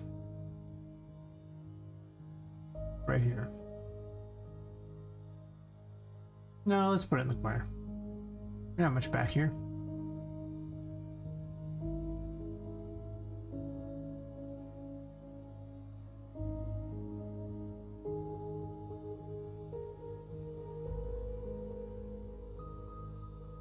I ordered myself another drink. I'm right back.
Looks like I'm surprised my people watching on YouTube. Cool. Welcome, YouTubers.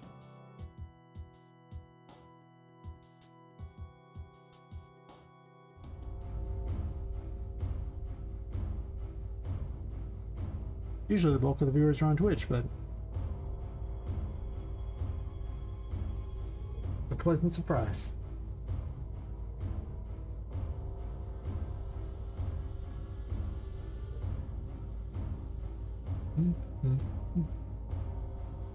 Gonna once over the room. I like it better than it was. I do think the little cannons need to be a lot more.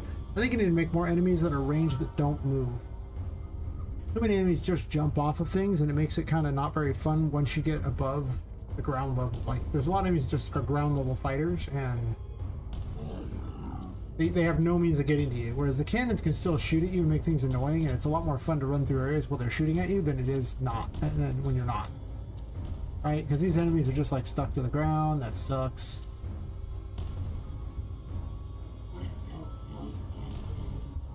A little pipe cleaner can easily go up on these things, though. Those things are stuck to the ground. They can't jump. That's the problem. A lot of enemies can jump, and they just jump off of things, where they launch themselves and they go flying off of every single every platform, or well, basically every platform. So I need to basically use less launching characters and more just characters that have normal attacks, honestly. Almost every character has a launch.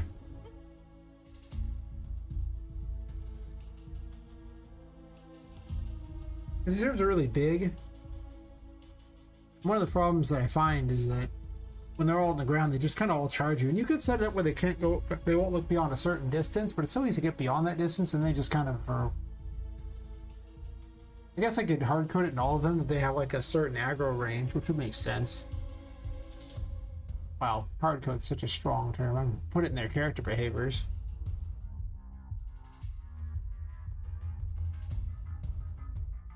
That they have to aggro you first, and then I don't know if I want the cannons to have that. I think the cannon should actually attack at a range, but everyone else can probably not do that.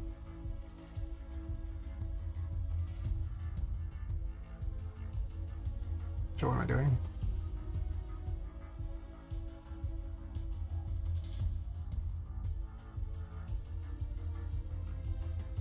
You, of course, wouldn't have an aggro. Radius.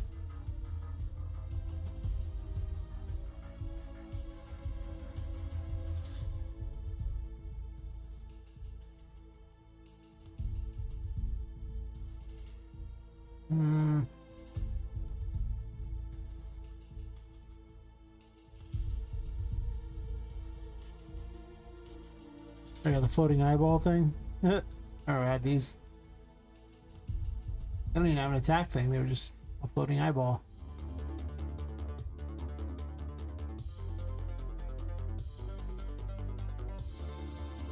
The light right on it, apparently.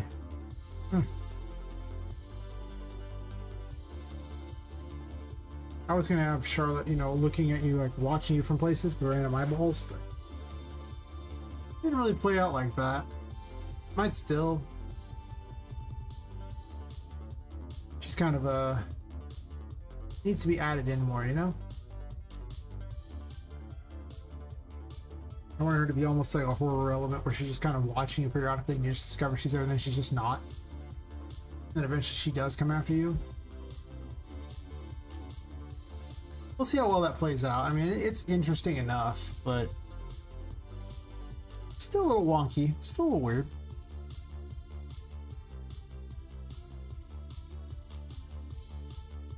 Do you have the limiter code already? Probably. Wait, we're right here. Yeah, we're just doing is aggro. Yeah, let's just add it to all of them. Wow. All is such a strong term.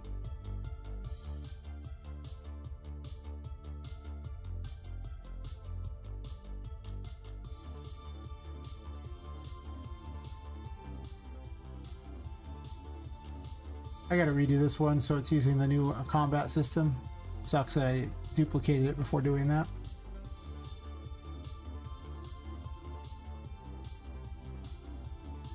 His ordering is bad.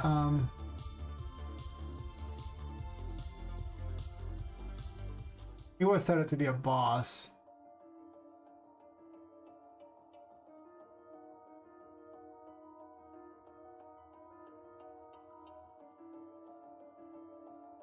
He could also just hunt you down too. That's not even that bad.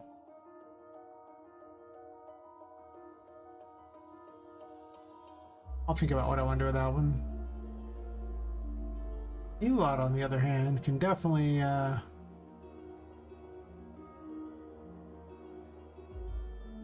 you already have it.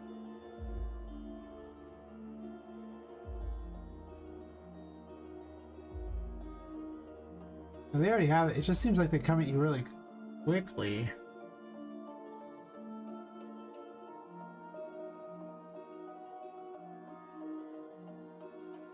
And they have it. And that's weird. It sure did not seem like they have it.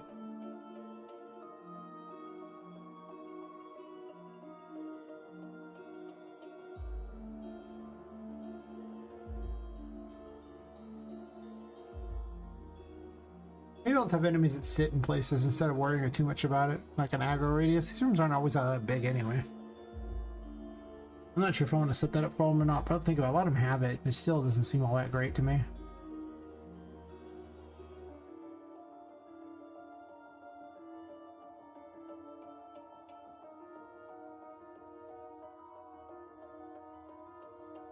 In all reality, it seems like I should have a cannon somewhere in this vicinity, but then they get blocked by this. Here isn't too bad. Potentially cannons here and here would be pretty interesting. Or she'd have to destroy something or be shot at. Kind of like it.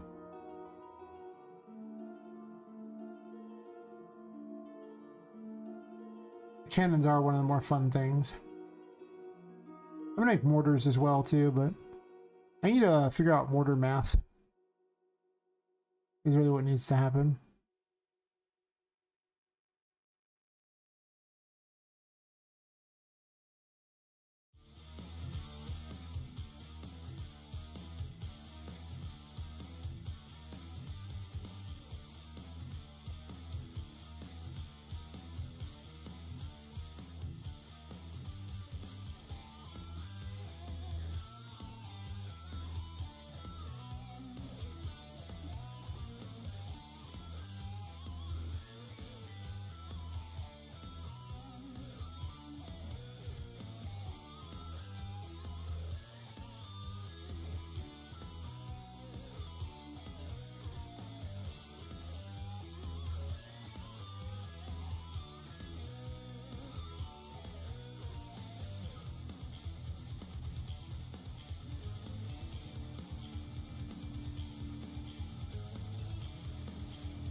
Yeah, that plays out.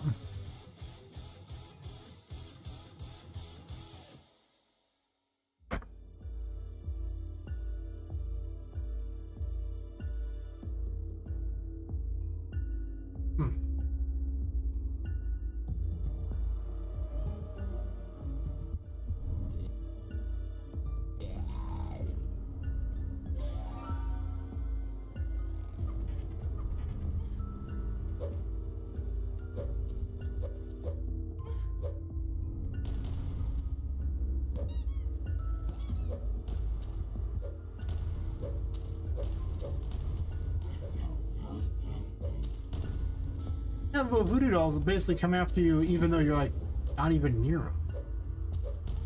That distance must be way too far. I thought I cut a bunch of voodoo dolls from here, but it still feels like there's a million of them.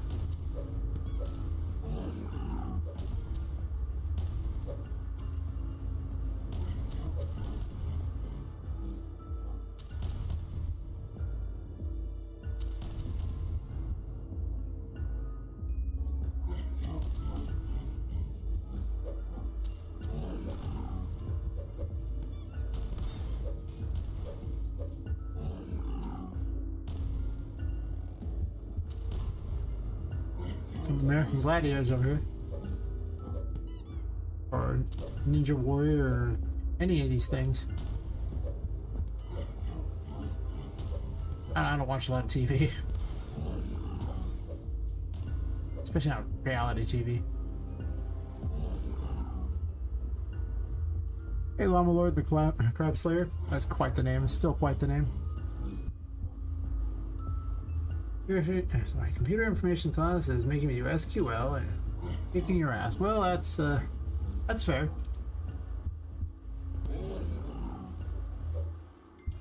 You know, you You signed up to learn a whole lot of computer language stuff.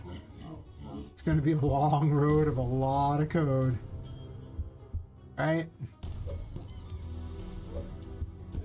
I, however, signed up for, you know, a lot of pasta, which is why all my code looks, you know, very much like it was programmed in Italy. Pasta everywhere. Oh, oh. Delicious pasta. This room can be toned down.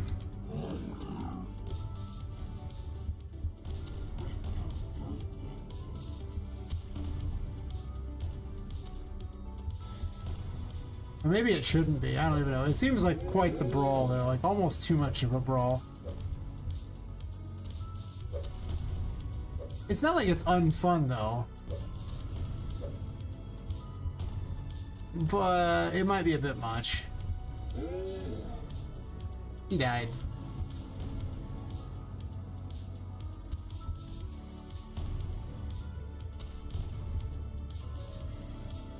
Also, it shouldn't say Megabyte he killed. Yeah, hopefully the class treats you a little better every time, right?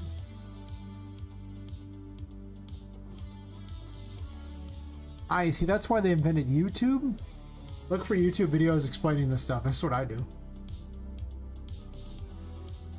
If it isn't told to me through a thick Indian accent or an English accent, I probably don't want to learn it. Because those are pretty much the only two accents I ever hear from people teaching me these things. Ooh, true.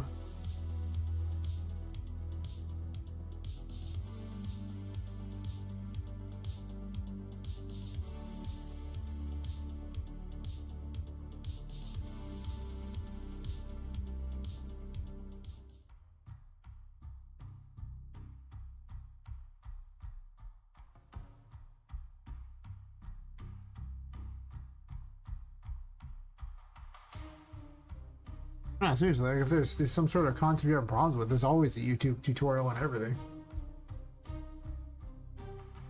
It gets the job done, it gets the job done well.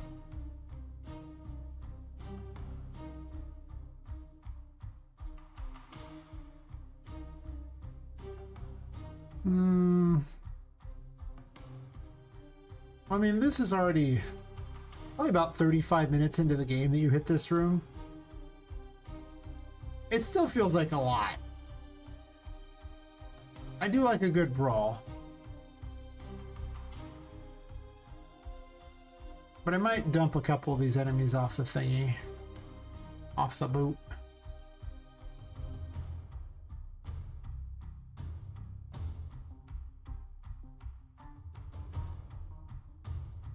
There really aren't that many voodoo dolls. It's just they all come after you pretty quickly. 5, 6, 7, 8. That's kind of a few.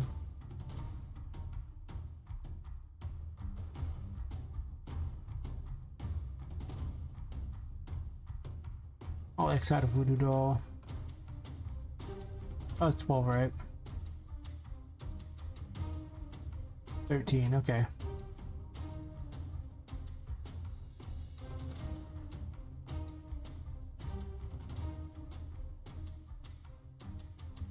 Possibly I might X out more, but now the room's a lot more fun than it was. That's true.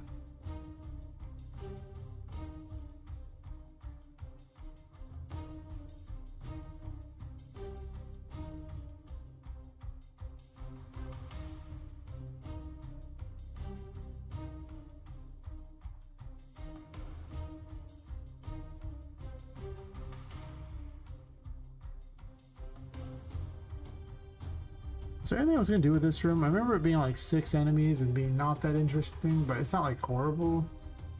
It is the start of the game, so you really don't want to expect too much out of the player. Just give them like a little bit, a taste, if you will.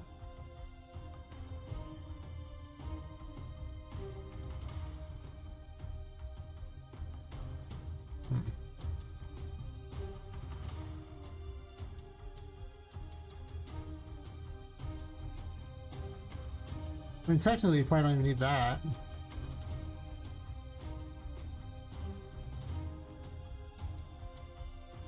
Pretty much, yeah.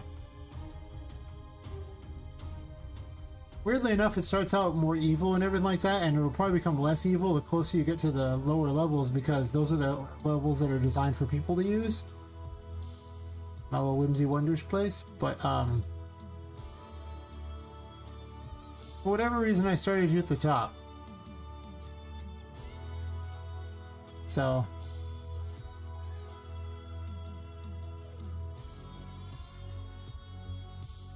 I have a basement and everything like that with my cool little lab I made. Isn't that cool? It'll be even cooler later, but I made a bunch of stuff for it. Very excited.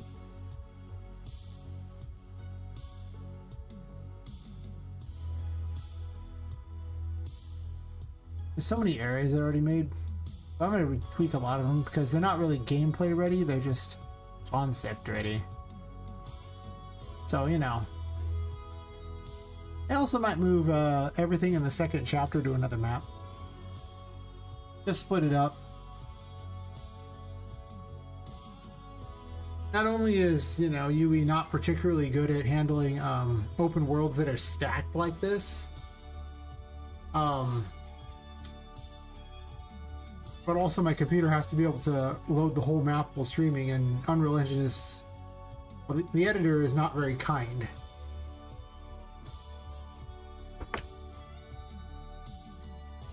It's nowhere near as kind as the game. The game itself runs great, but not with the editor involved. No. Maybe I'll tweak this room for a bit here, and I'll think about what I plan on doing with the other stuff. This one I ramped up because I really, really hate stairs in this game. There's a strong argument for just having stairs. The strong argument is that almost the entire room is taken up by this ramp, which is kind of weird. The downside of stairs is that they kind of suck. The enemies can't really go up and down them very well because everyone's so tiny. I want that. Yeah, pretty much. Yeah, that's really what it is. Well, I'm going to make an AI get upstairs, assuming the stairs are huge, because if the stairs are just a small enough incline that they can just get up it like with little tiny steps, then it just walks up it. It's irrelevant. But you either need to set up some sort of, like, you know, AI point where it tells it to, you know, once it reaches that point, it goes, okay, I need to jump, and it goes to the location where it's supposed to go, which should be the more accurate way to do things. Or you just tell it to launch itself and hope for the best, which is usually what I do. My enemies aren't, you know, elite soldiers. They're basically stupid. I mean, that's the whole point. It's a Metroidvania. How many enemies are super intelligent in a Metroidvania, right? Yeah. Well, plot justified. I mean, your enemy, well, the leader of this place is like a 14-year-old ghost girl, so she doesn't care at all about any of those things. And the toy maker doesn't care because the toy maker is very able-bodied. After all, if the toy maker is off, you know, killing random people and putting their souls in dolls, you probably got to be pretty able-bodied to pull that one off, right? I mean, like, you're just killing people like in the back streets and sneaking off with their bodies to, you know, do these weird experiments. Yeah, you're probably not going to be wheelchair accessible on that one, right? Wheelchair accessible serial killer. Mugs people in alleys. Huh.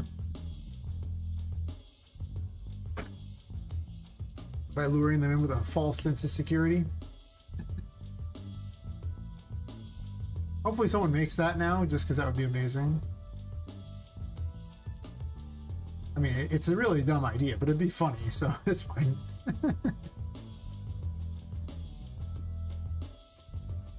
I need stairs. I thought I had a set of stairs around I could just grab. I was gonna be lazy.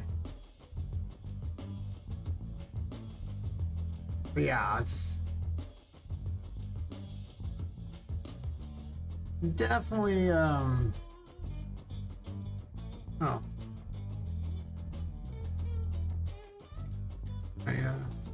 foot massager was on right, but it's definitely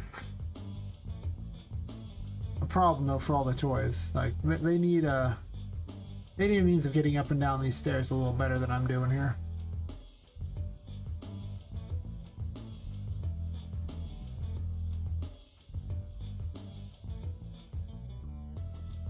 Just about to grab a set of stairs, and I lost where they were at. I could just grab a wood set of stairs, Gothic interior stairs. Maybe, yeah, those are kind of a bit much. They aren't terrible. These are the ones I often use, but they're huge, so I don't know if I want to use them, but yeah, probably not. I can just make stairs too.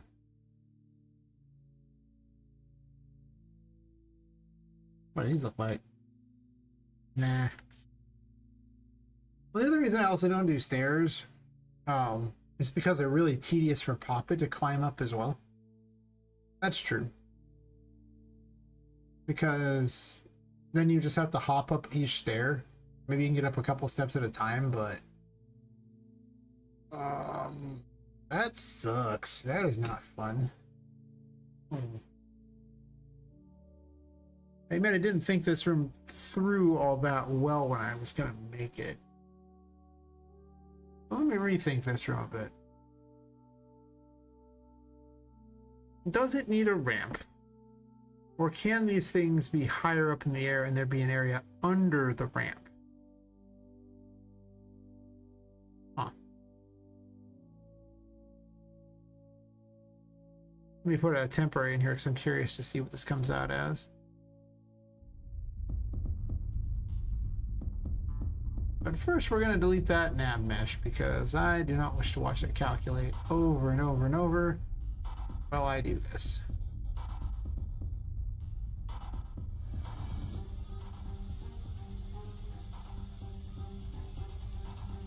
So hypothetically,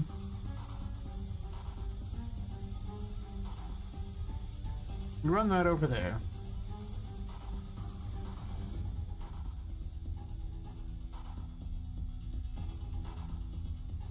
And we ram these all the way over here.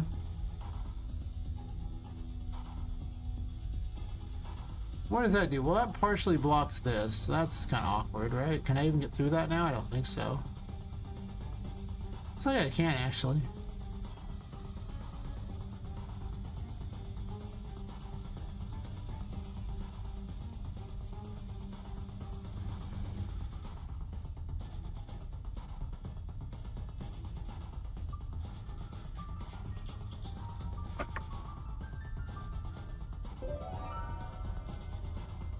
Yep. Text.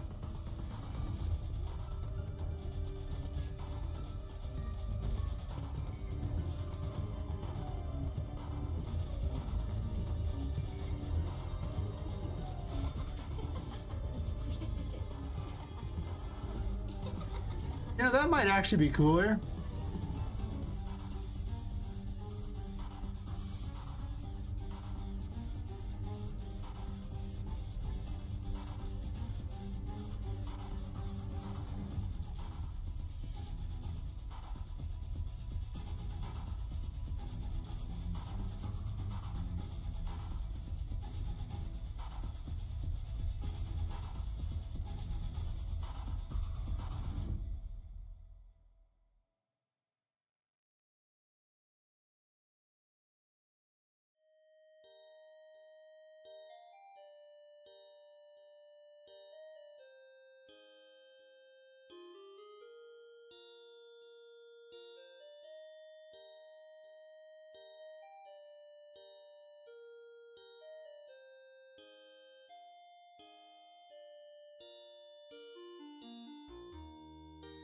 Hmm.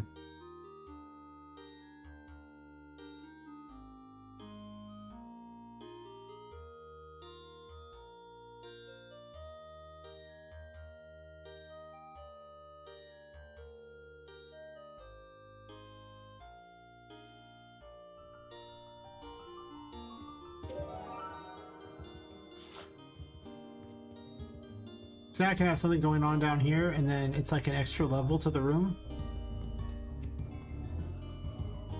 I might want to put that down a little bit because it's a little bizarre.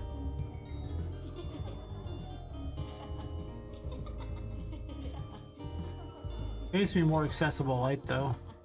That one's relatively accessible and that you can see it.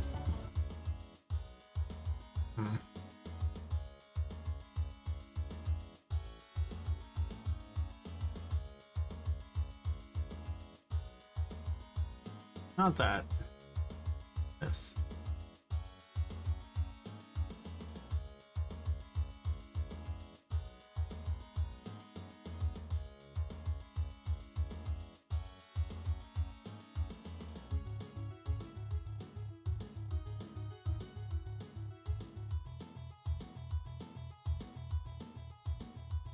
That should play out way better, I think.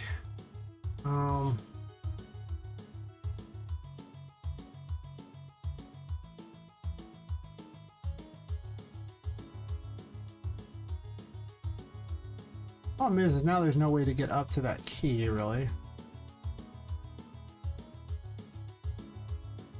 I'll have to add some more chords.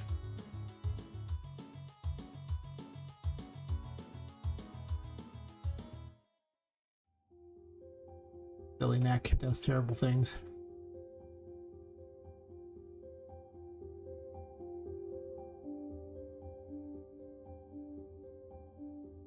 This plugs in there, this goes there, but there's no cord going there. Why in the world does it even go into that? That makes very little sense.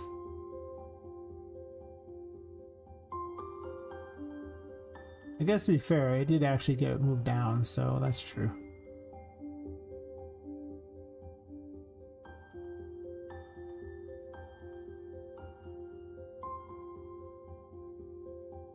Nobody said this was quality engineering.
Relatively good.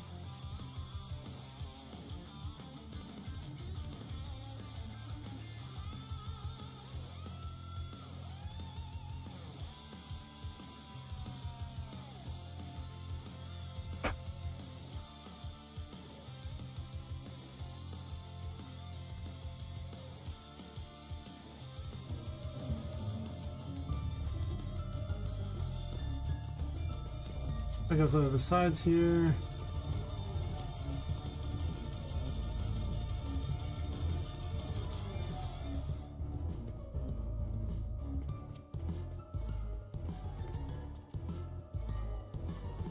Oh, watch that.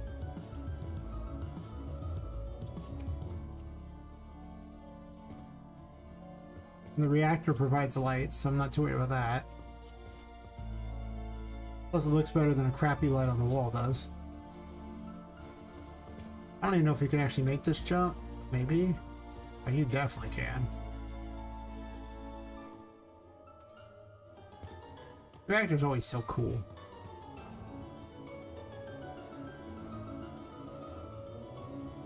Oh yeah, the key's now stuck inside there, so I have to actually move the key up.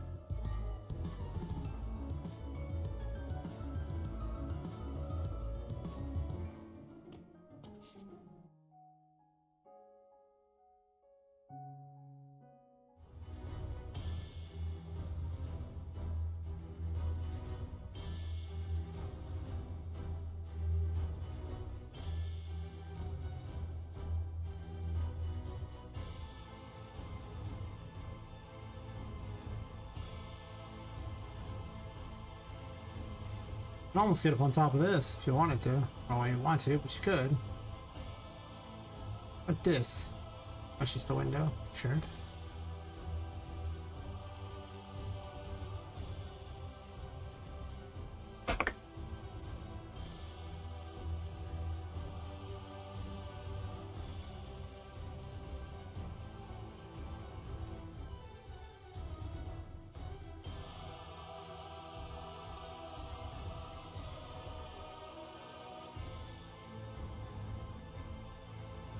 What do I put underneath it is the question.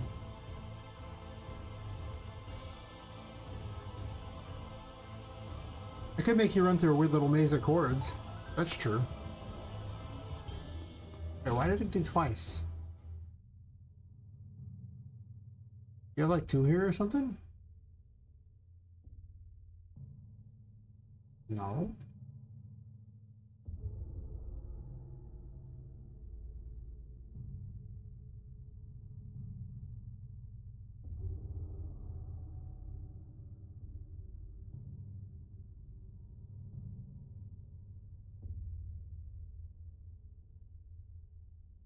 I've never seen one collect twice before.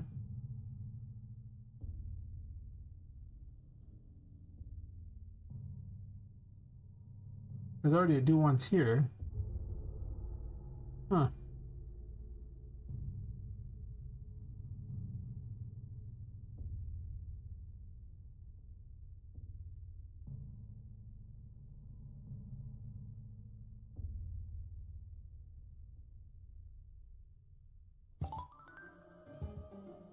Oh, never mind. It's just saying the pump room. That's fair. It's supposed to do that.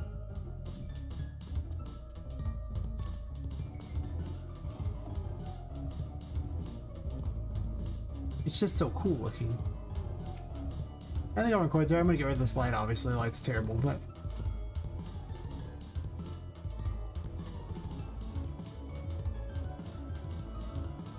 Oh yeah, the fog is rolled in, apparently. I need to lower the clouds. To keep ending up impinging on the city.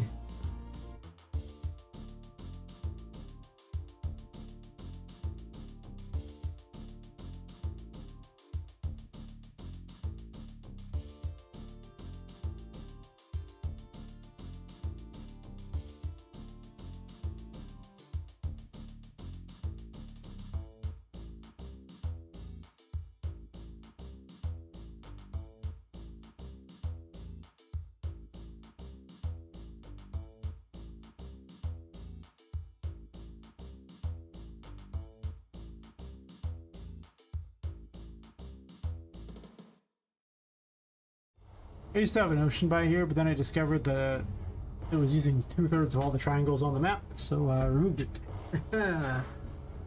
And I've never put it back. So now we're in the sky.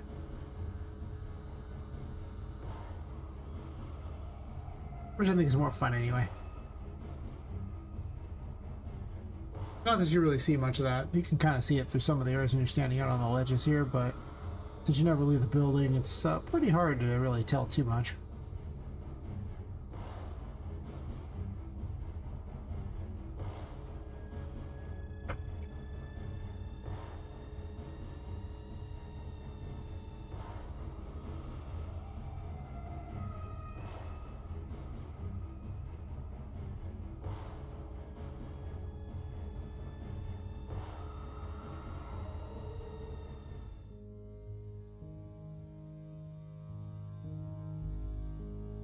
That's true. I could literally just put cords through here.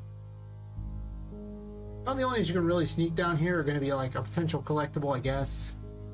Pretty small for a collectible. Some kind of a maze of crap to go through or enemies to fight. To be fair, this room has no enemies to fight, so it could easily have enemies to fight down here. It would be interesting because then you would no longer have access to jump to get out of the way of things. That's something.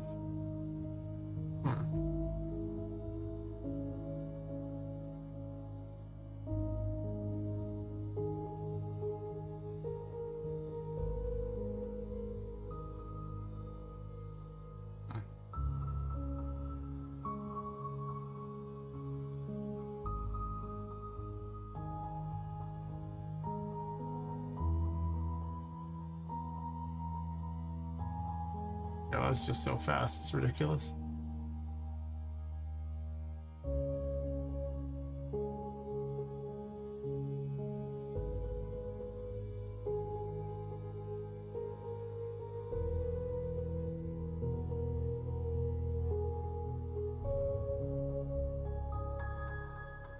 This doesn't really block anything, I don't think. Maybe it's just better to have enemies down here and stuff along the sides. Yeah, I think that's true. Maybe just crap down here and things along the sides. Alright. I guess I'm sold on that. Well, so maybe I do want a cord along the other side, potentially.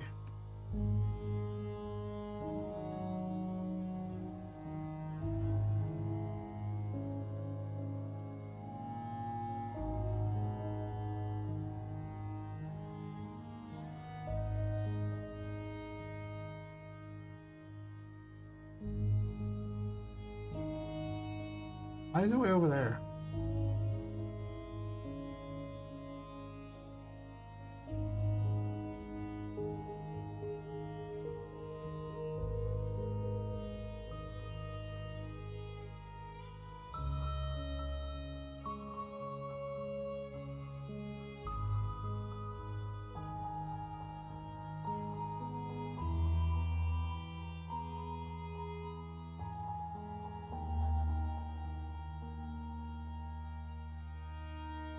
Issue with splines where sometimes they decided that they're just clicking the other spline no matter what, even though you put a new one in, and that's why the movement thingies were way off to the side.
I didn't keep 90% of those, huh?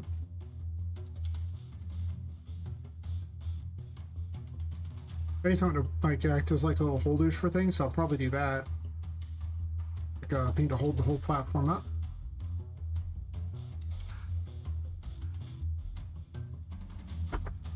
Unfortunately, the asset pack it came from, I migrated and haven't installed everything again for it. So it's not gonna let me overwrite it unless I'm not that close to the project. I'm not doing that.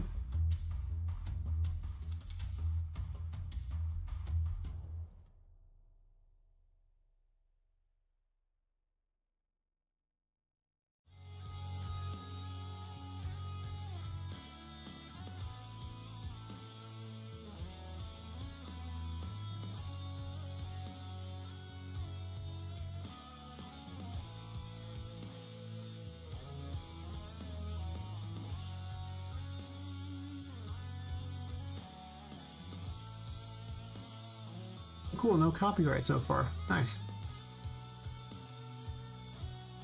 Whenever I test out all these songs from Humble Bundle, you know, there's always a few that get copyrighted, even though I paid for the rights to use them. Like, you get used to it after a while. I usually let the person know, and then I remove them from my library because I'm not going to deal with that. Most of the time it's someone else copyrighting because they used it in their game or something. Some company copyrights it.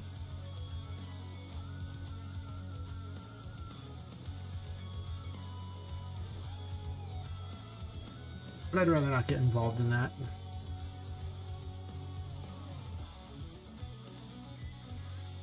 I could just make my own blocks to hold this thing up to... Oh, I hate it.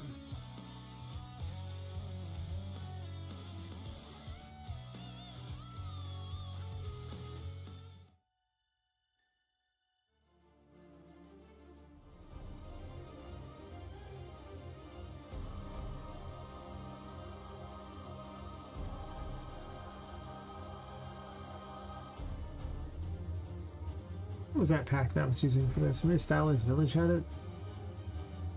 I didn't keep much of that either.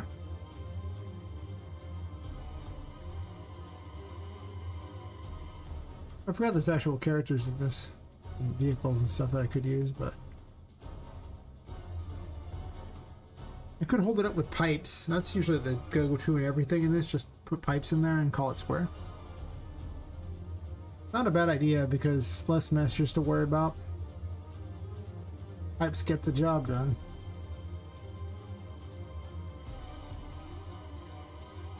Plus, as I always say, you never have to explain pipes in a steampunk game. Why am I editing? I don't do that at all. You just get to add in as many pipes and gears as you like. No explanation required.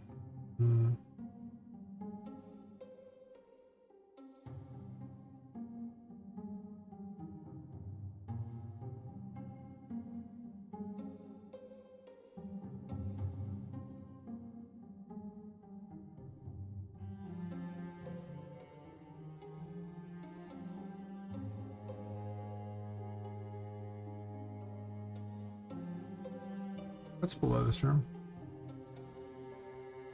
Pipe.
The Poppet is the duck.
Hmm.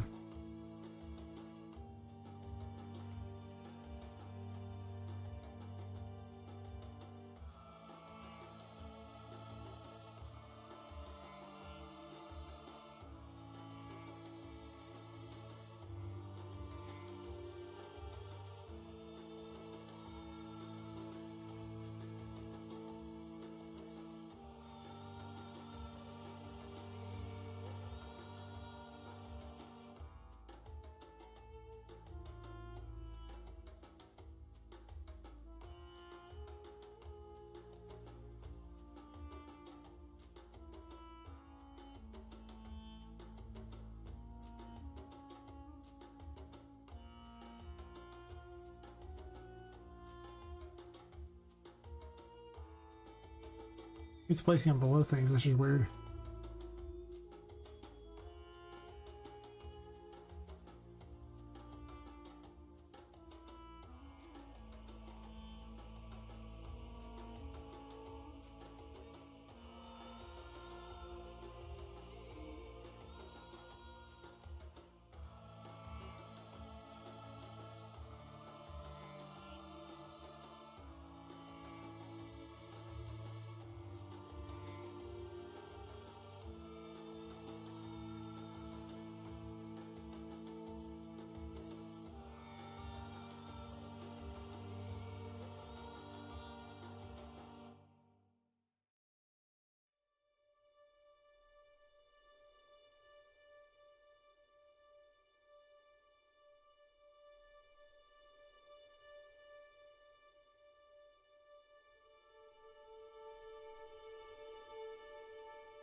In the shot again.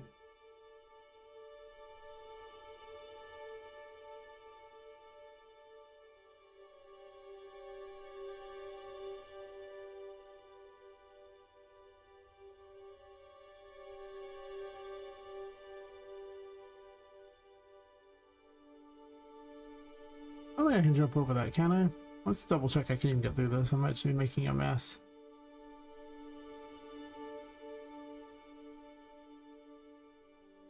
It ain't gotta be a maze, it just needs something there.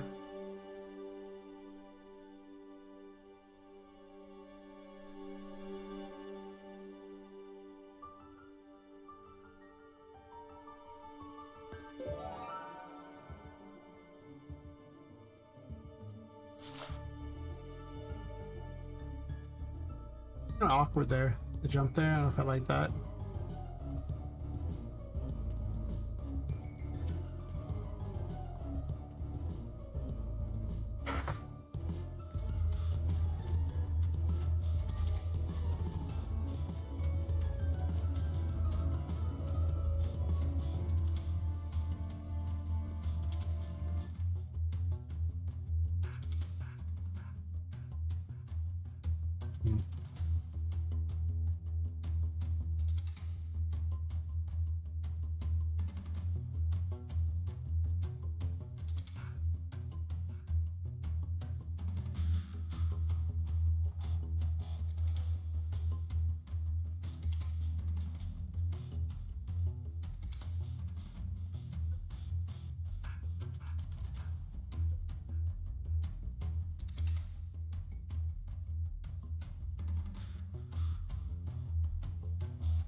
Let me see if I'm actually hitting the ground with these or not. In the dark, anyway.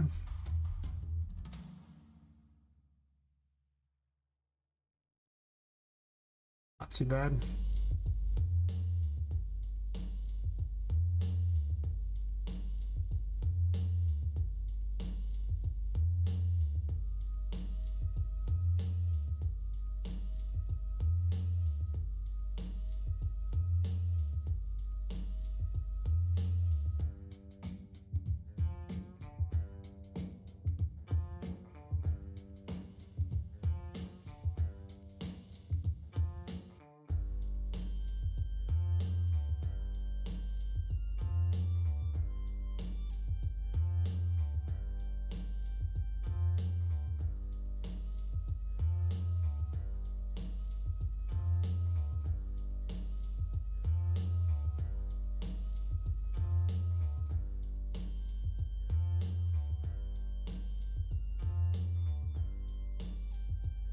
Not really very easy to block this off, I don't think. I guess I don't have to block it off necessarily.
Those end up duplicated like that. You duplicated too?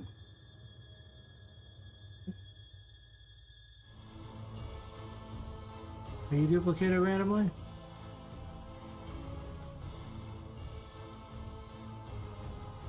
Actually, come to think of it, I kind of liked what that was.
why YouTube is so popping tonight. Not chatting, but not surprising. Exciting. Anybody who wants to see me work on the game is always welcome. Yes. Poppet Quest is going to make all kinds of fans. Wow. Hopefully it does.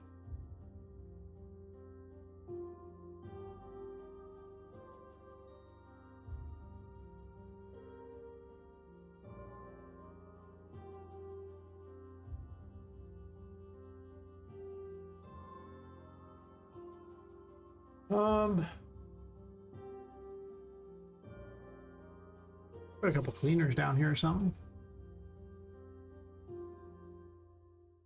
Where's the room info? Are you the room info?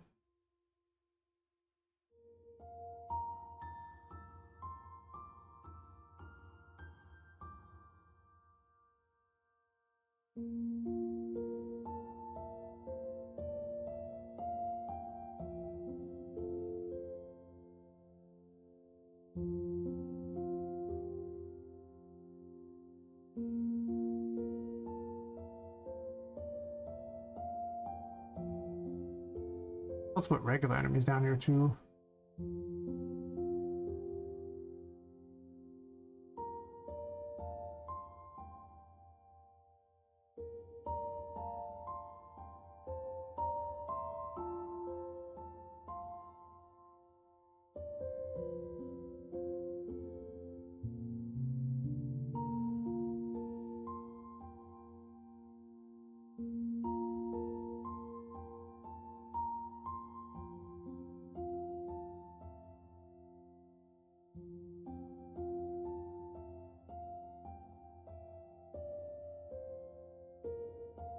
I'll put a couple pipe cleaners down there, and then maybe a couple up top.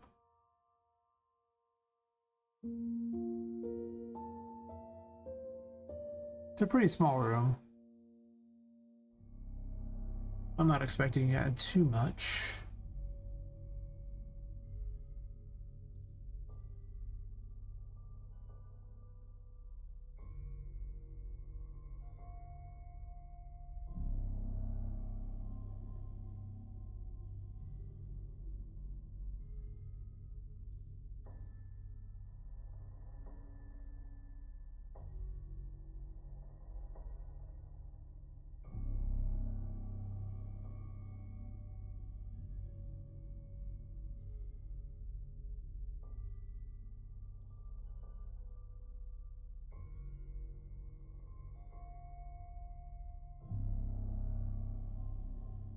I have to remember that not every room needs to be basically like lethal.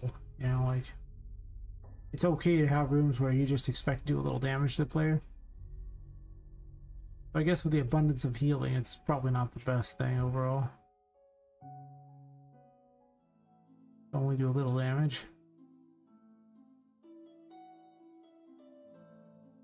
It's really close quarters though.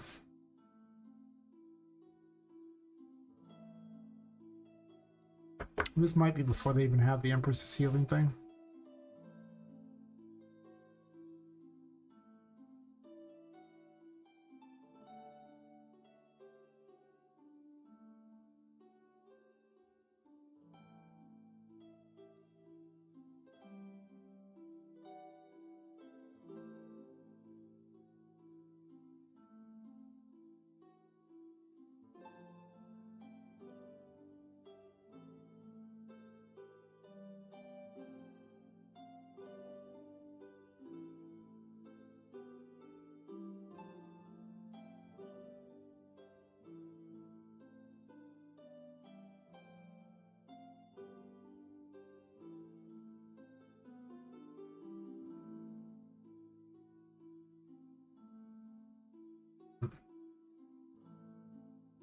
See how that plays out.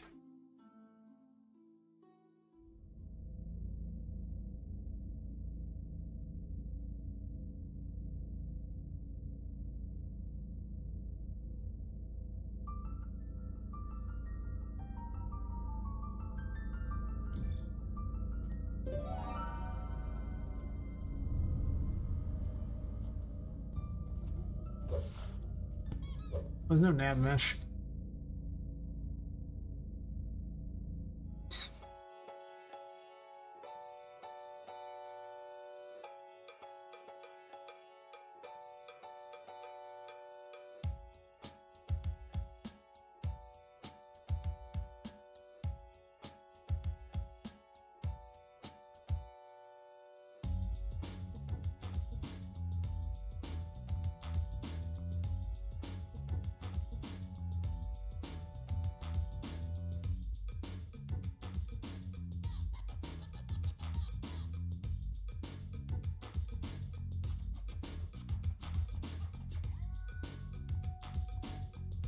Oh, the lights flickered. Well, if for some reason the power goes out, I guess the stream is over at that point.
Room's definitely better.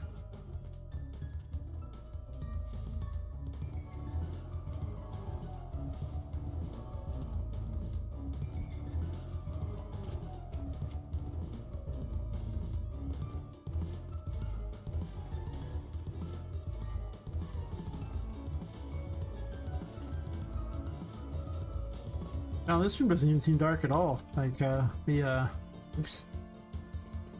People in this one Discord, the Might Be Games Discord was like I was saying, it was really dark. What about getting flashbanged by all the lights? Well, doesn't seem that dark to me.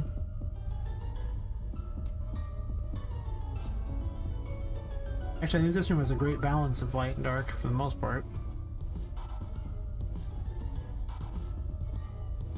It's weird, but the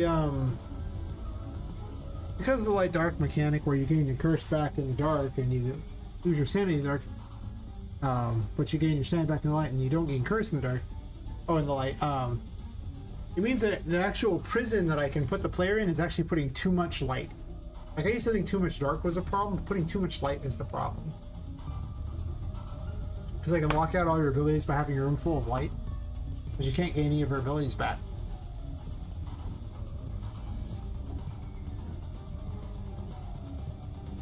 That's pretty good, actually.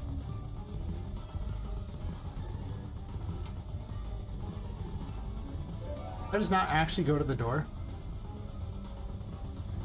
Interesting. I thought it did. Wow. Huh.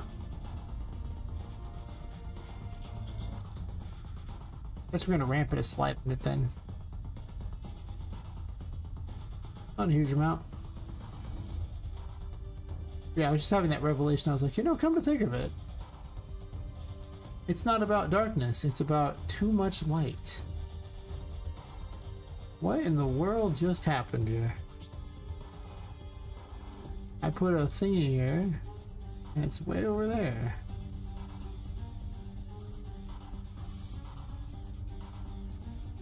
Okay, what about way over here? Yeah, I don't know what was going on there, but it was weird and I didn't like it.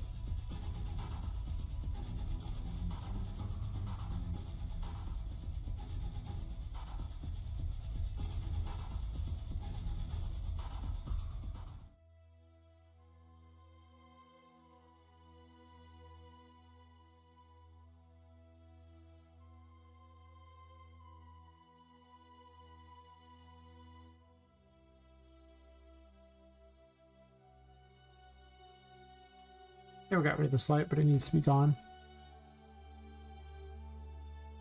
It's just weird.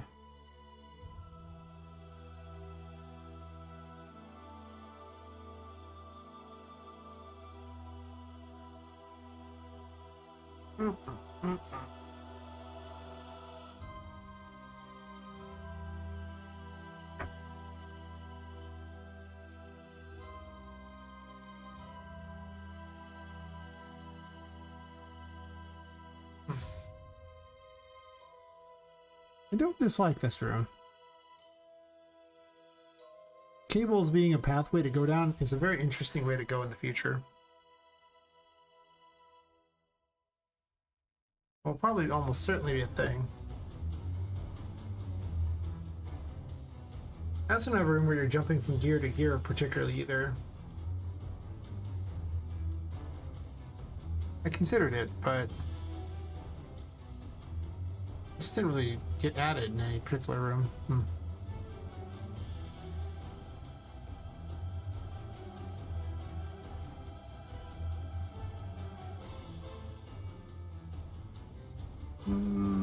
I mean, this room's okay. I think I could use more enemies that are interesting. I gotta make some more enemies too. I never have enough enemies.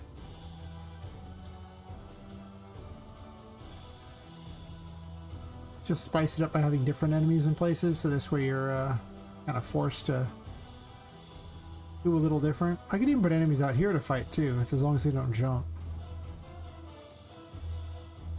I need to start rating jump out of all the thingies so they can put them all over the place. Like a couple of them can jump, but that pretty much relegates them to ground enemies if they ever jump, so. Yeah, it's smart enough not to walk off a ledge, it's not smart enough not to jump off a ledge. So true.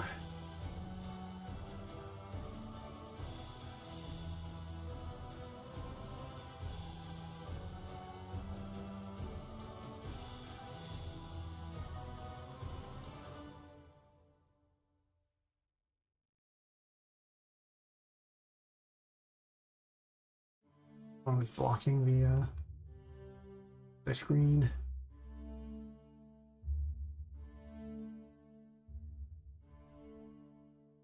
At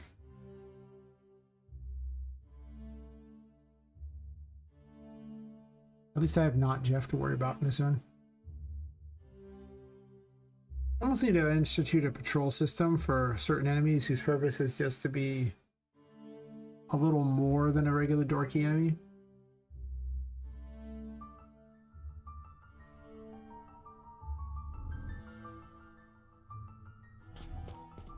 Because I have not Jeff who wanders around here, and not Jeff is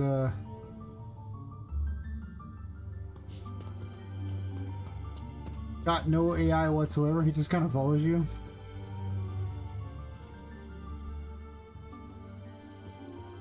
I gave him legs, don't question it. They rotate awkwardly though. I needed to do something different with them. I don't know if he's gonna keep the legs. I'm probably gonna make additional legs and bring them into UE later.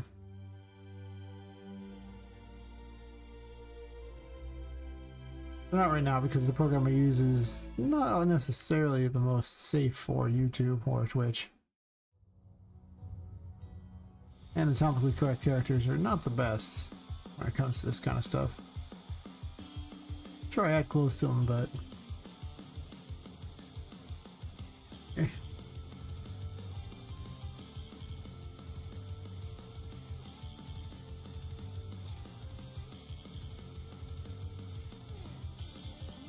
I do have a couple of enemies today, so it's not too bad. Oh, did I have a couple? Or did I just have one today? Kinda don't remember.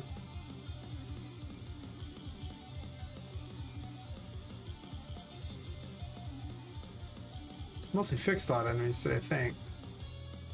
Oh, I never fixed Vu. I started early on the stream fixing her, and then I didn't bother to finish. Probably because it's monotonous, not even remotely fun.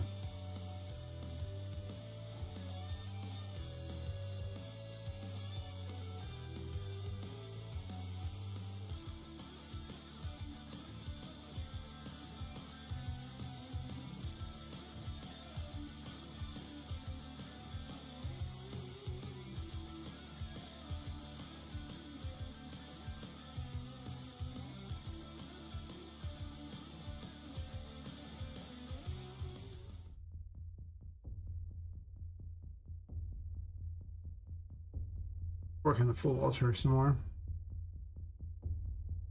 Need something to jump up on, I assume.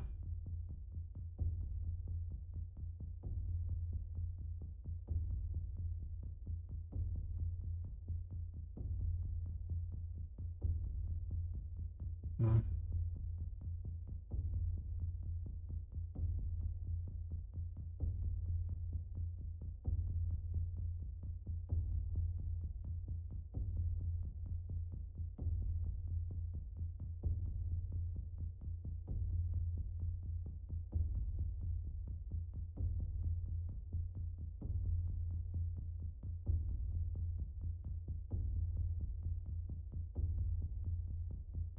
Let's open that. And yet it did not.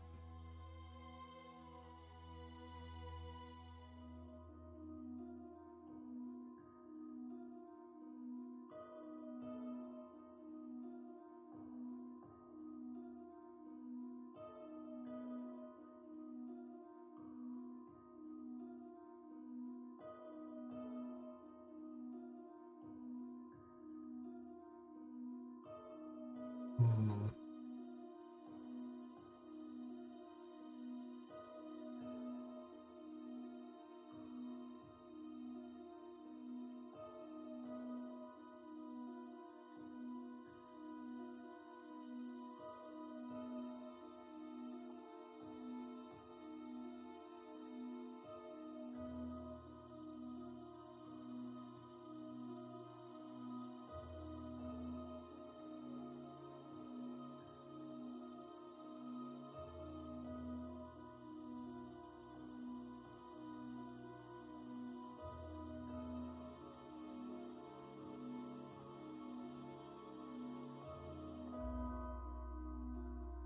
Let me look at their actual actions thingy. I need to convert these over anyway.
I could fuse all these into one, but I think I'm just gonna make a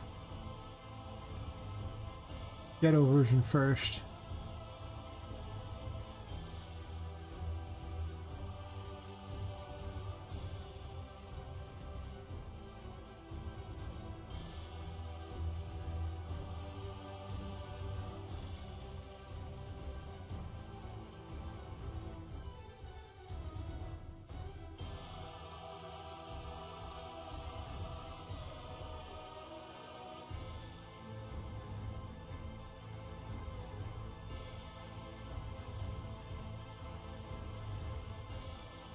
Oops.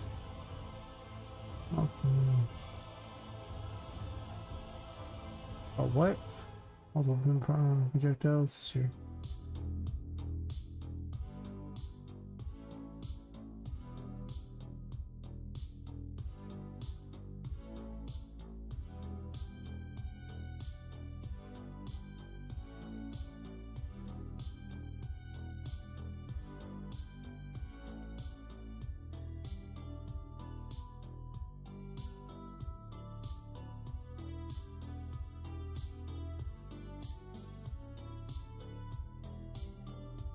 Do I want to do that or just want to make it? Well, I guess I can always change the name on the brand if I want, so.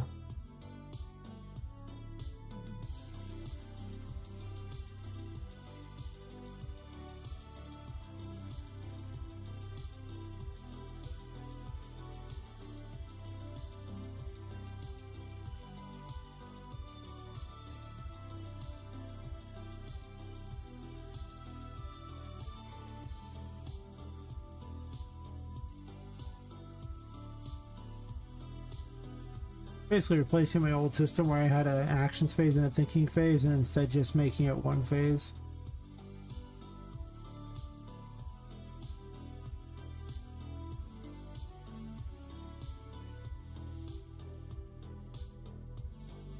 This allows me to make a more complicated AI. But it's gonna take a while to get this thing actually good.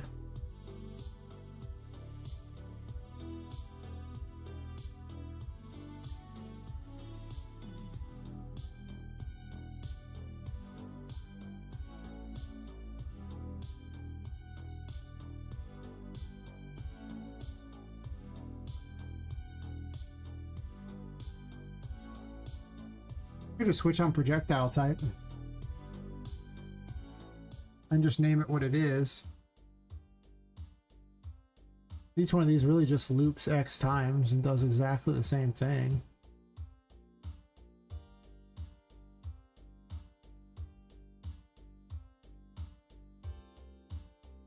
Switch on string.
Honestly, it could just be Z only, really.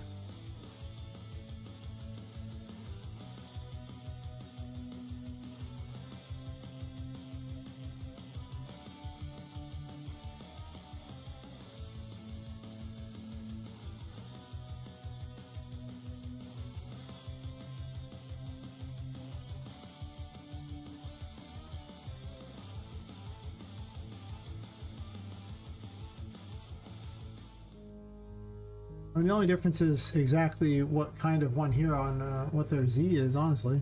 The projectile type there, everything else is almost irrelevant. If that's true.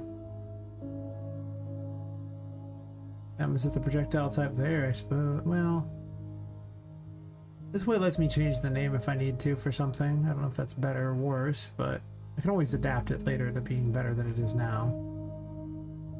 You know?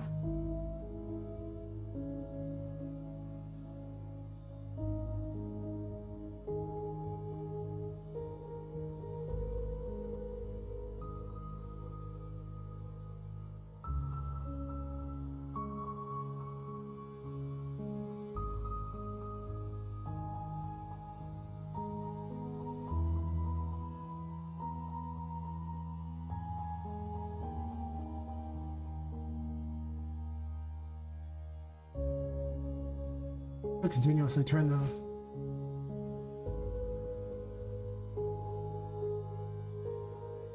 sure.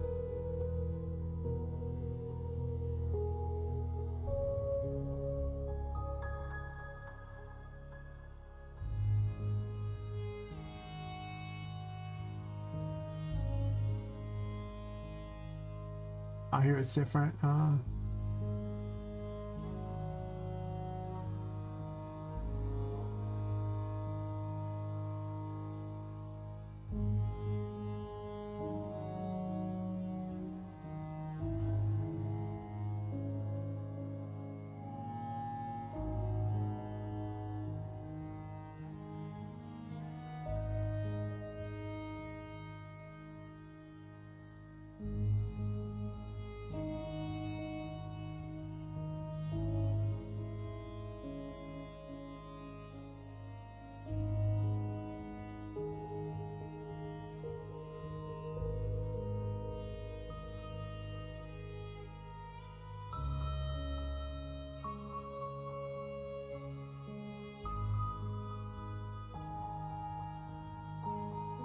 Character needs to be cleaned up so badly.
So in that case, it screws up.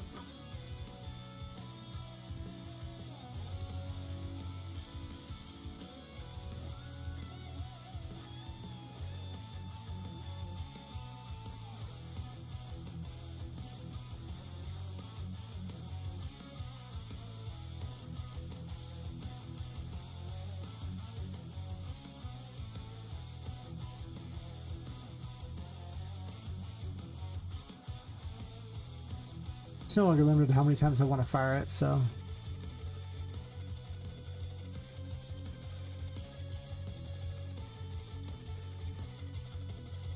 I should just do all of them.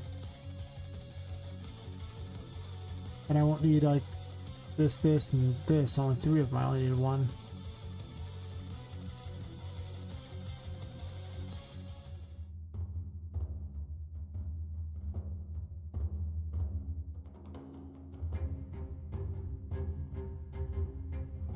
I already did these ones.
Then, sure.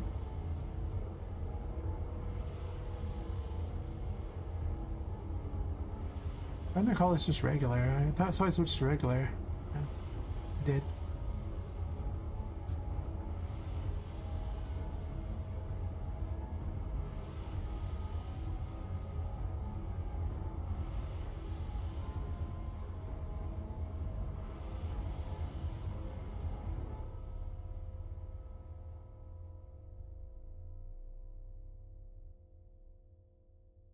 A lot easier. I replaced so much code with this little function, little macro here.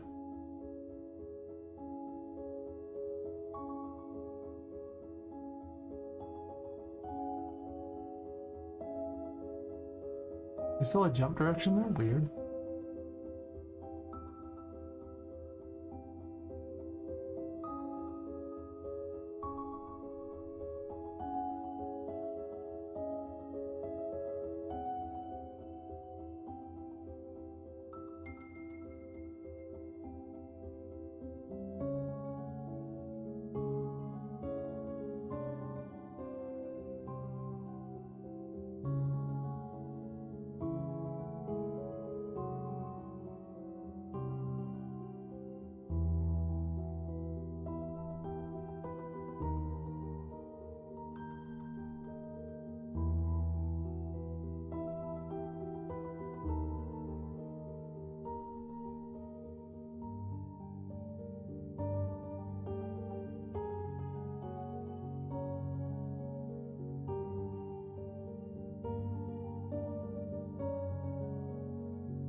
$45 might be a bit much. Might be like 15 or something actually. Quite true actually.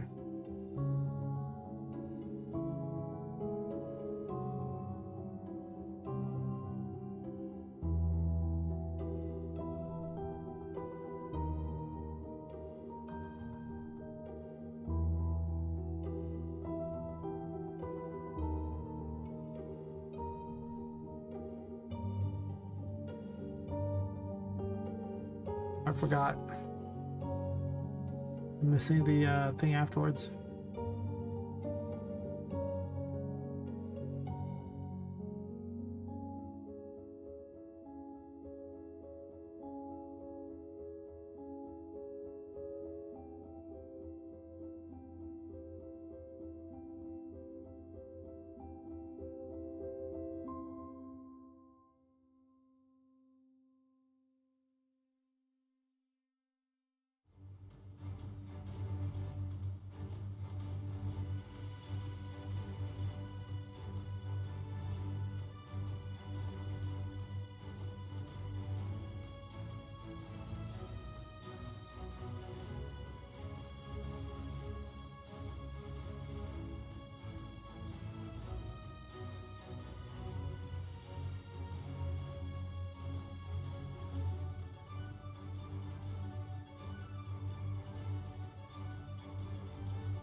Jeez.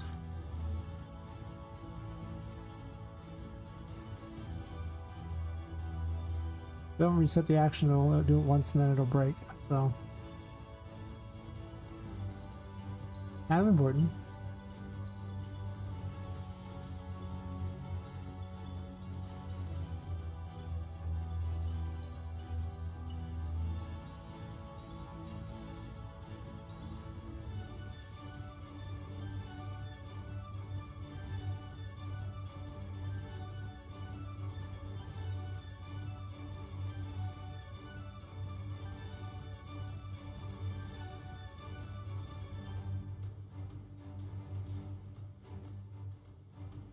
I'll stick with 2 for now.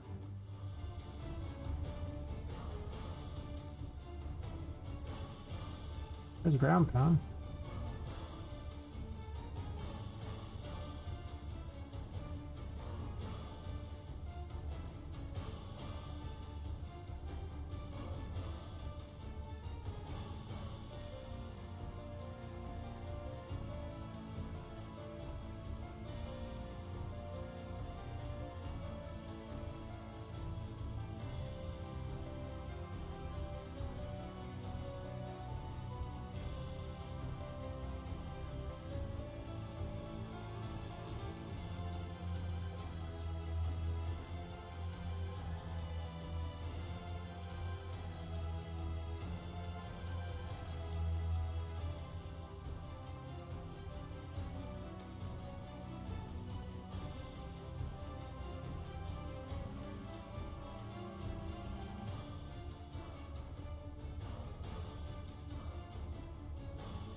The regular attack still, and then I think that I can actually just copy the other one over there.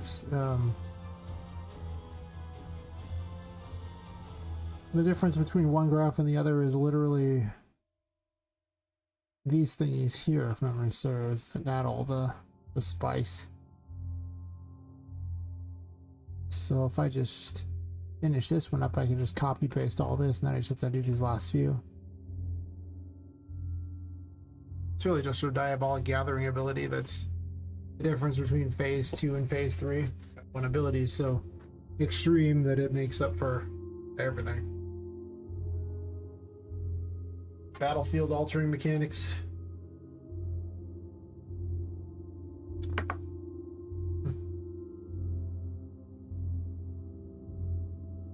Fair enough.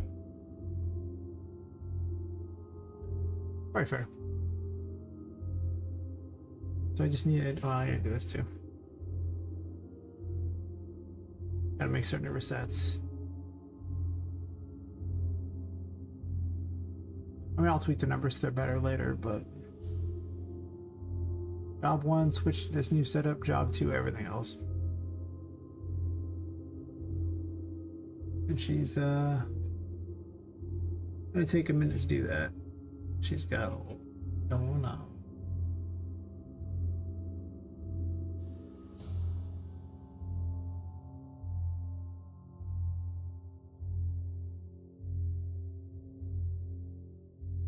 Could have just turned all the attacks into one as well. Whatever.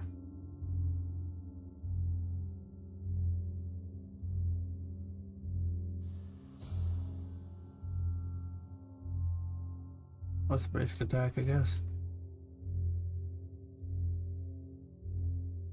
Sure.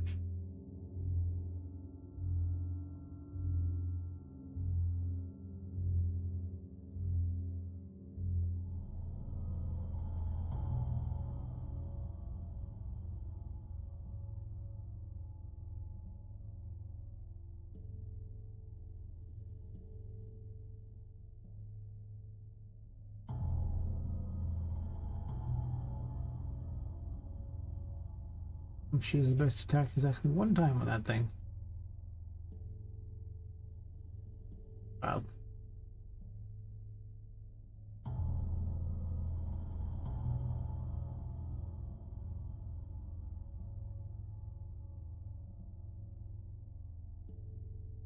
Most of her stuff is just more complicated than the previous phases. Like each new phase just adds a bit to the previous one, and that's usually good enough. That looks like everything. What we do is we take all this crap.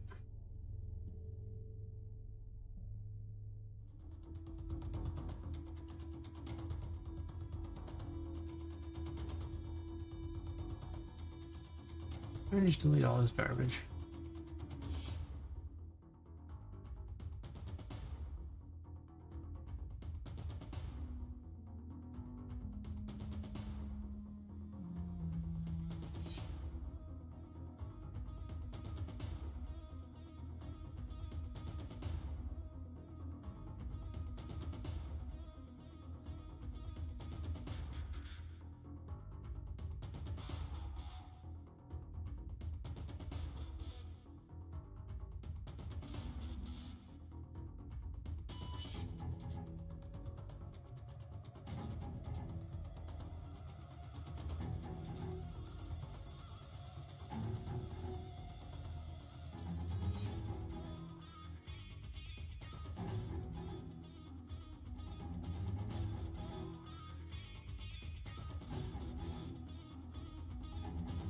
I'm too lazy to continuously type this code, so I just copy paste a lot.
I finally got my neck to pop in a good way.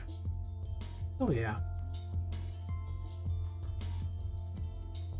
Wait for it to pop to the side for like 8 hours now.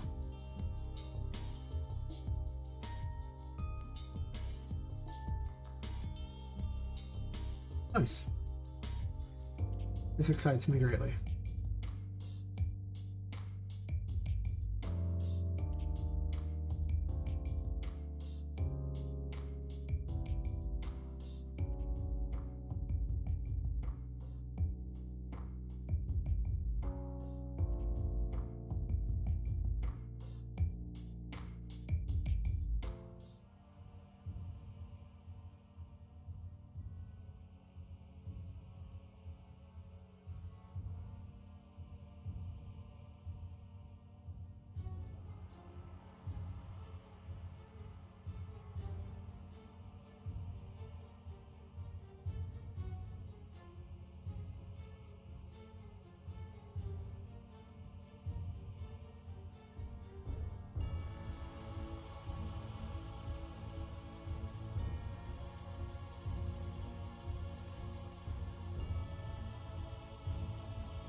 I should have one function that does them all.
Wait, never mind. I have to actually have the name down here. I could actually just make a unit name variable. Whatever. It's a lot it doesn't make a big difference.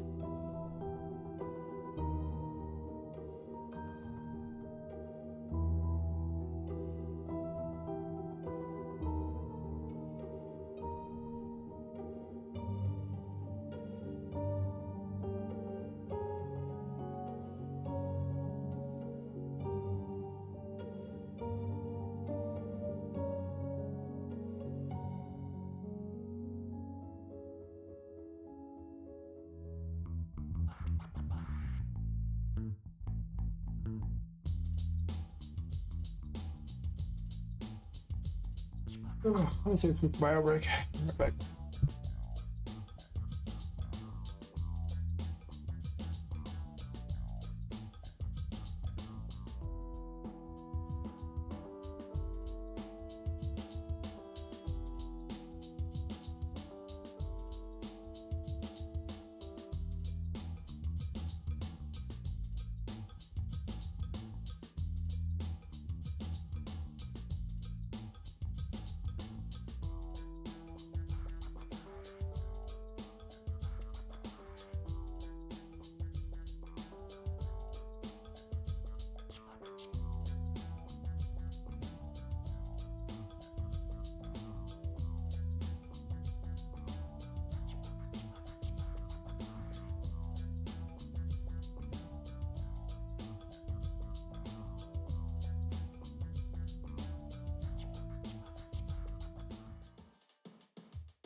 Oof.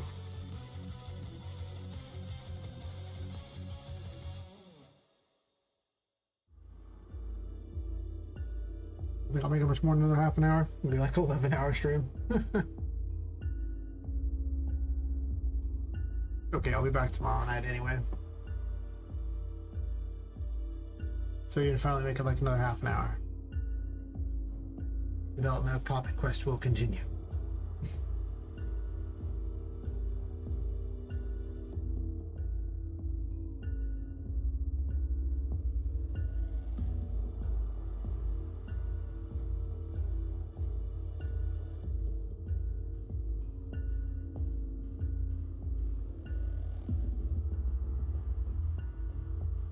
Oof.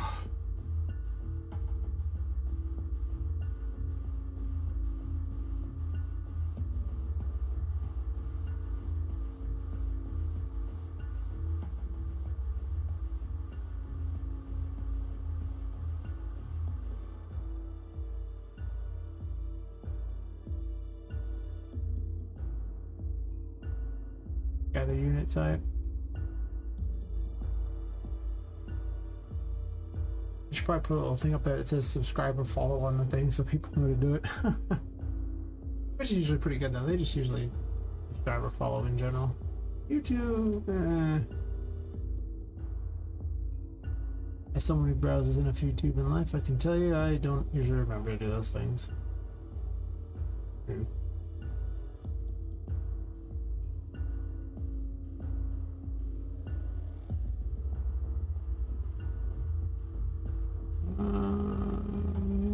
Diabolic gatherings. Think now.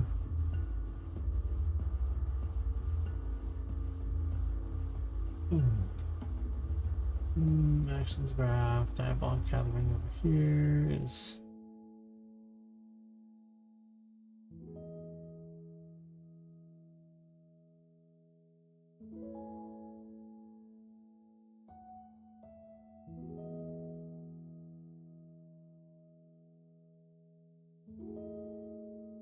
Why do I need two separate ones here when I literally have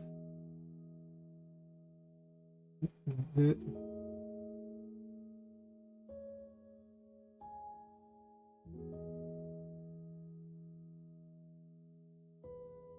I've gathered those units already. Unit name and everything. Why this new system is so much better.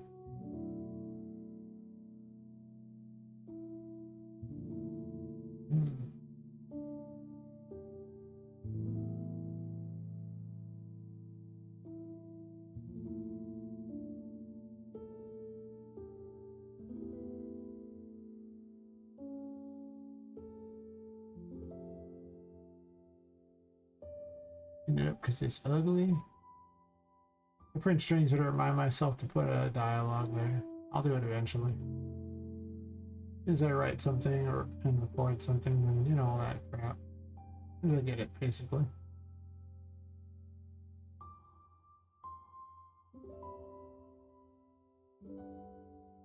Character needs some work.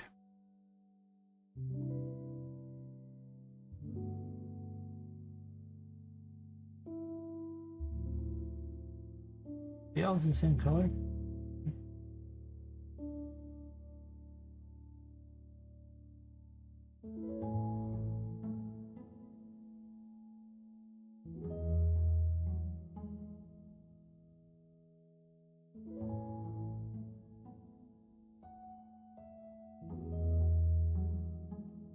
It'll default to pulling the voodoo dolls.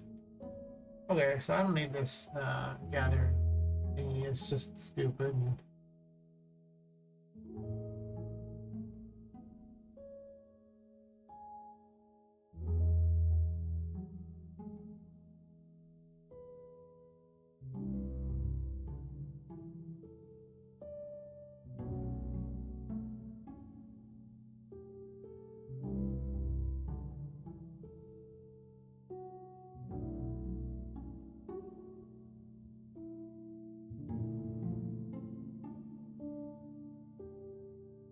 Oh, I see. It's actually a graph.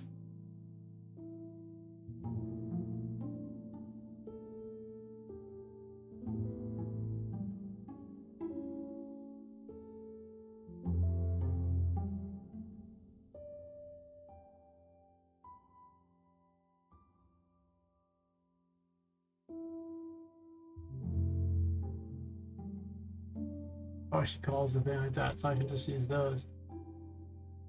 Alright, alright.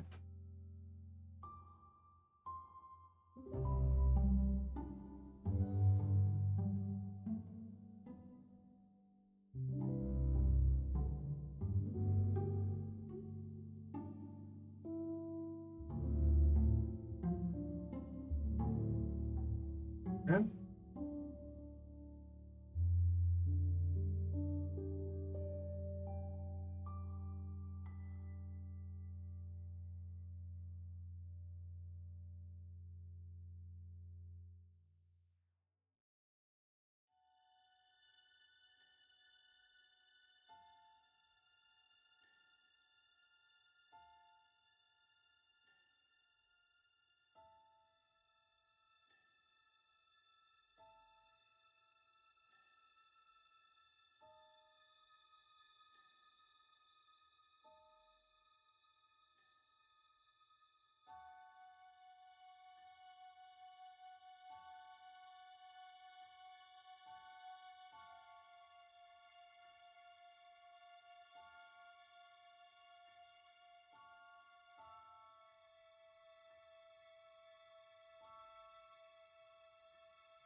Computer jaw.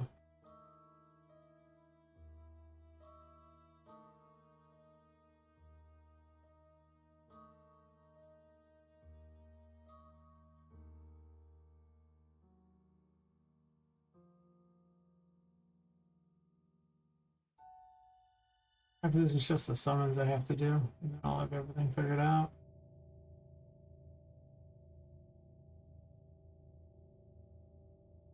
Chip use the diabolic gathering one on phase 3.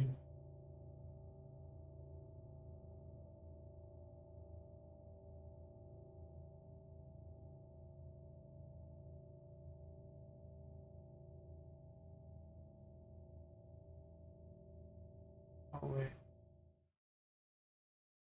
Got the reset action.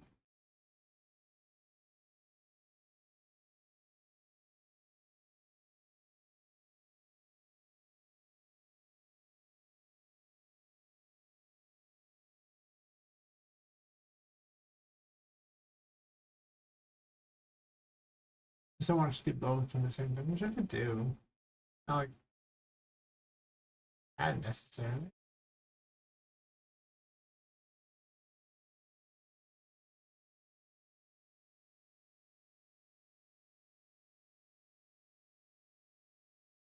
This is some gathering.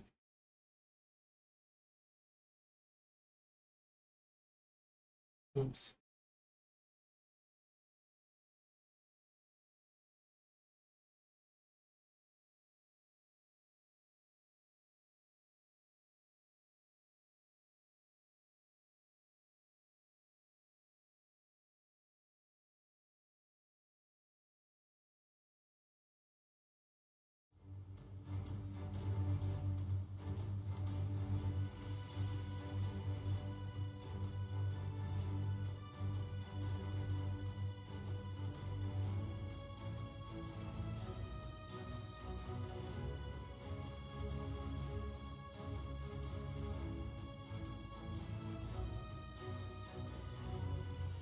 Except for me, already made one of these in the past.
Even left.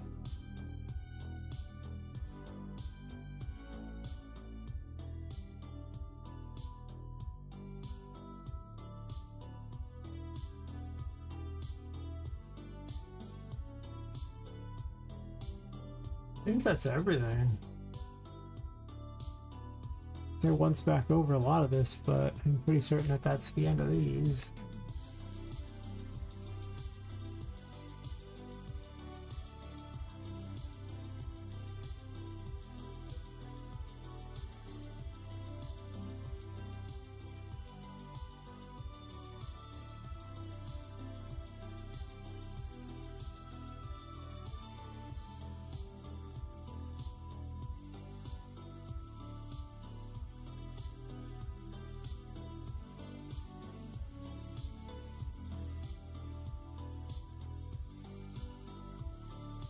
Make certain I actually replaced every single one of them.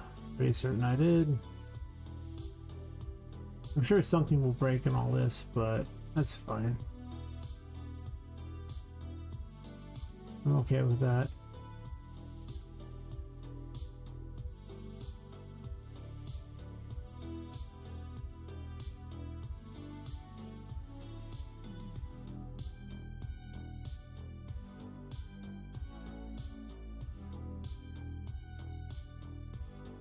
Mini Pop is still a mess.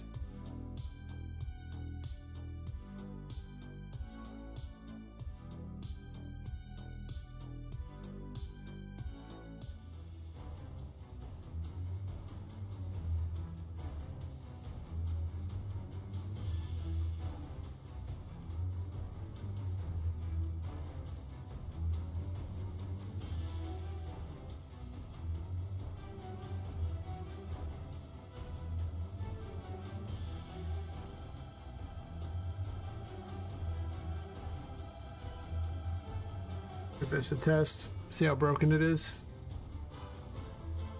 Probably really broken.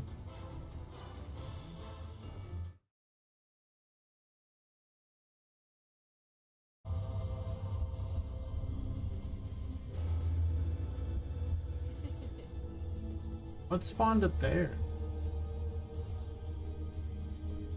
Where did you spawn? There you are. Nav mesh.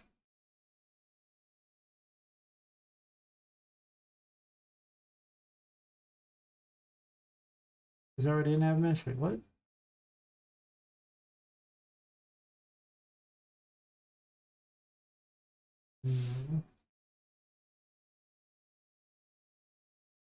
I don't want to figure out where it's at. I'll just grab one from here and dump it.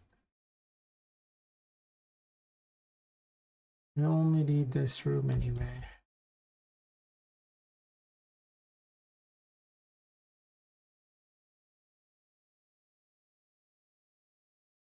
This fight's notoriously broken. There's so many problems with it. That's okay.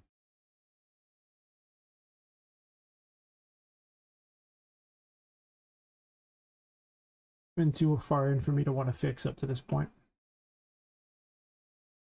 But since I'm switching everything to the new method for doing AI, maybe it'd fix some stuff.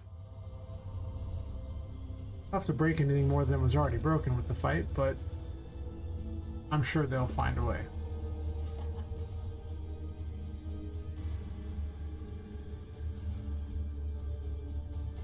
Boing, boing, boing, boing. Oh, you gonna move? Nope. That's a good sign. She's just standing there. Yeah. Let me do that real fast and see what's happening.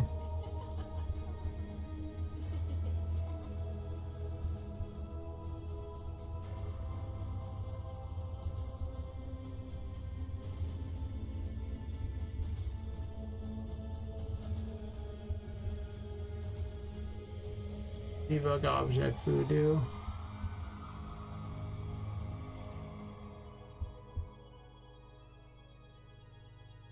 Somewhere it never reset her current actions. What happened? I figured that was the case.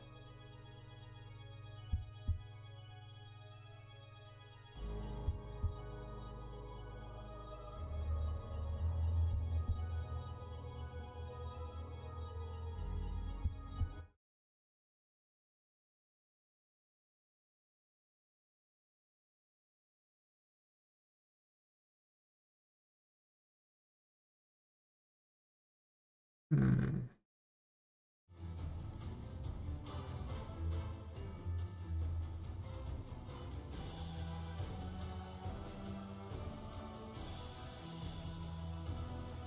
Right.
Oh, I see.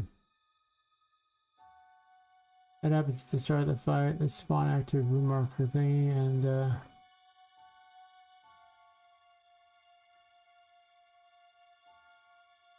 I always want to output, I guess. So this way I can actually finish. And the room marker thingy happens when? Probably somewhere around here.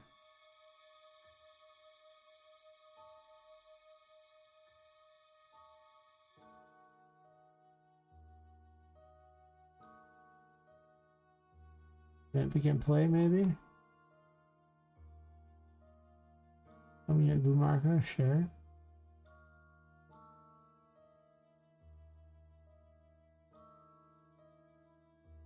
Contacts the floor, share.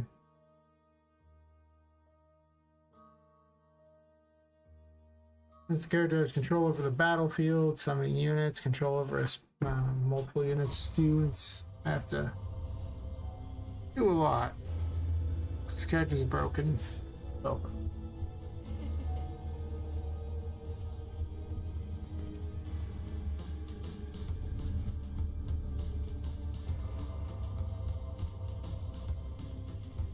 Well, she summoned one, now she's moving around. You walking? What you doing, pal? He's broken?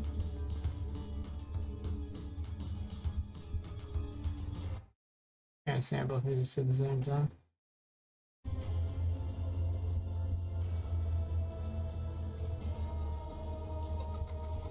Yeah, I need to figure out what action she's getting stuck with. Well, somewhere instead of finishing, it's just doing that.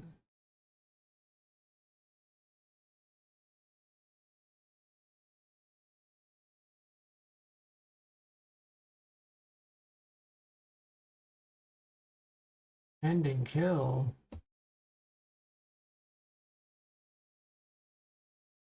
Oh, sorry, validated get. What am I smoking? It's the goods, whatever it is. If valid, do this. If not valid, just move on. Sounds good.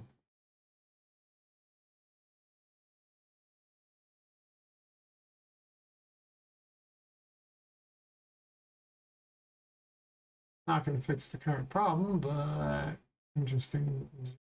Okay. Well, the only phase that matters is battle phase 1. We haven't got out of battle phase 1. Not even kind of.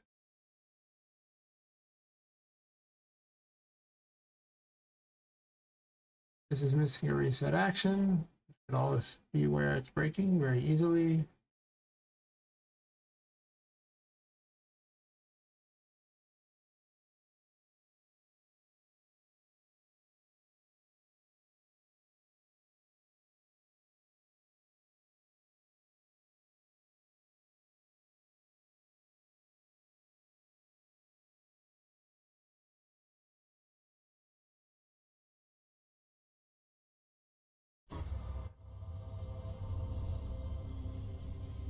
I'd like to see this work before, you know, logging off for the day, but this might be much harder to get to work than I think. She needs to summon him faster. She needs to do a bunch of cool things. I don't even know. Summons that one, sure, he's running around. I'd say she's notoriously bizarre and broken because she'll start attacking things that aren't even there. I don't know why. She only has like 2 targets to pick from, but for some reason she's just decided that she only likes a certain thing. So I need to get her to start attacking. That'll be a tomorrow plan where I get her to really do things. Right now I just want to see if she's broken. This is the bug that she has where she just attacks something that just does not. Like she's right over on the side there. She's like, I'm just gonna attack this now. Fine.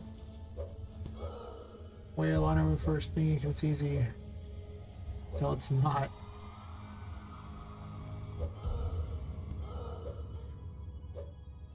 She's just sitting there. Why are you just sitting there? Why are you invincible? I have questions. You broke again, didn't you? Of course you did. No, you didn't. You're just sitting there. Why?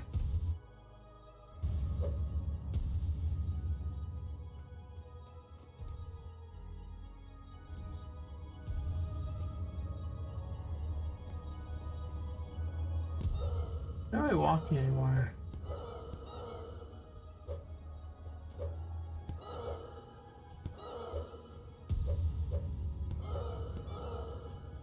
Oh, we can see she's broken. So broken. So broken. So broken. Oh, fine. You fix yourself in any other phases? Maybe. She's moving again, kinda. She jumped. Good sign.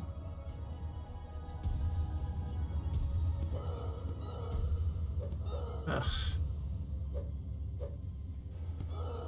This is definitely a tomorrow plan.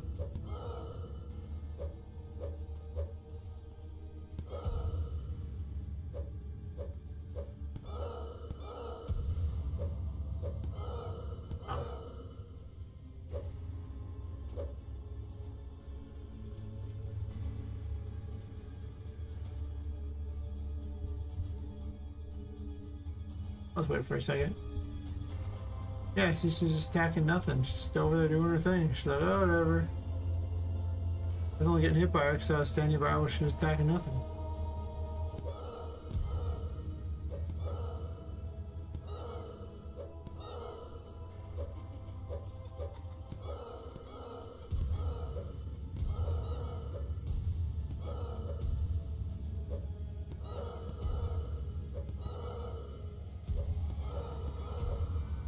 You gonna trigger your last phase ever? You're just jumping. Oh my god, we're doing jump rope here. Huh, crazy. Not even gonna trigger it. Okay. You finally did. Not very promising.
Okay, does shield ever go down? It's supposed to.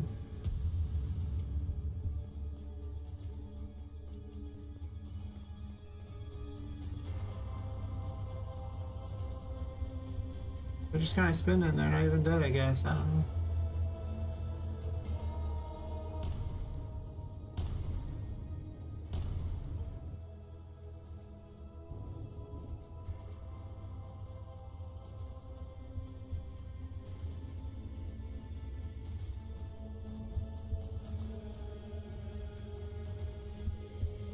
think she broke because I think that enemy that's lying on the ground counts. And somehow still being in. Oh, yeah, I think it counts. Yeah, she doesn't do anything. I'm gonna have to spend tomorrow reworking the crap out of her AI so she does something. It used to work a while ago. I don't. I wasn't even working on it until like today. Day before that, but she's been broken for months.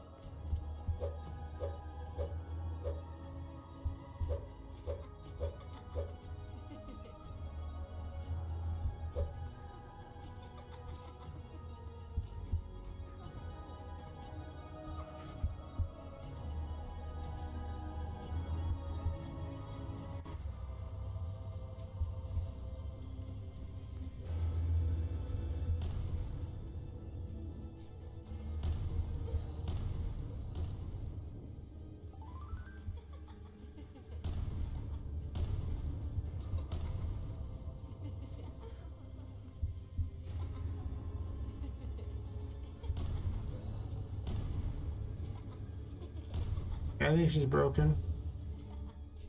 I don't see any real. Oh no, she had something. Okay, cool. But she's in. I mean, she's broken in a lot of ways.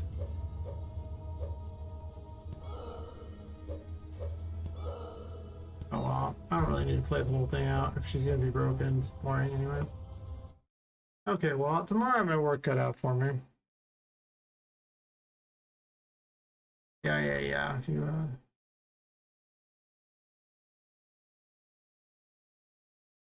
whatever.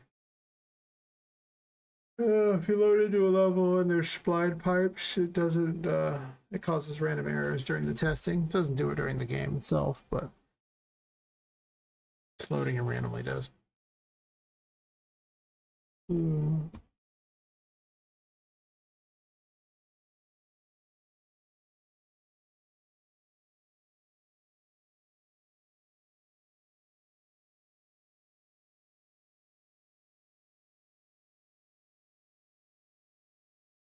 All right, that's enough for me. I might fall asleep in my chair here. I'm at almost 11 hours after a long work day, which means I've probably been at it for like 16 plus hours of work today or more. We just don't think about it. Game dev is too much fun. That's my problem. And so is streaming. We'll sit there and do it on over and over. But by this point, my energy is just gone. So anyway, I'll be back tomorrow night. If you like what you see, game's called Poppet Quest, and stream it 5 nights a week. So follow or sub if you want.